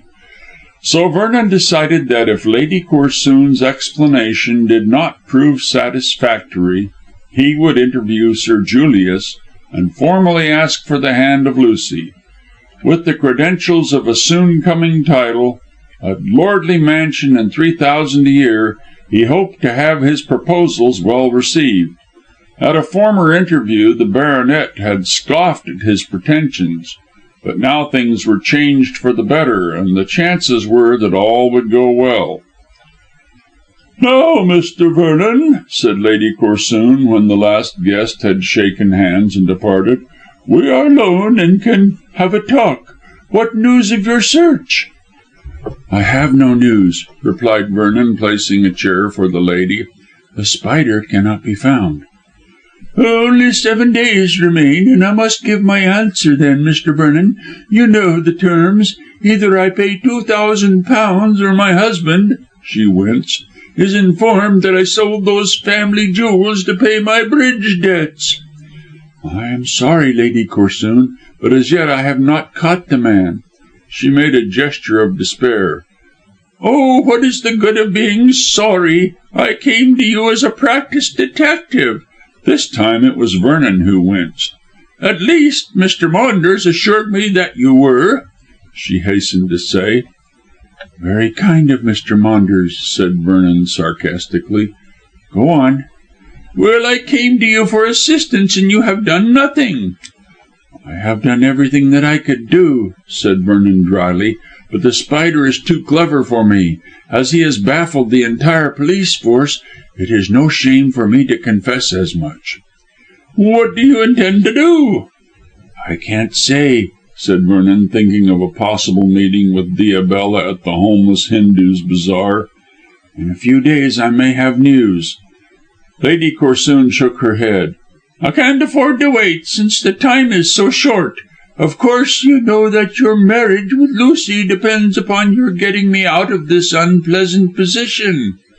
Vernon felt inclined to say that she had placed herself in the said position, but he restrained himself, as it was useless to make an enemy of her, and merely bowed. "Very good," went on the lady sharply. "If you can't catch this Spider and close his mouth, and regain those jewels which he got from the pawn shop, you don't marry Lucy. In any case, you're not a good match." "I am now, Lady Corsoon. My uncle has been reconciled to me and has made me his heir. Soon I shall be Sir Arthur Vernon, with a good income." "Oh, my dear man," Lady Corsoon waved a jewelled hand impatiently, "there are plenty of baronets and knights with moderate incomes who would be glad to marry Lucy for herself, let alone her expectations from her father. My conditions are that you should get me out of this trouble. Can you?" "I shall try. I can say no more." "Then listen to me," said the lady firmly. "A few days ago I received a letter from the Spider." "Ah!" Vernon nursed his chin and swung his leg. "So that is why you have changed your mind with regard to my wooing of Lucy." "Who told you that I had changed my mind, sir?" she asked abruptly. "Lucy hinted something, and then I saw that you separated us in " There, I understand." Lady Corsoon waved her hand again. "You are right. I have changed my mind, as the Spider has given me another chance. But of course, if you can catch him and make him hold his peace, and can recover the family jewels I pawned, I am willing to keep to my agreement with you and support you in marrying my daughter." "The Spider has given you another chance," repeated Vernon, sitting up. "And what may that be? Have you the letter?" "It's locked away, as I did not expect you to day. I did not put it in my pocket. But I can tell you what he says." "The Spider?" "Yes, of course," said Lady Corsoon quickly. "He tells me that if I pay him £10,000 in 12 months, he will place me in receipt of that amount a year by proving that I am entitled to my late brother's money. Strange, is it not, since my niece Ida is Martin's daughter?" "Very strange," replied Vernon mechanically. This news proved to him more conclusively than ever that Diabella was connected with the Spider, and if not the blackmailer herself, worked in concert with him. But until he could lay his hands on the woman, he determined to say nothing to Lady Corsoon about the matter. "How long does he give you to answer this new demand?" 2 months," said Lady Corsoon triumphantly. "So at least I have gained time, and much may happen." "As you say, much may happen. How does he propose to place you in possession of this income? Does he say?" "No." Lady Corsoon wrinkled her brows. "He simply makes the offer. Certainly Ida inherits as next of kin, but it may be that this Spider, who seems to know everything, has found a will giving the income to me. Then," she hesitated, "there is another condition." "What is it?" "One you won't like. If I get this money, I am to consent to the marriage of Lucy with "With whom?" asked Vernon, jumping up. "Don't keep me in suspense." "With Constantine Maunders," said Lady Corsoon coolly. Chapter 13 of The Spider by Fergus Hume. This recording is in the public domain. Recording by Don W. Jenkins. Chapter 13 The Bazaar. For the next few days Vernon vainly grappled with the new problem which Lady Corsoon's information had supplied. That the Spider should offer the millionaire's wife a fortune of £10,000 per annum on condition of receiving the income for the first year, scarcely surprised the young man, for he already suspected the spider to be connected with Diabella, if indeed the creature was not that famous individual herself. But it seemed odd that the arch criminal should interest himself in Maunders' affairs, even to assisting to bring about the marriage with Lucy. Could it be possible that Maunders was one of the gang? Vernon recalled that after Mrs. Bedge's confession of poverty he had suspected Maunders in this respect, since the young man apparently contrived to live like a prince on nothing a year. He did not receive much from his aunt, and he did not earn an income, so it was possible that in some shady way he managed to become possessed of sufficient money to gratify his extravagant tastes. Maunders also, being in the vicinity of the library on the occasion of the conversation with the late Mr. Dimsdale, must have heard the suggested arrangement of the trap. But then, as Vernon recalled, Miss Hest had stated in quite an innocent way how Maunders had been with her all the evening, and could not thus have had anything to do with the crime at Rangoon. Vernon's suspicions had been banished by Miss Hest's assertions, but they now revived in full force after Lady Corsoon's communication. He had made her show him the letter, and it proved to be similar to the earlier epistle of the spider, even to the ideograph at the end. Apparently it was genuine enough, and if genuine, Maunders must be connected in some way with the blackmailer. No other explanation was feasible. Had Maunders been in London, Vernon would have gone straight to tax him with his possible complicity, but the young man was at Bowderstyke, and so, for the moment, could not be questioned. But sooner or later he would return to London, and then Vernon intended to force him to explain. Meanwhile it seemed best to seek out Diabella at the bazaar for the homeless Hindus, and threaten her with arrest unless she explained how she had come to let the spider know Martin Dimsdale's secret. Also, she might supply the connecting link between the spider and Maunders. Vernon was rather surprised at Diabella's daring in thus making a public appearance, but he supposed that his ruse had been successful, and that the fortune teller, not having been openly searched for, presumed that Colonel Towton had taken no steps. If she had learned that Towton was to be at the fête, she might have declined to risk exercising her profession, but she had no reason to believe that he would be present, and thus dared the danger. But, never suspecting Vernon, he could enter the tent and tear off her mask, which was what he intended to do at the first opportunity. The young man hesitated whether to tell Inspector Drench or to remain silent until more satisfied as to the hidden connection between Diabella and the spider. After reflection he decided to carry through the matter himself.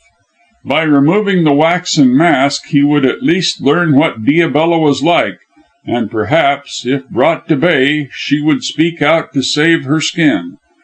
Then, when he knew more, he might venture to call in the aid of the police. It was a dangerous business, and perhaps Vernon would have been better advised had he taken more precautions against the woman's escape. But the evidence against her was so vague, and there appeared to be so much to clear up, that he doubted if Drench would be able to arrest her on the bare suspicion. At all events, after turning the matter over in his mind, Vernon started by himself for the bazaar, resolved to act on his own initiative. He told no one of the second letter from the spider to Lady Corsoon, not even Colonel Towton. So that military gentleman, ignorant of what was taking place, lingered in his chambers or idled at the Athenian Club, fretting over his inaction and longing for some chance to display his generalship. A very natural feeling, considering the Colonel's active mind.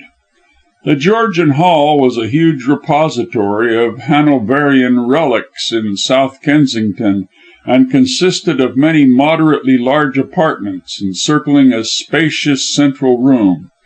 This was used for concerts, balls, meetings, fêtes, and such like entertainments requiring ample scope for their celebration. The minor halls were dedicated to the display of objects connected with the rule of the House of Brunswick, and dating from the reign of the first monarch of the dynasty. Memorials of warfare on land and at sea were here, together with pictures of famous events, and collections of old world things dealing with social life of the various epochs. One room was filled with figures representing the male and female garbs of the different reigns. Another displayed china and silver and glass of the several periods, and a third room held quaint furniture, recalling the tales of Jane Austen.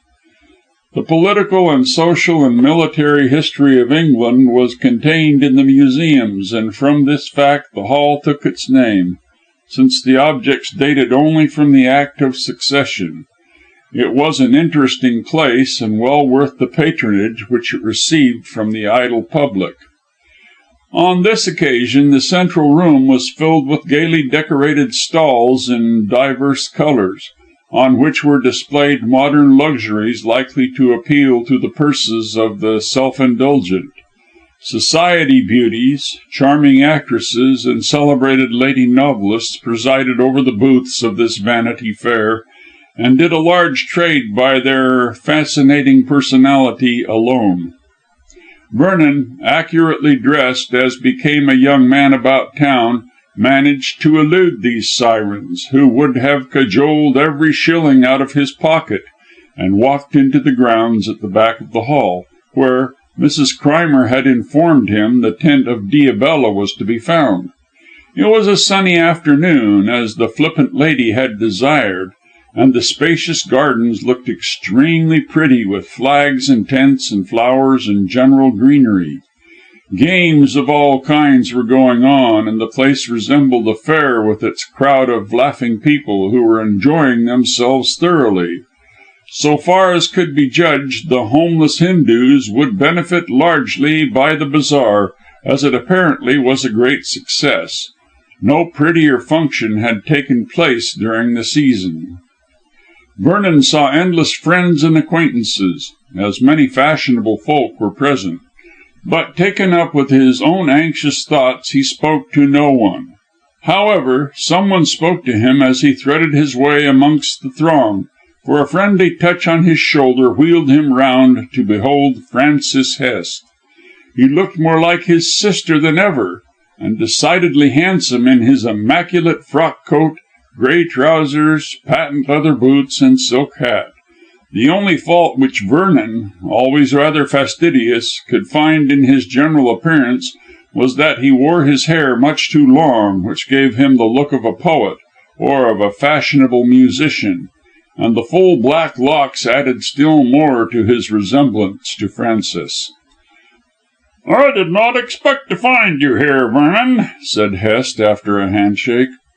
"Why not? It's one of the entertainments of the season, and everyone who is anyone is bound to patronize it." "I should have thought it was too frivolous for you." "Oh, I assure you I am a very frivolous person," said Vernon smoothly. "Is Colonel Towton?" asked the other, smiling. "And is he here?" Vernon wondered why the question was asked. "Towton is certainly not frivolous, but he enjoys society, and is usually to be found everywhere enjoying himself. Do you know him?" "No. I am an innocent countryman who knows no one in the fashionable world except Lady Corsoon, who is a host in herself. I asked out of curiosity, as having heard Miss Dimsdale speak of the Colonel, I should like to meet him." "Oh, she spoke of Colonel Towton, did she?" "Is that strange?" asked Hest, smiling again and showing his white teeth. "I rather think Miss Dimsdale admires the Colonel." "He admires her and wants to marry her," said Vernon bluntly. "So I should imagine. Another reason why I did right in running away from Gerby Hall, and in declining my sister's help in marrying me to the lady. I think, however," added Hest significantly, "that unless the Colonel looks to his bride, he will find she is likely to become Mrs. Maunders."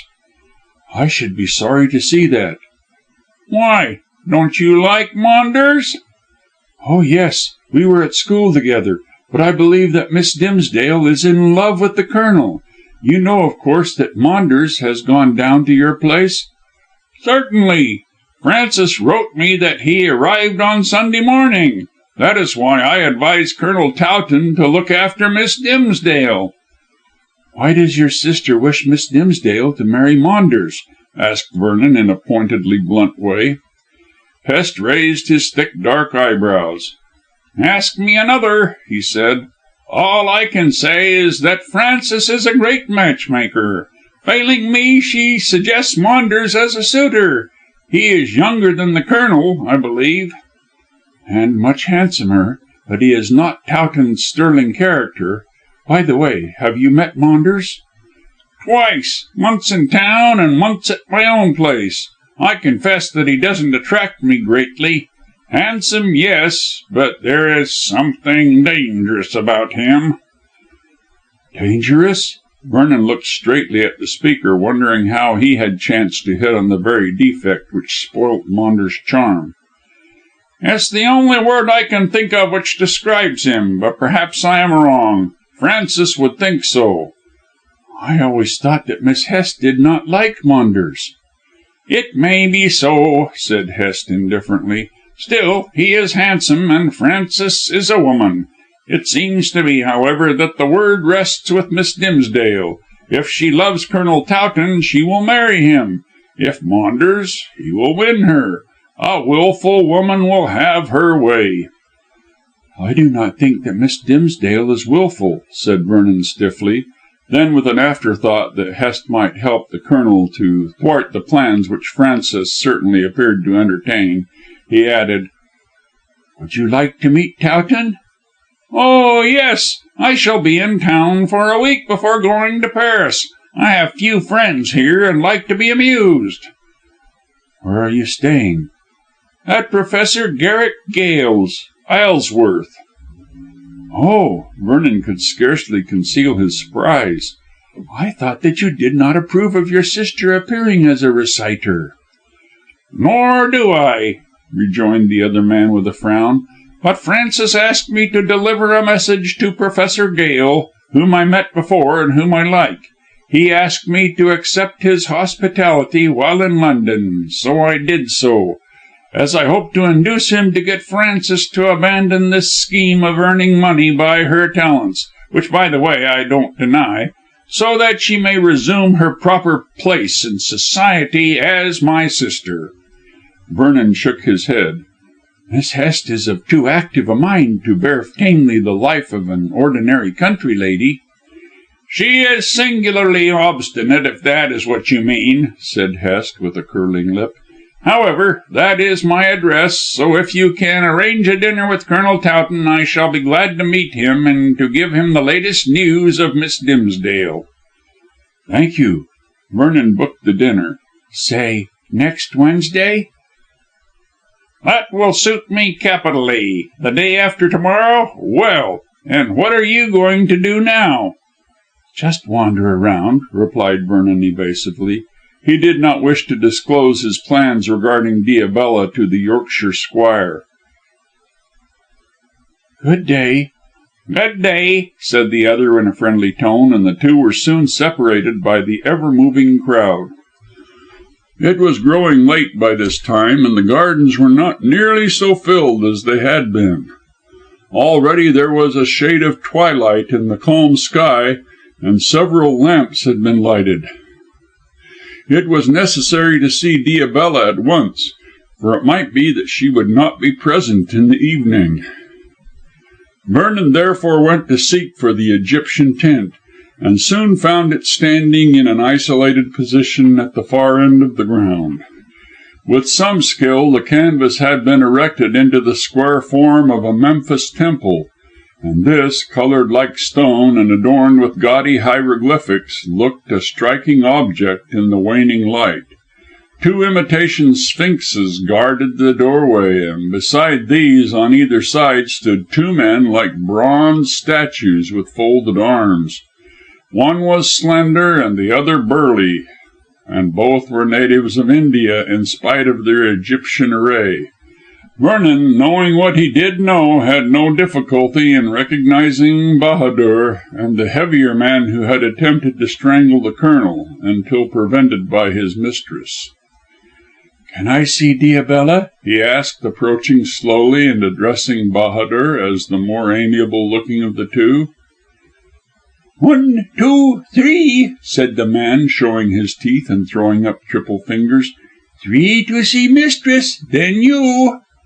Vernon nodded, and resting on his cane, stared at the merry scene in an idle manner. But his thoughts were taken up with the probable scene which would ensue when he tore the mask from the woman's face. He wondered if she would make an outcry and would summon her attendants, and if so, would the sullen-looking wrestler attempt to choke him. But Vernon resolved that the moment he removed the mask to intimate that he knew of the assault on Colonel Towton, and so hoped that the woman would not risk unpleasant discoveries by making an outcry, but would be willing to talk calmly. If so, then he hoped to induce her to state how she came to be possessed of Martin Dimsdale's secret. And here again, as it always did, came the thought that Diabella might be a disguise for the Spider, in which case she would surely decline to incriminate herself. If she did, and refused to be frank, there would be nothing for it but to see Drench and procure her arrest. For the moment, and now that he was on the very eve of the enterprise, Vernon regretted that he had not brought the inspector with him so that he might be legally supported by the arm of the law. But it was too late for such regrets, and when he arrived at this point of his meditations, Bahadur lifted the curtain which formed the door of the canvas temple to intimate that the stranger might enter. The interior of the tent was adorned as an Egyptian hall, much in the same way as the Bond Street rooms, save that the mummies were absent. Diabella, in the weird dress described by Towton, sat stiffly in a chair, with a small table at her elbow. The cards and the crystal and various charts bearing astrological figures were on the table, together with a boat-shaped lamp. This gave out a fairly strong light, and Vernon could see plainly the expressionless waxen mask which covered the face of the fortune-teller. She looked like a sphinx, solemn, calm, and passionless. Yet below that non-committing mask, Vernon guessed was the face of the true woman, alive with passion and intrigue. He saw two glittering eyes scanning him curiously from the shadow of a black veil which the seeress wore draped over her Egyptian headdress, and shivered a trifle at the uncanny look. The sorceress saw the tremor. "Are you afraid?" she asked in her metallic voice, which was as expressionless as her mask. "I am afraid of nothing," replied Vernon boldly and coldly, "but the night air strikes chill." He thought that he heard a sarcastic laugh, but it was so soft that he well might have been mistaken. However, thinking that the prophetess was sneering at him, he might have ventured on some angry remark, but that he recollected his intention and drew back with a grim smile. The laugh would be on his side when the mask was torn off. "You wish to have your fortune told?" asked Diabella coldly, and stretched out her hand. "Let me read your palm." That was just what Vernon desired, as the grip brought him within snatching distance of the mask. There was a stool near at hand, upon which Diabella motioned that he should be seated. So shortly he was sitting, so to speak, at her feet, with his hand in hers. Shadows filled the corners of the tent and enhanced the grotesque looks of the figures painted on canvas. The laughter and chatter of the diminishing crowd without had died away into a faint and confused murmur, and in the vivid circle of the lamplight sat the two figures. Diabella, holding back her veil, bent over Vernon's hand in silence. "You are coming into good fortune," she said thinly. "Yes, here is the line which foretells money and position. One near to you, if not dear, is on his deathbed, and you benefit by his decease. Am I right?"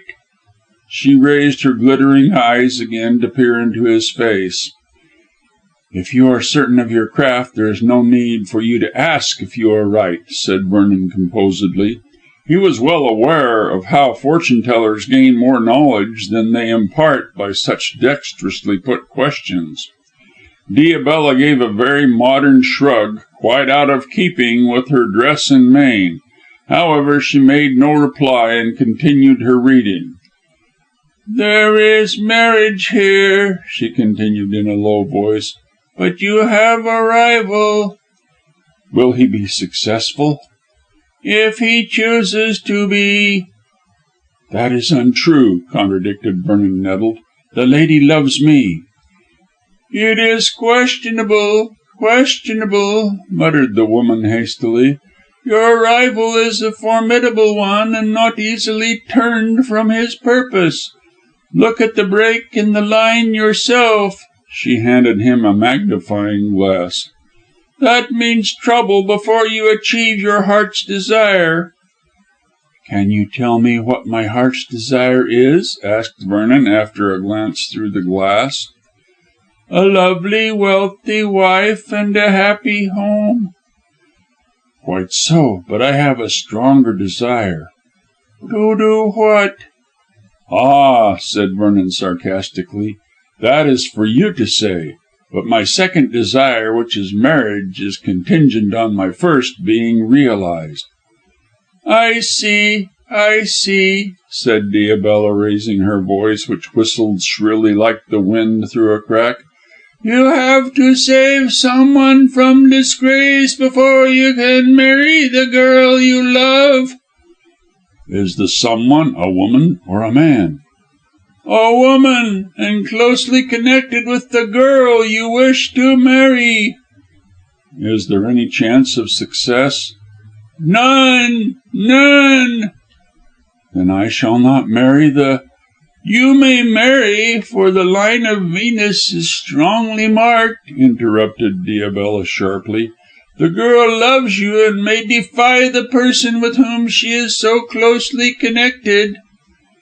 "And my rival also?" Diabella shook her head. "He is too strong for her. He can force her to marry him when he chooses." "Perhaps he may be forced to defend himself," said Vernon incautiously. Diabella looked up quickly. "What's that?" "Never mind. If you can read events, you must guess what I mean." "I can only read what is in your hand, and all that a man plans and thinks may not be written there.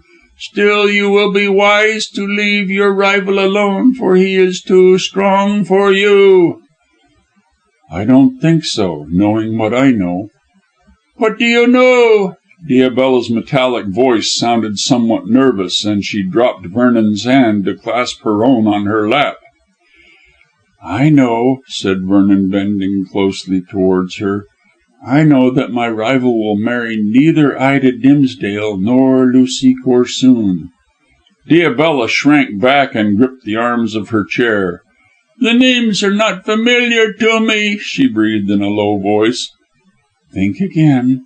The first name is familiar, surely," mocked Vernon. "Why should it be?" "Colonel Towton might be able to answer that."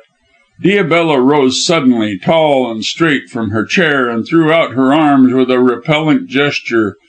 "I do not know the name of Colonel Towton."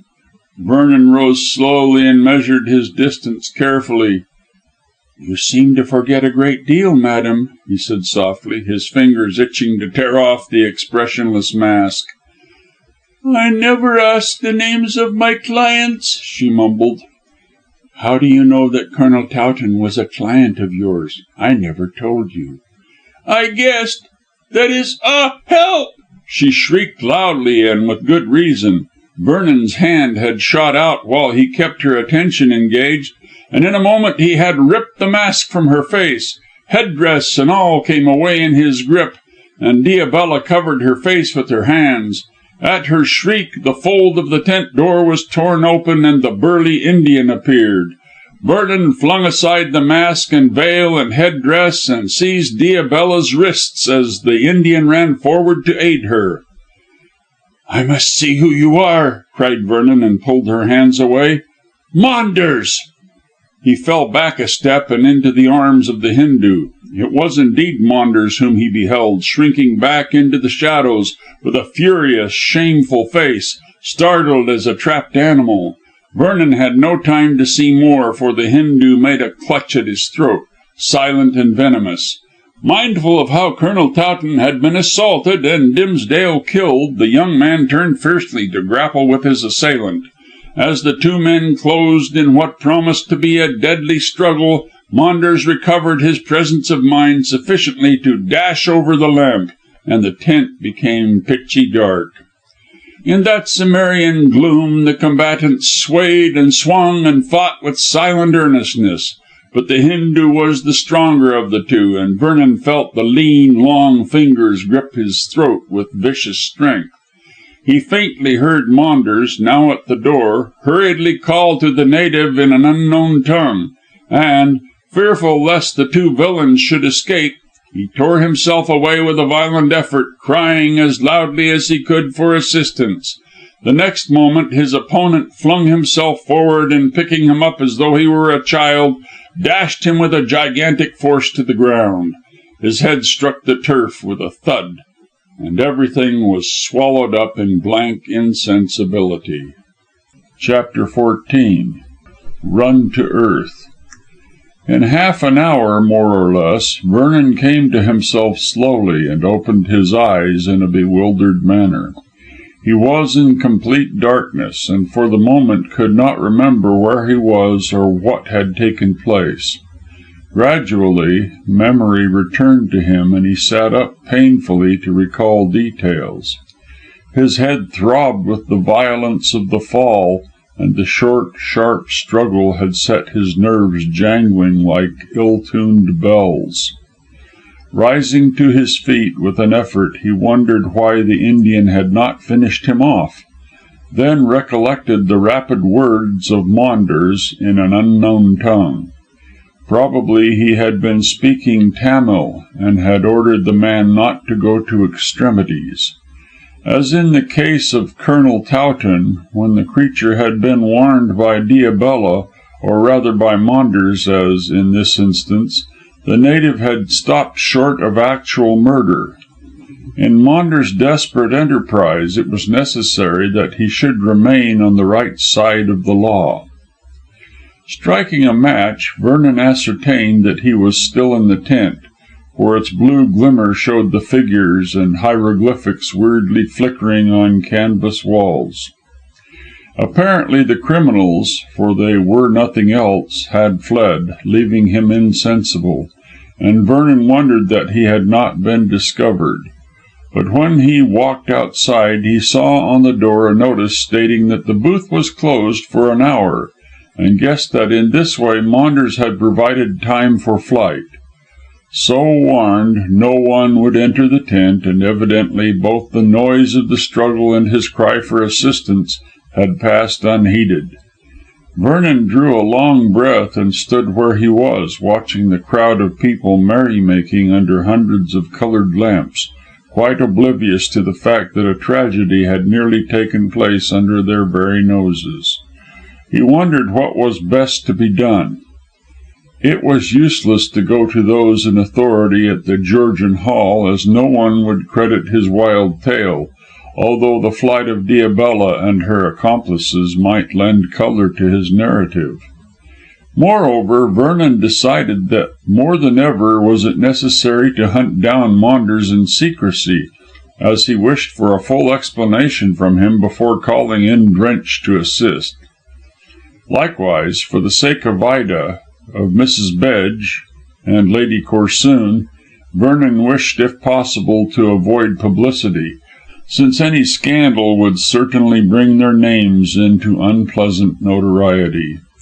For these reasons the young man left the Georgian Hall without telling anyone what had happened. But he chuckled as he went to think how the public would be disappointed to find the tent of the sorceress empty. Also, how amazed those managing the bazaar would be to discover that Diabella had vanished with her takings for the day, which would be considerable.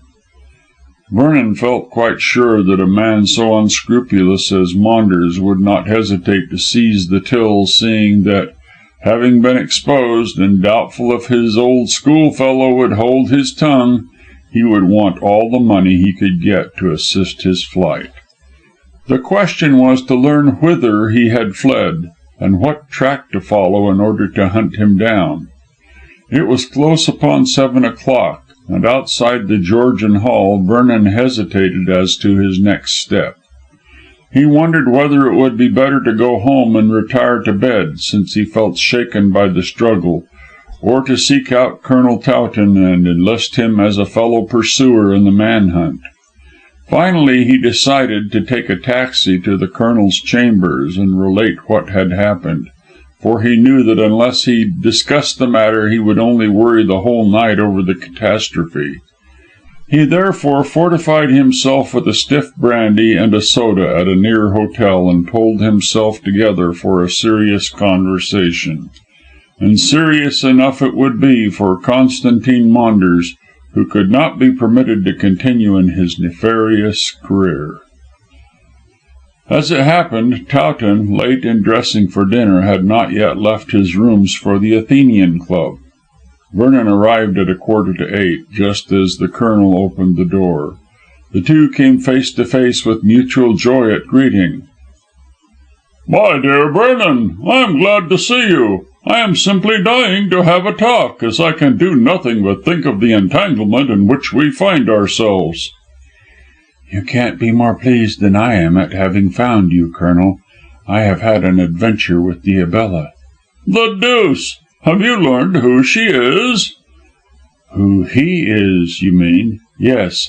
That mask concealed Constantine Maunders."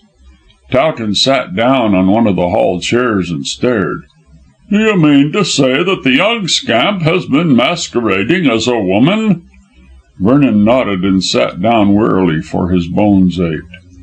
"I presume he thought that there would be less danger of discovery if he changed his sex. I expect he wore those long Egyptian robes over his ordinary clothes. When discarding them he would reappear as Maunders, and could easily escape without being noticed in the crowd. He's clever, is Constantine, and yet not clever enough." "I don't know what you're talking about," said Towton gruffly, and rising to his feet. "Suppose you come with me to the Athenian and tell me all about the matter." "I'm not in evening kit." "Oh, the deuce take that," said the Colonel cheerfully. "And I'm rather knocked up with my fight." "Fight? Did Maunders show fight?" "No, your Hindu did. He assaulted me as he did you, and left his job unfinished in the same way. It's a long story, and I want your assistance. Go and have your dinner, Colonel, and I'll lie down on the sofa in your sitting room until you return." "Pooh, pooh! I can't eat with such news as this exciting me." Towton threw off his coat and hung his silk hat on a peg. "Come into the sitting room, and I'll send my man to the nearest restaurant for a meal. Meanwhile, you'd better have a peg, for you look as white as a winter's day." "No, thank you, Colonel. I had a brandy and soda just after leaving the Georgian Hall," said Vernon as they entered the sitting room. "Have you been there, at the bazaar?" "Yes. Diabella had set up her tent there, and was telling fortunes. I heard of this at Lady Corsoon's the other day, and so ventured to beard the lioness in her den." "And the lioness turned out to be a lion," chuckled Towton, throwing himself into a chair, after making the sofa comfortable with cushions for his guest. "Well, we'll have the whole story after a makeshift dinner, for, hang it, your disclosure has taken away a very excellent appetite. Bend 'em." The Colonel turned to the retired soldier who acted as his valet, and who had just entered the room. Go round to the nearest restaurant and tell them to send in the best small dinner they have, for two. Look sharp now. You can lay the cloth in the smoking room. We'll make shift there." Bendham saluted military fashion and took a speedy departure, while his master turned his head in the direction of Vernon. "Tell me all that has happened to you now," he said easily. "It will be some time before the dinner makes its appearance, and I'm on tenterhooks. The deuce! To think that our blackguard friend, for he is that, I swear, should be earning his money as a fortune teller. It's worse than—" Towton hesitated. "And my profession of a detective, you would say, Colonel?" finished Vernon languidly. "I would rather think so. I assist the law and Maunders breaks it, but neither profession is tempting to a gentleman." "Oh, hang your profession," said Towton impatiently. "You will soon enter into your kingdom when Sir Edward gives up the ghost, and it's just as well that you have some experience in thief catching, seeing what scoundrels we have to deal with. Maunders, by Jove! Now we'll be able to find out how he came to know that Ida wasn't Dimsdale's daughter. No wonder he decided to give her up, seeing that he was after the money. What did he say?" "Nothing. He cleared out of the tent as soon as I discovered his identity." "Where is he now?" demanded the Colonel sharply. "I don't know. That's what I wish to speak to you about. And to make things quite clear, as I want your opinion, you had better hear the whole story." Towton intimated his desire to be informed of what had taken place, and listened attentively while Vernon detailed all that had happened since Mrs. Crimer had informed him of Diabella's proposed appearance at the bazaar. He ended with a description of his recovering from insensibility in the deserted tent, and his subsequent decision to consult the Colonel before taking any steps. "And my reason for wishing to move quietly is obvious," was the concluding remark of the young man. "Yes, yes, I quite understand. We must keep Miss Corsoon's name and that of Miss Dimsdale out of the papers. By the way, what did this fellow mean by hinting, in his confounded fortune-telling, at disgrace to someone closely connected with Miss Corsoon? Does he mean her mother or her father?" Vernon felt a trifle confused. In his interest in the recital he had unconsciously let slip more than he had been prepared to impart. Both as a detective and as a gentleman he was bound to keep Lady Corsoon's secret, and as the disclosure of it was not particularly pertinent to the matter in hand, he brushed aside Towton's question with a scornful laugh. "Oh, I dare say that was all patter. Maunders knows that I love Lucy, and thought to intimate to me by a threat that he had power to force the mother to support his preposterous claim to marry the girl. But after this exposure he will scarcely dare to come forward." "The blackguard!" cried the honest Colonel heatedly. "He blackens the character of both man and woman in his endeavours to earn his dirty money. But I thought he was supposed to be at Gerby Hall." "Oh, he doubtless arranged that so as to provide himself with an alibi." "Why the deuce should he provide himself with an alibi?" "Can't you see how Maunders must be the Spider?" said Vernon impatiently. Towton leaped to his feet and began to walk to and fro, much perturbed. "Oh, impossible. I don't like Maunders. All the same, it seems incredible that he should be a murderer." "I can't see that myself," said Vernon drily. "Maunders is half a Greek, and is as wily as a bird as ever had salt put on its tail. Whether he gets it from his Greek father or from his English mother I can't say, but he certainly has that strong criminal taint which induces him to get money for his whims by illegal methods rather than by honest toil. Besides, we can't say if he killed Dimsdale, even though, as is apparent, he is the Spider.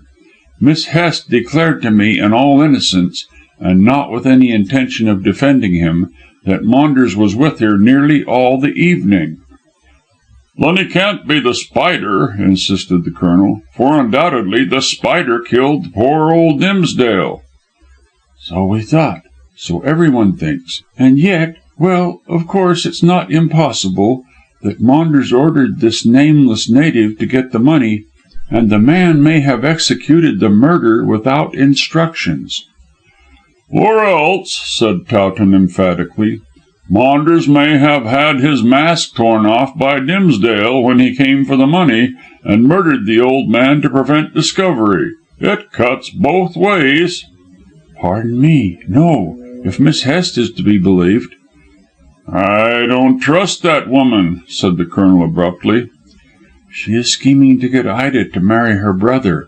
I think she will fail there, as the brother is in London. "What?" Yes, I met him both at Lady Corsoon's and at the bazaar. He said that his sister did wish to bring about the match, but that, not being desirous of marrying Ida, he ran away from the Hall. "Leaving the field clear for Maunders?" You forget that Maunders is in town masquerading as Diabella. "He may have come up for that purpose." Well, we can ascertain that from Mr. Hest. He declares that he left him at Gerby Hall, or that Maunders was expected, I forget which, but we'll see him tomorrow and ask. Towton shook his head wisely. "He won't know of Maunders' movements." You never can tell. At all events, it will do no harm to ask him. Now I come to think of it, said Vernon musingly and searching his memory, Hest told me to-day at the bazaar that he had received a letter from his sister saying that Maunders had arrived on Sunday morning. That was yesterday, so it is impossible to believe that Maunders went down and came up in such a hurry.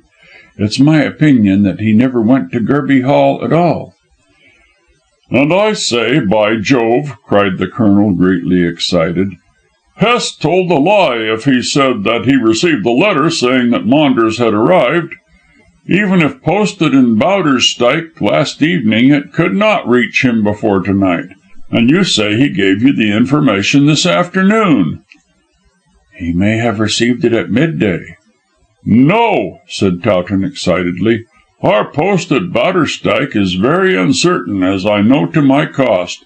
This evening or tomorrow morning is the very earliest that Hest could receive a letter posted on Sunday, and as Maunders did not arrive until then, Miss Hest could not have written before."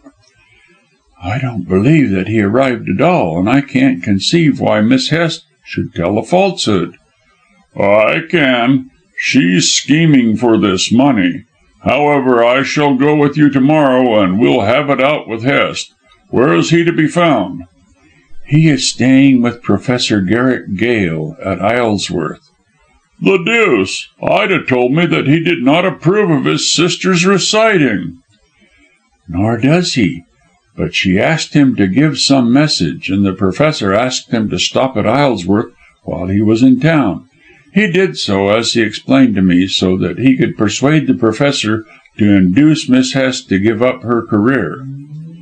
"A very lame explanation," said the Colonel grimly. "Gentlemen don't stay at such places for such weak purposes. I tell you, Vernon, that I don't believe in those Hests. I never did, although you defended the sister. They had a bad name at Bowderstyke as a wild family." "Oh, I thought that Francis Hest was looked upon as a benefactor." "He is," admitted the Colonel reluctantly. "He's a crazy philanthropist with his parish schoolhouses and Bolly Reservoir. All the same, there's a queer taint about them, and they live queer lives." "I can't see that. Francis recites in London in a perfectly open and honest way, and Francis acts in a noble manner as a philanthropist." "I dare say. All the same, I don't trust either brother or sister. They quarrel like mad, too." "Most families do," retorted Vernon dryly, as he swung himself off the sofa. "And Frances is certainly trying to further her brother's interest by securing him an heiress. That doesn't look as though they quarrelled." "Hm," said Towton disbelievingly. Probably the sister has learned that Ida isn't an heiress and wants to do her brother a bad turn.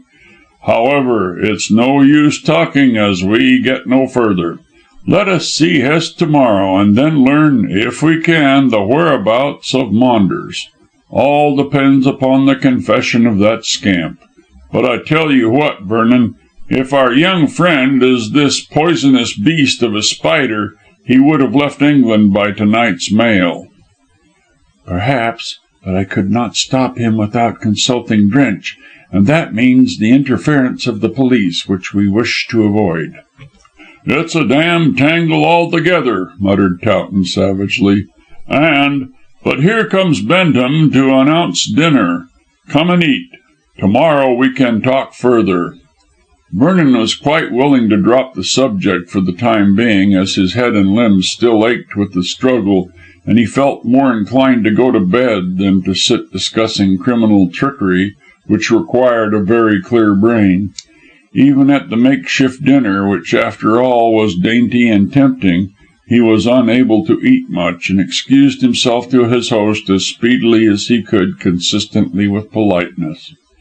After arranging to meet the Colonel next day at 3 o'clock at Waterloo Station, he went home. A warm bath took the pains partially away, and he was so tired that almost as soon as his head rested on the pillow, he dropped into a profound sleep.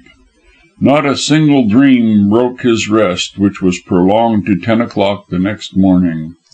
While at breakfast, which he devoured with an excellent appetite, Vernon recollected that he had not Professor Garrick Gale's exact address.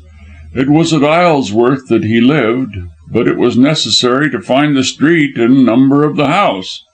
This was quickly learned from an Era which he sent his servant to buy, and he ascertained that the retired actor dwelt in Siddons Villa, Petterby Road. Vernon rather regretted that he had not made the appointment with Colonel Towton earlier, since Mr. Hest might have gone out for the day. However, he comforted himself with the reflection that in any case Hest and Towton would meet at dinner on Wednesday. Meanwhile, there was always the chance that the Yorkshire squire might be at Isleworth, and in any case Vernon felt curious to see where Miss Hest lived when in town. Like the Colonel, he was beginning to mistrust that young lady. Punctual to the moment, Vernon arrived at Waterloo Station, but found Towton before him. They greeted one another cordially, and Towton congratulated his friend on his improved looks. And certainly a night's rest had done wonders for the young man. He felt, as the saying goes, fit as a fiddle, and quite looked forward to the visit. "And I sincerely trust that Mr. Hest is at home," he said anxiously. "We can wait for him if he is not," said the Colonel, shouldering his umbrella in soldier fashion. "I don't leave until I have seen him, that's all. In one way or another I intend to have these infernal mysteries cleared up." "Upon my soul, sir," said the Colonel bluffly, "I feel as though I were bathing in dirty water." "You are not used to the seamy side of life, as I am," replied Vernon, as they passed the barrier and stepped into the train. "No, by Jove, sir, I'm not. And once I'm married to Ida, I shall take care to leave all this sort of thing alone. Not the thing for a gentleman, by any means. You chuck it also, Vernon." "I intend to when my uncle dies. Once let Sir Arthur Vernon come into existence with a good income, and Nemo vanishes for ever." The Colonel nodded his approbation, and the two chatted about their errand on the way to Isleworth. But all they could do in the absence of positive fact was to theorise, which was unsatisfactory. But they hoped, when they laid hands on Maunders, no very easy matter since the scamp had taken the alarm, to have everything cleared up.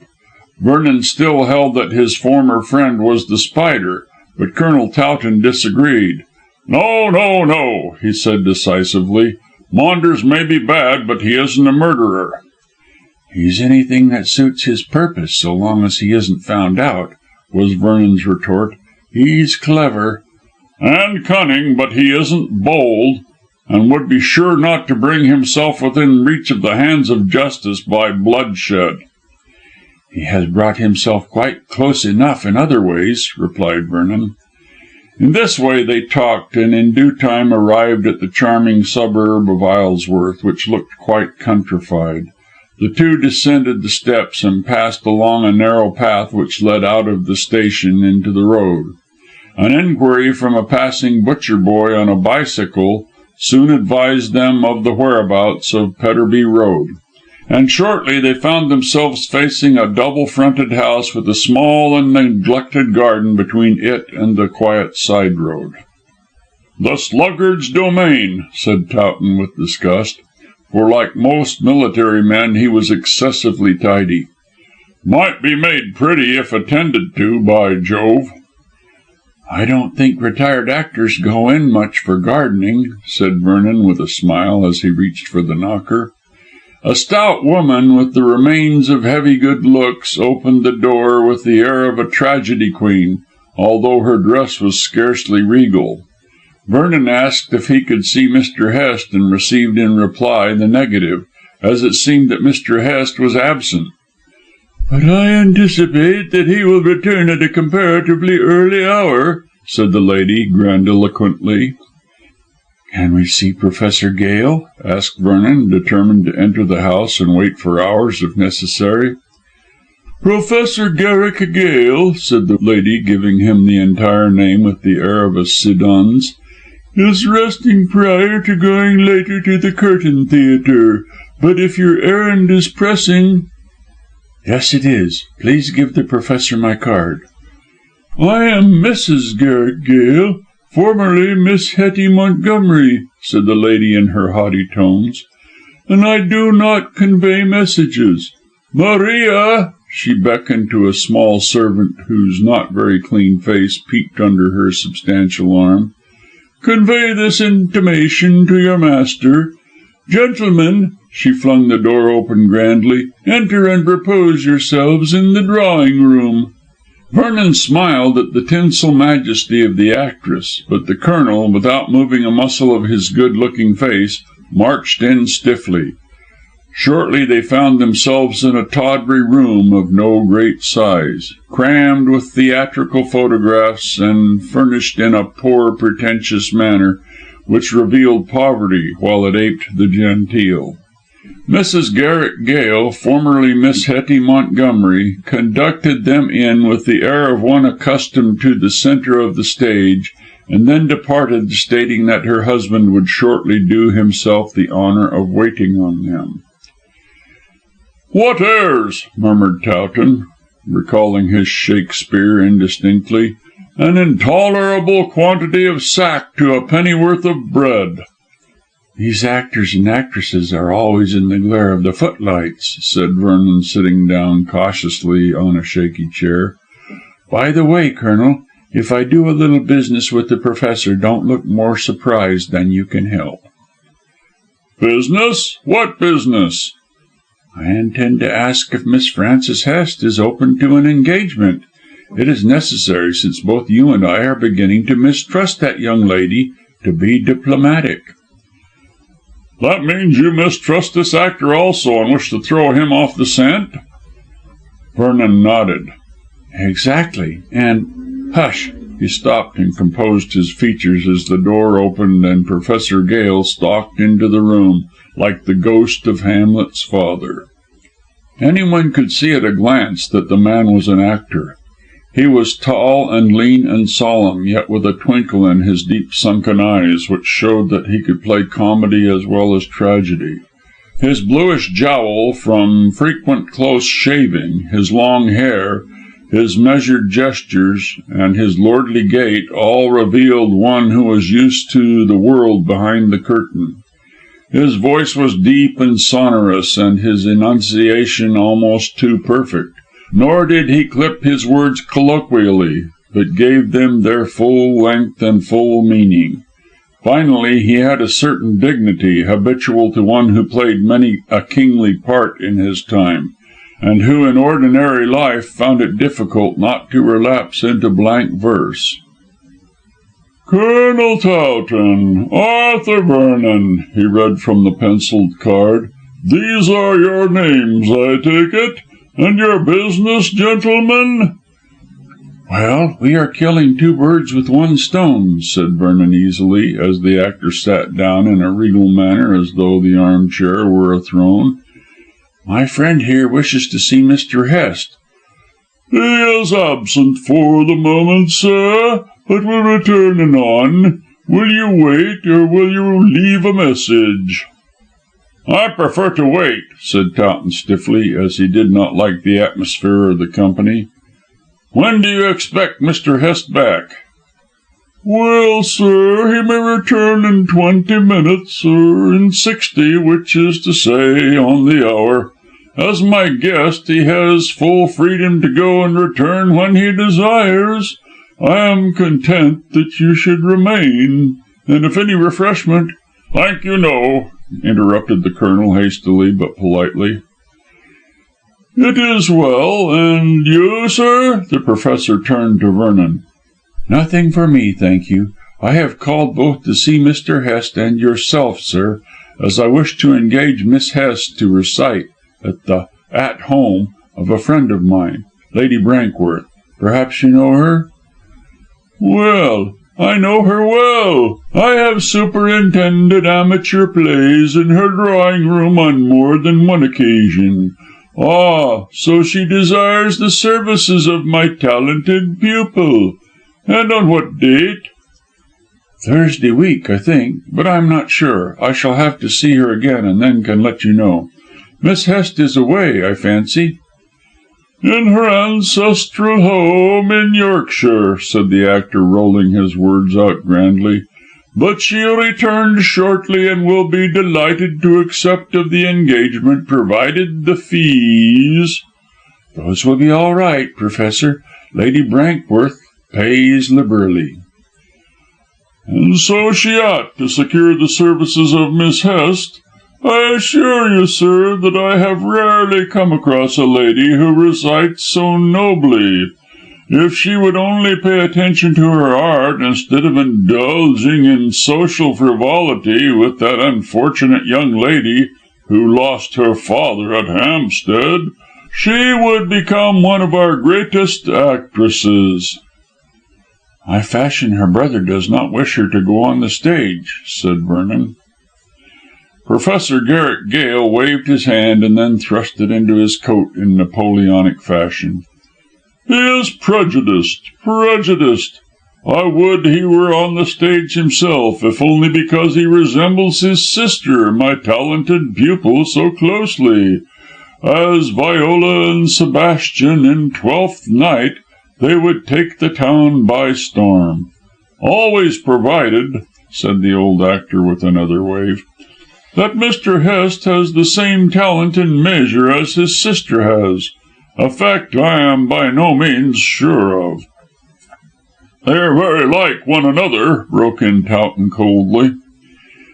For that reason I wish both were on the stage to play in twin parts, replied the Professor in his most stately manner. They are as like as two eggs, as you observe, sir.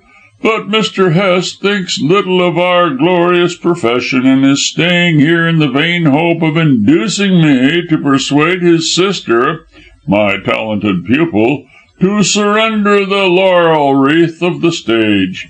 Needless to say, I decline to commit so great a crime. How long the Professor would have gone on descanting on the histrionic capabilities of Francis Hest, it is hard to say. But his eloquence was cut short by the entrance of Mrs. Gale, who swept an apologetic curtsy to the gentleman for her sudden appearance.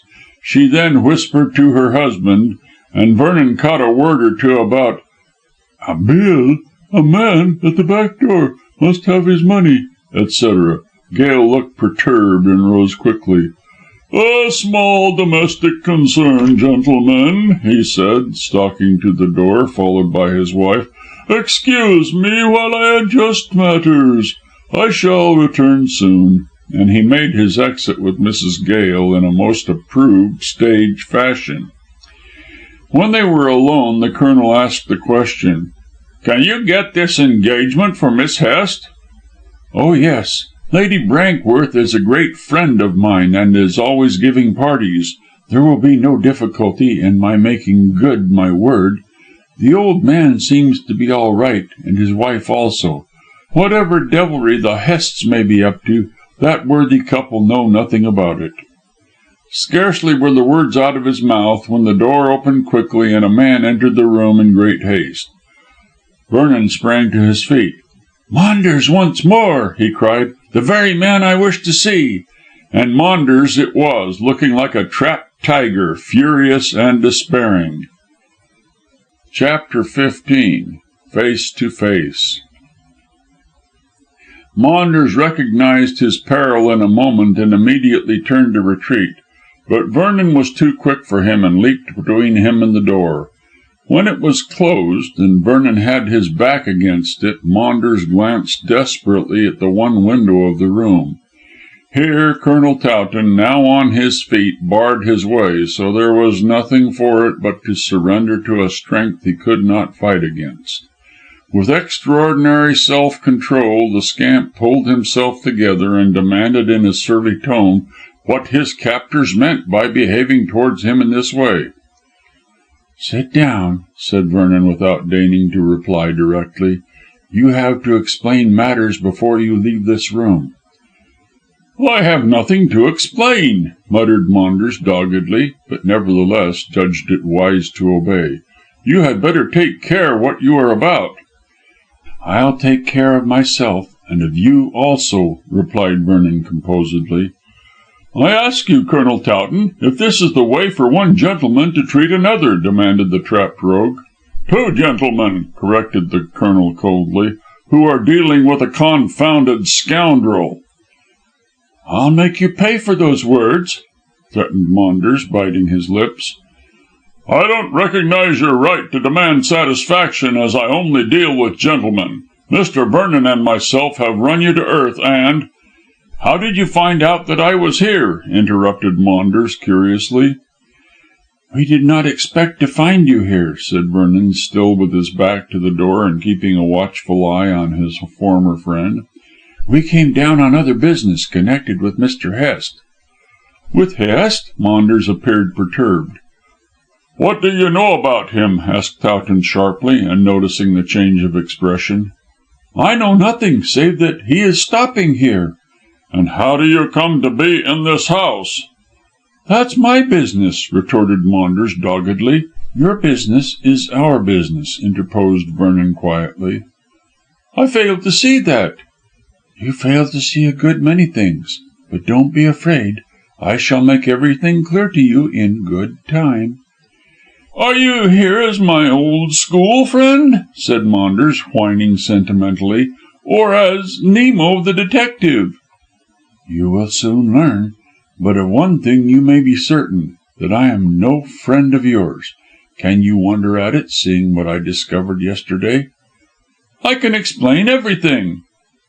"Good. Colonel Towton and I await your explanation." Maunders again cast a look at the door and window, and again saw that there was no hope of escape. "What do you wish to know?" was his sullen request.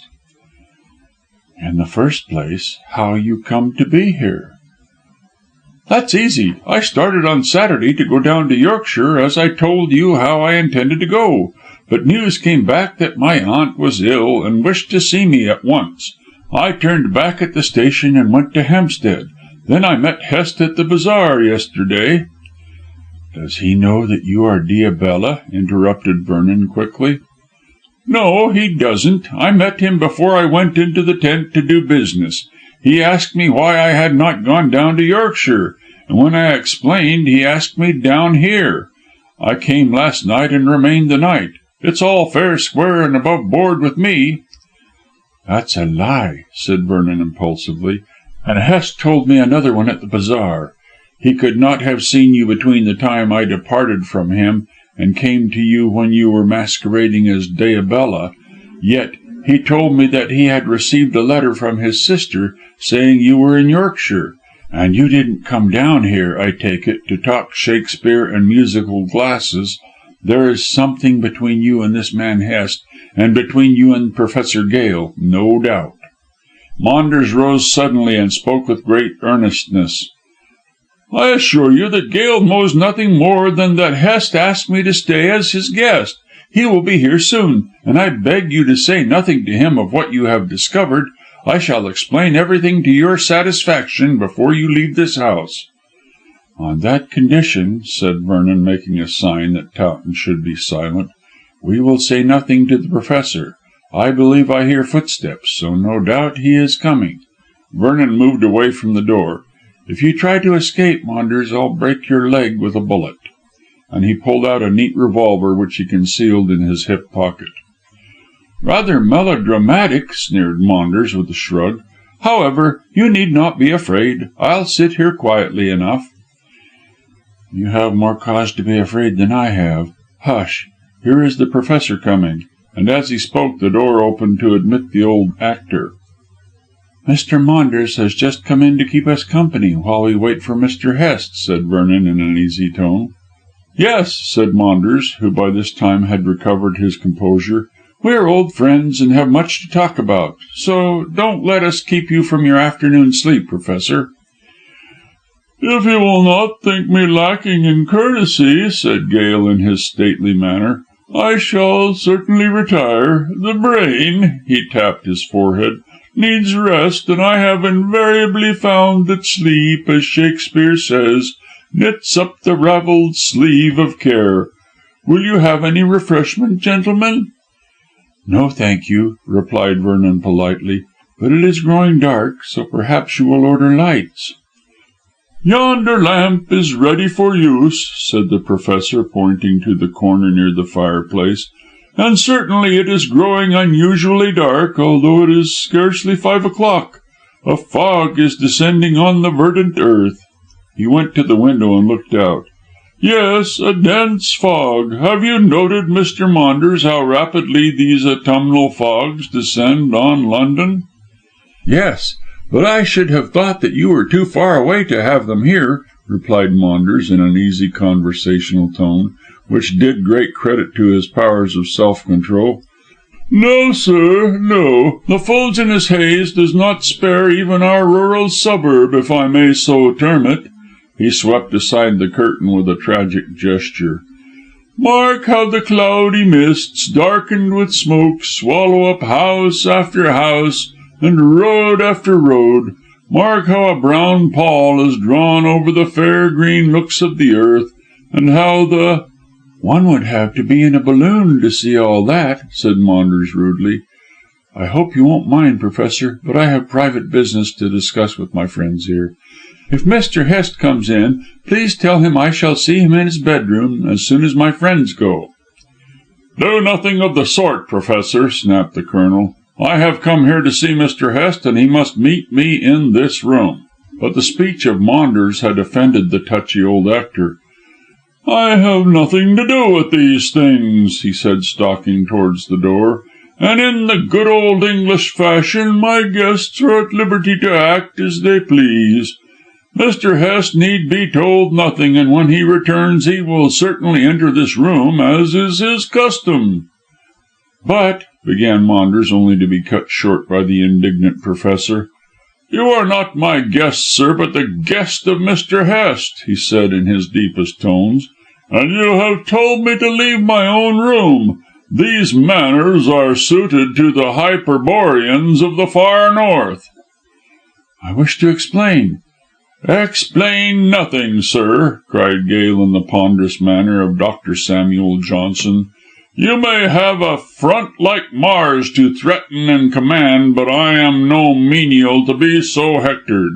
He swept an imaginary mantle over his left shoulder and mouthed blank verse. "We must not stint our necessary actions in the fear to cope malicious censurers. Therefore," ended Mr. Gale, returning to prose, "I shall retire to my couch, and so good day to one and all." When he had made his exit, for it could scarcely be said that he took his departure in a conventional manner, Maunders gave vent to a weak, tittering laugh, doubtless to cloak the real nervousness he felt. "The old fool," he observed, with his characteristic shrug. "Let us hope you will not prove to be a young one by withholding from us the truth of this shady business you have been engaged in," said Colonel Towton in a caustic manner, for his sympathies were with the retired actor. "Thank you, I don't wish to receive any compliments," sneered Maunders, "and for heaven's sake let us get this business over at once. I have more to do than to explain my private affairs to interlopers." Vernon laughed as he saw that under his air of bravado, Maunders was intensely anxious about his position. "That cock won't fight," he said coolly. "You must be aware that you are in a very dangerous position." "I am aware of nothing of the sort. I can justify myself." "Do so, as regards your masquerading. Is it a crime to earn an honest livelihood?" "Honest," said Towton with scorn. "But let that pass." "Fortune telling is as honest as your detective business," said Maunders insolently to Vernon. "I am Diabella. Why should I deny it?" "You can't, or you would. But to dress up as a woman—" "I didn't," denied Maunders with a scowl. "I simply wore those Egyptian robes over my ordinary clothes, and the waxen face to conceal my face. Also, all that rotten paraphernalia seems to be necessary to the business." "I dare say to deceive people," said Vernon drily. "Why did you act in this way, may I ask?" "Because I couldn't get my mother to allow me sufficient money to live on." "I thought that Mrs. Bedge was your aunt," put in the Colonel quickly. "So she is, but I am likewise her adopted son. She kept me short, and I had to earn my money somehow. For 3 years I had masqueraded as Diabella. I don't mind if you do tell, as no one can say a word against me." "I can," said Towton grimly. "You employed your servant to strangle me." Maunders shook his head violently. "I did nothing of the sort. Hokar—" "Is that the native's name?" interposed Vernon suddenly. "Yes. I had 2 native servants, Hokar and Bahadar, and they are both devoted to me. When you, Colonel, tried to pull off my mask, naturally Hokar intervened to prevent your doing so. In the same way, Vernon, he punished you for using violence towards me, and I prevented the faithful fellow from strangling you both. So you have your lives to thank me for." "Why didn't you prevent him from strangling Dimsdale?" asked Towton. "I swear that Hokar had nothing to do with that murder, nor had I." "Of course you would say that for your own safety," said Vernon contemptuously. "But how was it that you became possessed of Dimsdale's secret?" Maunders hesitated. "I am not bound to answer that," he said defiantly.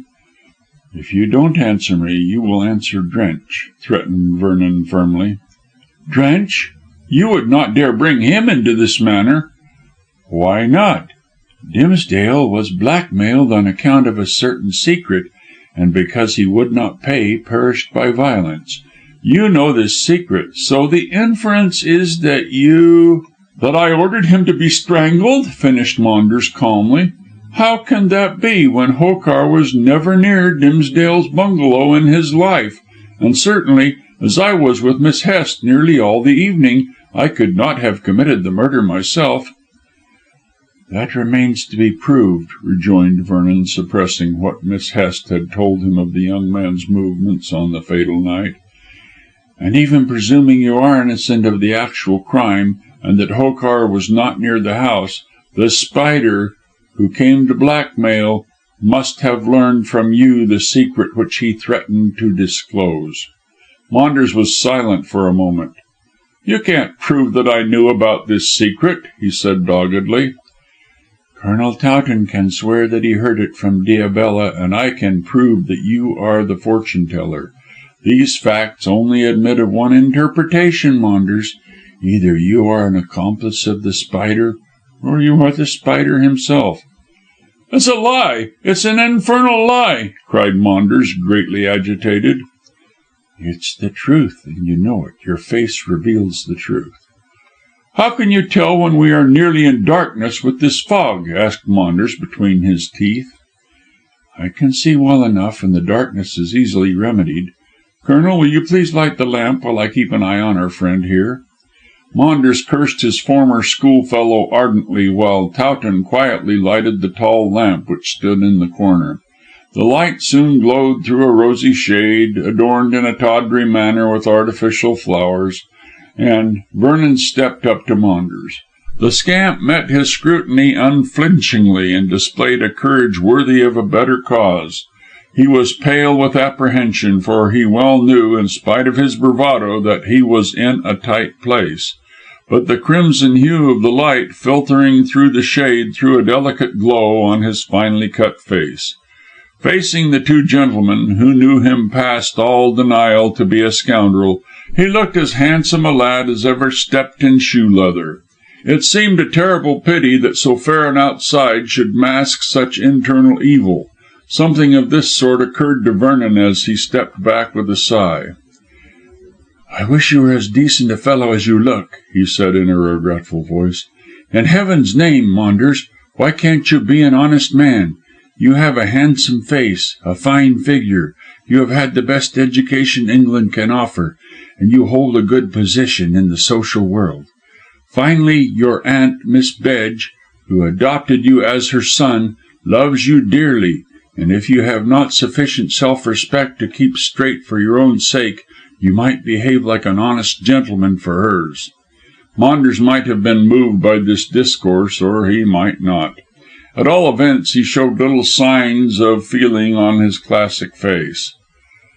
"It's all very well your talking," he said sullenly, and looking down, a trifle ashamed, if indeed he could be said to display any emotion.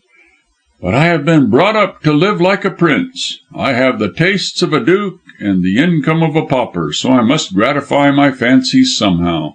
I am no more proud of having had to take to fortune telling for my bread and butter than you are in setting up as a private detective. Neither business is respectable, but the law can say nothing to you or me." "Nothing to me, certainly," Vernon assured him coldly, "since I am, and always have been, on the side of justice. Your fortune-telling may be innocent enough in the main, since you prefer wringing money from silly people instead of taking up a good business, but it's your connection with the Spider that is dangerous to you." "I am not the Spider, and I have no connection with the beast." "In that case, how comes it that the Spider offers to place Lady Corsoon in possession of her niece's fortune on condition that she permits you to marry Miss Corsoon?" The Colonel uttered an ejaculation of mingled wrath and horror, and Maunders grew a shade paler. "Is that true?" Towton demanded, with a look of loathing at Maunders, and then an inquiring glance at Vernon. "Perfectly true," was the response.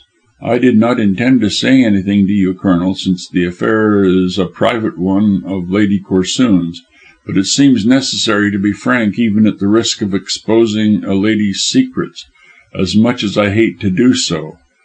Lady Corsoon received an offer from the Spider to return certain jewels which she pawned to pay her bridge losses, and which he obtained possession of by means of forged pawn tickets, on condition that she should pay £1,000. Afterwards, another letter was received saying that he would take £10,000, a single year's income of Miss Dimsdale's, and would place Lady Corsoon in possession of the fortune. She was to pay the money and consent to the marriage of our friend here with Miss Corsoon. How do you explain this interest which the Spider takes in you, Maunders, if you don't know him?" The culprit moistened his dry lips and replied with insolent boldness, "I wrote the letter to Lady Corsoon myself. That is, the second letter. I know nothing about the first." "Then you are the Spider!" cried Towton fiercely. "No, don't run your head against a wall," retorted Maunders coolly, and fighting for every inch of the disputed ground. "Lady Corsoon told me about the first letter and the threat. I advised her to consult Vernon in his character of Nemo, and did him a good turn."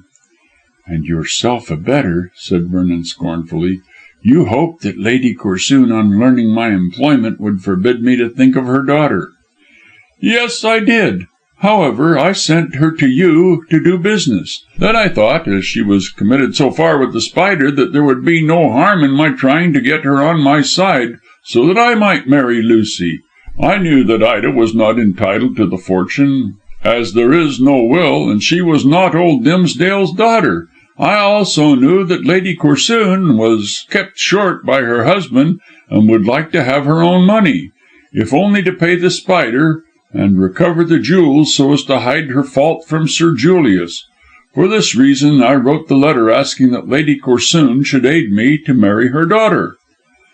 "And you asked for £10,000 also," said Towton wrathfully. "Only 1 year's income of the Dimsdale investments," retorted Maunders with great coolness. "A man must have some money for his honeymoon."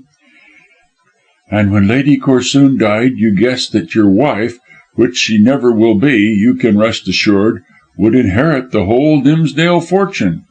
"Quite so. I thought of everything. I suppose Lady Corsoon showed you the second letter as well as the first in your character of Nemo?" "You are correct," replied Vernon with great composure, "and I noted that the second letter, like the first, was signed with the ideograph of The Spider." "Naturally it would be," said Maunders with a shrug. "I easily had an india rubber stamp made. The thing, if done, had to be well done." "You are a blackguard," said Colonel Towton, much disgusted.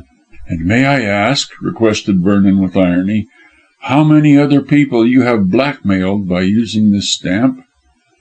"None, nor did I blackmail Lady Corsoon. I simply made a suggestion."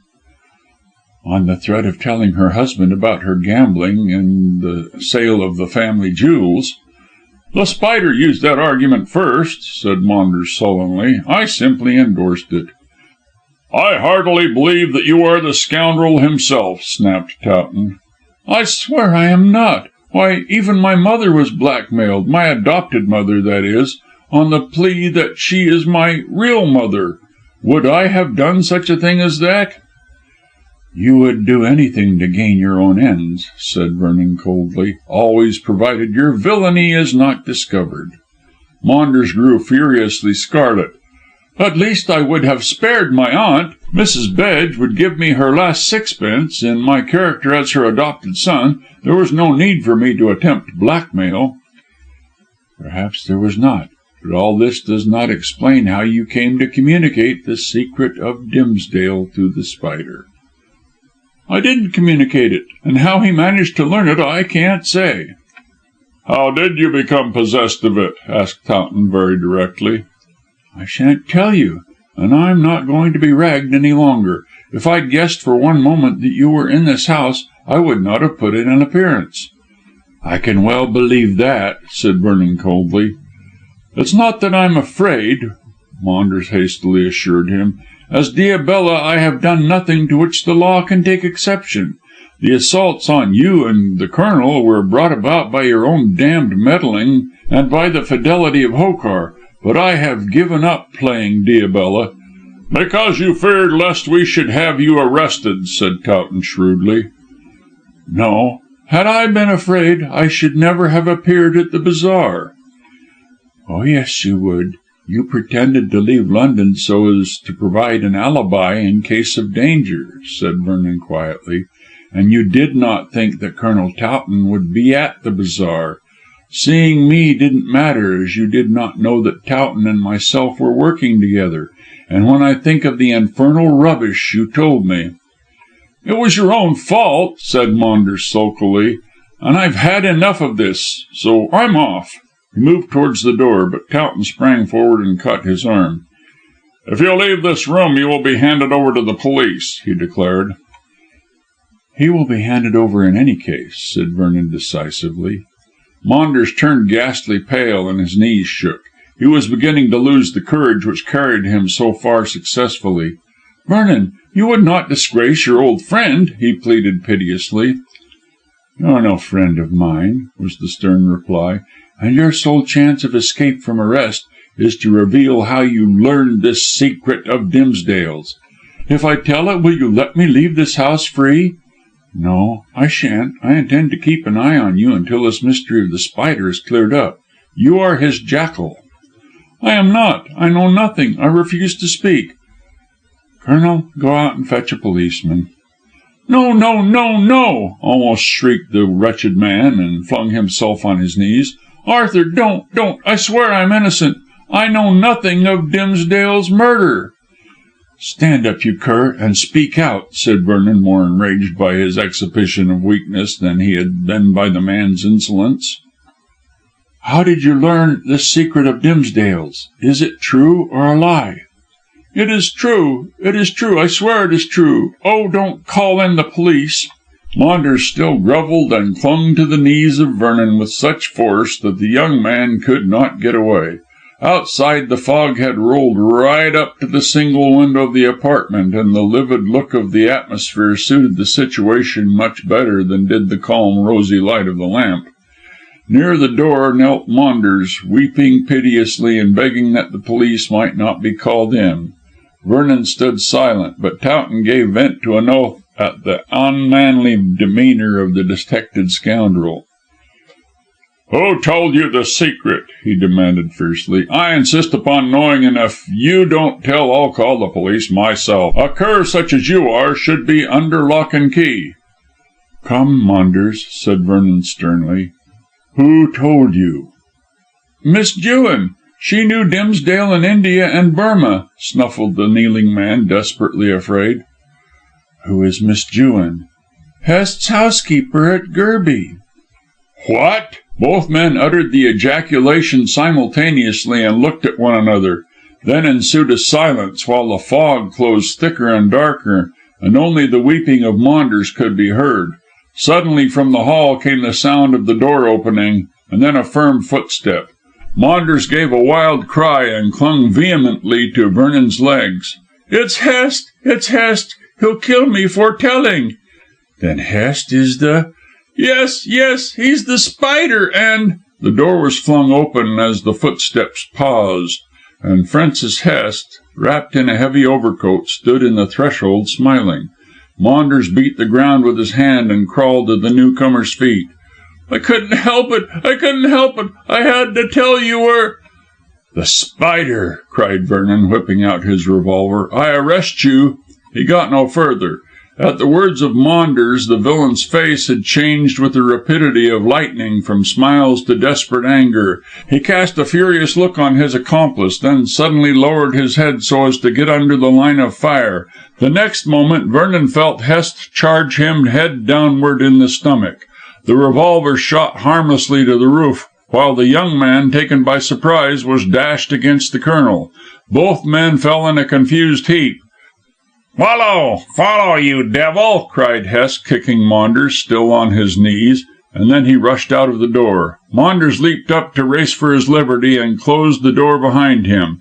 When the Colonel and Vernon got on their feet again, they rushed to the hall to find it empty.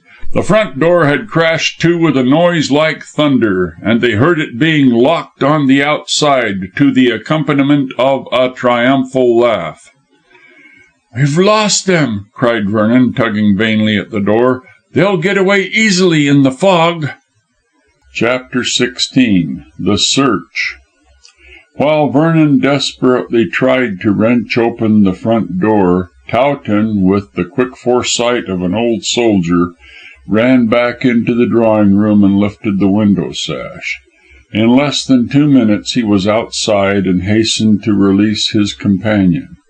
Luckily, in his hurry, Hest had been unable to extract the key from the lock, so a swift turn of the wrist soon removed the barrier. Vernon and the Colonel set off hot-footed in pursuit of the fugitives, and as they plunged into the fog caught a glimpse of Gale and his wife hurrying into the hall with scared faces, doubtless attracted by the ominous sound of the pistol shot. But there was no time to explain, as every moment was of value, and the two men put their hearts into the chase. The sudden autumnal fog which had so unexpectedly descended had turned the atmosphere to thick wool, so that it was difficult to breathe, let alone to see. On all sides the gloomy mists shut in the prospect, and after racing vaguely for some minutes down the silent road, the pursuers halted by mutual consent to listen for possible flying footsteps. Not a sound struck on their ears.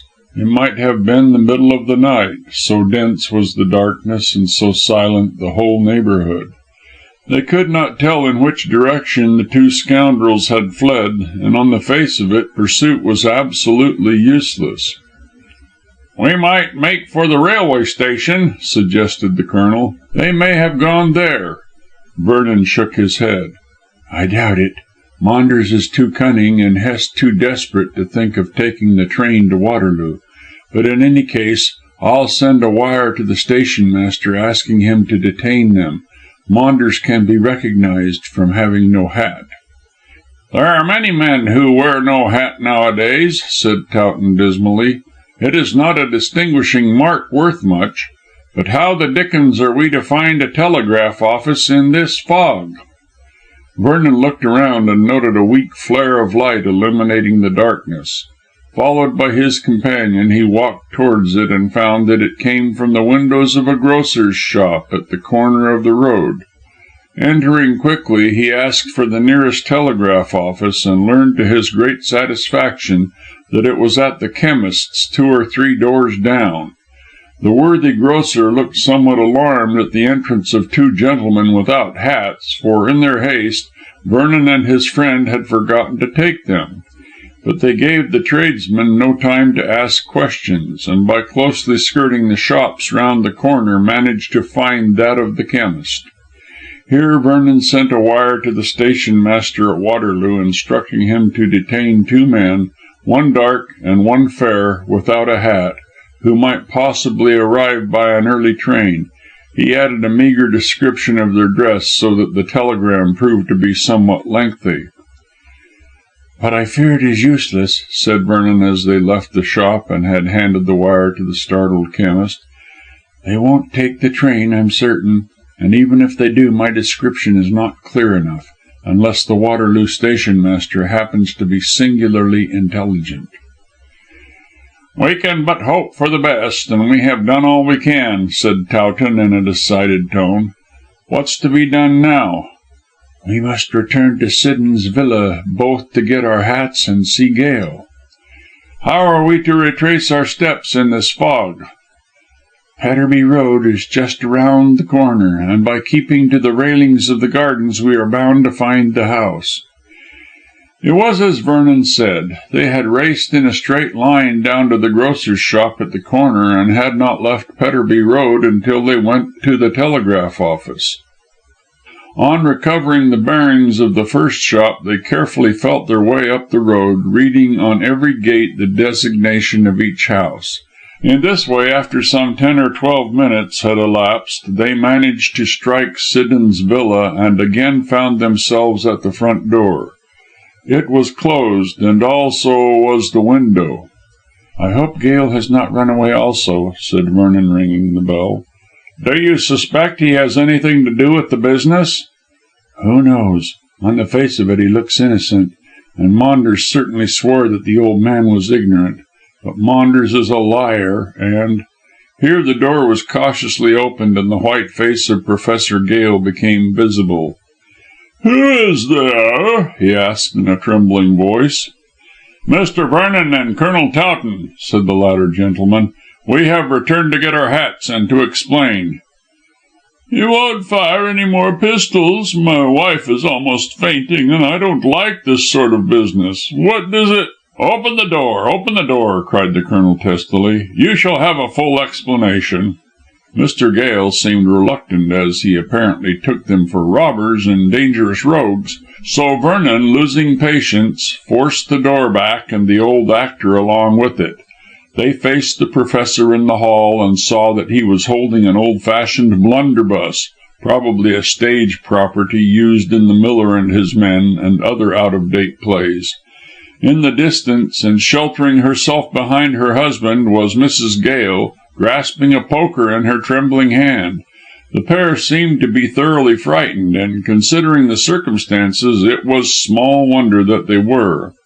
"I have sent Maria for a policeman," quavered Mrs. Gale, "and both my husband and myself are armed." "I hope Maria doesn't lose herself in the fog," said Vernon good humouredly, and in spite of his vexation at the escape of the Spider and his jackal. "In heaven's name, what does it mean?" demanded the Professor, somewhat recovering his dignity. "Come into the drawing room and we will explain," said Towton with some impatience, for he had small leniency for cowardice. "There's nothing to be afraid of. Mr. Vernon and I are honest men. You have got rid of the villains." "The villains!" shrieked Mrs. Gale, trembling violently and dropping the poker. "Maunders and Hest," said Vernon carelessly. "Come in." He preceded his friend and the Gales into the drawing room, quite certain from the way in which they had behaved that they knew nothing of the wicked doings of Hest and Maunders. When the door was closed and everyone was seated, Vernon proceeded to examine the actor and actress. The situation, as Professor Gale said afterwards, was highly dramatic. "You must answer my questions frankly," said Vernon, addressing the couple. "If you do not, the police may interfere." "The police!" shrieked Mrs. Gale, turning as white as chalk. The Professor silenced her with a gesture and spoke to Vernon with great dignity. "Young man," he said, striving to keep his voice from trembling, "I pay my rates and taxes, my bills to my tradesmen, and my rent for our home. Under these circumstances, I cannot see why you should talk of the police." "I speak of them in connection with what has taken place." "And you may well do so, young man. To fire a pistol in a private house—" "That was an accident," Vernon hastened to explain. "My revolver went off when Mr. Hest assaulted me." "Why should Mr. Hest assault you?" demanded Mrs. Gale, much astonished. "That's a long story. Tell me." Vernon turned towards the Professor while Towton held his peace and nursed his hat. "What do you know of Maunders?" "Know of him?" said the amazed Gale, looking thoroughly puzzled. "I know no more than that he is a friend of Mr. Hest's who called last night, and who was requested by Mr. Hest, and not by me, to stay the night. I have never set eyes on him before." "Did Miss Hest ever mention him?" "Yes, she did," broke in Mrs. Gale, who was listening intently. "She told me that he was a friend of hers in love with Miss Dimsdale, and mentioned that he was the only man she had ever seen handsome enough to play Romeo as Romeo should be played." Professor Gale nodded his head graciously. "I agree with Miss Hest there," he said gravely. "Mr. Maunders is indeed handsome. But she never told us anything about him, Mr. Vernon, save what my wife has related." "And Mr. Hest? What do you know of him?" "Nothing more than that he is the brother of my talented pupil. He came with the message from his sister, who is at her ancestral halls in Yorkshire, to the effect that she would return in a month, or perchance earlier, to fulfil certain engagements which I have procured her. I invited him to stay here during his stay in town." "Why did you?" asked the Colonel, speaking for the first time.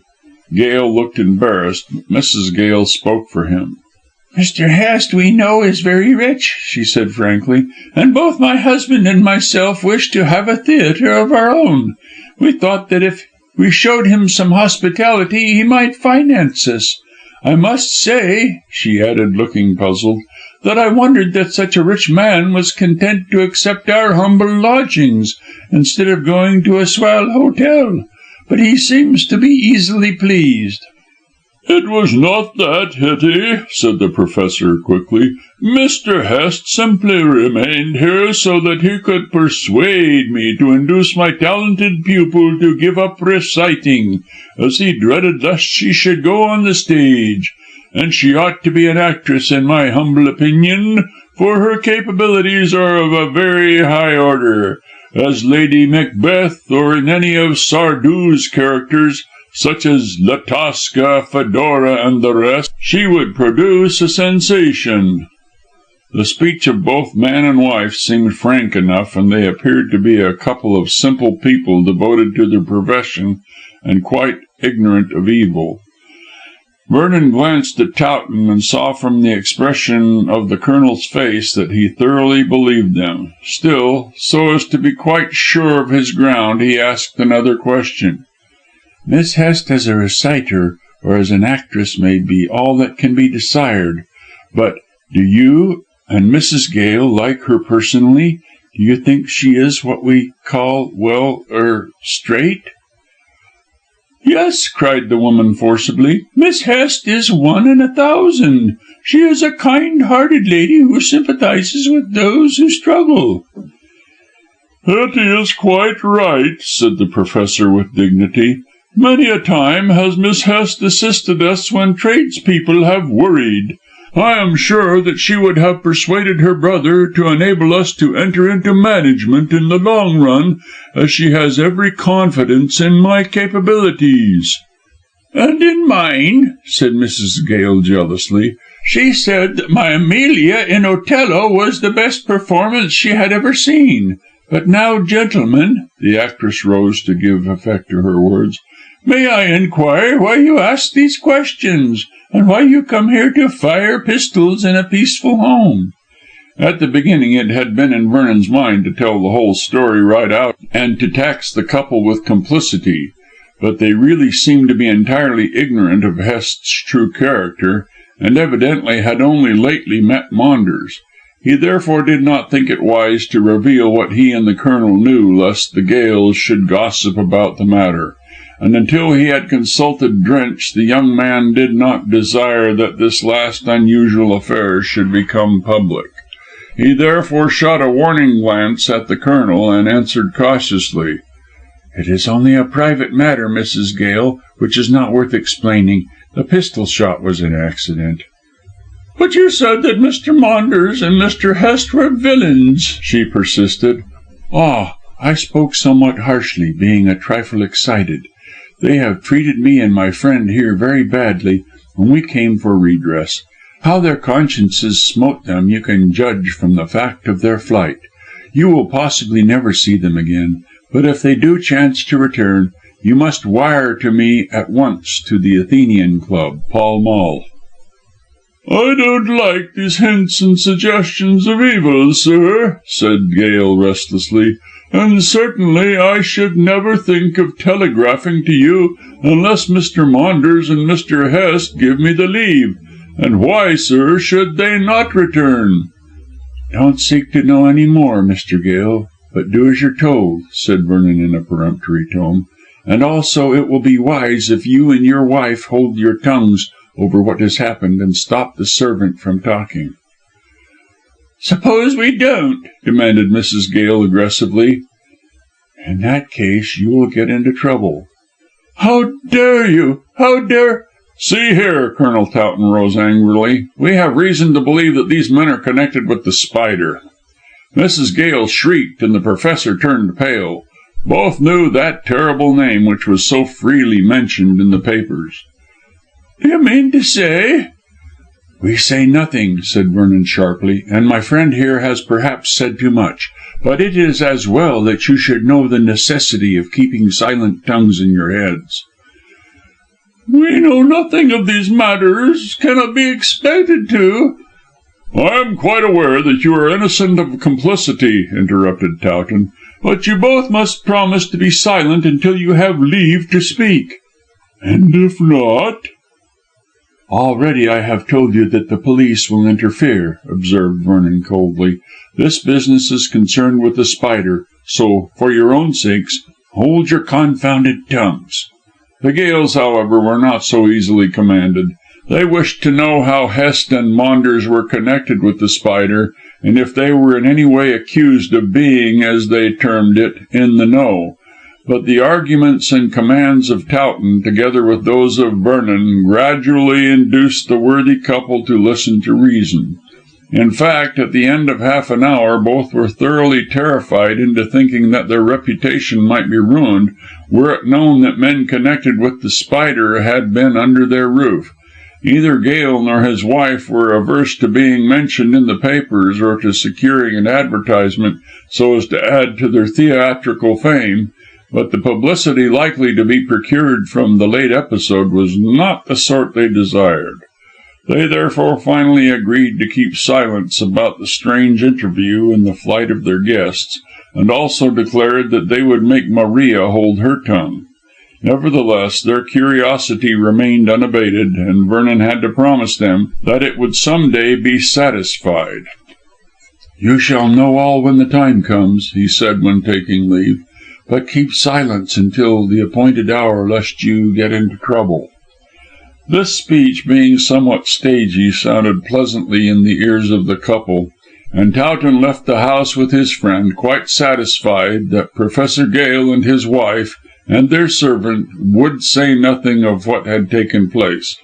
"And now," said the Colonel, "let us grope our way to the station. After we reach town we can see Drench."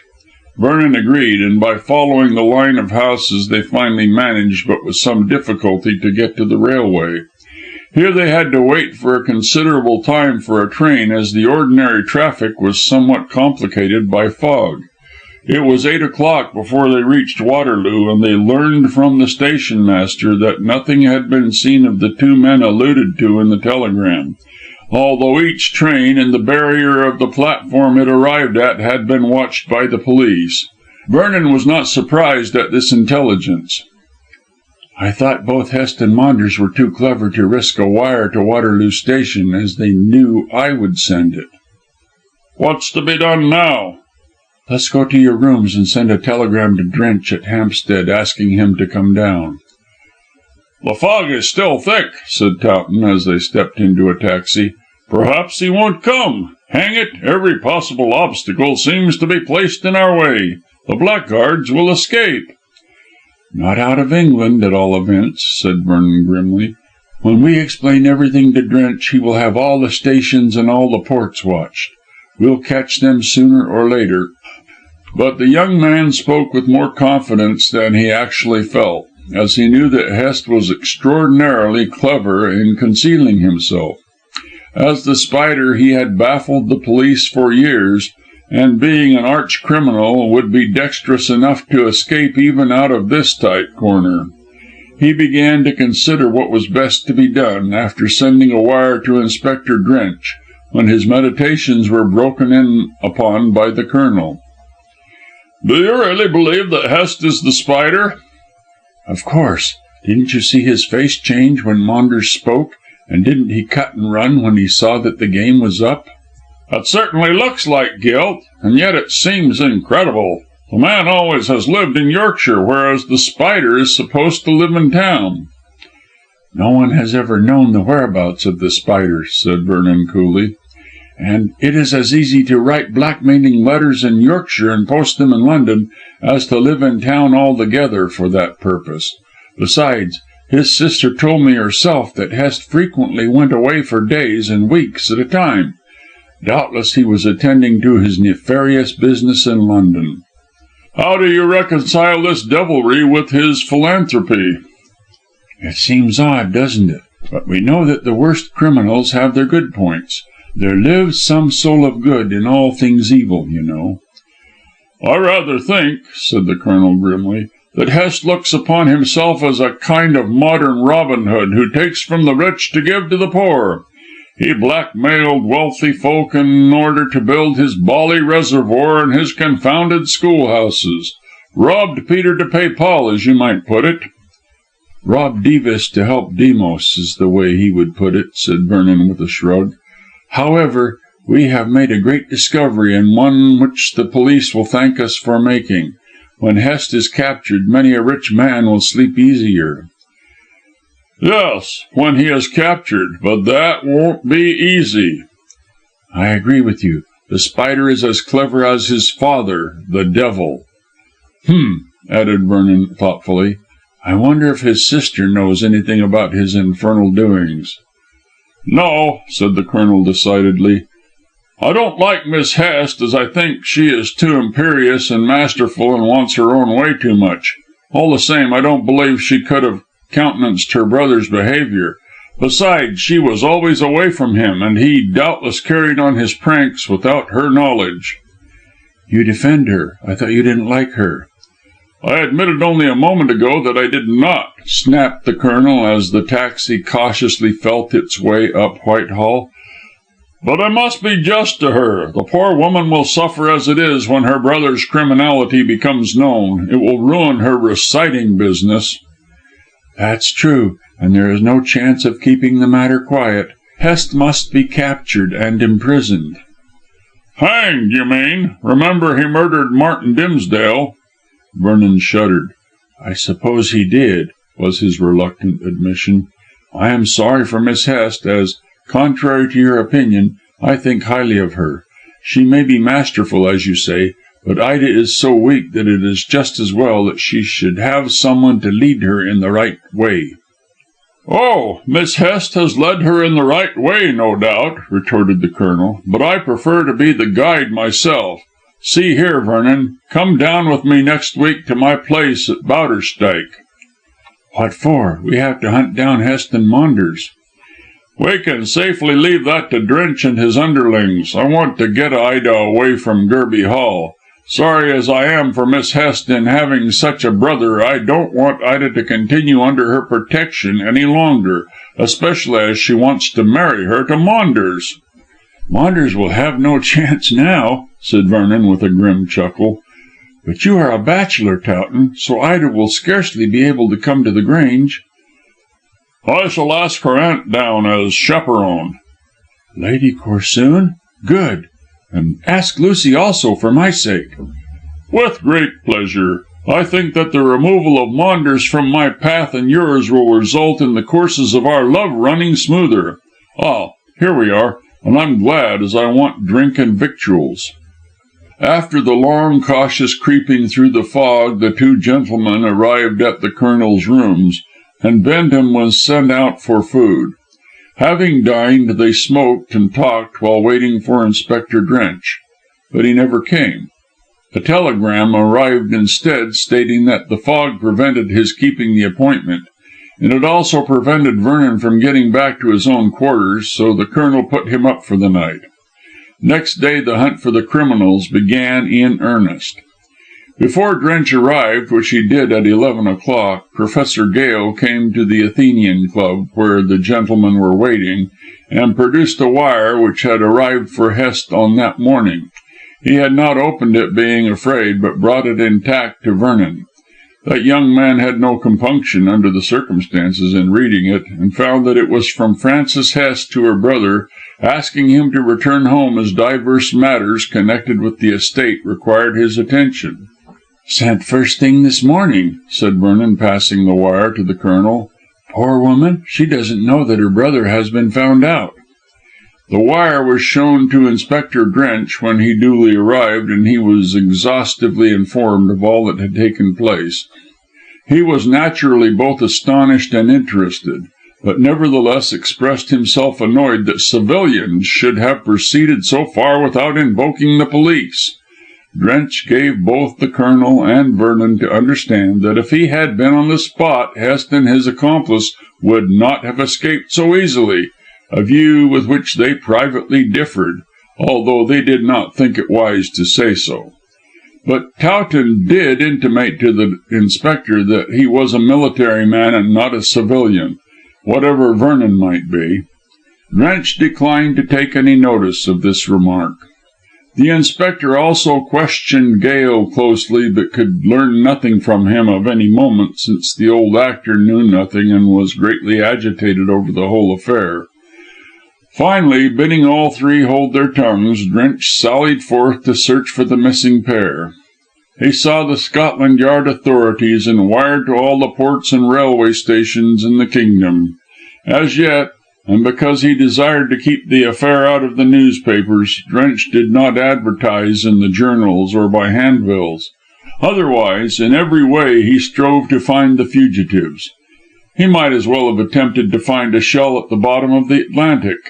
Day after day went by and no news was heard of Hest or Maunders, and from the moment they had been swallowed up by the fog at Isleworth, nothing had been seen of them. They had not, so far as could be ascertained, passed out of the kingdom, and certainly they were not to be found in the kingdom itself. Like Macbeth's witches, they had made themselves thin air.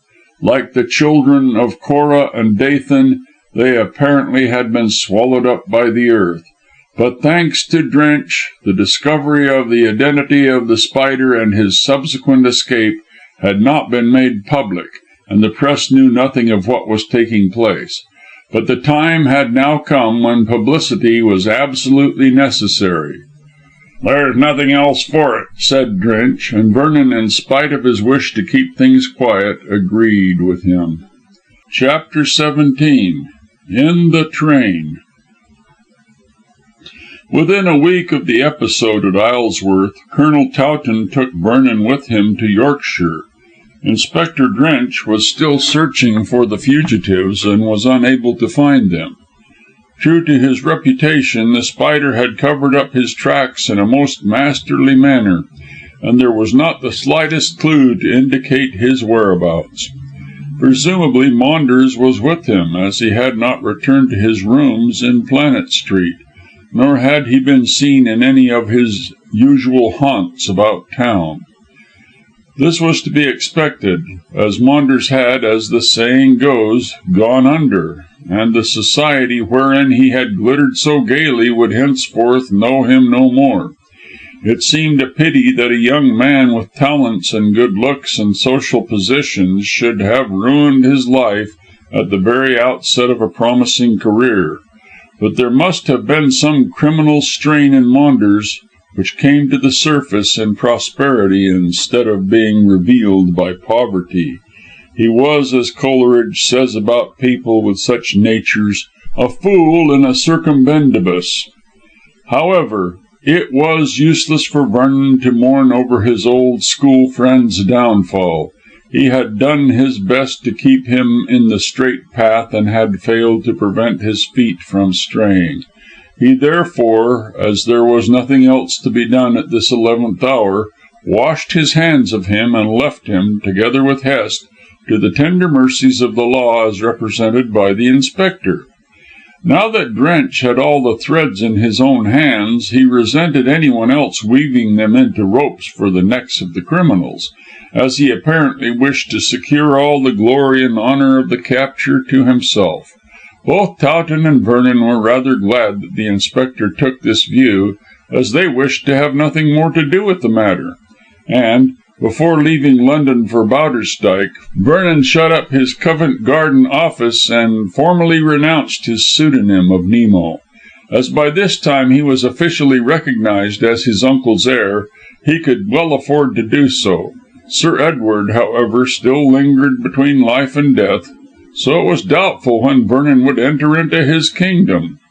While the train was flying through the autumnal landscape, Towton and his guest made themselves comfortable in a first-class compartment, which they had secured to themselves for the purpose of uninterrupted conversation.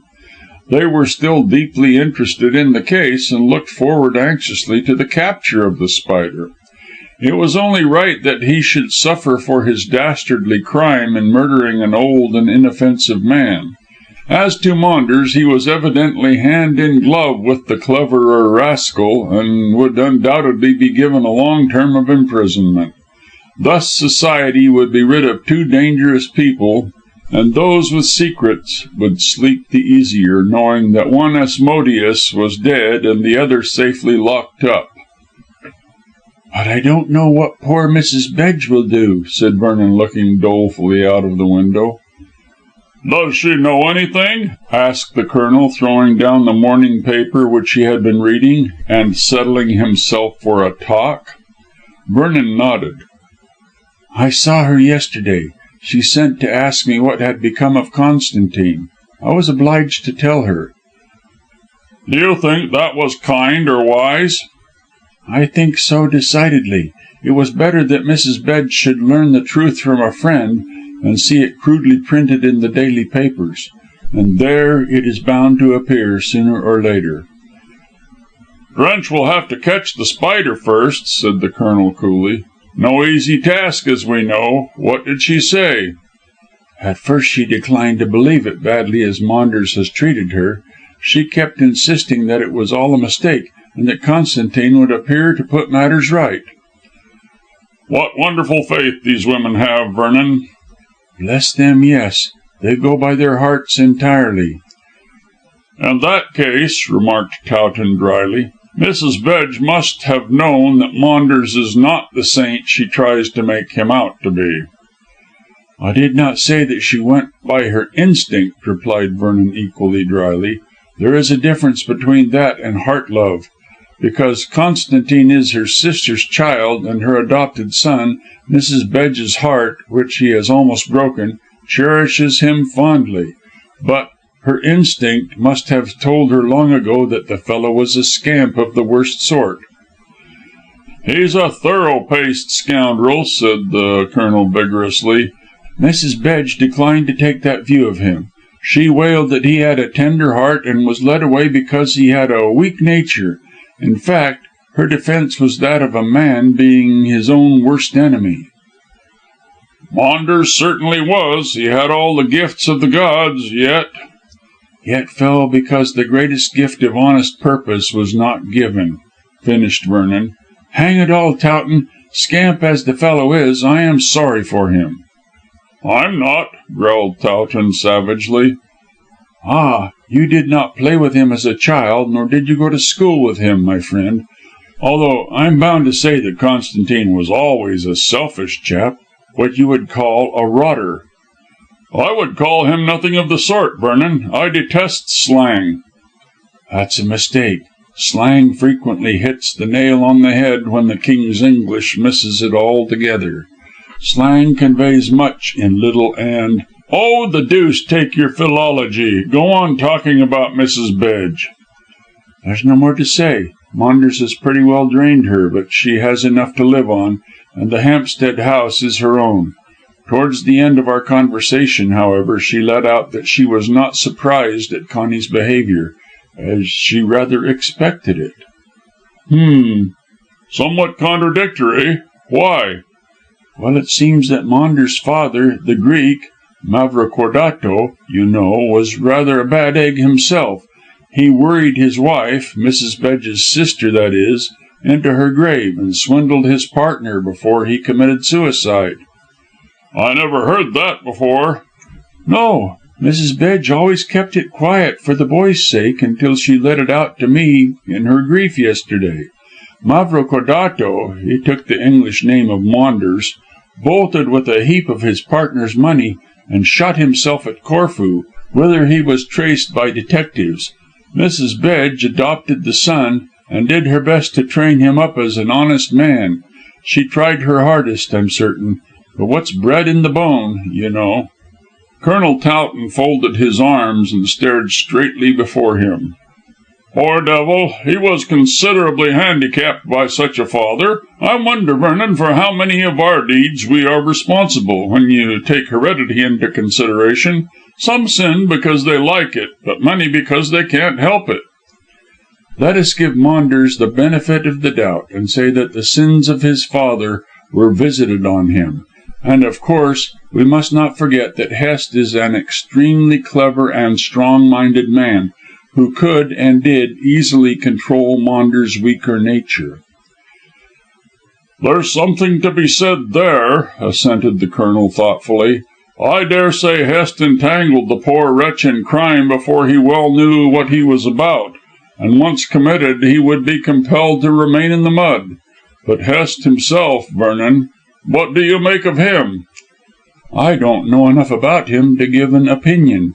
Perhaps when we see the sister she may tell us something." "Oh, by the way, I received a letter from her 2 days ago, about which I intended to speak to you, Vernon. All this bother and worry put it out of my head. I left it at home, unfortunately, but I can tell you the gist of it." Vernon looked interested. "What did she write about, and why to you?" "She wrote to me because she wants me to marry Ida." "I really don't see what she has to do with that," remarked Vernon with a shrug, "for Ida is surely of an age to choose for herself." "I always told you, Vernon," said Towton, deliberately crossing one leg over the other, that Ida, being less masterful than Miss Hest, is usually guided by her, and that I objected to the guidance. Ida liked me more than anyone else before that handsome scamp came along. Then she became infatuated with him, and Miss Hest did her best to induce her to marry him. But the sad death of Dimsdale took Ida's thoughts off Maunders, and, as I judge from the letter Ida wrote me from Gerby Hall, Miss Hest tried to get her to love the man again. Failing that, she attempted to get Ida to marry her brother, only he came up to London, not feeling disposed to fall in with his sister's views.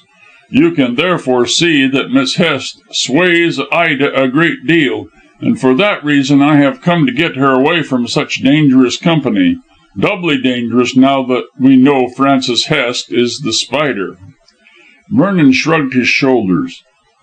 "It's rather hard to blame the sister for the brother's delinquencies," he said judicially, "and now that he and Maunders are out of the running, she will place her weight in your scale. In fact, from your late observation, she has already done so. You should be very pleased, Colonel, whereas you seem to me to be ungrateful." "I don't want Ida to be induced to marry me by Miss Hest's representations, Vernon," said Towton hotly. "It's a liberty on her part to interfere with my wooing. Lady Corsoon comes down to morrow with her daughter, and I shall ask her to go to Gerby Hall and bring Ida back with her. Then we will have finished with these shady people, and Ida will marry me of her own free will." "Well, Colonel," replied Vernon pacifically, "I hope things will turn out as you expect. But what did Miss Hest write about?" "About her brother. She asked me if I had seen him, and what was the matter with him." Vernon looked puzzled. "I don't understand. Does she suspect?" "She suspects nothing," broke in Towton impetuously, "but she stated that she received a letter from her brother 4 or 5 days ago, saying that he intended to leave England for ever, as he was tired of civilization. He enclosed a deed of gift making over Gerby Hall and its acres to her, as he intended, so he said, to earn his own living when abroad. Naturally, Miss Hest could not understand this, and wrote asking me what was the matter." "Did you explain?" "No. I wrote saying that I was coming down to my own place, and would tell her all I knew when I arrived. But you can see, Vernon, that Hest is still in London." "He was 6 or 7 days ago, but he may have gone away since," said Vernon cautiously. "Who drew up the deed of gift?" "I can't say. Miss Hest did not explain that. Why?" "Because if it was some lawyer we might be able to question him regarding Hest's latest movements." "Huh! So Hest has bolted. Well, I'm not surprised at that, but I am rather astonished he should surrender his property." "Oh, well, I expect his business as the Spider has made him quite a rich man. Remember, the blackguard has been blackmailing successfully for 3 or 4 years. He knows that his sister has nothing save what she makes by her reciting, so perhaps his conscience smote him, and so he made his deed of gift. It's a lucky thing for her, as Gerby Hall is a fine old place, although rather gloomy, and there is a decent income of 1,000 a year attached to it. Farms, village rents, and all that sort of thing, you know." "It's queer Hest should have behaved so well when he is such a scoundrel, Towton. You told me he quarrelled with his sister, and certainly from the remarks she made about him to me, she did not seem over fond of him." "Blood is thicker than water," said the Colonel sententiously, "and dog does not eat dog." "I agree with your first proverb, but not with the second, Towton. Miss Hest is not of the same breed, morally speaking, as her brother, and no doubt will be horrified when she learns of his wickedness." "Probably. You always defend her." "I am just," said Vernon coldly. "So far as I can see, she is a clever woman of good principles, although, I admit, rather masterful. Her brother has done a wise thing in handing her over the property, whatever his reasons may be. She will be an admirable mistress." "Oh, as to that, Hest was a great benefactor to all the villages around, and the people swear by them. But if he has bolted with Maunders, Drench will have to let the matter drop. But if he is captured, no one here will believe that he is a murderer and a blackmailer. They know him only as a good landlord and a kind friend." "And we know him as a criminal. Strange that two such diverse natures can exist side by side." "I dare say Hest hoped that his good deeds would pay for his bad ones," said the Colonel carelessly. "I shall be glad if he escapes, richly as he deserves to be hanged for murdering Dimsdale. It will be just as well if the whole thing is buried in oblivion. Then I shall marry Ida.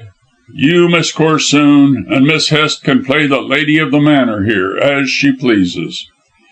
"What about the Dimsdale property?" "If it belongs to Lady Corsoon, she must have it. If Maunders' story is a lie, which it may be, I shall stick to it on behalf of my wife. However, we may hear from Venery of Singapore in a few weeks. My letter must have nearly reached him by this time."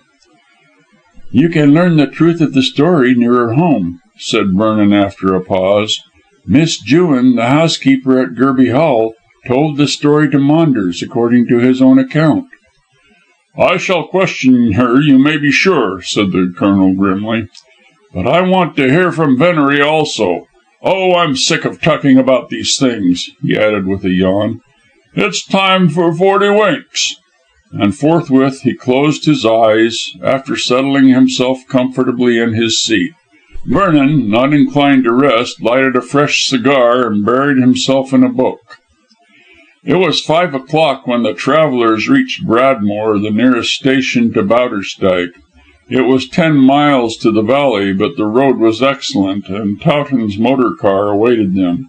In 10 minutes the baggage was packed away, and Vernon with his host was safely ensconced in the back part of the machine, which was covered with a hood. Towton asked Vernon if he would care to drive, but as the offer was refused, and the Colonel himself did not feel in a sporting humour, the conduct of the journey was left to the smart chauffeur. He appeared to be well acquainted with the country, and as the road was somewhat lonely, the motor travelled towards Bowderstyke at a great rate of speed. The motion was exhilarating, and the view on either side of the roadway extremely picturesque, so Vernon enjoyed himself greatly in the fresh air, after the close atmosphere and the monotony of the train. With the wind blowing in his face and the smooth, easy gliding motion, he felt like a flying bird, or at all events as though mounted on one. The country was wild and barren, consisting mainly of interminable stretches of moorland, mounting up on either side of the road to considerable heights. Occasionally there was a dip covered with green grass and trees, already beginning to shed their leaves, but for the most part the sombre moors, darkening in the falling light, spread solemnly to right and left. It was rarely that a house or a village was passed, and only every now and then could Vernon catch a glimpse of cattle or human beings. "This country would get on my nerves," he said to his companion. "It is like the weird landscape described by Browning in his Childe Roland poem. These telegraph poles are the sole signs of civilization." "Oh, we'll come to a more cheery aspect shortly," said Towton, smiling. "For my part, I love the gloom and the loneliness of our moors. Many a time in the garish Indian days, with a burning sun and the hateful blue sky, I have longed for dear old Yorkshire." "Everyone to his taste," said Vernon with a shrug. "I prefer something much more cheerful." "You are a Cockney at heart, Vernon." "I dare say. London is good enough for me." Towards the end of the 10-mile stretch from the station, signs of civilization became more frequent. Here and there was a village with cultivated fields around it. Cattle were pastured in enclosed paddocks, and men and women with laughing children trudged along the high road, looking after the motor with great curiosity, for the machine was yet a novelty in that lonely district. Twice the road ran directly through a village, and Vernon had an opportunity of seeing the solid grey stone houses, which were suited to the Calvinistic looks of the country, and the people themselves appeared to be what the Scotch call "dour." And now the moors began to grow higher and to close in on the white road with a gradual menace.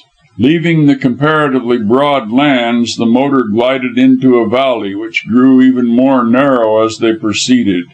A babbling stream prattled down the centre of this, over a stony bed, and beside it the road twisted along like a white serpent, protected by a parapet of rough stones. Already the crimson light of the sunset had died out of the western sky, but the moon was full, and, soaring high in the dark blue dome of the firmament, poured floods of light into the gully, to use a colonial expression, for by this time it was little else. And looking upward, Vernon could see star after star peep out to attend the majestic orb. "What do you call this place?" he asked abruptly. Towton glanced at him in surprise. "Didn't I tell you? It's Bowderstyke." "Great Scott, Colonel, is your house situated in this isolated, damp spot?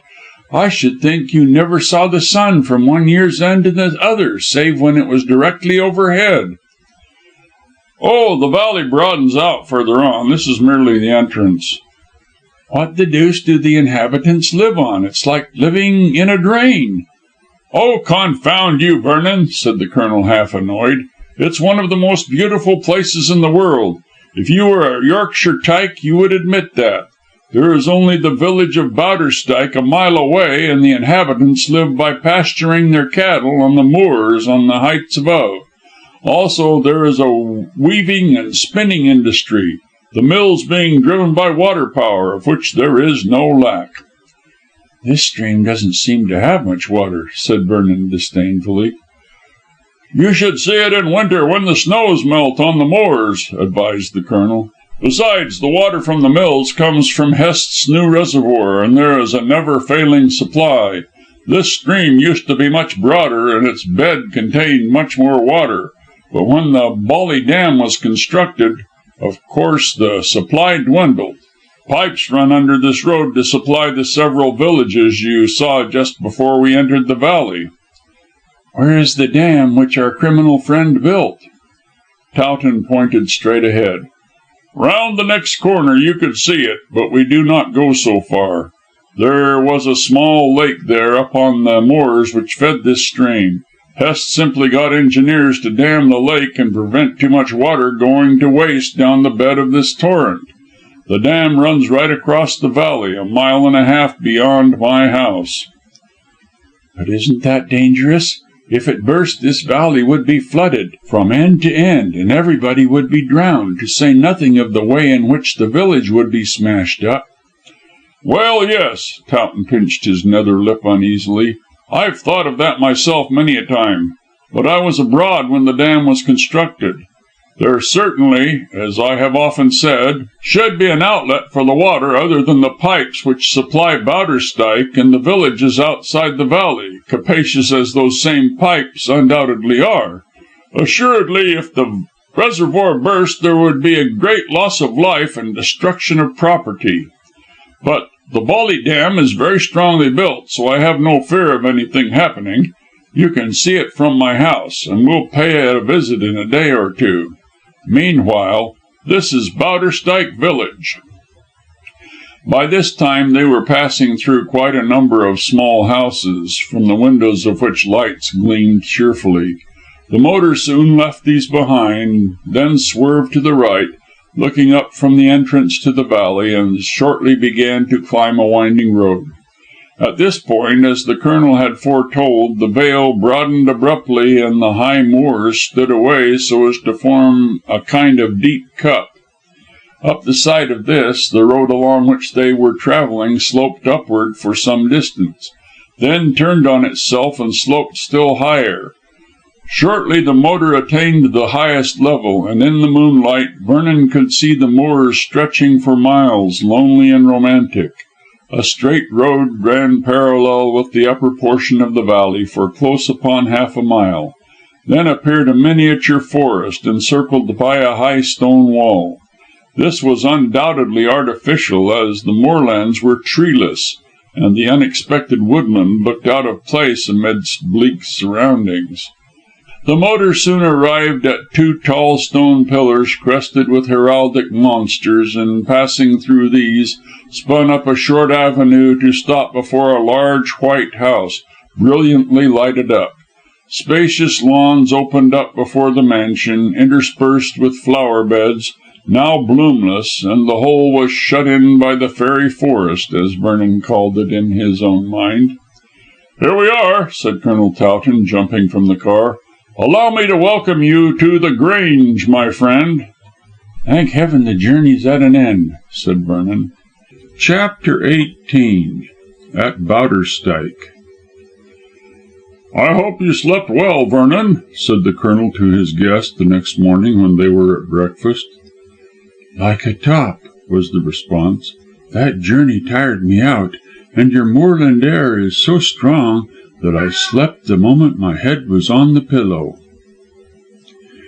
"You will eat well also, Vernon," remarked Towton, regarding with satisfaction the attention paid by his visitor to the appetizing meal. "Our air is famous as a tonic. You will return to town a giant, refreshed." "There is lots to be done before I leave here," said Vernon, passing his cup for a fresh supply of coffee. "What is your first step?" "We will call on Miss Hest this afternoon, and I can show you the village at the same time. Lady Corsoon and her daughter will come to day, and will arrive to dinner. That is the programme." "I'm at your disposal. And tomorrow I suppose you will get Lady Corsoon to take charge of Ida?" "If Miss Hest will let her go," said the Colonel cautiously. "She can't detain her, surely?" "Not by outward force, but she may use her influence to keep her. Miss Hest won't lose the chance of swaying the mind of a girl with 10,000 a year. You may be sure of that." Said Vernon, finishing the last of his coffee. "If Ida learned the secret of Dimsdale from Maunders disguised as Diabella, you may be sure that she told Miss Hest. In that case, Ida is not worth keeping." Colonel Towton nodded and pushed back his chair to rise. "There's something in that, I'll admit. However, we can say nothing until we interview Miss Hest. I have already sent her a note saying that we have arrived and will see her to day." Matters having been thus arranged, the two men lighted their pipes and strolled out into the grounds. It was a bright autumnal morning, with a cloudless blue sky and a radiant sun. The moorland air was keen, and Vernon drew long, invigorating breaths into his lungs. Notwithstanding the somewhat bleak surroundings, the Grange was a remarkably comfortable house, and the original Towton who had built the same had striven to render it as bright as possible, so as to contrast with the sombre moors. The Grange, indeed, was more like an Italian villa than a Yorkshire mansion, as it was constructed of white stone, and every window had green shutters, while the roof was formed of cheerful red tiles. Both rooms and corridors were spacious and decorated in brilliant tints, and the furniture was of the most modern description. "It isn't at all like an ancestral home, is it?" said Towton cheerfully. "And all the better for that, since the word suggests oak parlours, comfortable gloom, and cumbersome furniture." "Those would suit the situation better," said Vernon, glancing at the pines and fir trees which formed a screen to keep away the too keen moorland winds.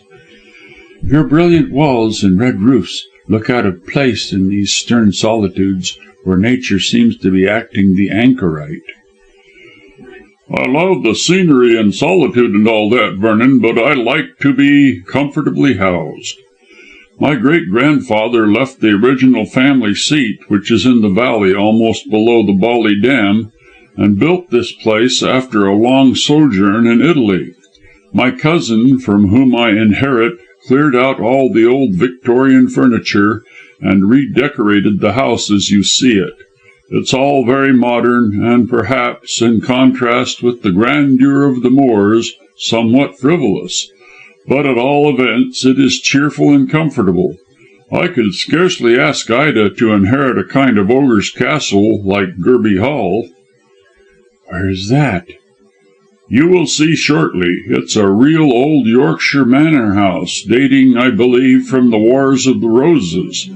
There was a lot of fighting went on during those days in Yorkshire, and the original Hest procured a grant of Bowderstyke Valley from Edward IV. But my ancestors came along later and seized a portion of it and built the mansion near the dam. I understand that the Hests and the Towtons fought like cat and dog over the valley. However, the most of the property belongs to me, and I live in this very up-to-date grange, while they'll still cling to the remnants of their lands and to Gerby Hall." "From whom does our criminal friend inherit?" "His grandfather. Hest's father was an officer in the Indian Army, and had quarrelled with the old man. Then he died, together with his wife, some spinster he had married at Simla. The twin children were sent home to the grandfather, who brought them up and left the estates to Francis. Now that he has been shown up, he has had the sense, as I told you yesterday, to hand them over to his sister. Perhaps she'll marry and carry on the family." "And Hest?" The Colonel shook his head. "Who knows? He may be caught. On the other hand, he may bolt to South America and become one of those dictators we read so much about. As the Spider, we know that he has heaps of brains, and a piratical life of that description would suit him exactly."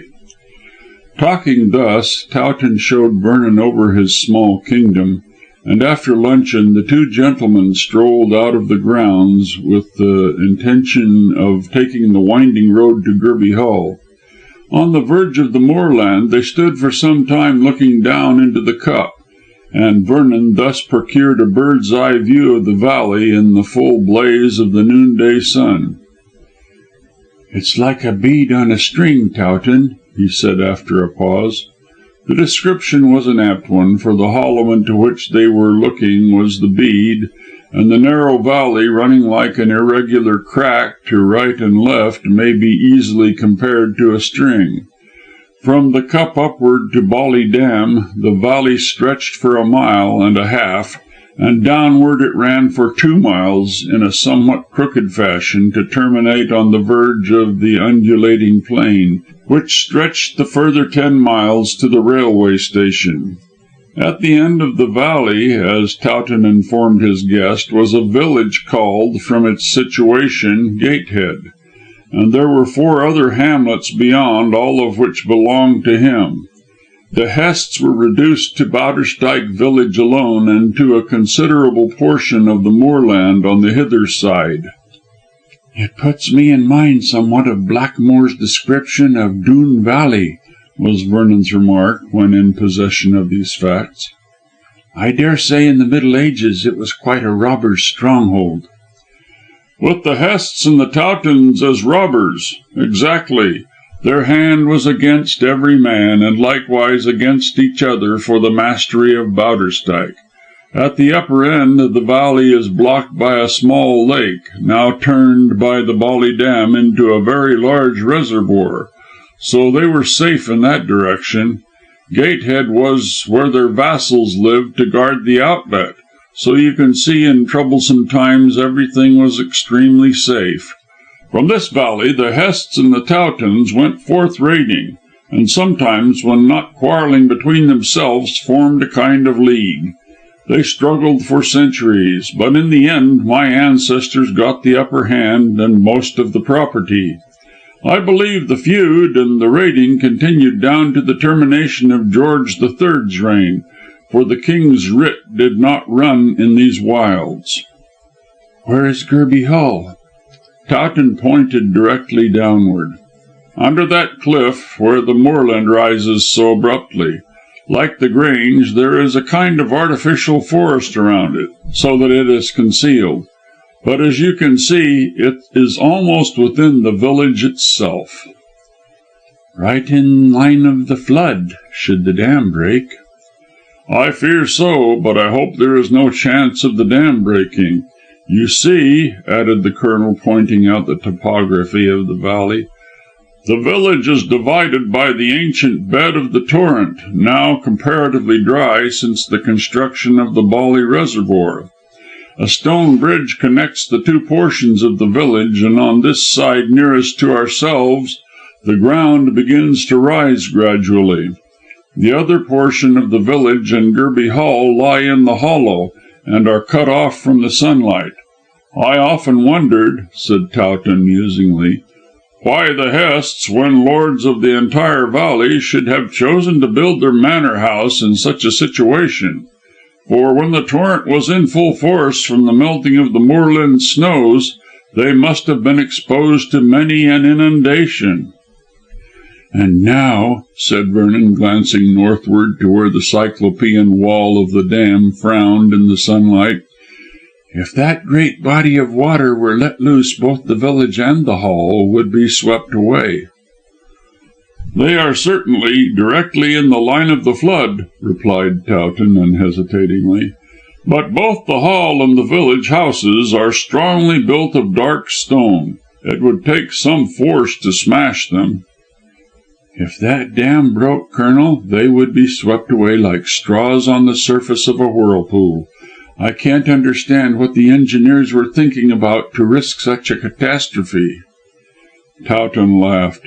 "Pooh, pooh! Nothing is likely to happen. But now that I rule here, I intend to see if some outlet cannot be arranged other than down the valley, so that all risk may be done away with. I objected to the dam from the first, although I admit that it is a work which is of great public utility and supplies Bowderstyke, Gatehead, and the other villages. But it spoils my view, and also is dangerous, as you observe. However, we have talked enough on this dull subject. Let us descend and pay a visit to Gerby Hall. Miss Hest will be expecting us." "And Ida," laughed Vernon, with a side glance at the suddenly flushed cheek of the soldier. They descended by the winding road into the valley, and after pausing to glance up the valley, where the massive wall of the dam cut short the view, proceeded slowly towards the village. It was a collection of small dark houses built of moss-clothed grey stones, and looked like a colony of dwarf buildings. But the men and women who dwelt therein were tall and burly enough, and the children seemed to be well grown. Besides the dwellings there were also two mills, the wheels of which were driven by water in a very powerful fashion. The few shops were dark and uninviting, and the chief street narrow and crooked. Secluded as it was from the sun, which never warmed the village with its beams save at noonday, it did not appear to be a desirable residence. But the inhabitants seemed cheerful enough, and frequently greeted the Colonel with gruff amiability, although he was not their landlord. That position, as Towton had informed his guest, belonged to Hest, or rather, since he had expatriated himself, to his sister. Crossing the curved stone bridge which arched the dwindling torrent, the Colonel led his friend through several dismal streets until they emerged into an open space, to see before them a high wall built of irregular blocks of stone, covered with mosses and grasses and lichen.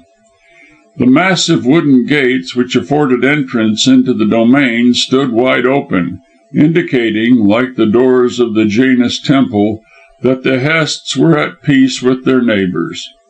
Passing through these, the visitors walked up a gloomy avenue, where the branches of the trees met overhead, and came unexpectedly upon a square stone house, the appearance of which was similar to that of the encircling wall.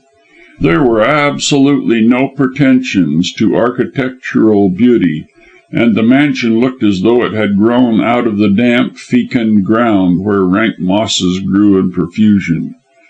Above was the slightly sloping bank of the moorland, which here was almost perpendicular, and it threw a heavy shade over the frowning dwelling, which suited its grim looks. It was 2-story, with 12 windows in the front, 6 on either side, and 3 in each story. In the center was the door, without a porch and without steps. Only a broad flagstone formed the threshold. The trees grew up nearly to this, and there was merely a narrow gravelled path between the luxuriant grasses and the walls of the house.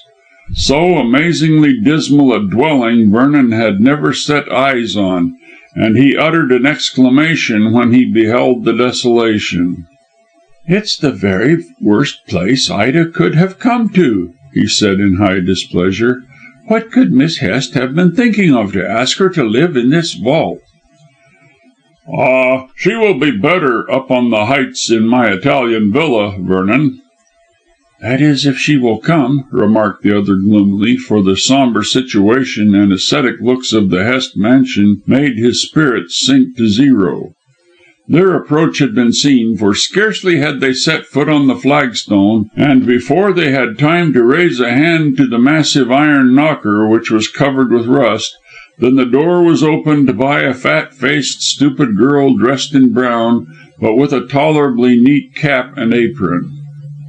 Without inquiring their business, and without speaking, she signed that the 2 gentlemen should enter, and conducted them to a room to the left of the cheerless hall. Here she intimated that they were to wait, and that the mistress would soon come to them, after which she retired sullenly and closed the door after her. What with her looks, and the gloom of the room, and the closing of the door, the visitors felt as though they had been bestowed in a dungeon. Anything more dismal can scarcely be conceived. "Oh, Lord!" ejaculated Vernon with dismay, looking round at the old-fashioned furniture and the grimy red colouring of the decorations, somewhat faded, it is true. "Within is worse than without. I should commit suicide in such a place. No wonder Francis Hest found blackmailing a more cheerful pursuit. He ought to have—" "Hush!" said Towton sharply, and arrested Vernon's speech as the door opened to admit the mistress of the mansion. Miss Hest looked graver than she had done at Rangoon, and more handsome than ever in her imperial, masterful way. Vernon marvelled to see how much she resembled her brother, although the disfiguring cicatrice was absent. In her plain black dress, slashed with deep orange, Miss Hest looked like a Spanish beauty, and in the damp, secluded mansion she seemed to flourish as healthily as though she dwelt in perpetual sunshine. With a smile she came forward and greeted her visitors in a most cordial manner. "I am very glad to see you both," said Francis, sitting down when formal greetings had passed, "and especially you, Colonel Towton, as I am anxiously waiting for your promised verbal answer to my letter." "I shall explain why I did not write you with pleasure," said the Colonel gravely, "although my explanation is painful. You may even refuse to believe me, Miss Hest." She looked alarmed, and her lips twitched nervously. "Francis is all right, I hope?" she inquired apprehensively. "His letter and the deed of gift alarmed me. I think he must be crazy." "I don't think so," rejoined Towton drily.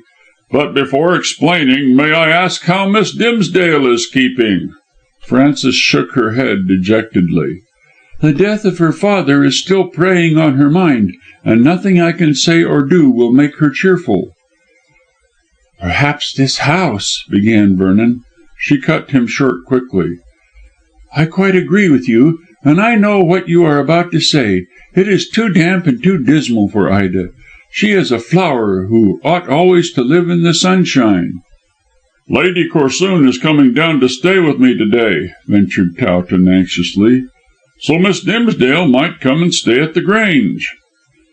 "It's a capital idea. You can ask her for yourself, and as I know she thinks a great deal of you, Colonel, I hope you will be able to persuade her to pay the visit. She will be here shortly, but before she comes do tell me the meaning of my brother's extraordinary conduct." "What makes you think the Colonel can explain?" asked Vernon unexpectedly. Frances looked at him in surprise. "Why, I wrote after I received the deed of gift asking if he had seen Francis. The Colonel replied that he would explain verbally when he came down.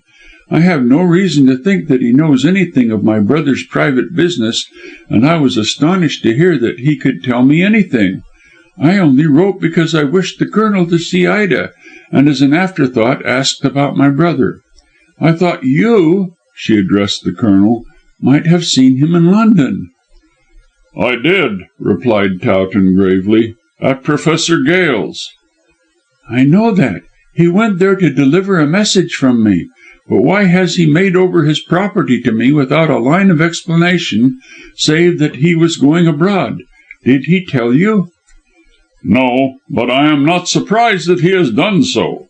Frances looked from one man to the other, and, seeing their grave faces, she grew white and anxious looking. "What do you mean?" "We saw Constantine Maunders," put in Vernon.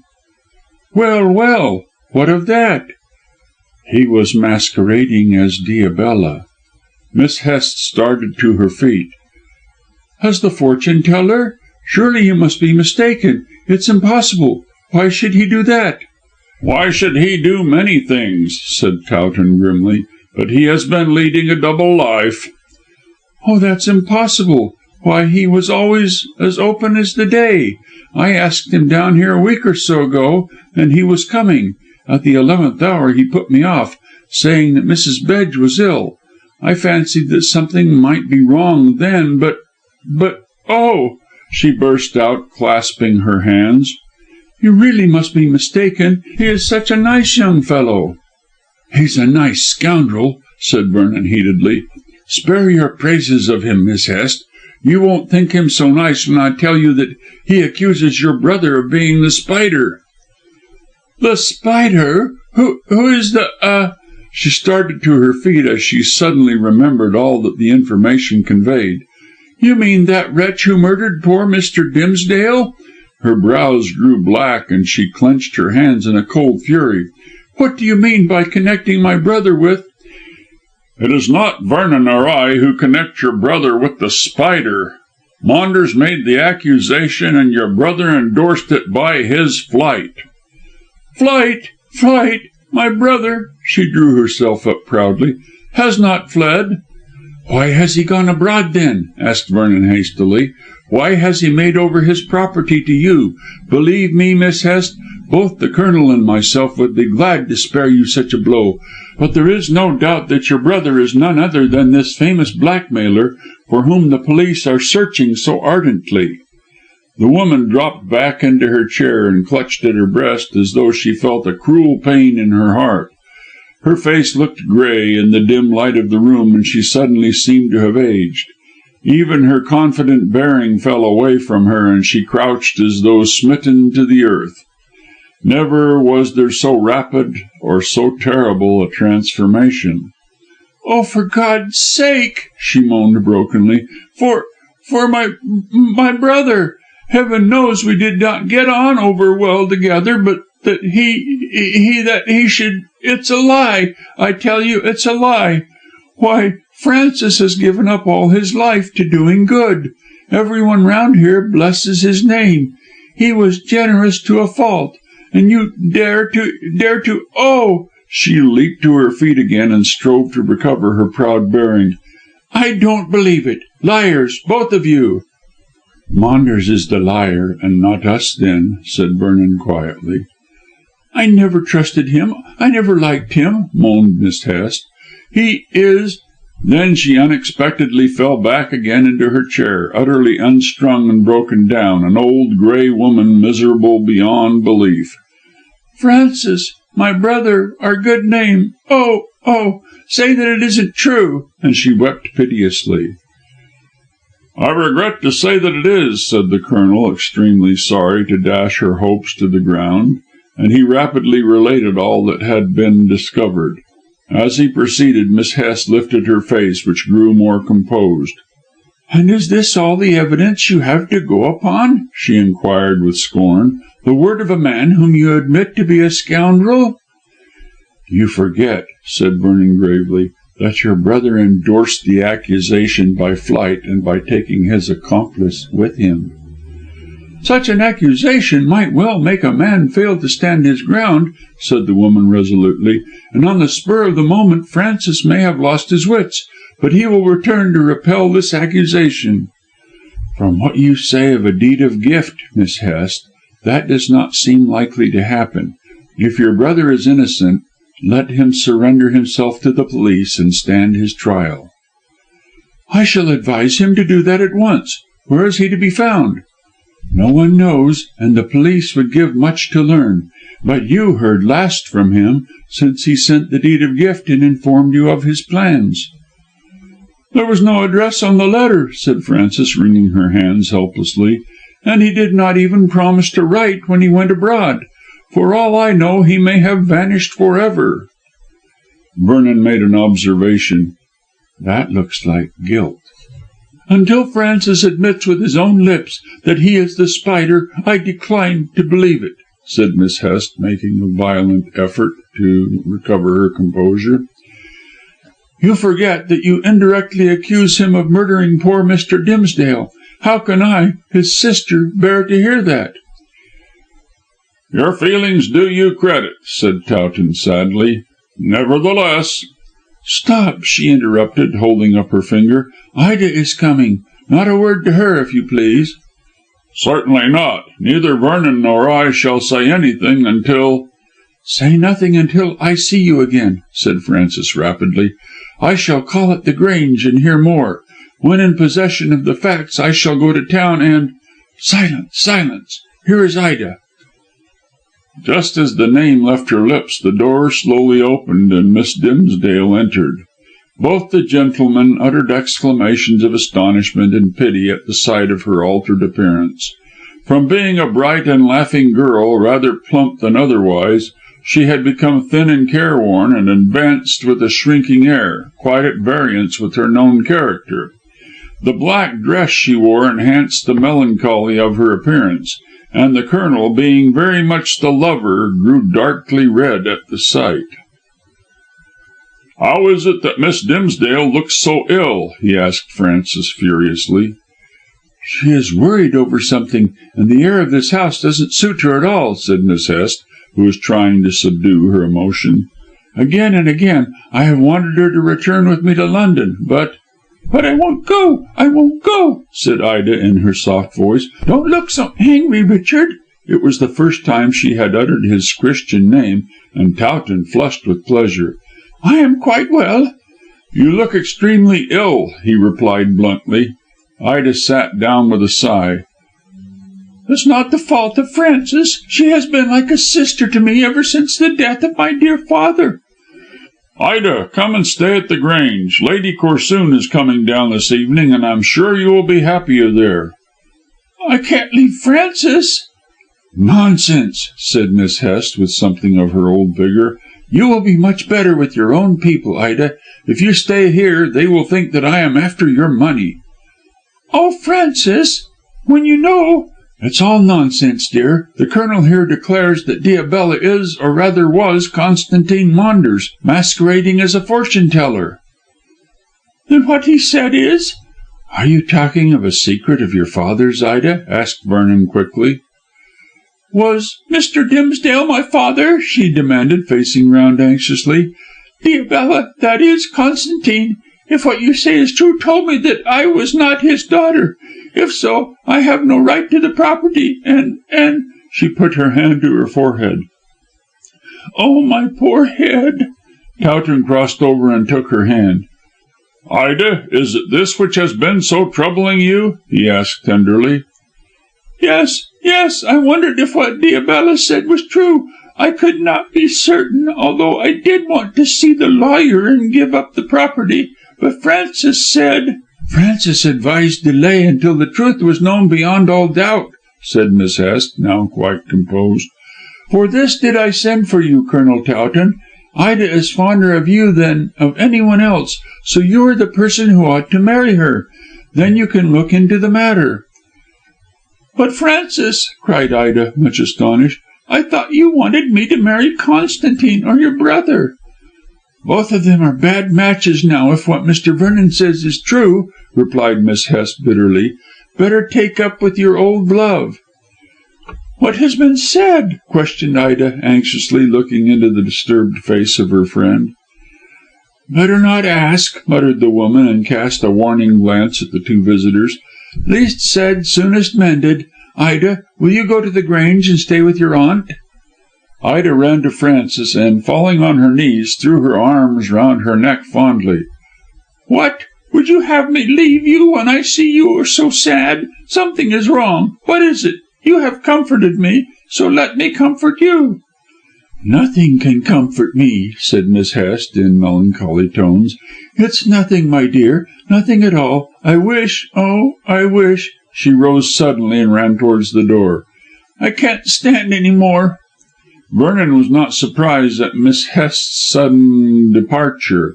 Strong-minded as she was, the terrible news that her twin brother was a robber and a murderer and was being hunted down by the police had quite broken down her strength of character for the time being. He pitied her extremely, as he had always liked her more than Towton had done. So far as he could see, she was a kind-hearted woman, masterful it is true, but possessed of sterling qualities which that very trait enabled her to make good use of. To one of her inflexible honesty, the discovery of her brother's sin must have been gall and wormwood. Meanwhile, the Colonel, holding Ida's hand within his own, was pleading anxiously that she should visit the Grange and regain her health in the cheerful society of her aunt and cousin. "And I can explain all about the story told by Maunders masquerading as Diabella," coaxed Towton softly. But Ida was in no mood to listen to her lover or to yield to his wiles. She pulled her hands away hurriedly and spoke with pettish haste. "How can you bother me about such things when Frances is so ill? I must go to her at once." And she glided rapidly towards the door, evading Towton, who would have detained her. "Ida, Ida, do listen to me." "No, no, no. On another occasion, when I see you again, tomorrow or the next day. But Frances is ill. Frances wants me." She opened the door quickly. "Coming, dear, coming," and without a glance at the visitors vanished from the room. Her heart seemed to be rather with Miss Hest than with the lover who so ardently adored her. The gentlemen looked at one another in dismay. This did not seem a propitious moment for Towton's wooing, as Ida appeared to be entirely infatuated with her friend. There was nothing left for them to do but to take a speedy departure and to return on a more fitting occasion. Miss Hest, being naturally troubled in her mind, was not likely to reappear, and Ida undoubtedly would decline to leave her friend's side. Not unreasonably, the Colonel felt very cross. "Ida seems to be crazy about that infernal woman," he snapped irritably. "She is very faithful to those she loves, and therefore will make you the better wife," said Vernon gravely. "I want her to be faithful to me and not to Miss Hest," retorted Towton. "It is ridiculous that she should behave in this manner. What's to be done now?" "We must wait till Lady Corsoon comes.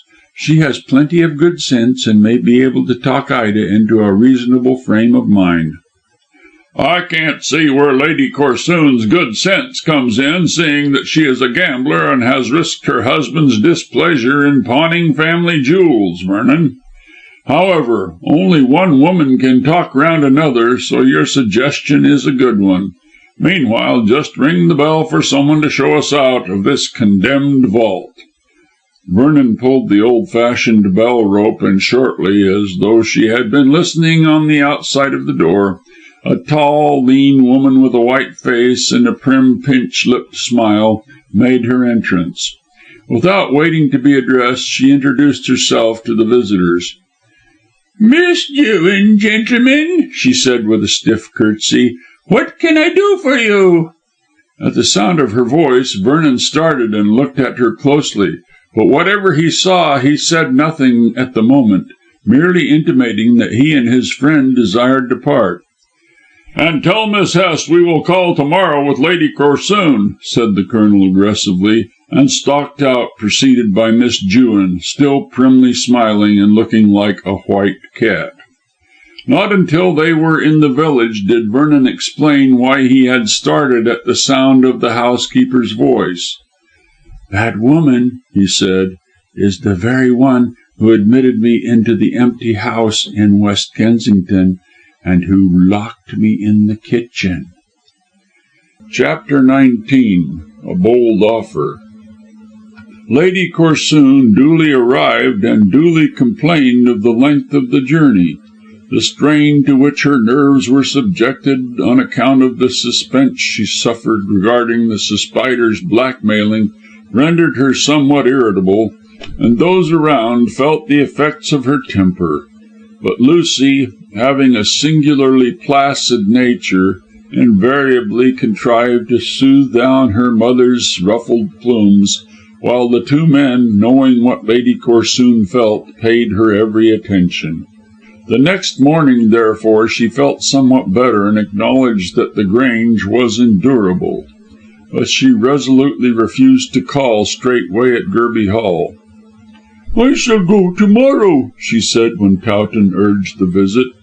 "My nerves must have time to recover from the journey into these wilds. Besides, Ida should call and see me, since I am the elder." "But I wish you to persuade Ida to take up her quarters while you remain," pleaded the Colonel. "She is infatuated with Miss Hest, and will, I am certain, not come here of her own accord." "I'm sure I never could understand what Ida saw in that woman," said Lady Corsoon fretfully. "Miss Hest is nice enough and quite agreeable, but nothing out of the ordinary. When my poor dear brother died, Ida should have accepted my guardianship. I offered twice to look after her, but she refused. Because of this Hest woman, I presume." "You must remember, Lady Corsoon, that Ida is a spoilt child." "Spoilt!" interrupted the lady. "I should think so. Many a time have I implored Martin not to ruin her. But I might as well have spoken to a block of stone.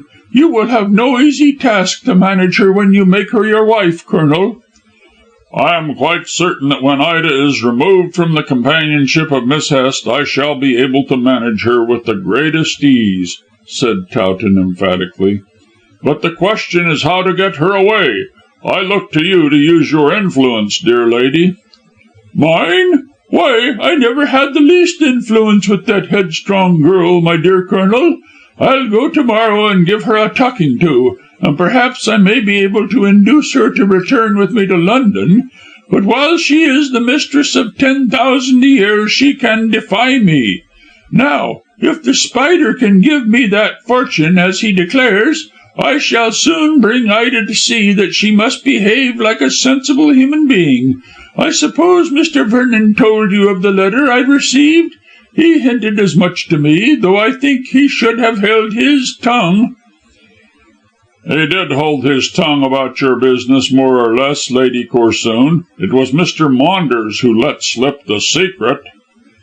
"And what business is it of Mr. Maunders, I should like to know?" asked Lady Corsoon, putting up her lorgnette and looking haughtily at Towton. "This much, that he wrote the letter." "What?" Lady Corsoon bounded from her seat. "Then he is the Spider?" "No," said the Colonel prudently, who did not intend to tell his companion more than he could help, as he placed no reliance on her tongue. "But knowing from yourself about the first letter you received from the Spider, and anxious to marry your daughter, he made use of the blackmailer's scheme to secure his own ends." "What audacity! Can he, Mr. Maunders, I mean, really place me in possession of Martin's money?" "I can't answer that for the moment," replied the Colonel carefully, "but at any rate, by promising to do so, he hoped to marry Miss Lucy." "He shall never do that," cried Lady Corsoon energetically, "unless, of course, he keeps his promise. Lucy must save me from—" She hesitated. "Mr. Maunders told me about your losses at bridge, and—" "And that I pawned certain family jewels," finished the lady. "Well, I never! To think he should discuss my affairs in this way! I have been a fool. I don't deny that I have been a fool, but there was no need for Mr. Maunders to let the whole world know." "The world is only represented by myself and Vernon," said the Colonel drily, "and your secret is safe with us." "But Mr. Maunders?" "He has his hands full. You won't see him again." "But in that case, his promise—" "My dear Lady Corsoon, I do not think he will be able to keep his promise, for certain reasons which I need not tell you now. Better give your consent to the marriage of Vernon and Miss Lucy. They love one another, and he will soon have a title and an income." "Did you invite me down with Lucy to forward that marriage?" asked Lady Corsoon with sudden suspicion. "Partly," answered Towton coolly, "and partly because I wished to enlist you on my side as regards Ida." "Oh, I am willing to help you, but as to Mr. Vernon, he is with Lucy now?" "Yes, they have gone for a walk." Lady Corsoon frowned. "Lucy could make a much better match," she said, hesitating. "With Constantine Maunders, for instance?" "At all events, he promises me 10,000 a year." "On what grounds?" "I don't know." "Then believe me, he is only bluffing." "But he knows about my pawning of the jewels, and even if this horrid spider creature holds his tongue, Mr. Maunders may tell Sir Julius. Then heaven only knows what would happen. Julius is so impossible." "I shall engage that Maunders remains silent if you will give your consent to the marriage. After all, Miss Lucy would be Lady Vernon." "She could be a countess if she played her cards well. I really don't know what to say. I am in the dark, so to speak. Wait until I see Ida, and then I may form an opinion." "How can Ida help you to do so?" "She may be able to tell me if there was a will in my favour. I really believe from that letter of the spider's, will of Mr. Maunders, since you say he wrote it, that Martin left the money to me, and that Ida destroyed the will. I'm sure she's capable of it." "Permit me to remind you, Lady Corsoon," said the Colonel sternly, "that Miss Dimsdale is to be my wife, and that I shall not permit anyone to cast a slur on her character. If the money is left to you, she will hand it over." "What, 10,000 a year?" said Lady Corsoon, beaming. "Oh, she would be a good girl if she did that. Well, I shall wait and see. In the meantime, I do not mind Mr. Vernon being with Lucy." Colonel Towton shrugged his square shoulders. He thought that the lady was making a virtue of necessity, as the young couple had taken French leave after breakfast and had vanished. And had Lady Corsoon been gifted with supernatural sight, she would scarcely have been pleased had she seen the two sitting by Bolly Dam with their arms round one another. Also, Lucy, the meek, the amiable, the well-conducted, was kissing Vernon in the boldest manner and swearing that she would marry him and him only. "Mother wants me to marry Mr. Maunders," said Lucy, snuggling up close to her lover, "and Papa desires me to become the wife of Lord Stratham. But I shall only marry you, darling you, Arthur." She pressed her cheek against his breast and looked up into his eyes. "Run away with me." "Would you elope if I asked you?" "I have just offered to elope without your asking me," she replied, nodding. "I can't speak plainer, can I? Oh, dear me," she sighed, resting her head on her lover's shoulder, "how weary I am of everything. Papa is always busy in the city, and has hardly a word to say to me. Mamma has some secret worry about which she will not speak, and I am left to find my own amusements. Do take me away, Arthur. Isn't Gretna Green somewhere about these parts? Let us go there and get married." "No, dear. I don't think there will be any need for a runaway match unless it is the romance of the thing that you desire. Colonel Towton has promised to speak to your mother, and I have an idea that he will get her to consent to our marriage." "She consented before," pouted Miss Corsoon, "and then changed her mind. Why, I'm sure I don't know. It's much better to get married quietly, and then she would have to forgive us." "My dear," said Vernon firmly, "I prefer to act honourably and openly. From a letter I received this morning it seems that my poor uncle cannot live much longer. In a month at the latest I shall be in possession of the property and the title. Then I shall see your father and demand your hand. He likes me, and when he learns of my new circumstances, I am sure he will consent. With him on our side, your mother will be quite willing to accept me as her son-in-law." "I'll do whatever you say, dearest," whispered Lucy fondly. "Only I'll never marry anyone but you. So there," and she gave him a kiss, which her lover promptly returned. Then they sat hand in hand, looking at the view, and too happy to speak further. Love's silence is more eloquent than love's speech.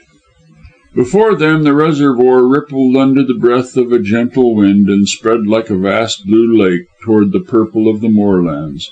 Immediately in front of the lovers the massive wall of the dam stretched from side to side of the valley, which here was extremely narrow. Looking at the vast body of water, Vernon could not help doubting the strength of the protecting wall as the wavelets almost lipped its top. There was a channel on the hither side with floodgates, but it seemed too small to carry off much superfluous water.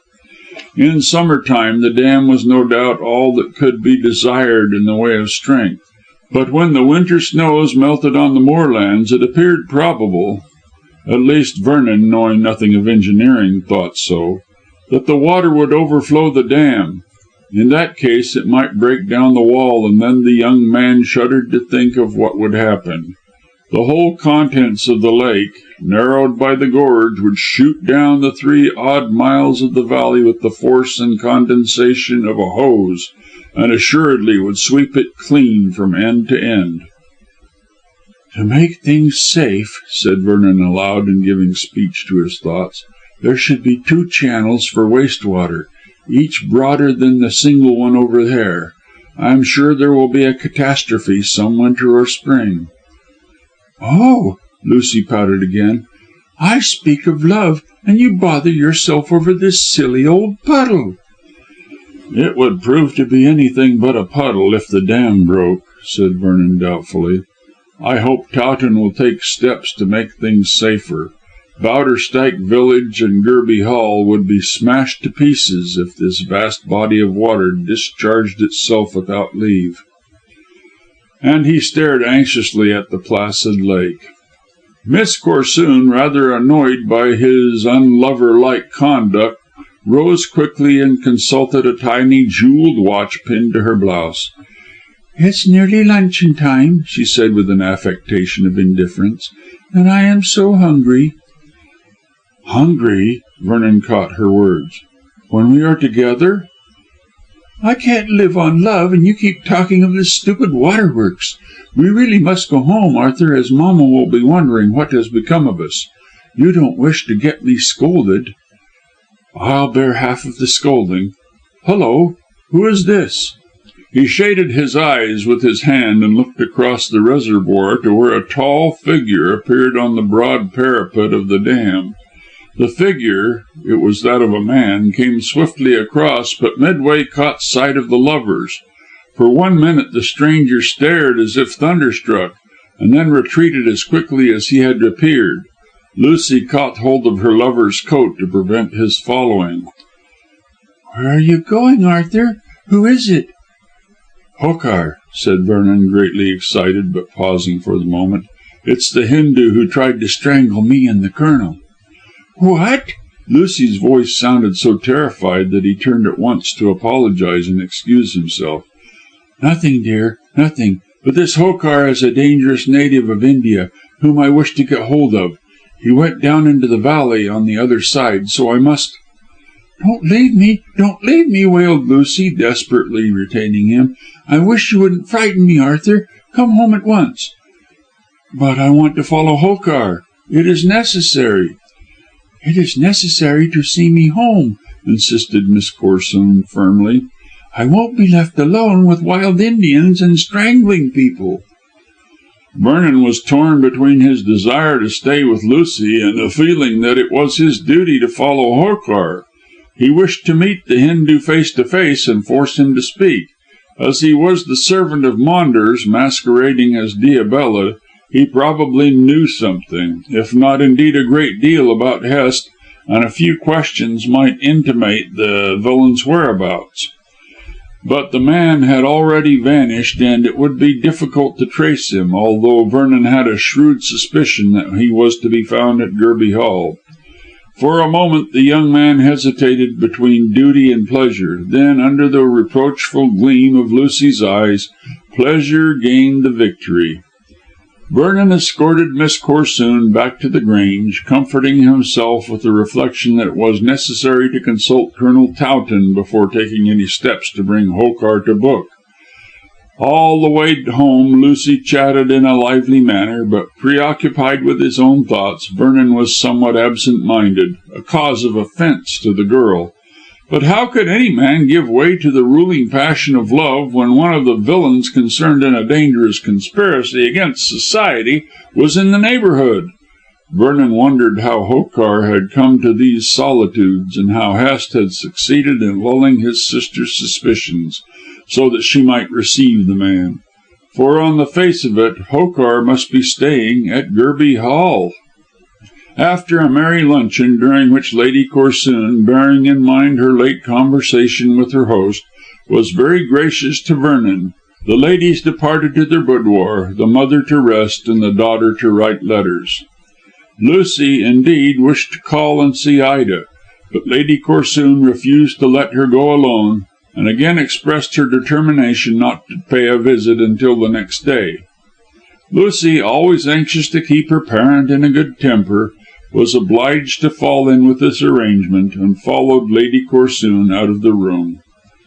It could be easily seen that the wily wife of the millionaire was unwilling to leave her daughter in the too fascinating society of Vernon, and evidently had made up her mind not to consent to the match until she was certain that her late brother's fortune would not come into her hands. Left alone with the Colonel, the young man related how unexpectedly Hokar had appeared and disappeared on the dam. Towton listened frowningly, and considered a while before expressing his opinion. "There is something suspicious about all this," he said at length. "Here is Miss Jewin, the very woman who tricked you into becoming a prisoner at that West Kensington house. And here also is Hokar, the Hindu, so closely connected with Maunders, and, for all we know, with Hest." "What do you make of it all?" "It's a gang of thieves," said Towton unhesitatingly. "Hokar, Bahadur, Miss Jewin, Maunders, and Hest are all banded together under the leadership of the last as the Spider. He has vanished, and so has Maunders. So I expect he sent down the Hindus here in order that they might be out of the way." "And Miss Jewin?" "She has always been the housekeeper at Gerby Hall, Vernon. But I dare say Hest got her to come to London to be used as a tool, knowing that he could trust her. She is a very old and faithful woman, and I believe was the nurse of both Hest and his sister. The people hereabouts call her an old witch, and she is credited with all manner of occult powers." "I can understand Miss Hest not being suspicious of Miss Jewin," said Vernon thoughtfully, "as she may have gone to London ostensibly for a trip, and then would have returned in the ordinary course of things. But Miss Hest must surely wonder at the presence of Hokar. I am bound to say that I did not see Bahadur." "He may be here or he may not," rejoined the Colonel. "We'll soon find out. To-morrow I go with Lady Corsoon to see Ida, and then I can warn Miss Hest of the character of the man, if indeed she doesn't know it." "Towton, you surely don't suspect Miss Hest of knowing anything about her brother's wickedness?" "No, I don't say that, and yet it is strange the Hindu should be there. And why should he be lurking about the Bolly Dam? I shall go myself to-morrow, after I have seen Miss Hest, to make an examination." "What do you mean?" "I mean that a crafty devil like Hokar doesn't take walks for the benefit of his health. that he may be tampering with the dam, perhaps by order of Francis Hest."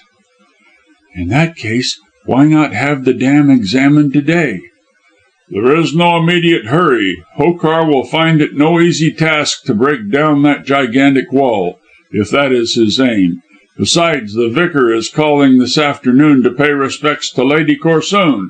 I wish to have a chat with him on the subject of Hest, and to learn what he thinks of him."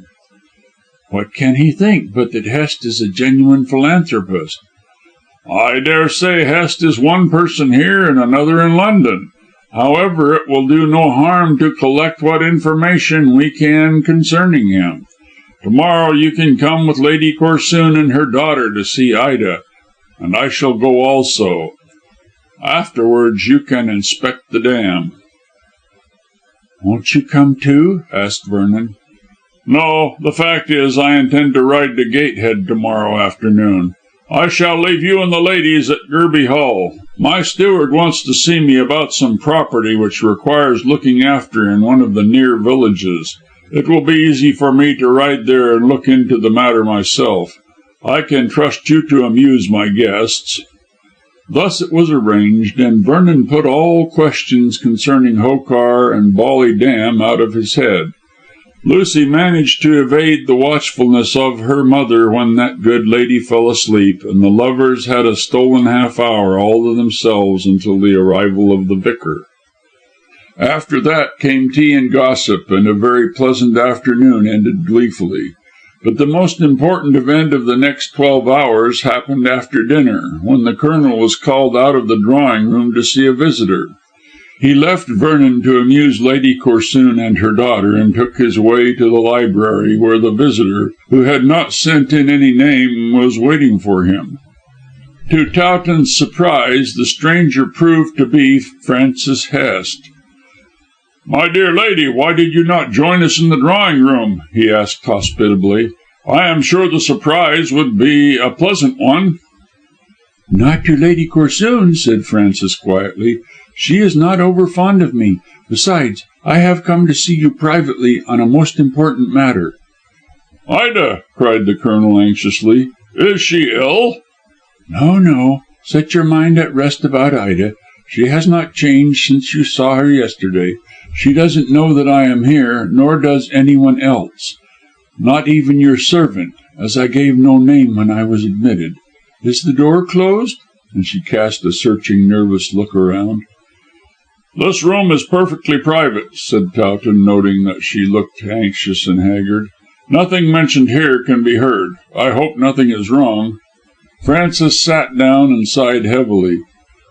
"This much is wrong," she said with a gloomy look, "that I have learned the truth about my brother."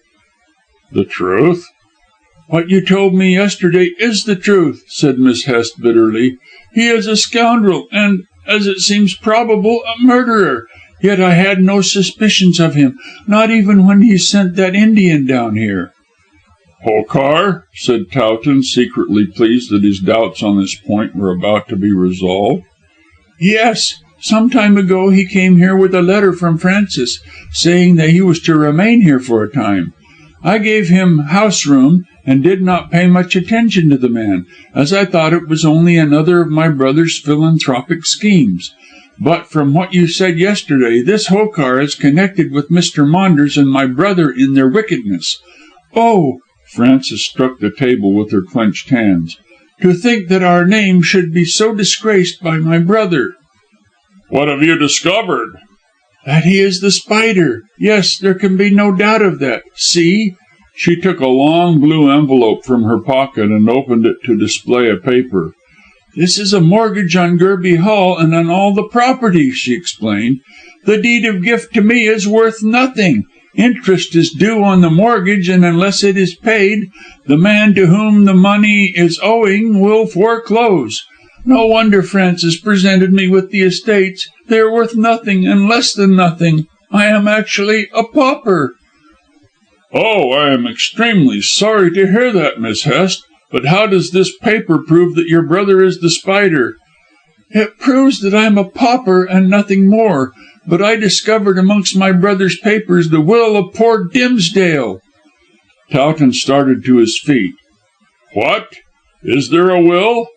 "Yes, it is signed by Martin Dimsdale and witnessed by George Venery of Singapore and Walter Smith of Hong Kong. After what you said yesterday, I made up my mind that I would no longer be in the dark regarding my brother's doings. I therefore broke open his desk, which he always kept safely locked, and found a written statement regarding Ida not being Mr. Dimsdale's daughter, but the child of a certain Mr. Menteith." "Your brother must have learned that story from Miss Jewin," said the Colonel, "for Maunders declared that she knew the history." "I quite believe it," replied Miss Hest, "for the statement was signed by Sarah Jewin. I have not spoken to her yet, but I shall do so to morrow. She was in India with my father and mother, and afterwards in Burma. I expect she heard the story there, and related it to Francis. He added to it." "Oh!" Towton remembered about the embroidery to the tale. "Then Mr. Dimsdale did not purposely delay the relief exhibition which was to rescue Menteith?" "No, he pressed on with all speed, but Francis invented that wicked lie so as to get money from Mr. Dimsdale. How Francis got the will I can't say. He certainly called at Rangoon once or twice when he was in London, but I scarcely think Mr. Dimsdale would have given him the will." "Probably he stole it. I'm sorry to hurt your feelings, Miss Hest," added the Colonel hastily, on seeing her wince, "but your brother is extremely clever in a criminal way, and nothing he does surprises me. I quite believe he was clever enough to get this will. Where is it?" "I have left it at home, and if you will call to morrow I shall give it to you. But I must make conditions." "Conditions?" The Colonel looked puzzled. "Ah, don't think badly of me," said Francis in an imploring manner, "but consider my position. I am without a penny, for the property must certainly be handed over to a man to whom it is mortgaged. Listen, Colonel.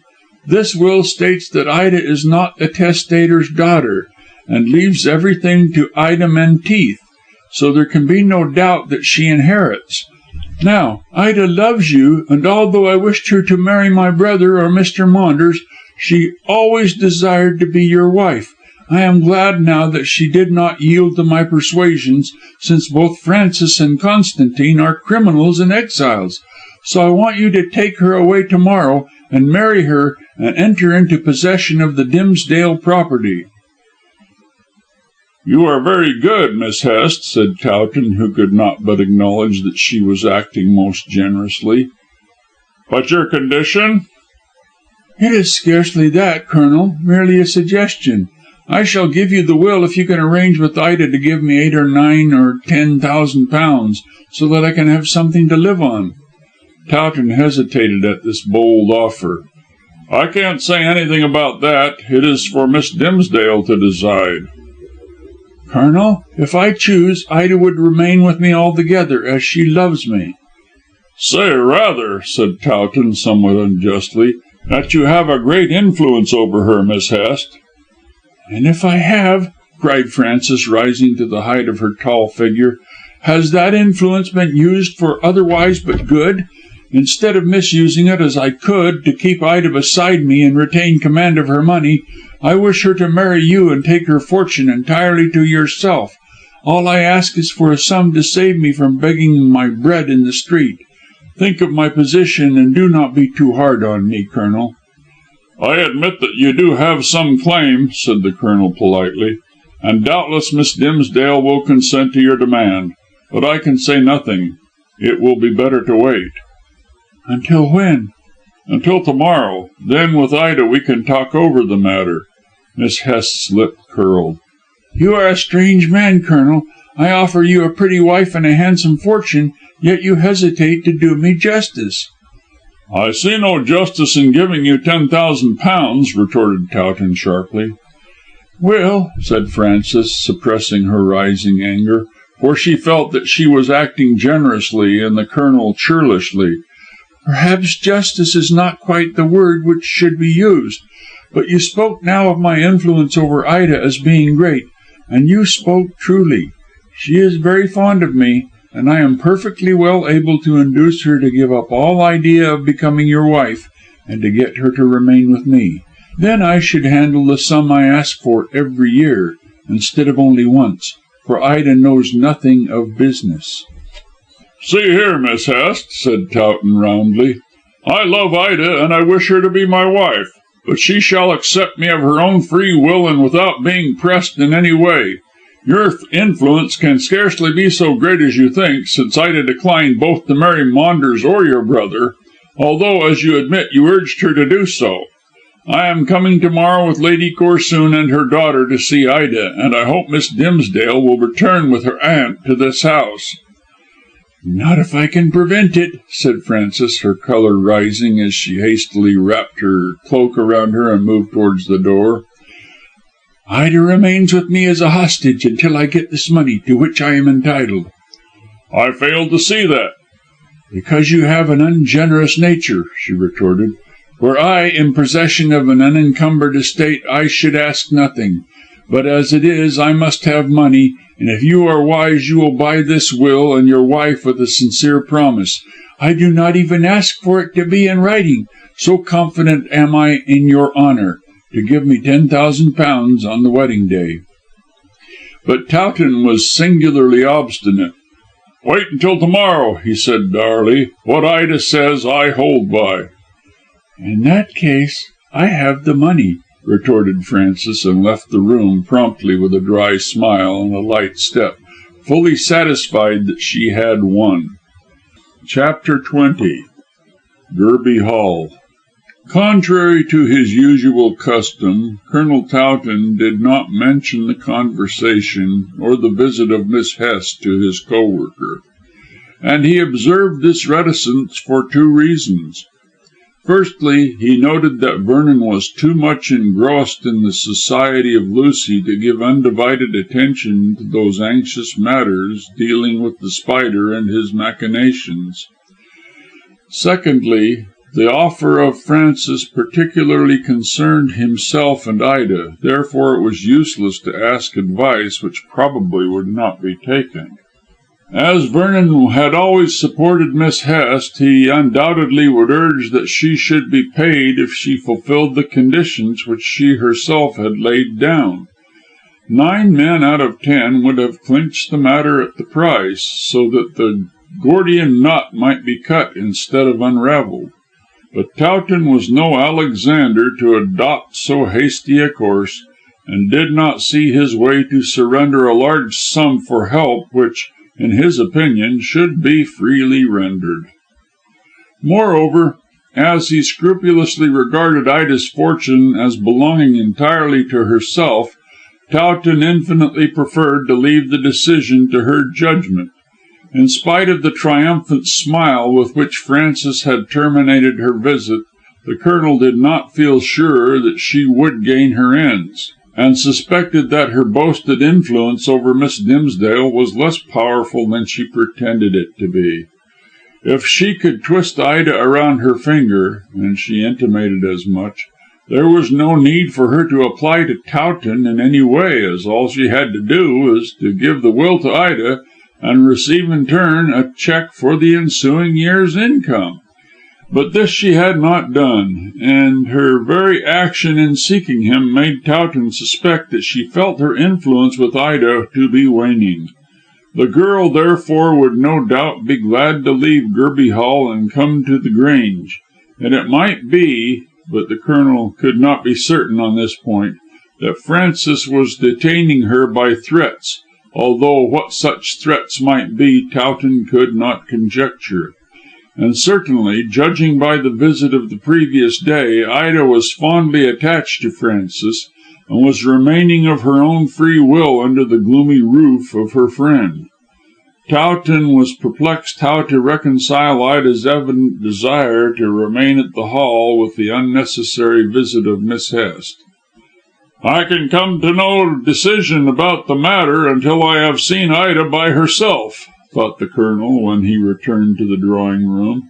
"In the presence of this woman the poor girl may be intimidated, or perhaps fascinated, as a bird by a snake.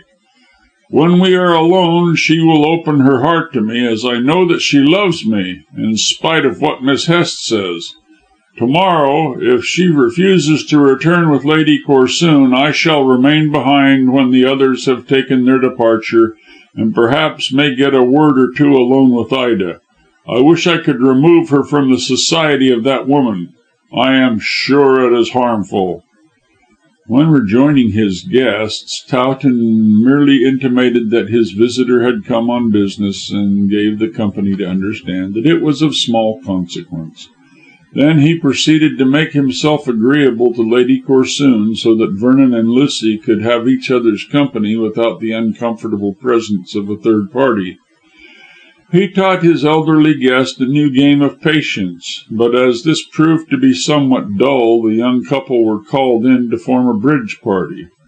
They came unwillingly, and, playing the game with but faint interest, allowed Towton and Lady Corsoon to win.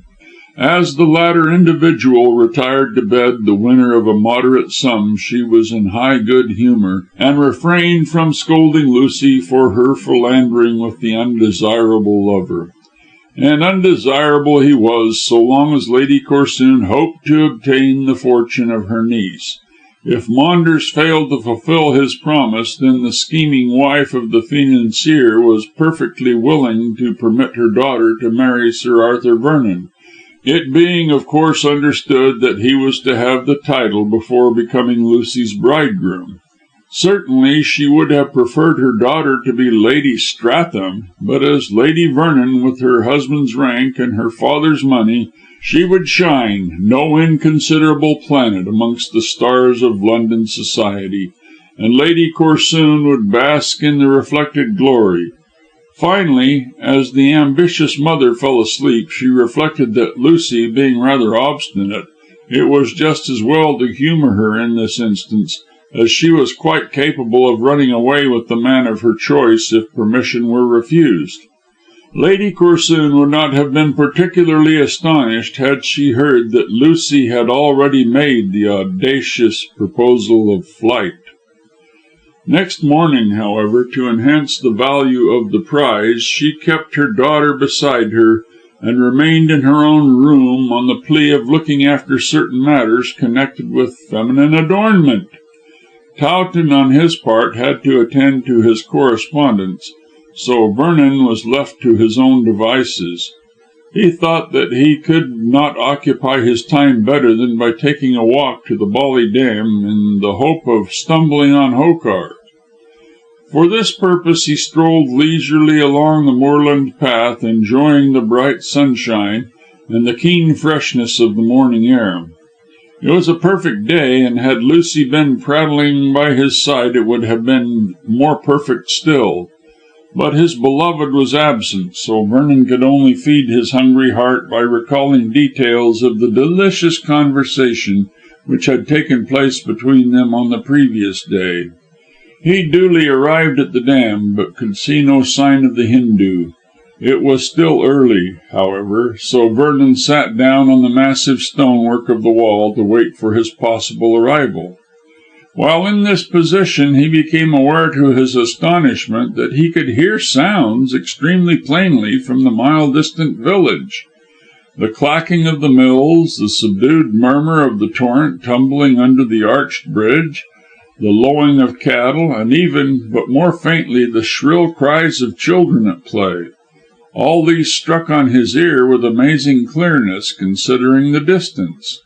Certainly a gentle wind was blowing from the village, but even that did not wholly explain the phenomenon, since the various noises were so markedly distinct.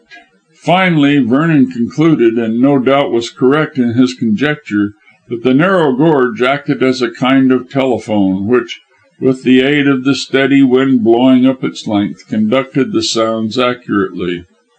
The discovery amused the young man, and he sat where he was for a considerable time, trying to distinguish between the several noises.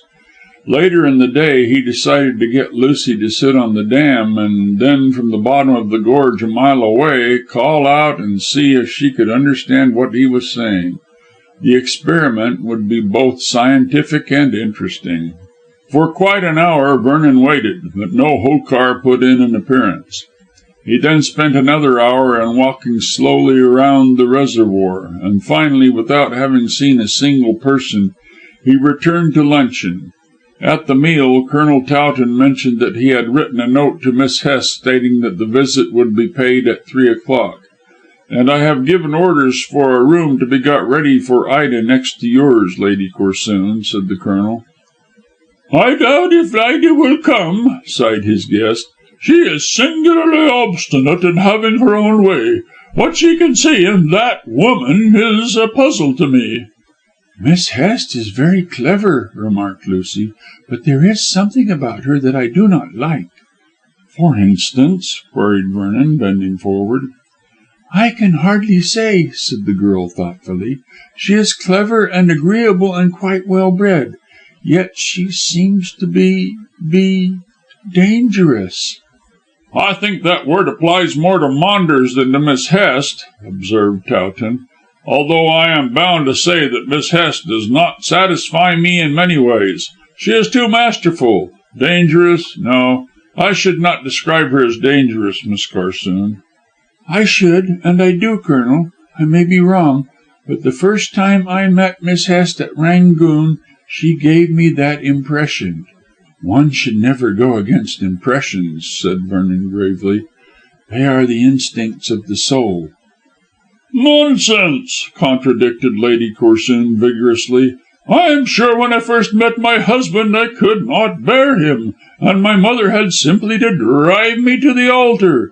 Yet I married him, and I'm sure we are a most attached pair." The gentlemen were too well bred to smile at this statement, yet it secretly amused both. Everyone knew that the undeniable good feeling which existed between Sir Julius and his wife was mainly due to their diverse interests in life, which kept them more or less apart. Lady Corsoon was always fluttering about as a society butterfly, while Sir Julius remained constantly in the city, earning money for her to spend. It was little credit to either that they were civil to one another on the rare occasions when they met. Cain and Abel themselves would not have quarrelled when only meeting, as the saying goes, once in a blue moon. But Lady Corsoon felt quite certain that she was a model wife and a typical British matron, new style, and prattled on about her domestic happiness until it was time to start for Gerby Hall. "Vernon will escort you two ladies," said Towton, who was in riding kit and exhibited a more youthful air than usual. "I can follow." "You won't ride to Gateshead until you have called at the Hall," urged Lady Corsoon, "for I may need you to insist upon Ida coming to the Grange." "I shall assuredly be at Gerby Hall in half an hour, more or less," replied the Colonel quietly, "but I should not think of insisting upon Ida becoming my guest unless she honours me of her own free will with a visit." "Oh, nonsense," said Lady Corsoon pettishly, "when you know how infatuated she is with this woman Hest." And all the way down the winding road she lamented that Ida was so impossible and the owner of Gerby Hall so second rate. "For she is second rate," finished Lady Corsoon triumphantly. "I always said so, and would say so with my dying breath." In due time the trio arrived at the gloomy hall, and were shown by the fat maid into the dingy drawing room. It was less chill and dismal on this occasion, as the windows were wide open and the warm breath of the day stole in to ameliorate the damp atmosphere, as did the sunshine to lighten the darkness. In the glare of day the furniture looked quite faded, and the hangings extremely shabby, but there was something dignified about the ancient room which impressed even Lady Corsoon. "A very quaint old place," she said, surveying it through her lorgnette, "but damp. They ought to have a fire in the grate." "They couldn't very well have it anywhere else, mamma," giggled Lucy. "My dear, pray do not afflict me with your cheap wit. You perfectly well understand my meaning. I shall take this chair as the light tries my eyes." So saying, she selected a seat with its back to the windows, but less to preserve her eyesight than to prevent Miss Hest from seeing too plain evidence of her age. She throned herself in the spacious chair with the air of a queen, and assumed a dignified mien as the door opened to admit Ida and her hostess. Lady Corsoon's first remark was scarcely polite. "You do look ill, Ida," she said, submitting her cheek to a kiss, "and more than twice your age. Miss Hest, what have you been doing with her?" "Trying to comfort her," replied Frances dryly. "But you can scarcely expect an affectionate girl like Ida to lose her father and not show some signs of grief." "Signs of fiddlestick, if you will excuse the expression. It's want of food and cheerful company, to say nothing of living in this vault." "Thank you, Lady Corsoon. I find the house of my ancestors very comfortable." "I think not," replied the visitor rudely. "Quaint, as I have already observed, old world and interesting to an antiquarian, but I don't think anyone would call this comfortable. However, the state of things, so far as Ida is concerned, can be easily remedied. Ida, child, I have come to take you to the Grange, which stands in a much more healthy position." Ida, who had saluted her cousin and Vernon, turned even paler than she already was, and looked sideways at Frances.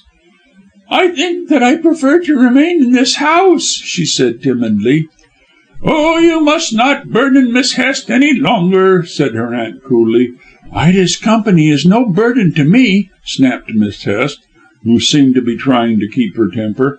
"But if she chooses to leave me, she can." "I should think so, as she is free to come and go as she wishes. Ida?" "I would rather stop with Frances," said Ida faintly, and again sought the eye of her friend as if seeking direction. "We are very happy here."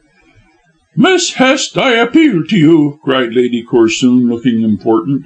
"You can see for yourself that the dear child is like a plant.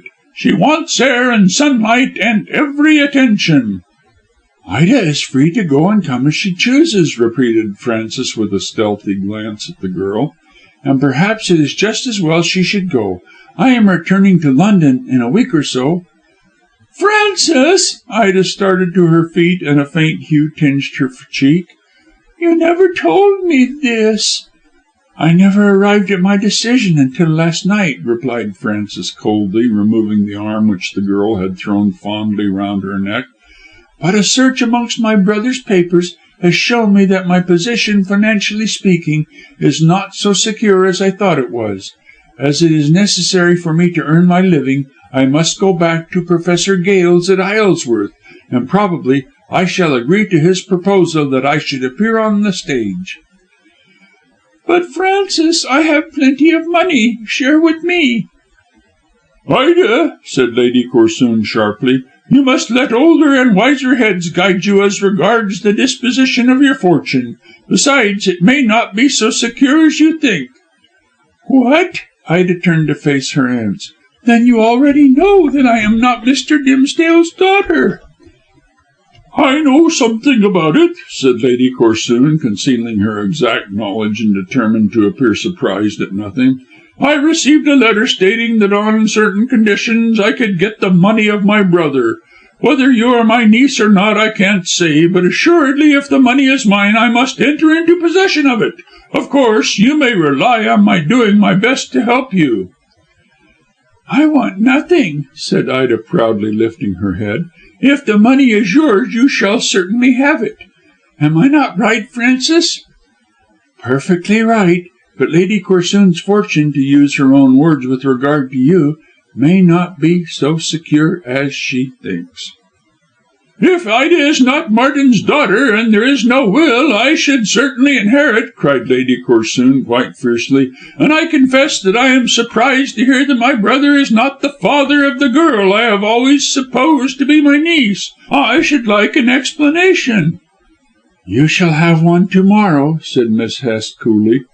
"I want one to day," said the elder woman, rapping her knuckles with her lorgnette. "What have you to do with this matter, may I ask?" "More than you suppose. But after I have seen Colonel Towton, you shall be enlightened as to my exact position." "Frances, do you mean to say that the money is really mine?" demanded Ida with a look of breathless interest. "If it was, what would you do?" asked Miss Hest doubtfully. "I should give you all the money you required." Frances hesitated, then came forward and kissed the girl quietly. "You are a good child, Ida. I thought that I had lost your confidence." Miss Dimsdale did not contradict this statement. "I shall always remember how kind you have been to me," she said, Shrinking a trifle from her friend's caress. "Nothing can make me forget the past." "Come, come," said Lady Corsoon, rising in a fussy manner. "This sort of thing will not do at all. I must understand plainly what this means. In the meantime, I request my niece to follow me to the Grange." "I am not your niece, if all I have learned is true, and I decline to be dictated to," said Ida quickly. "To morrow I shall come to the Grange." "Will you leave me, Ida?" asked Frances quickly and with a look of pain. "For a time only," muttered the girl, averting her head, "but I wish to go to Colonel Towton's to morrow." "Many things seem about to happen to morrow," observed Lady Corsoon, walking towards the door in her most stately manner, "and as Ida refuses to obey me, I wash my hands of her. Come, Lucy, come, Mr. Vernon, we must depart." "But the Colonel will be here shortly," protested Vernon, and Lucy took Ida's hand kindly between her own. "The Colonel may do what he pleases," said Lady Corsoon loftily. "I am not bound by his actions. Ida, I learn, is not my niece, and therefore I shall instruct my lawyer, since there is no will, to demand a surrender of Martin's property. Now that Miss Dimsdale no, not that. What is your name, may I ask?" And she hoisted the lorgnette again. Ida shrank back before the severe look, and, broken down in health as she was with all she had gone through, burst into tears. Frances stepped between her and Lady Corsoon. "You are a cruel woman," she said indignantly, "and you shall leave my house at once." Only too willingly," cried Lady Corsoon, swelling with pompous indignation. "But I call everyone to witness that I shall have these matters examined into, and intend to claim my rights. Ida, you are no niece of mine by your own showing, so I have finished with you. Lucy, Mr. Vernon," and she sailed out of the room and out of the house in a high state of indignation. The fact is, the good lady was greatly perplexed over the unexpected information that she had received. She had believed that her brother had made a will in her favour which Ida had destroyed, but she had never expected to hear that the girl was not Dimsdale's daughter. In her hurry she left Vernon and Lucy behind, while she simply rushed down the short avenue and came face to face with Colonel Towton, who was riding in at the gate. "What is the matter?" asked the Colonel, surprised at seeing his guest alone. "Matter?" Lady Corsoon halted, breathing hard with anger. "I really don't know, save that the Hest woman has insulted me. Also I have heard that Ida is not my niece, and therefore I am sure the property belongs to me. I decline to stay longer in the house, and so I am returning home. Perhaps, Colonel, you will demand an explanation. If I don't receive a satisfactory one tonight, I write my lawyer. So there." Towton tried to stem the torrent of this speech, but without any result. Still talking of the way in which she had been treated, Lady Corsoon babbled her way out of the gate and disappeared. The Colonel rode up to the door and, alighting from his horse, bound the bridle to a ring in the wall. As he stepped inside, Vernon appeared in attendance on Lucy. They had stayed behind to comfort Ida, who was weeping over the harsh treatment she had received from her presumed aunt. "What on earth is the matter?" asked Towton, putting the same question to the couple as he had put to Lady Corsoon. "Miss Lucy, I have met your mother rushing home in a high state of anger." "Miss Hest and mother have fallen out," said Lucy, hesitating how much to say, for she knew how Towton loved Ida. "And Lady Corsoon has learned that Ida is not her niece," put in Vernon. "Go in and comfort her, Colonel. I shall go after Lady Corsoon with Lucy." "That is the best thing to be done," cried Frances, overbearing and putting her head out of the window. "Colonel Towton, I desire a private conversation." "Do you wish me to remain?" Vernon asked his friend in a low voice. No, I must see Miss Hest alone. I understand what she wants. Go with Miss Lucy. She has already reached the gate." "But if you want me—" "I don't. When I return you shall know everything." "What do you mean?" demanded Vernon anxiously. Colonel," called out Miss Hest again. "I must go. Follow Miss Corsoon and pacify the old lady," said Towton hurriedly, and hastened into the house, leaving Vernon much astonished by his behaviour. Had the young man known of Miss Hest's visit on the previous evening, he might not have been so perplexed. As it was, he hastened after Lucy, who by this time was rapidly gaining on her indignant mother, with a feeling that Towton knew more than he did concerning the present state of affairs, which, as he afterwards learned, was precisely the case. The Colonel entered the gloomy drawing room to find Ida weeping on the sofa and Francis comforting her. Before he could say a word, the latter turned on him indignantly. "Why did you send that insulting woman here?" "She came of her own accord," explained Towton, frowning at the speech.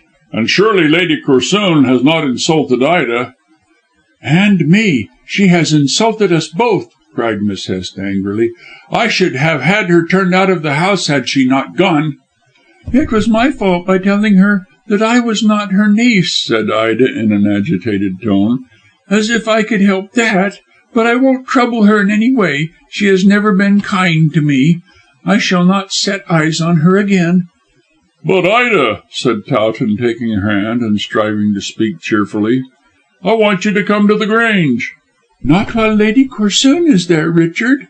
Francis drew a long breath of relief, which annoyed the Colonel. "Are you detaining Miss Dimsdale here?" he asked snappishly, for late events had tried his temper greatly. "Oh, no," cried Ida before her friend could speak. "As if Francis would do such a thing. But Lady Corsoon has been so rude." "You speak of her as Lady Corsoon?" "Naturally, since I am not her niece," said Ida simply. "When she leaves the Grange I shall be delighted to come." Colonel Towton flushed through his tan.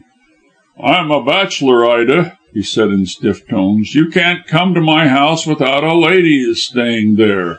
That is, unless you will marry me at once." Ida placed her two hands on his shoulders and looked at him kindly through her tears. "If you will take a girl without a sixpence, I shall marry you as soon as you please, Richard." "Don't put his chivalry to the test, Ida," remarked Francis in somewhat acrid tones. "Colonel Towton knows that you have 10,000 a year." "But if this story is true—" "It is quite true. Only there is a will." "A will?" Ida stared and flushed with pleasure. "Then poor Mr. Dimsdale did not entirely forget me." "He did not forget you at all. I found his will. Well, it doesn't matter where, since I explained everything to our friend here last night. But you inherit the Dimsdale property as Ida Menteith, so Lady Corsoon will not be able to strip you of your worldly goods." "Oh!" Ida grew even more scarlet. "Then, Richard!" He caught her hands and pressed them to his breast. "My dear, I would take you without a single penny." "And that is the way in which you will have to take her," said Francis drily, "unless you consent to my demands." "I leave that to Ida," said Towton, once more stiff and military. "Leave what to me?" asked Ida, looking from one to the other. Francis turned to her in a businesslike way. "The property my brother has made over to me is mortgaged and I am penniless. If you marry the Colonel I lose your society and also the chance of being your companion at a certain wage. To make amends I ask for £10,000. "You shall have it, of course," said Ida promptly. "Will you sign this document giving it to me?" asked Miss Hest, pulling a sheet of paper out of her pocket. "At once, if you will give me pen and ink." The two women went towards a table upon which stood what was required. Apparently Francis had made all necessary preparations to get the money. "You can give me a cheque also. Here is the book," she said eagerly. Ida, are you wise in doing this?" warned the Colonel, following. "Yes," said the girl, rapidly signing her name without even reading the document. "I want to marry you and be rid of Francis." Miss Hest sneered, while Towton started back, utterly astonished by the change of tone. I fancied, I believed," he stuttered, "that you were deeply attached to Miss Hest." "I was, but there are circumstances." "Oh, let us have the truth," interposed Frances sharply. "You liked me well enough, and I liked you until you found out that I was too clever for you, so " Ida caught at her lover's hand and made an effort to pull herself together in the face of Miss Hest's contemptuous eyes. "You treated me shamefully, Frances," she said in tones of reproach. "I loved you dearly until you began to bully me and make my life a burden.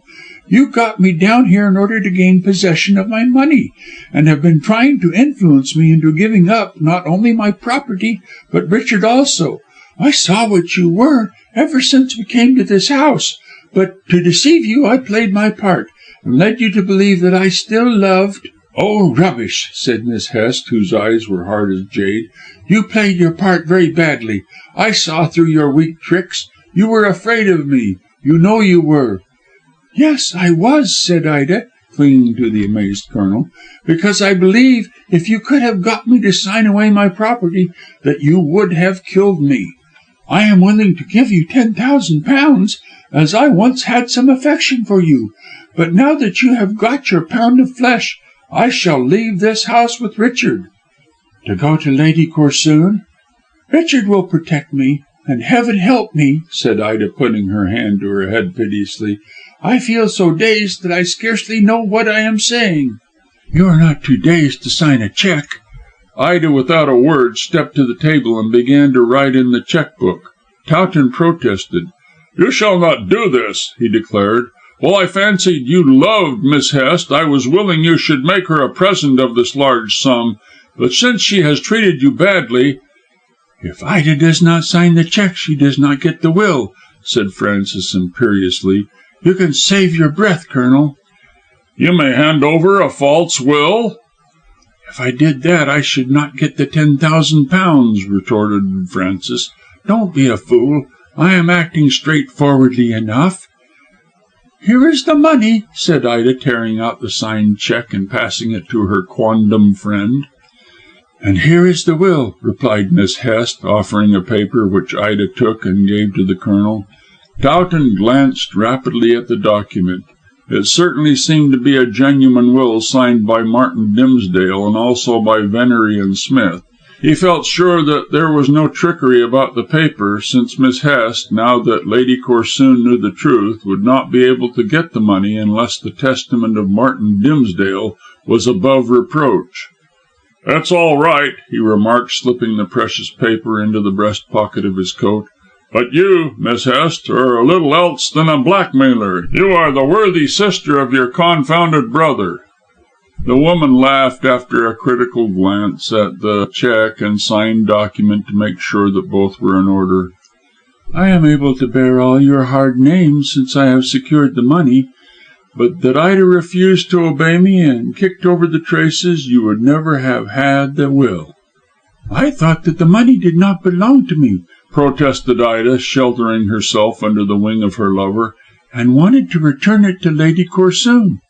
Frances nodded with a sneer. "Oh, I know how tender your conscience is. You have whimpered enough about it. Only because of your silly attitude did I make this arrangement, which is the best I can do for myself. But I must say one thing, Ida, that you can take it as a compliment. Clever as I am, you with your soft, over-scrupulous nature have been too many for me. Few people can say that. And now that all is over between us, you can leave my house, as I hate the sight of your insipid face." Ida shrank back into the Colonel's arms, and he addressed Miss Hest in a voice rendered hoarse with indignation. "You are a thoroughly bad woman. I never did approve of you, and now that I see you as Ida does in your true colours, I tell you—" "My true colours," scoffed the other contemptuously. "No one knows what they are, you least of all, you narrow-minded idiot." "What do you mean?" demanded Towton, taken aback by the malignant look on her hard white face. "Don't ask her," implored Ida, striving to pull her lover to the door. She will only lie. Let us leave this wicked house, as I am certain that there is something terrible concealed here." "Something terrible," echoed Towton, looking startled. "Don't talk rubbish," muttered Frances, with a dangerous expression in her eyes. "Colonel, you had better take away that fool, or it will be the worse for her. I warn you." "I have heard strange noises," went on Ida feverishly. "People have been coming and going in the dead of night. Then that Hindoo—" "Hokar!" cried the Colonel. "Miss Hest, how do you explain Hokar?" "I explain nothing," snapped Frances, marching to the door in an imperious way and throwing it open. "Out you go, both of you." She recoiled. "Ah, you dare to!" With a gasp she tried to close the door again, but Towton dashed forward and caught her arm. "I have seen. It is too late," he almost shouted. "Maunders, come in." It was indeed Maunders who stood on the threshold. He looked the ghost of his former handsome, insolent, prosperous self. Thin and haggard and worn, with his clothes hanging loosely on his figure, he presented a woeful spectacle. "What have you been doing to yourself? How did you come here?" asked Towton, stepping back, much startled, with Ida on his arm. "Ask that woman how I came here. Ask her how she has treated me. But I escaped from the room she locked me in by climbing out of a window. Now I shall show her the mercy she has shown me. She is—" Francis darted forward and clapped her hand with his mouth. "I'll kill you if you say the word, you cursed fool. Be silent, or I give you up." Maunders, with a strength which his frail looks scarcely suggested, threw her off and staggered against the door. "I give you up," he shrieked, wild with anger. "You thief! You blackmailer! You murderess!" "What?" cried Towton eagerly, and grasping vaguely at the terrible truth. "Yes." Maunders pointed an accusing finger at Frances Hest. "There is the Spider! A woman! A devil! Arrest her! Imprison her! Hang her on the gallows!" And he sank down on the floor, his back to the door, with hatred written on his white and ghastly face. Chapter 21. Justice. There was a long pause, a sinister lull in the tempest of passion which was raging in that quiet, prosaic room. Gasping with impotent passion, Maunders lay, resting his head against the door, an obstacle which prevented the guilty woman from escaping. Not that she attempted to escape. With a deadly white face, with steady, cold, malignant eyes like those of a snake, and with a contemptuous smile on her thin lips, the Spider, visible at last in all her brazen wickedness, stood defiantly at bay. Towton, with Ida clinging to his arm, almost terrified out of her senses, stared aghast at the evil being who had been such a curse to many. The ominous silence was like the year-long moment before the bursting of a bomb. Ida, with chattering teeth and trembling limbs, was the first to recover the use of her tongue, but she could scarcely form the words. "Oh, God! Oh, God!" she whimpered, hiding her face on her lover's breast. "It's too awful. I never thought. Oh, oh, oh!" She broke down with a strange, hysterical, choking cry, and would have fallen to the ground but that the Colonel placed her gently in a near chair. Then he turned with military precision to face Miss Hest. "You are the Spider?" he asked in dry, precise tones, and now entirely master of himself. "Yes," she replied coolly, and her mouth closed with a triumphant snap. "You infernal fiend!" "Gently, gently. Hard names break no bones, Colonel. You should be more of a man than to throw words at a woman." "Yes," gasped Maunders, raising himself on his elbow and wiping the froth from his pale lips. "She is Frances Hest, right enough. Her brother is a myth invented by herself to mask her devilries. But Frances, she is the Spider." "I did not mean that exactly," said Towton in his hard voice, "but I asked if one capable of the enormities credited to the Spider can possibly be a woman." "I am the Spider," said Miss Hest with a shrug. "There is your answer." "You are a demon." "More names. Really, Colonel Towton, you are very childish. You sink to the level of that "Fool," and she pointed scornfully to Ida, who was weeping in the chair as though her heart would break. "To think that I should have been her friend," moaned Ida, with a fresh burst of tears and hiding her face. "You little fool," said Francis in a gentle, dangerous voice. "I have been a better friend to you than you think. But that I pitied you as being a poor, weak, silly worm, I would have murdered you long ago." "You murdered my father," shivered Ida, not daring to meet the cold eyes which rested on her prostrate form. "Martin Dimsdale was not your father." You murdered him." "Yes, I did." "What?" Towton could scarcely believe his ears. "You admit the crime?" Francis yawned ostentatiously. "If I admit that I am the Spider, it follows that I must have murdered Dimsdale." "Well, no," replied Towton, truthfully and justly. "You may have employed Hokar to strangle him." "That is very good of you," said Francis satirically, "but I don't place my own sins on the shoulders of others.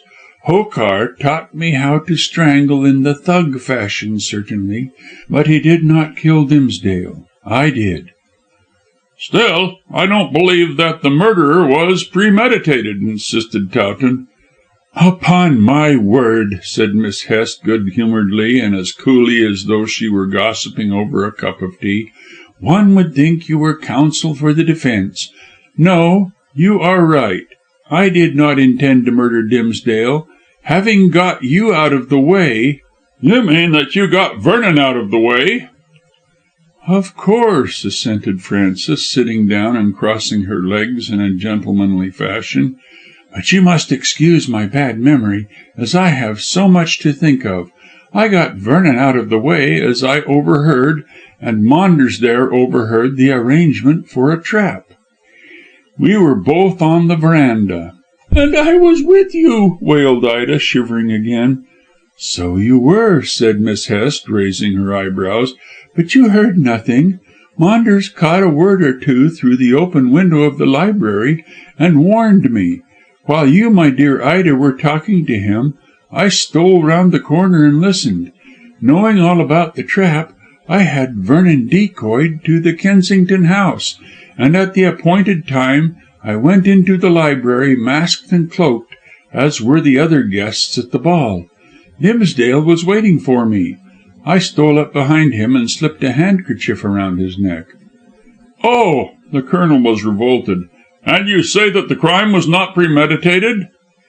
"I say truly. I simply prepared to strangle him slightly should he have made an outcry. Remember, I was in a dangerous position, and could not stand on ceremony. Had Dimsdale given me the money and permitted me to leave by the window, I would have spared his life. As it was, he saw me in the mirror, which was directly in front of him." "But you were masked. He could not recognize you?" "I am coming to that. He waited for a moment until I made my demand for the money, then suddenly threw back his hand, and before I guessed his intention he tore the mask from my face.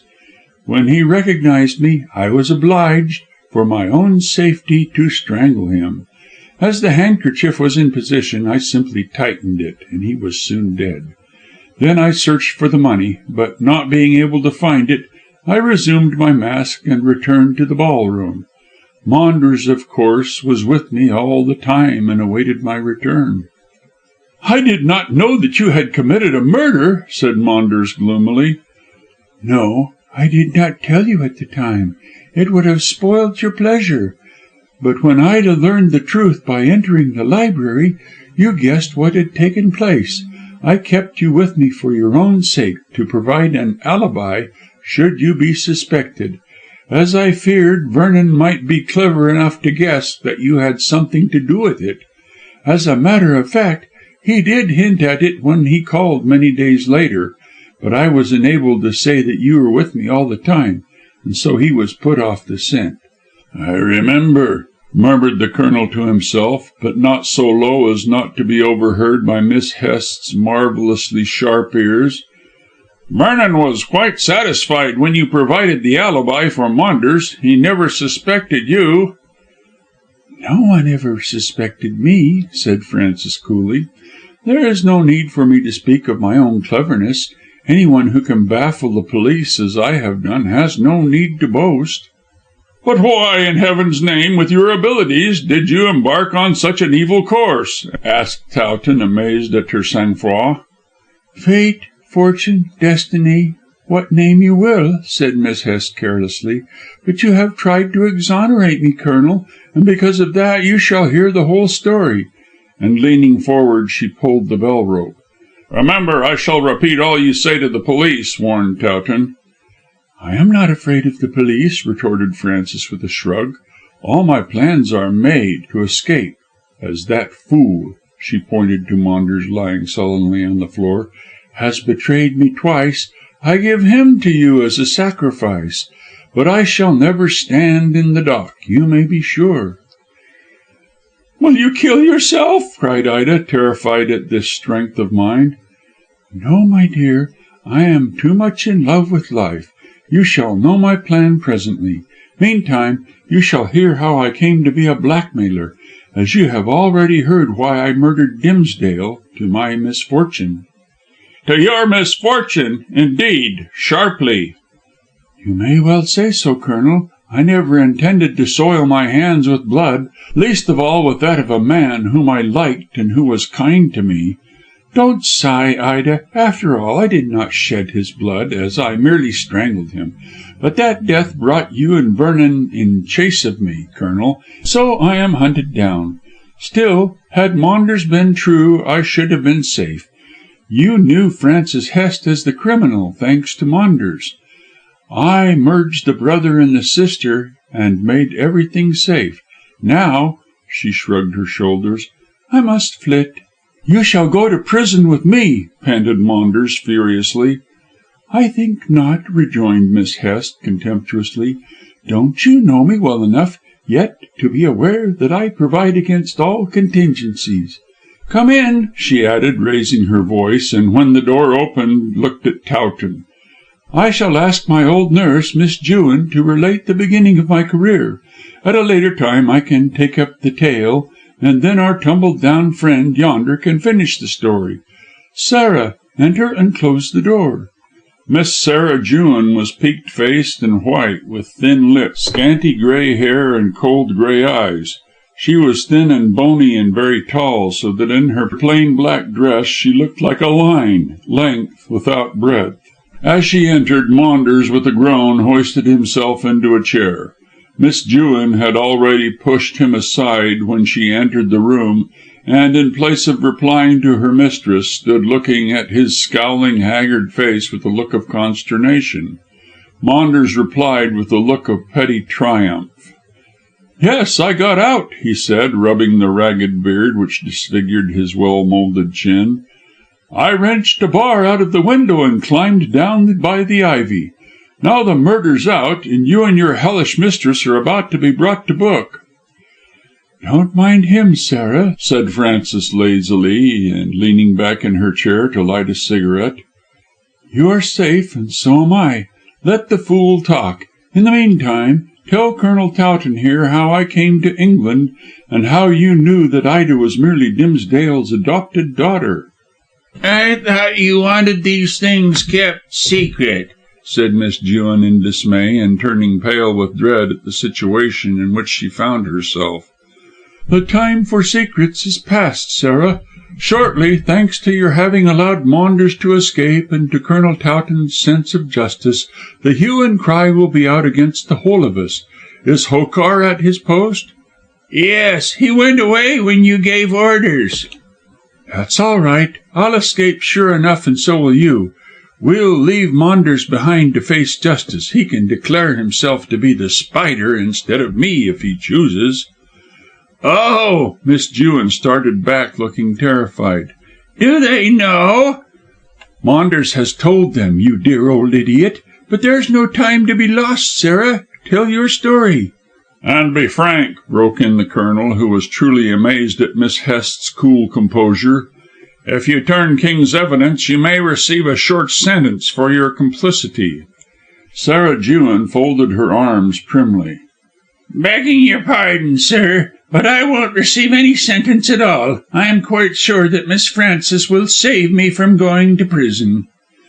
"I fail to see how she can save herself, let alone you," said Towton coldly. "My horse is at the door. After placing Miss Dimsdale in safety, I shall ride to Gatehead and send for the police.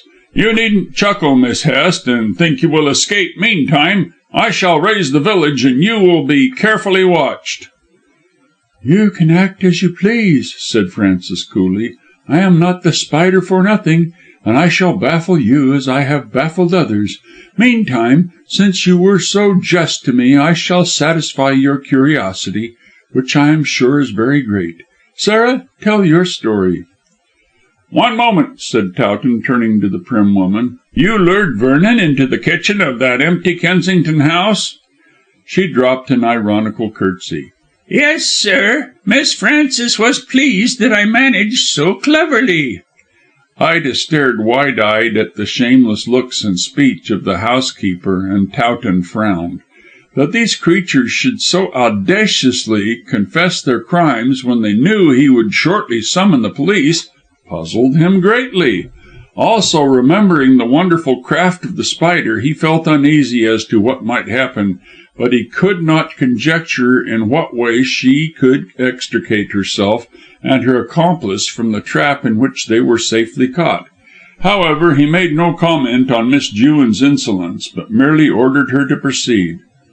"About 35 years ago," said Miss Jewin, plunging into her story without any preliminary explanation, "I was in India and nursed to Miss Hest, who was the wife of Captain Theodore Hest, stationed at Bombay. The captain's father, who lived there, was angry when his son went into the army and cut him off with a shilling. But my master believed that if a son were born to inherit the estates, his father would relent. When my mistress's baby proved to be a girl, he was much disappointed. However, as his father was old and might die before he found out the trick, he sent home news that the baby was a boy, and had her baptized Francis." "So you see," broke in Miss Hest, who was smoking quietly, "that my real name is Francis, and by law I am a man. As a woman I am Frances, so there is merely the difference of one letter. Go on, Sarah." "She," said Miss Jewin, pointing to her mistress, "was dressed as a boy and brought up as a boy, so that the estates might come to her. My master's father relented when he heard that he had, as he supposed, a grandson, and made a will in the boy's favour." "The boy, you understand, Colonel, being a girl, myself," said Francis for the sake of clearness. "I quite understand," said the Colonel, frowning. "Go on." "And my master and mistress were carried off within a month of one another by fever," continued Miss Jewin. "They died in Burma, where the captain had gone with his regiment. I then took charge of Miss Hest, who was always called Master Francis, and came to Gerby Hall. Old Mr. Hest, the grandfather, just lived 6 months longer, but he died under the impression that his granddaughter was a grandson. Miss Frances thus became possessed of the property." "Didn't the lawyer know that she was a girl?" asked Towton, surprised. "No, as she had always been brought up as a boy, the deception was complete, sir," said Miss Jewin, using the word with shameless deliberation. "The lawyer came here and saw Miss Frances in her boy's clothes." "And in this way," explained Miss Hest, "it became current gossip in the village that I had a twin brother." "A twin sister, you mean," said the Colonel doubtfully. "Well, you might put it that way. At all events, everyone in Bowderstyke believes to this day that there is a boy and a girl, or rather a man and a woman Hest. I alternately wore male and female clothes." "Why was there any need for you to wear female clothes at all?" "That was my fault," said Miss Jewin quickly. "When the succession to the estates was settled, I could not bear that Miss Frances should masquerade any longer as a boy. I therefore dressed her in girl's clothes, to which she was entitled, and invented the twin story. Sometimes she was a boy, so that the lawyers should not learn the truth, and sometimes a girl to please me. There's the whole story." "Now it's my turn," said Frances, throwing away her cigarette. "When I grew up and learned how Sarah had muddled my sex in the eyes of the world, I decided to make use of it in order to earn money."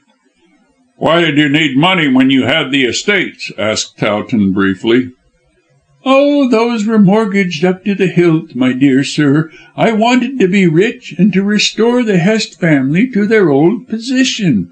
For this reason I posed as a philanthropist and spent the money I did.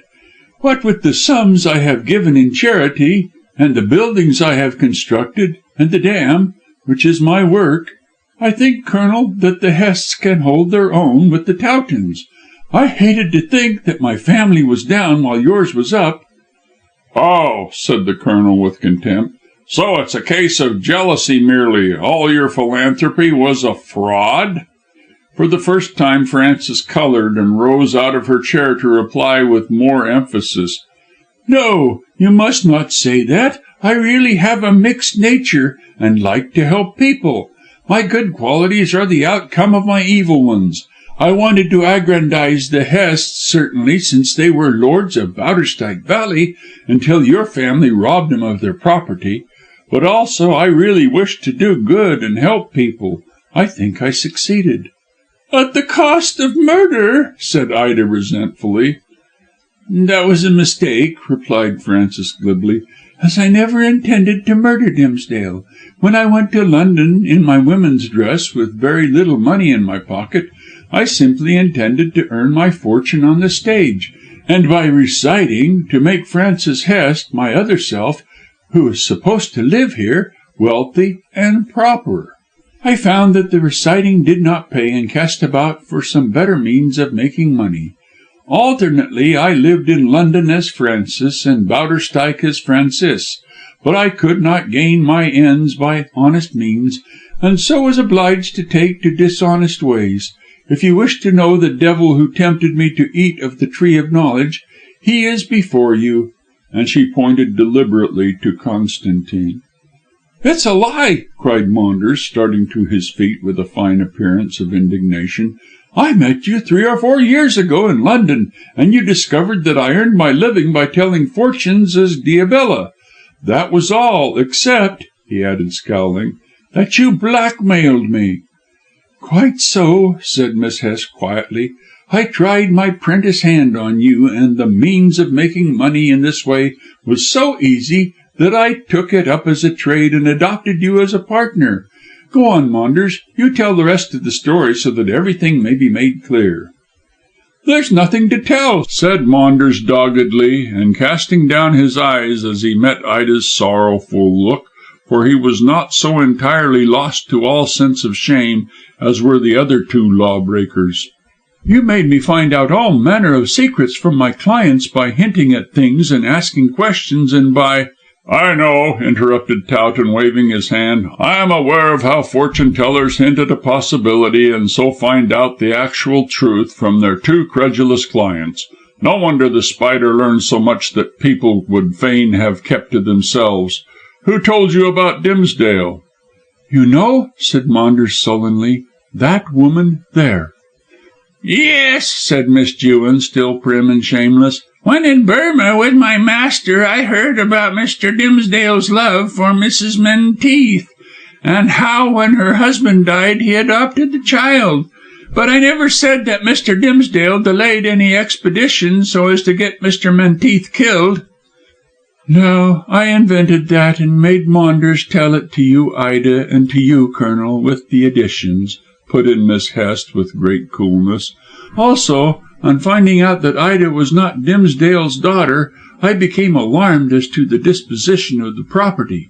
Therefore I made myself a friend of the family, and secured the free run of the house."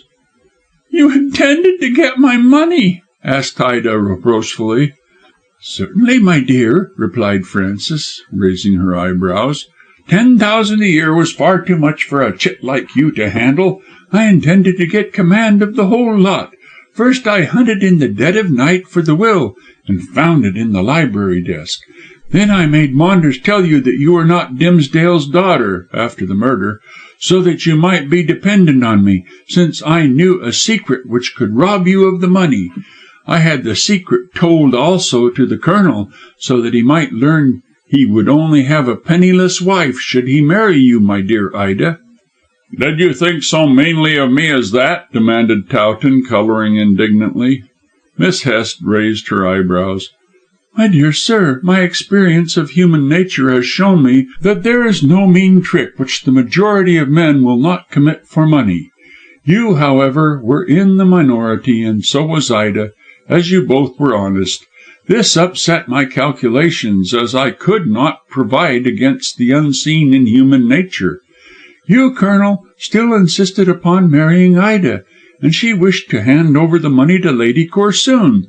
For this reason I was forced to play my last card and produce the will." "But you did not intend to be found out as the Spider?" "No, I did not," confessed Frances calmly. "When Maunders betrayed me at Isleworth, you thought that the Spider was a man, which was exactly what I wanted, and what I counted upon, should such an event as unexpected betrayal happen. In the fog I dragged Maunders away, and we went to the house of a friend of mine whose name I don't intend you to know. I wired in cipher to Miss Jewin here to send a telegram to Frances Hest at Professor Gale's." "We got that," said the Colonel quickly, "and it threw us off the scent." "I thought it would," said Miss Hest coolly. "So while you were hunting for the Spider as a man in London, I went down with Maunders.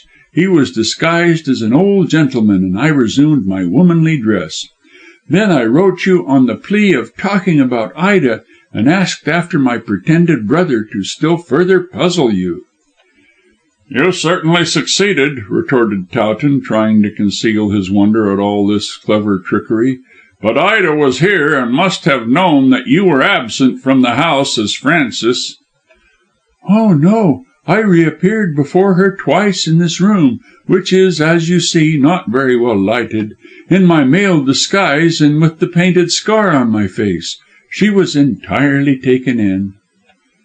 "The very simplicity of your disguise took me in," said Ida angrily, and wincing at having been so blinded.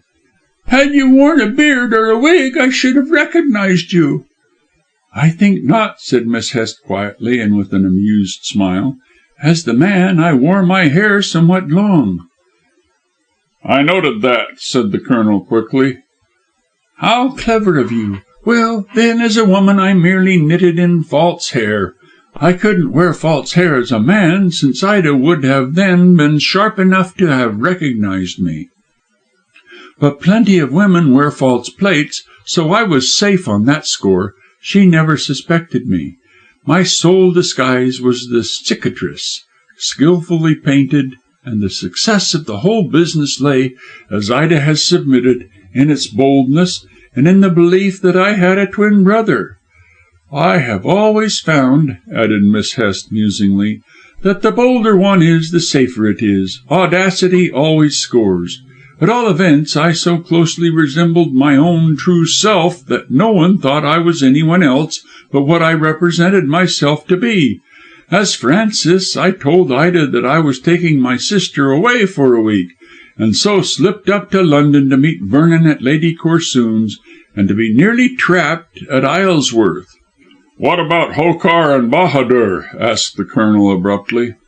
"Hokar," said Miss Jewin, making the explanation instead of Francis, "was an old servant of Captain Hest's, and came to England with me and the child. Later he sent for his nephew, who was Bahadur." "Yes, and I gave them both to Maunders when I set him up in those splendid Egyptian rooms in Bond Street," observed her mistress. They were not engaged to strangle people, as you may think, Colonel, but I merely wished them to add to the fantastical look of the place when fortunes were being told. That you were so nearly strangled, and Vernon also, was your own fault and his own. You should mind your own business, my friend." "I'm going to mind it now," said Towton with a frown. "But first tell me, since you are so frank, what about Lady Corsoon's jewels?" "They are in this house. I gave them into Miss Jewin's possession." "And Lady Corsoon can have them for £100, said Miss Jewin. "A very modest demand, Sarah," said Miss Hest approvingly, "but as the game is up, I don't think you will get more. I shall leave you to arrange about getting the money and handing back the jewels. Lady Corsoon will be safe and at a small loss, but I am glad to think that she will not get your money, Ida dear." "Don't speak to me," cried Ida, starting to her feet. "The more you say, the more I see how shamefully you have treated me." "I have spared you," said Miss Hest coolly. "I could have stripped you entirely bare had I so chosen." "No, by your own showing I was too clever for you." "Why, that is true, and simply because you were honest. I always wished to keep on the right side of the law, or I could have got you to make a will in my favour, and then you would have been poisoned." "How dare you!" shouted Towton, while Ida gave a faint cry. "You have learned how much I dare," said Francis with an unpleasant look. "So now the story is told, perhaps you will leave my house." Colonel Towton walked towards the door with Ida on his arm, and roughly pushed Miss Jewin aside. "I shall place Miss Dimsdale—" "Miss Menteith," sneered Francis. "In safety," continued Towton without noticing the interruption, "and then I shall ride for the police."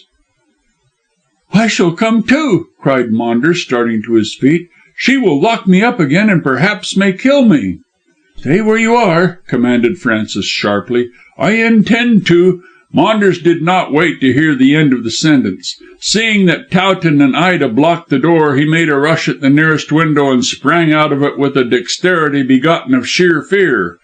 Whether Frances intended to take him with her when she fled, or whether she intended to murder him, he could not say, but he preferred to trust in the mercy of the law rather than that of the woman who had been his evil genius.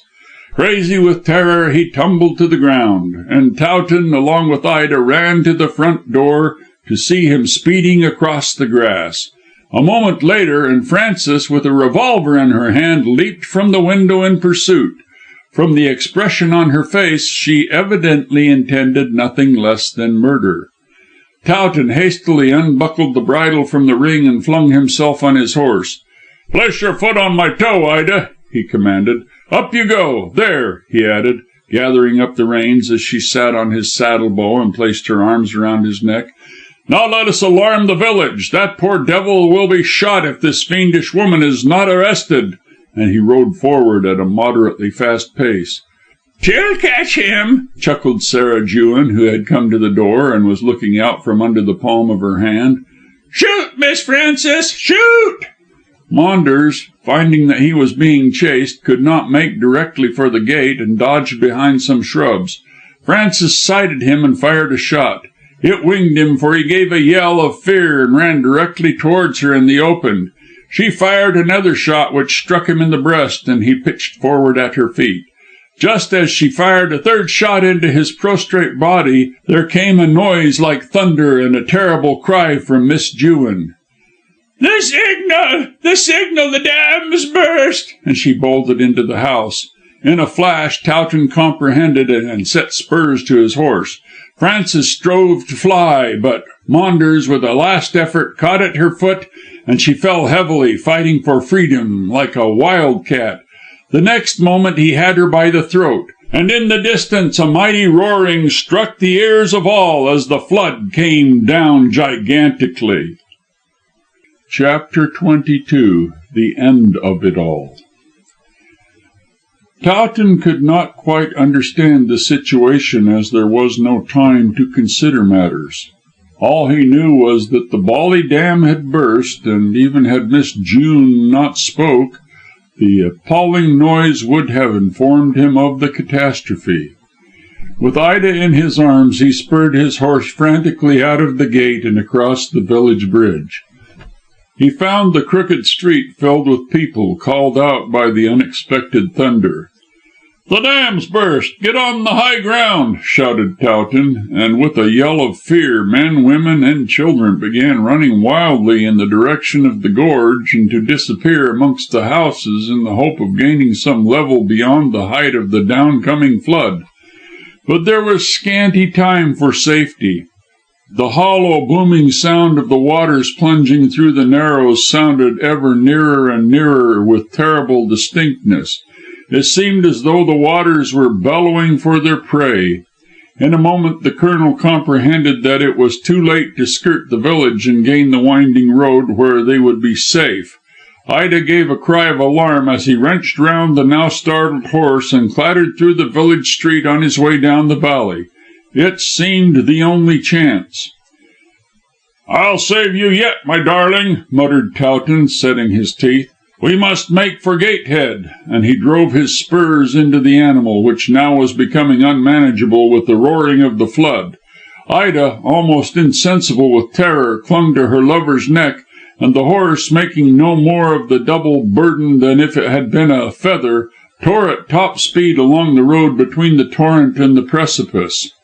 There was no safety on either side, as the precipice could not be climbed, and the dry bed of the stream merely offered a deeper grave. Fortunately the road sloped gradually to the mouth of the valley, some 2 miles away. Therefore the downward trend offered extra means to escape the pursuing greedy waters. A backward glance showed Towton that a tremendous flood was shooting out of the bottle mouth of the upper gorge with terrific rapidity. The whole of the huge lake, artificial as well as natural, was emptying itself in one vast outpour, and owing to the narrowness of the valley, the concentrated force was gigantic. If the flood caught them, they would either be dashed to pieces against the rocks, or would be borne onward, horse and maid and man, to be expelled at Gatehead, as if fired from the mouth of a cannon. "Oh, God, save us! Oh, God, save us!" was all that Ida could moan. "He will!" cried Towton, riding under spur and whip with a mad joy in the adventure, perilous as it was. "He will save the innocent and punish the guilty. Never fear, my darling!" On roared the enormous body of water, curling like a mighty wave crested with foam, and glistening like a colossal jewel in the serene sunshine. It passed with a hoarse, triumphant screaming over the fated village, and in a single moment Bowderstyke was not. Bearing debris and bodies of cattle and men, women and children on its breast, the water rolled majestically on its destroying way. Like a wall of steel it stood up, stretching from wall to wall of the valley, and before it tore the terrified horse, warned by its instinct of rapidly approaching danger. "We are lost! We are lost!" screamed Ida, hiding her face on Towton's shoulder. "We can never escape! It's a mile further!" "There's a crack, a path, a break in the precipice," panted the man, almost despairing of saving what he loved best in the world. "If we can gain that, we can scramble up, and great God, how it travels!" From the sides of the valley trees were being wrenched up by their roots, and even the stones lying in the bed of the torrent were being lifted and swept onward like pieces of straw. Owing to the increasing breadth of the valley, the shouting and the level of the flood had somewhat lessened, but the hoarse, steady murmur with which it smoothly advanced seemed to be even more terrible than its triumphant screaming. Nearer and nearer it rolled, towering, as it seems to the desperate fugitives, right up to the high heavens. The horse raced onward furiously, but there seemed to be no chance of escaping that rapidly approaching death wave which swept along with relentless speed. The man and woman were both silent, both prayed inwardly as they faced the 11th hour of death. And it was the 11th hour, for there was still hope. Rounding a corner swiftly, Towton rose in his stirrups and sent forth a cry almost as hoarse as that of the flood. A short distance ahead he saw a streak of green grass marking the ruddy stone face of the precipice, and knew that here was the crack to which he had referred. It was a mere chink in the wall, of no great width, caused, no doubt, by the volcanic action which had formed the valley in far distant ages. Many a time as a lad had Towton climbed up that narrow natural staircase to the moors above, but never had he expected to find it a means of preserving his own life and the life he valued dearer than his own. Setting his teeth, he glanced backward, and then urged the horse to renewed efforts. The wall of water was almost upon them, advancing with terrible and steady persistence. The last moment seemed to be at hand. Suddenly the Colonel wrenched at the horse's bit and pulled the animal up with a jerk. As it fell back on its haunches, he slipped off with the almost insensible girl in his arms, and ran desperately towards the sloping green bank, which showed itself like a port of safety between the bare, bleak stones. As he gained it, the horse, having recovered itself, rushed past with a loose bridle and with the stirrups lashing its sides. But Towton paid no heed. Almost in a dream he scrambled up the bank, bearing Ida as though she were a featherweight. With straining eyes and bursting temples, and with his heart beating furiously, he clambered desperately, dragging the girl rather than carrying her, as he needed at least one hand free to grip the tough grasses. Fortunately the slope was gradual, and had it not been, there would have been no hope of escape. As it was, when they were a considerable way up, the mighty wave surged majestically past, and its waters shot up the crevice with gigantic force. This was rather a help than a hindrance, as it assisted the almost broken man to mount higher. But to the end of his days, Colonel Towton never knew how he saved his wife. All he could remember was straining upward, dragging the now insensible woman with aching limbs and a blood-red mist before his eyes. When his brain was somewhat clearer, he found himself bending over Ida in a turfy nook, while barely 3 feet below him the grey water gurgled and sang and bubbled as if in a witch's cauldron. "Safe! Safe!" muttered Towton, and dropped insensible across the inanimate body of the woman he had so miraculously saved from a terrible death. 9 months later, when the cuckoo had brought summer to the land, and the earth was gay with flowers, 2 married men met unexpectedly in the viridarium of the Athenian Club. They came face to face under the peristyle, and after mutual glances of surprise and congratulation, burst out laughing. Then followed a warm handshake and merry speech. "Well, married man," said Vernon, as he sat opposite his friend at a small table and ordered a half-pint of champagne to signalise the happy meeting, "so you are back from your honeymoon?" "As you see," said the military Benedict. "And you have returned with Lady Vernon from the classic shores of Italy?" "We came back last week, and are staying in town for a few days before going to Slimthorpe." "Welcome by the tenantry, triumphal arches, addresses, dinners and speeches and what not, I suppose," observed the Colonel, smiling. "Oh yes, the tenants are delighted to have a master who will take an interest in their doings, and a mistress who can act the Lady Bountiful. Lucy and I are about to enter into our kingdom, so we intend to take full advantage of the satisfaction of our loving subjects." "You are devilish lucky, Vernon. I have scarcely a loving subject left, and Bowderstyke Valley has been swept clean from end to end." "As I saw," replied Sir Arthur, with a shudder at the recollection. "By Jove, Colonel, you don't know what I suffered that afternoon when I thought that you and Ida were smashed to pieces. Do you remember how Lucy fainted when you appeared coming across the moorland with Ida hanging half dead in your arm? It was a meeting of the living and the dead." "Any woman less plucky than Ida would have died," said Towton, his face lighting up with a fond smile. "When we got beyond the highest level of the water she had fainted, and then I did. It was Ida who recovered first, and, by Jupiter, sir, she brought me round. How we climbed to the top of the moor, I don't know, but she was as plucky as a man, bless her." "How is she now, Colonel?" "As happy as the day is long, although I don't deny that we both feel sad when we look at our wrecked property. However, with her money we intend to rebuild Bowderstyke village and to reconstruct Gatehead, which was also destroyed, if you remember. I dare say we'll be able to inveigle people to live in the valley by offering land at low terms. In a year or two we will have plenty of tenants to give you and Lady Vernon a rousing welcome when you pay us a visit." "That won't be for some time, Colonel, as we have to look after our own kingdom. I am glad to see that you are looking so well. When was it that we last met?" Towton laughed and his eyes twinkled. "You must be happy to have lost your memory so completely," he said with a jolly laugh. "Why, after our mutual wedding breakfast at Lady Corsoon's, don't you recollect?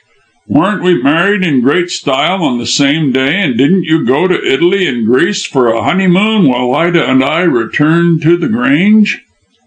"It all seems like a dream," said Vernon absently, and a cloud passed over his face. "And in my newly found happiness I have tried to forget these sad memories.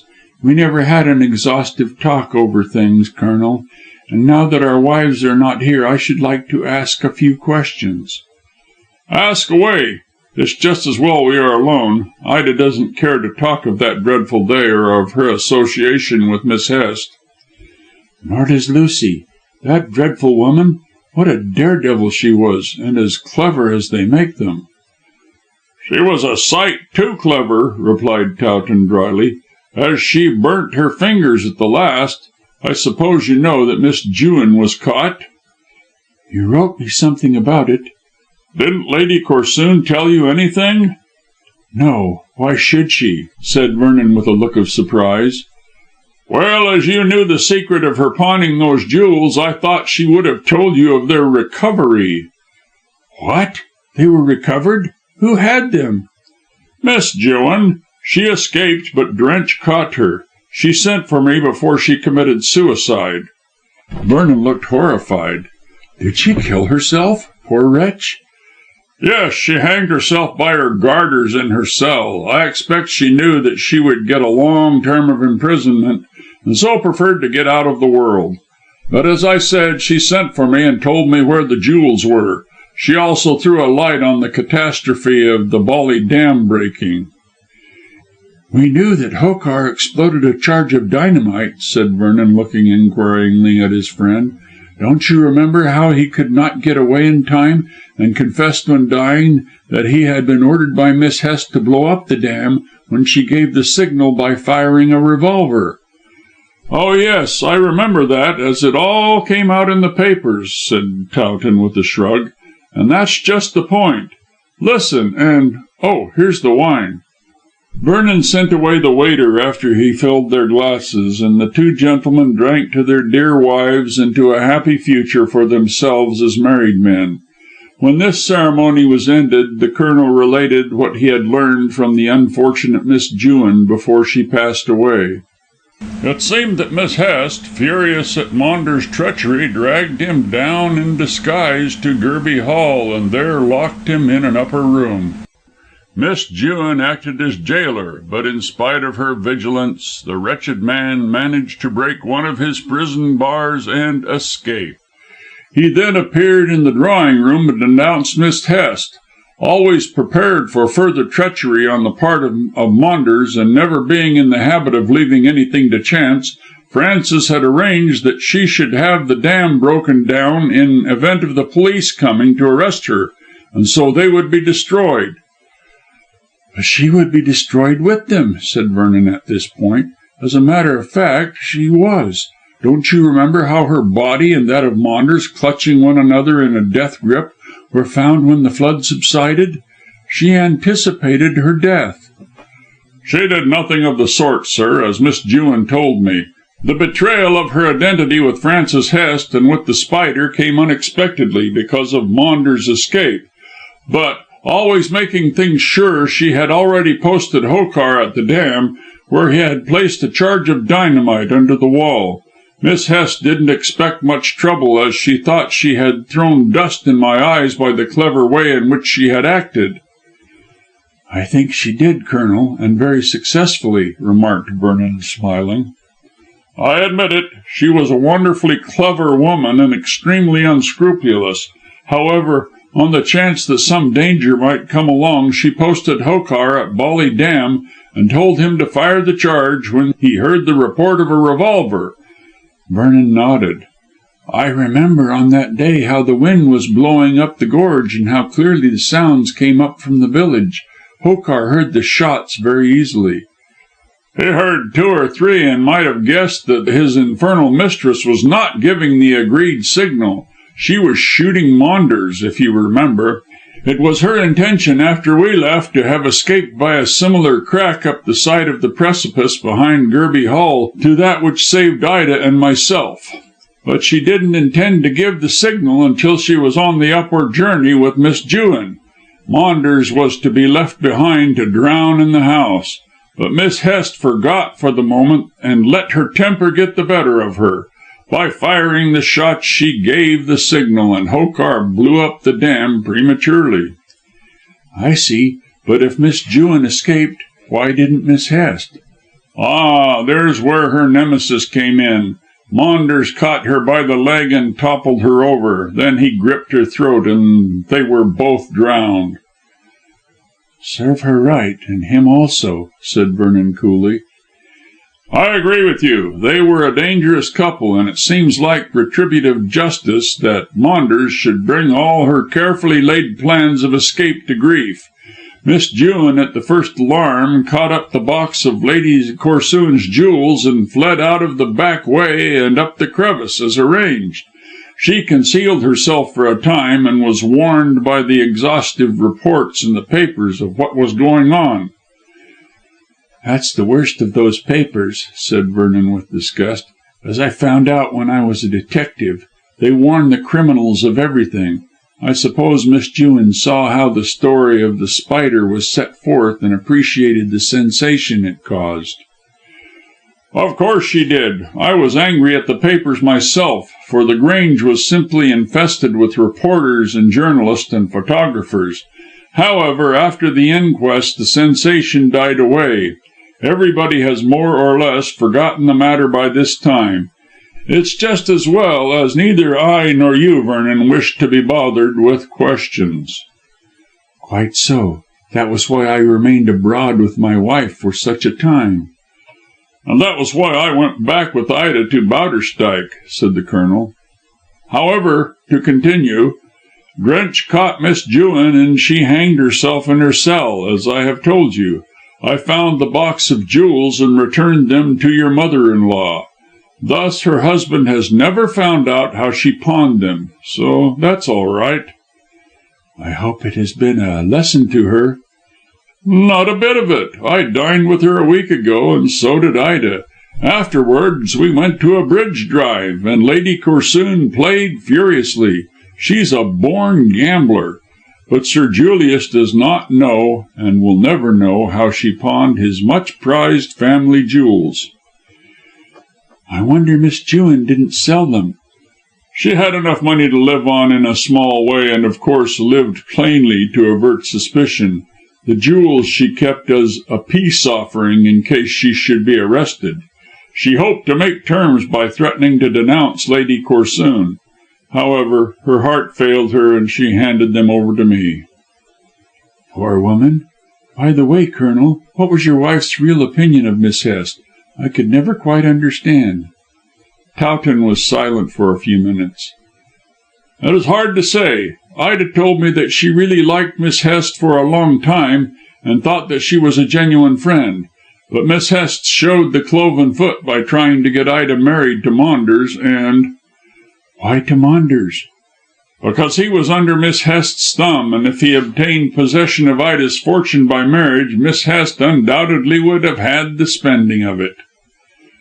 "But this marriage to Francis, how could that be when Francis didn't exist?" "Oh, I think that was a mere blind to make Ida fancy Francis was a real person and not Miss Hest in disguise. I can never understand," added the Colonel with a thoughtful look, "how it was that Ida didn't detect the woman under the man. Women are so quick in these matters." "It was the very boldness of the disguise," said Vernon emphatically. "I was taken in myself at that Georgian Hall Bazaar. A less clever woman than Miss Hest would have made herself look utterly different to her natural self. As it was, she scarcely changed her looks at all, save by wearing a man's dress and painting that cicatrice on her face. Any one would have said that the supposed brother was the sister dressed up. Such actually was the case, and well, you know that everyone was taken in. A thousand pities, Colonel, that Miss Hest did not apply her splendid faculties to better purpose. She was undeniably very clever." "A criminal genius, as we have often said when we talked of The Spider. I must say that Professor Gale, although he admired her talents, was staggered when he found out from the papers that she was the renowned Spider. I believe he had a fit. However, he has now made up endless romantic stories about her, and actually got an engagement with his wife on the strength of having known her. It's an ill wind which blows no one any good." "If Frances Hest had lived, and could have escaped hanging and imprisonment, Colonel, she would have been engaged at a music hall to appear at a salary of hundreds a week. This age likes romantic criminality." "I think Miss Hest's criminality was prosaic in the extreme," said the Colonel very drily. "She couldn't earn money honestly, and therefore took the left-handed path. All her philanthropy was a sham, and I really believe that she had the Bolly Dam built less to supply the villages with water than to protect herself from arrest." "But the human lives?" "Pooh! She thought nothing of human life, and was a kind of female Napoleon in that way. She wrung Dimsdale's neck as though he had been a chicken the moment she found her personal safety was in danger. Had he not torn off her mask and thus recognised her, she would have spared him. A marvellously clever woman. She quite took me in. I never expected to find the Spider in her, and had not Maunders escaped to betray her, I would have believed that the non-existing Francis was the blackguard. And more, she would have got £10,000 from Ida, and perhaps in America would have started on a new career of roguery. However, I recovered the signed document and the cheque from the body, so nothing was said about that matter in the papers. I was glad for my wife's sake." "What became of Bahadur?" "He bolted from the country and has never been heard of. His uncle Hokar, as you know, died after the explosion." "And Mrs. Bedge?" "She buried all memory of Constantine with his bones, but I think she regards him as a martyr who was led astray by Miss Hest. Yet from the lips of the Spider herself I learned that it was Maunders who induced that very clever lady to become a criminal." "Do you think Maunders himself blackmailed his aunt?" "He was quite capable of it, but I think Miss Hest did that to protect Maunders from possible suspicion. For no one would think that the man had anything to do with the matter of the Spider who blackmailed his adopted mother. Simply a smart trick of Miss Hest's, Vernon, that's all." "Have some more champagne, Colonel."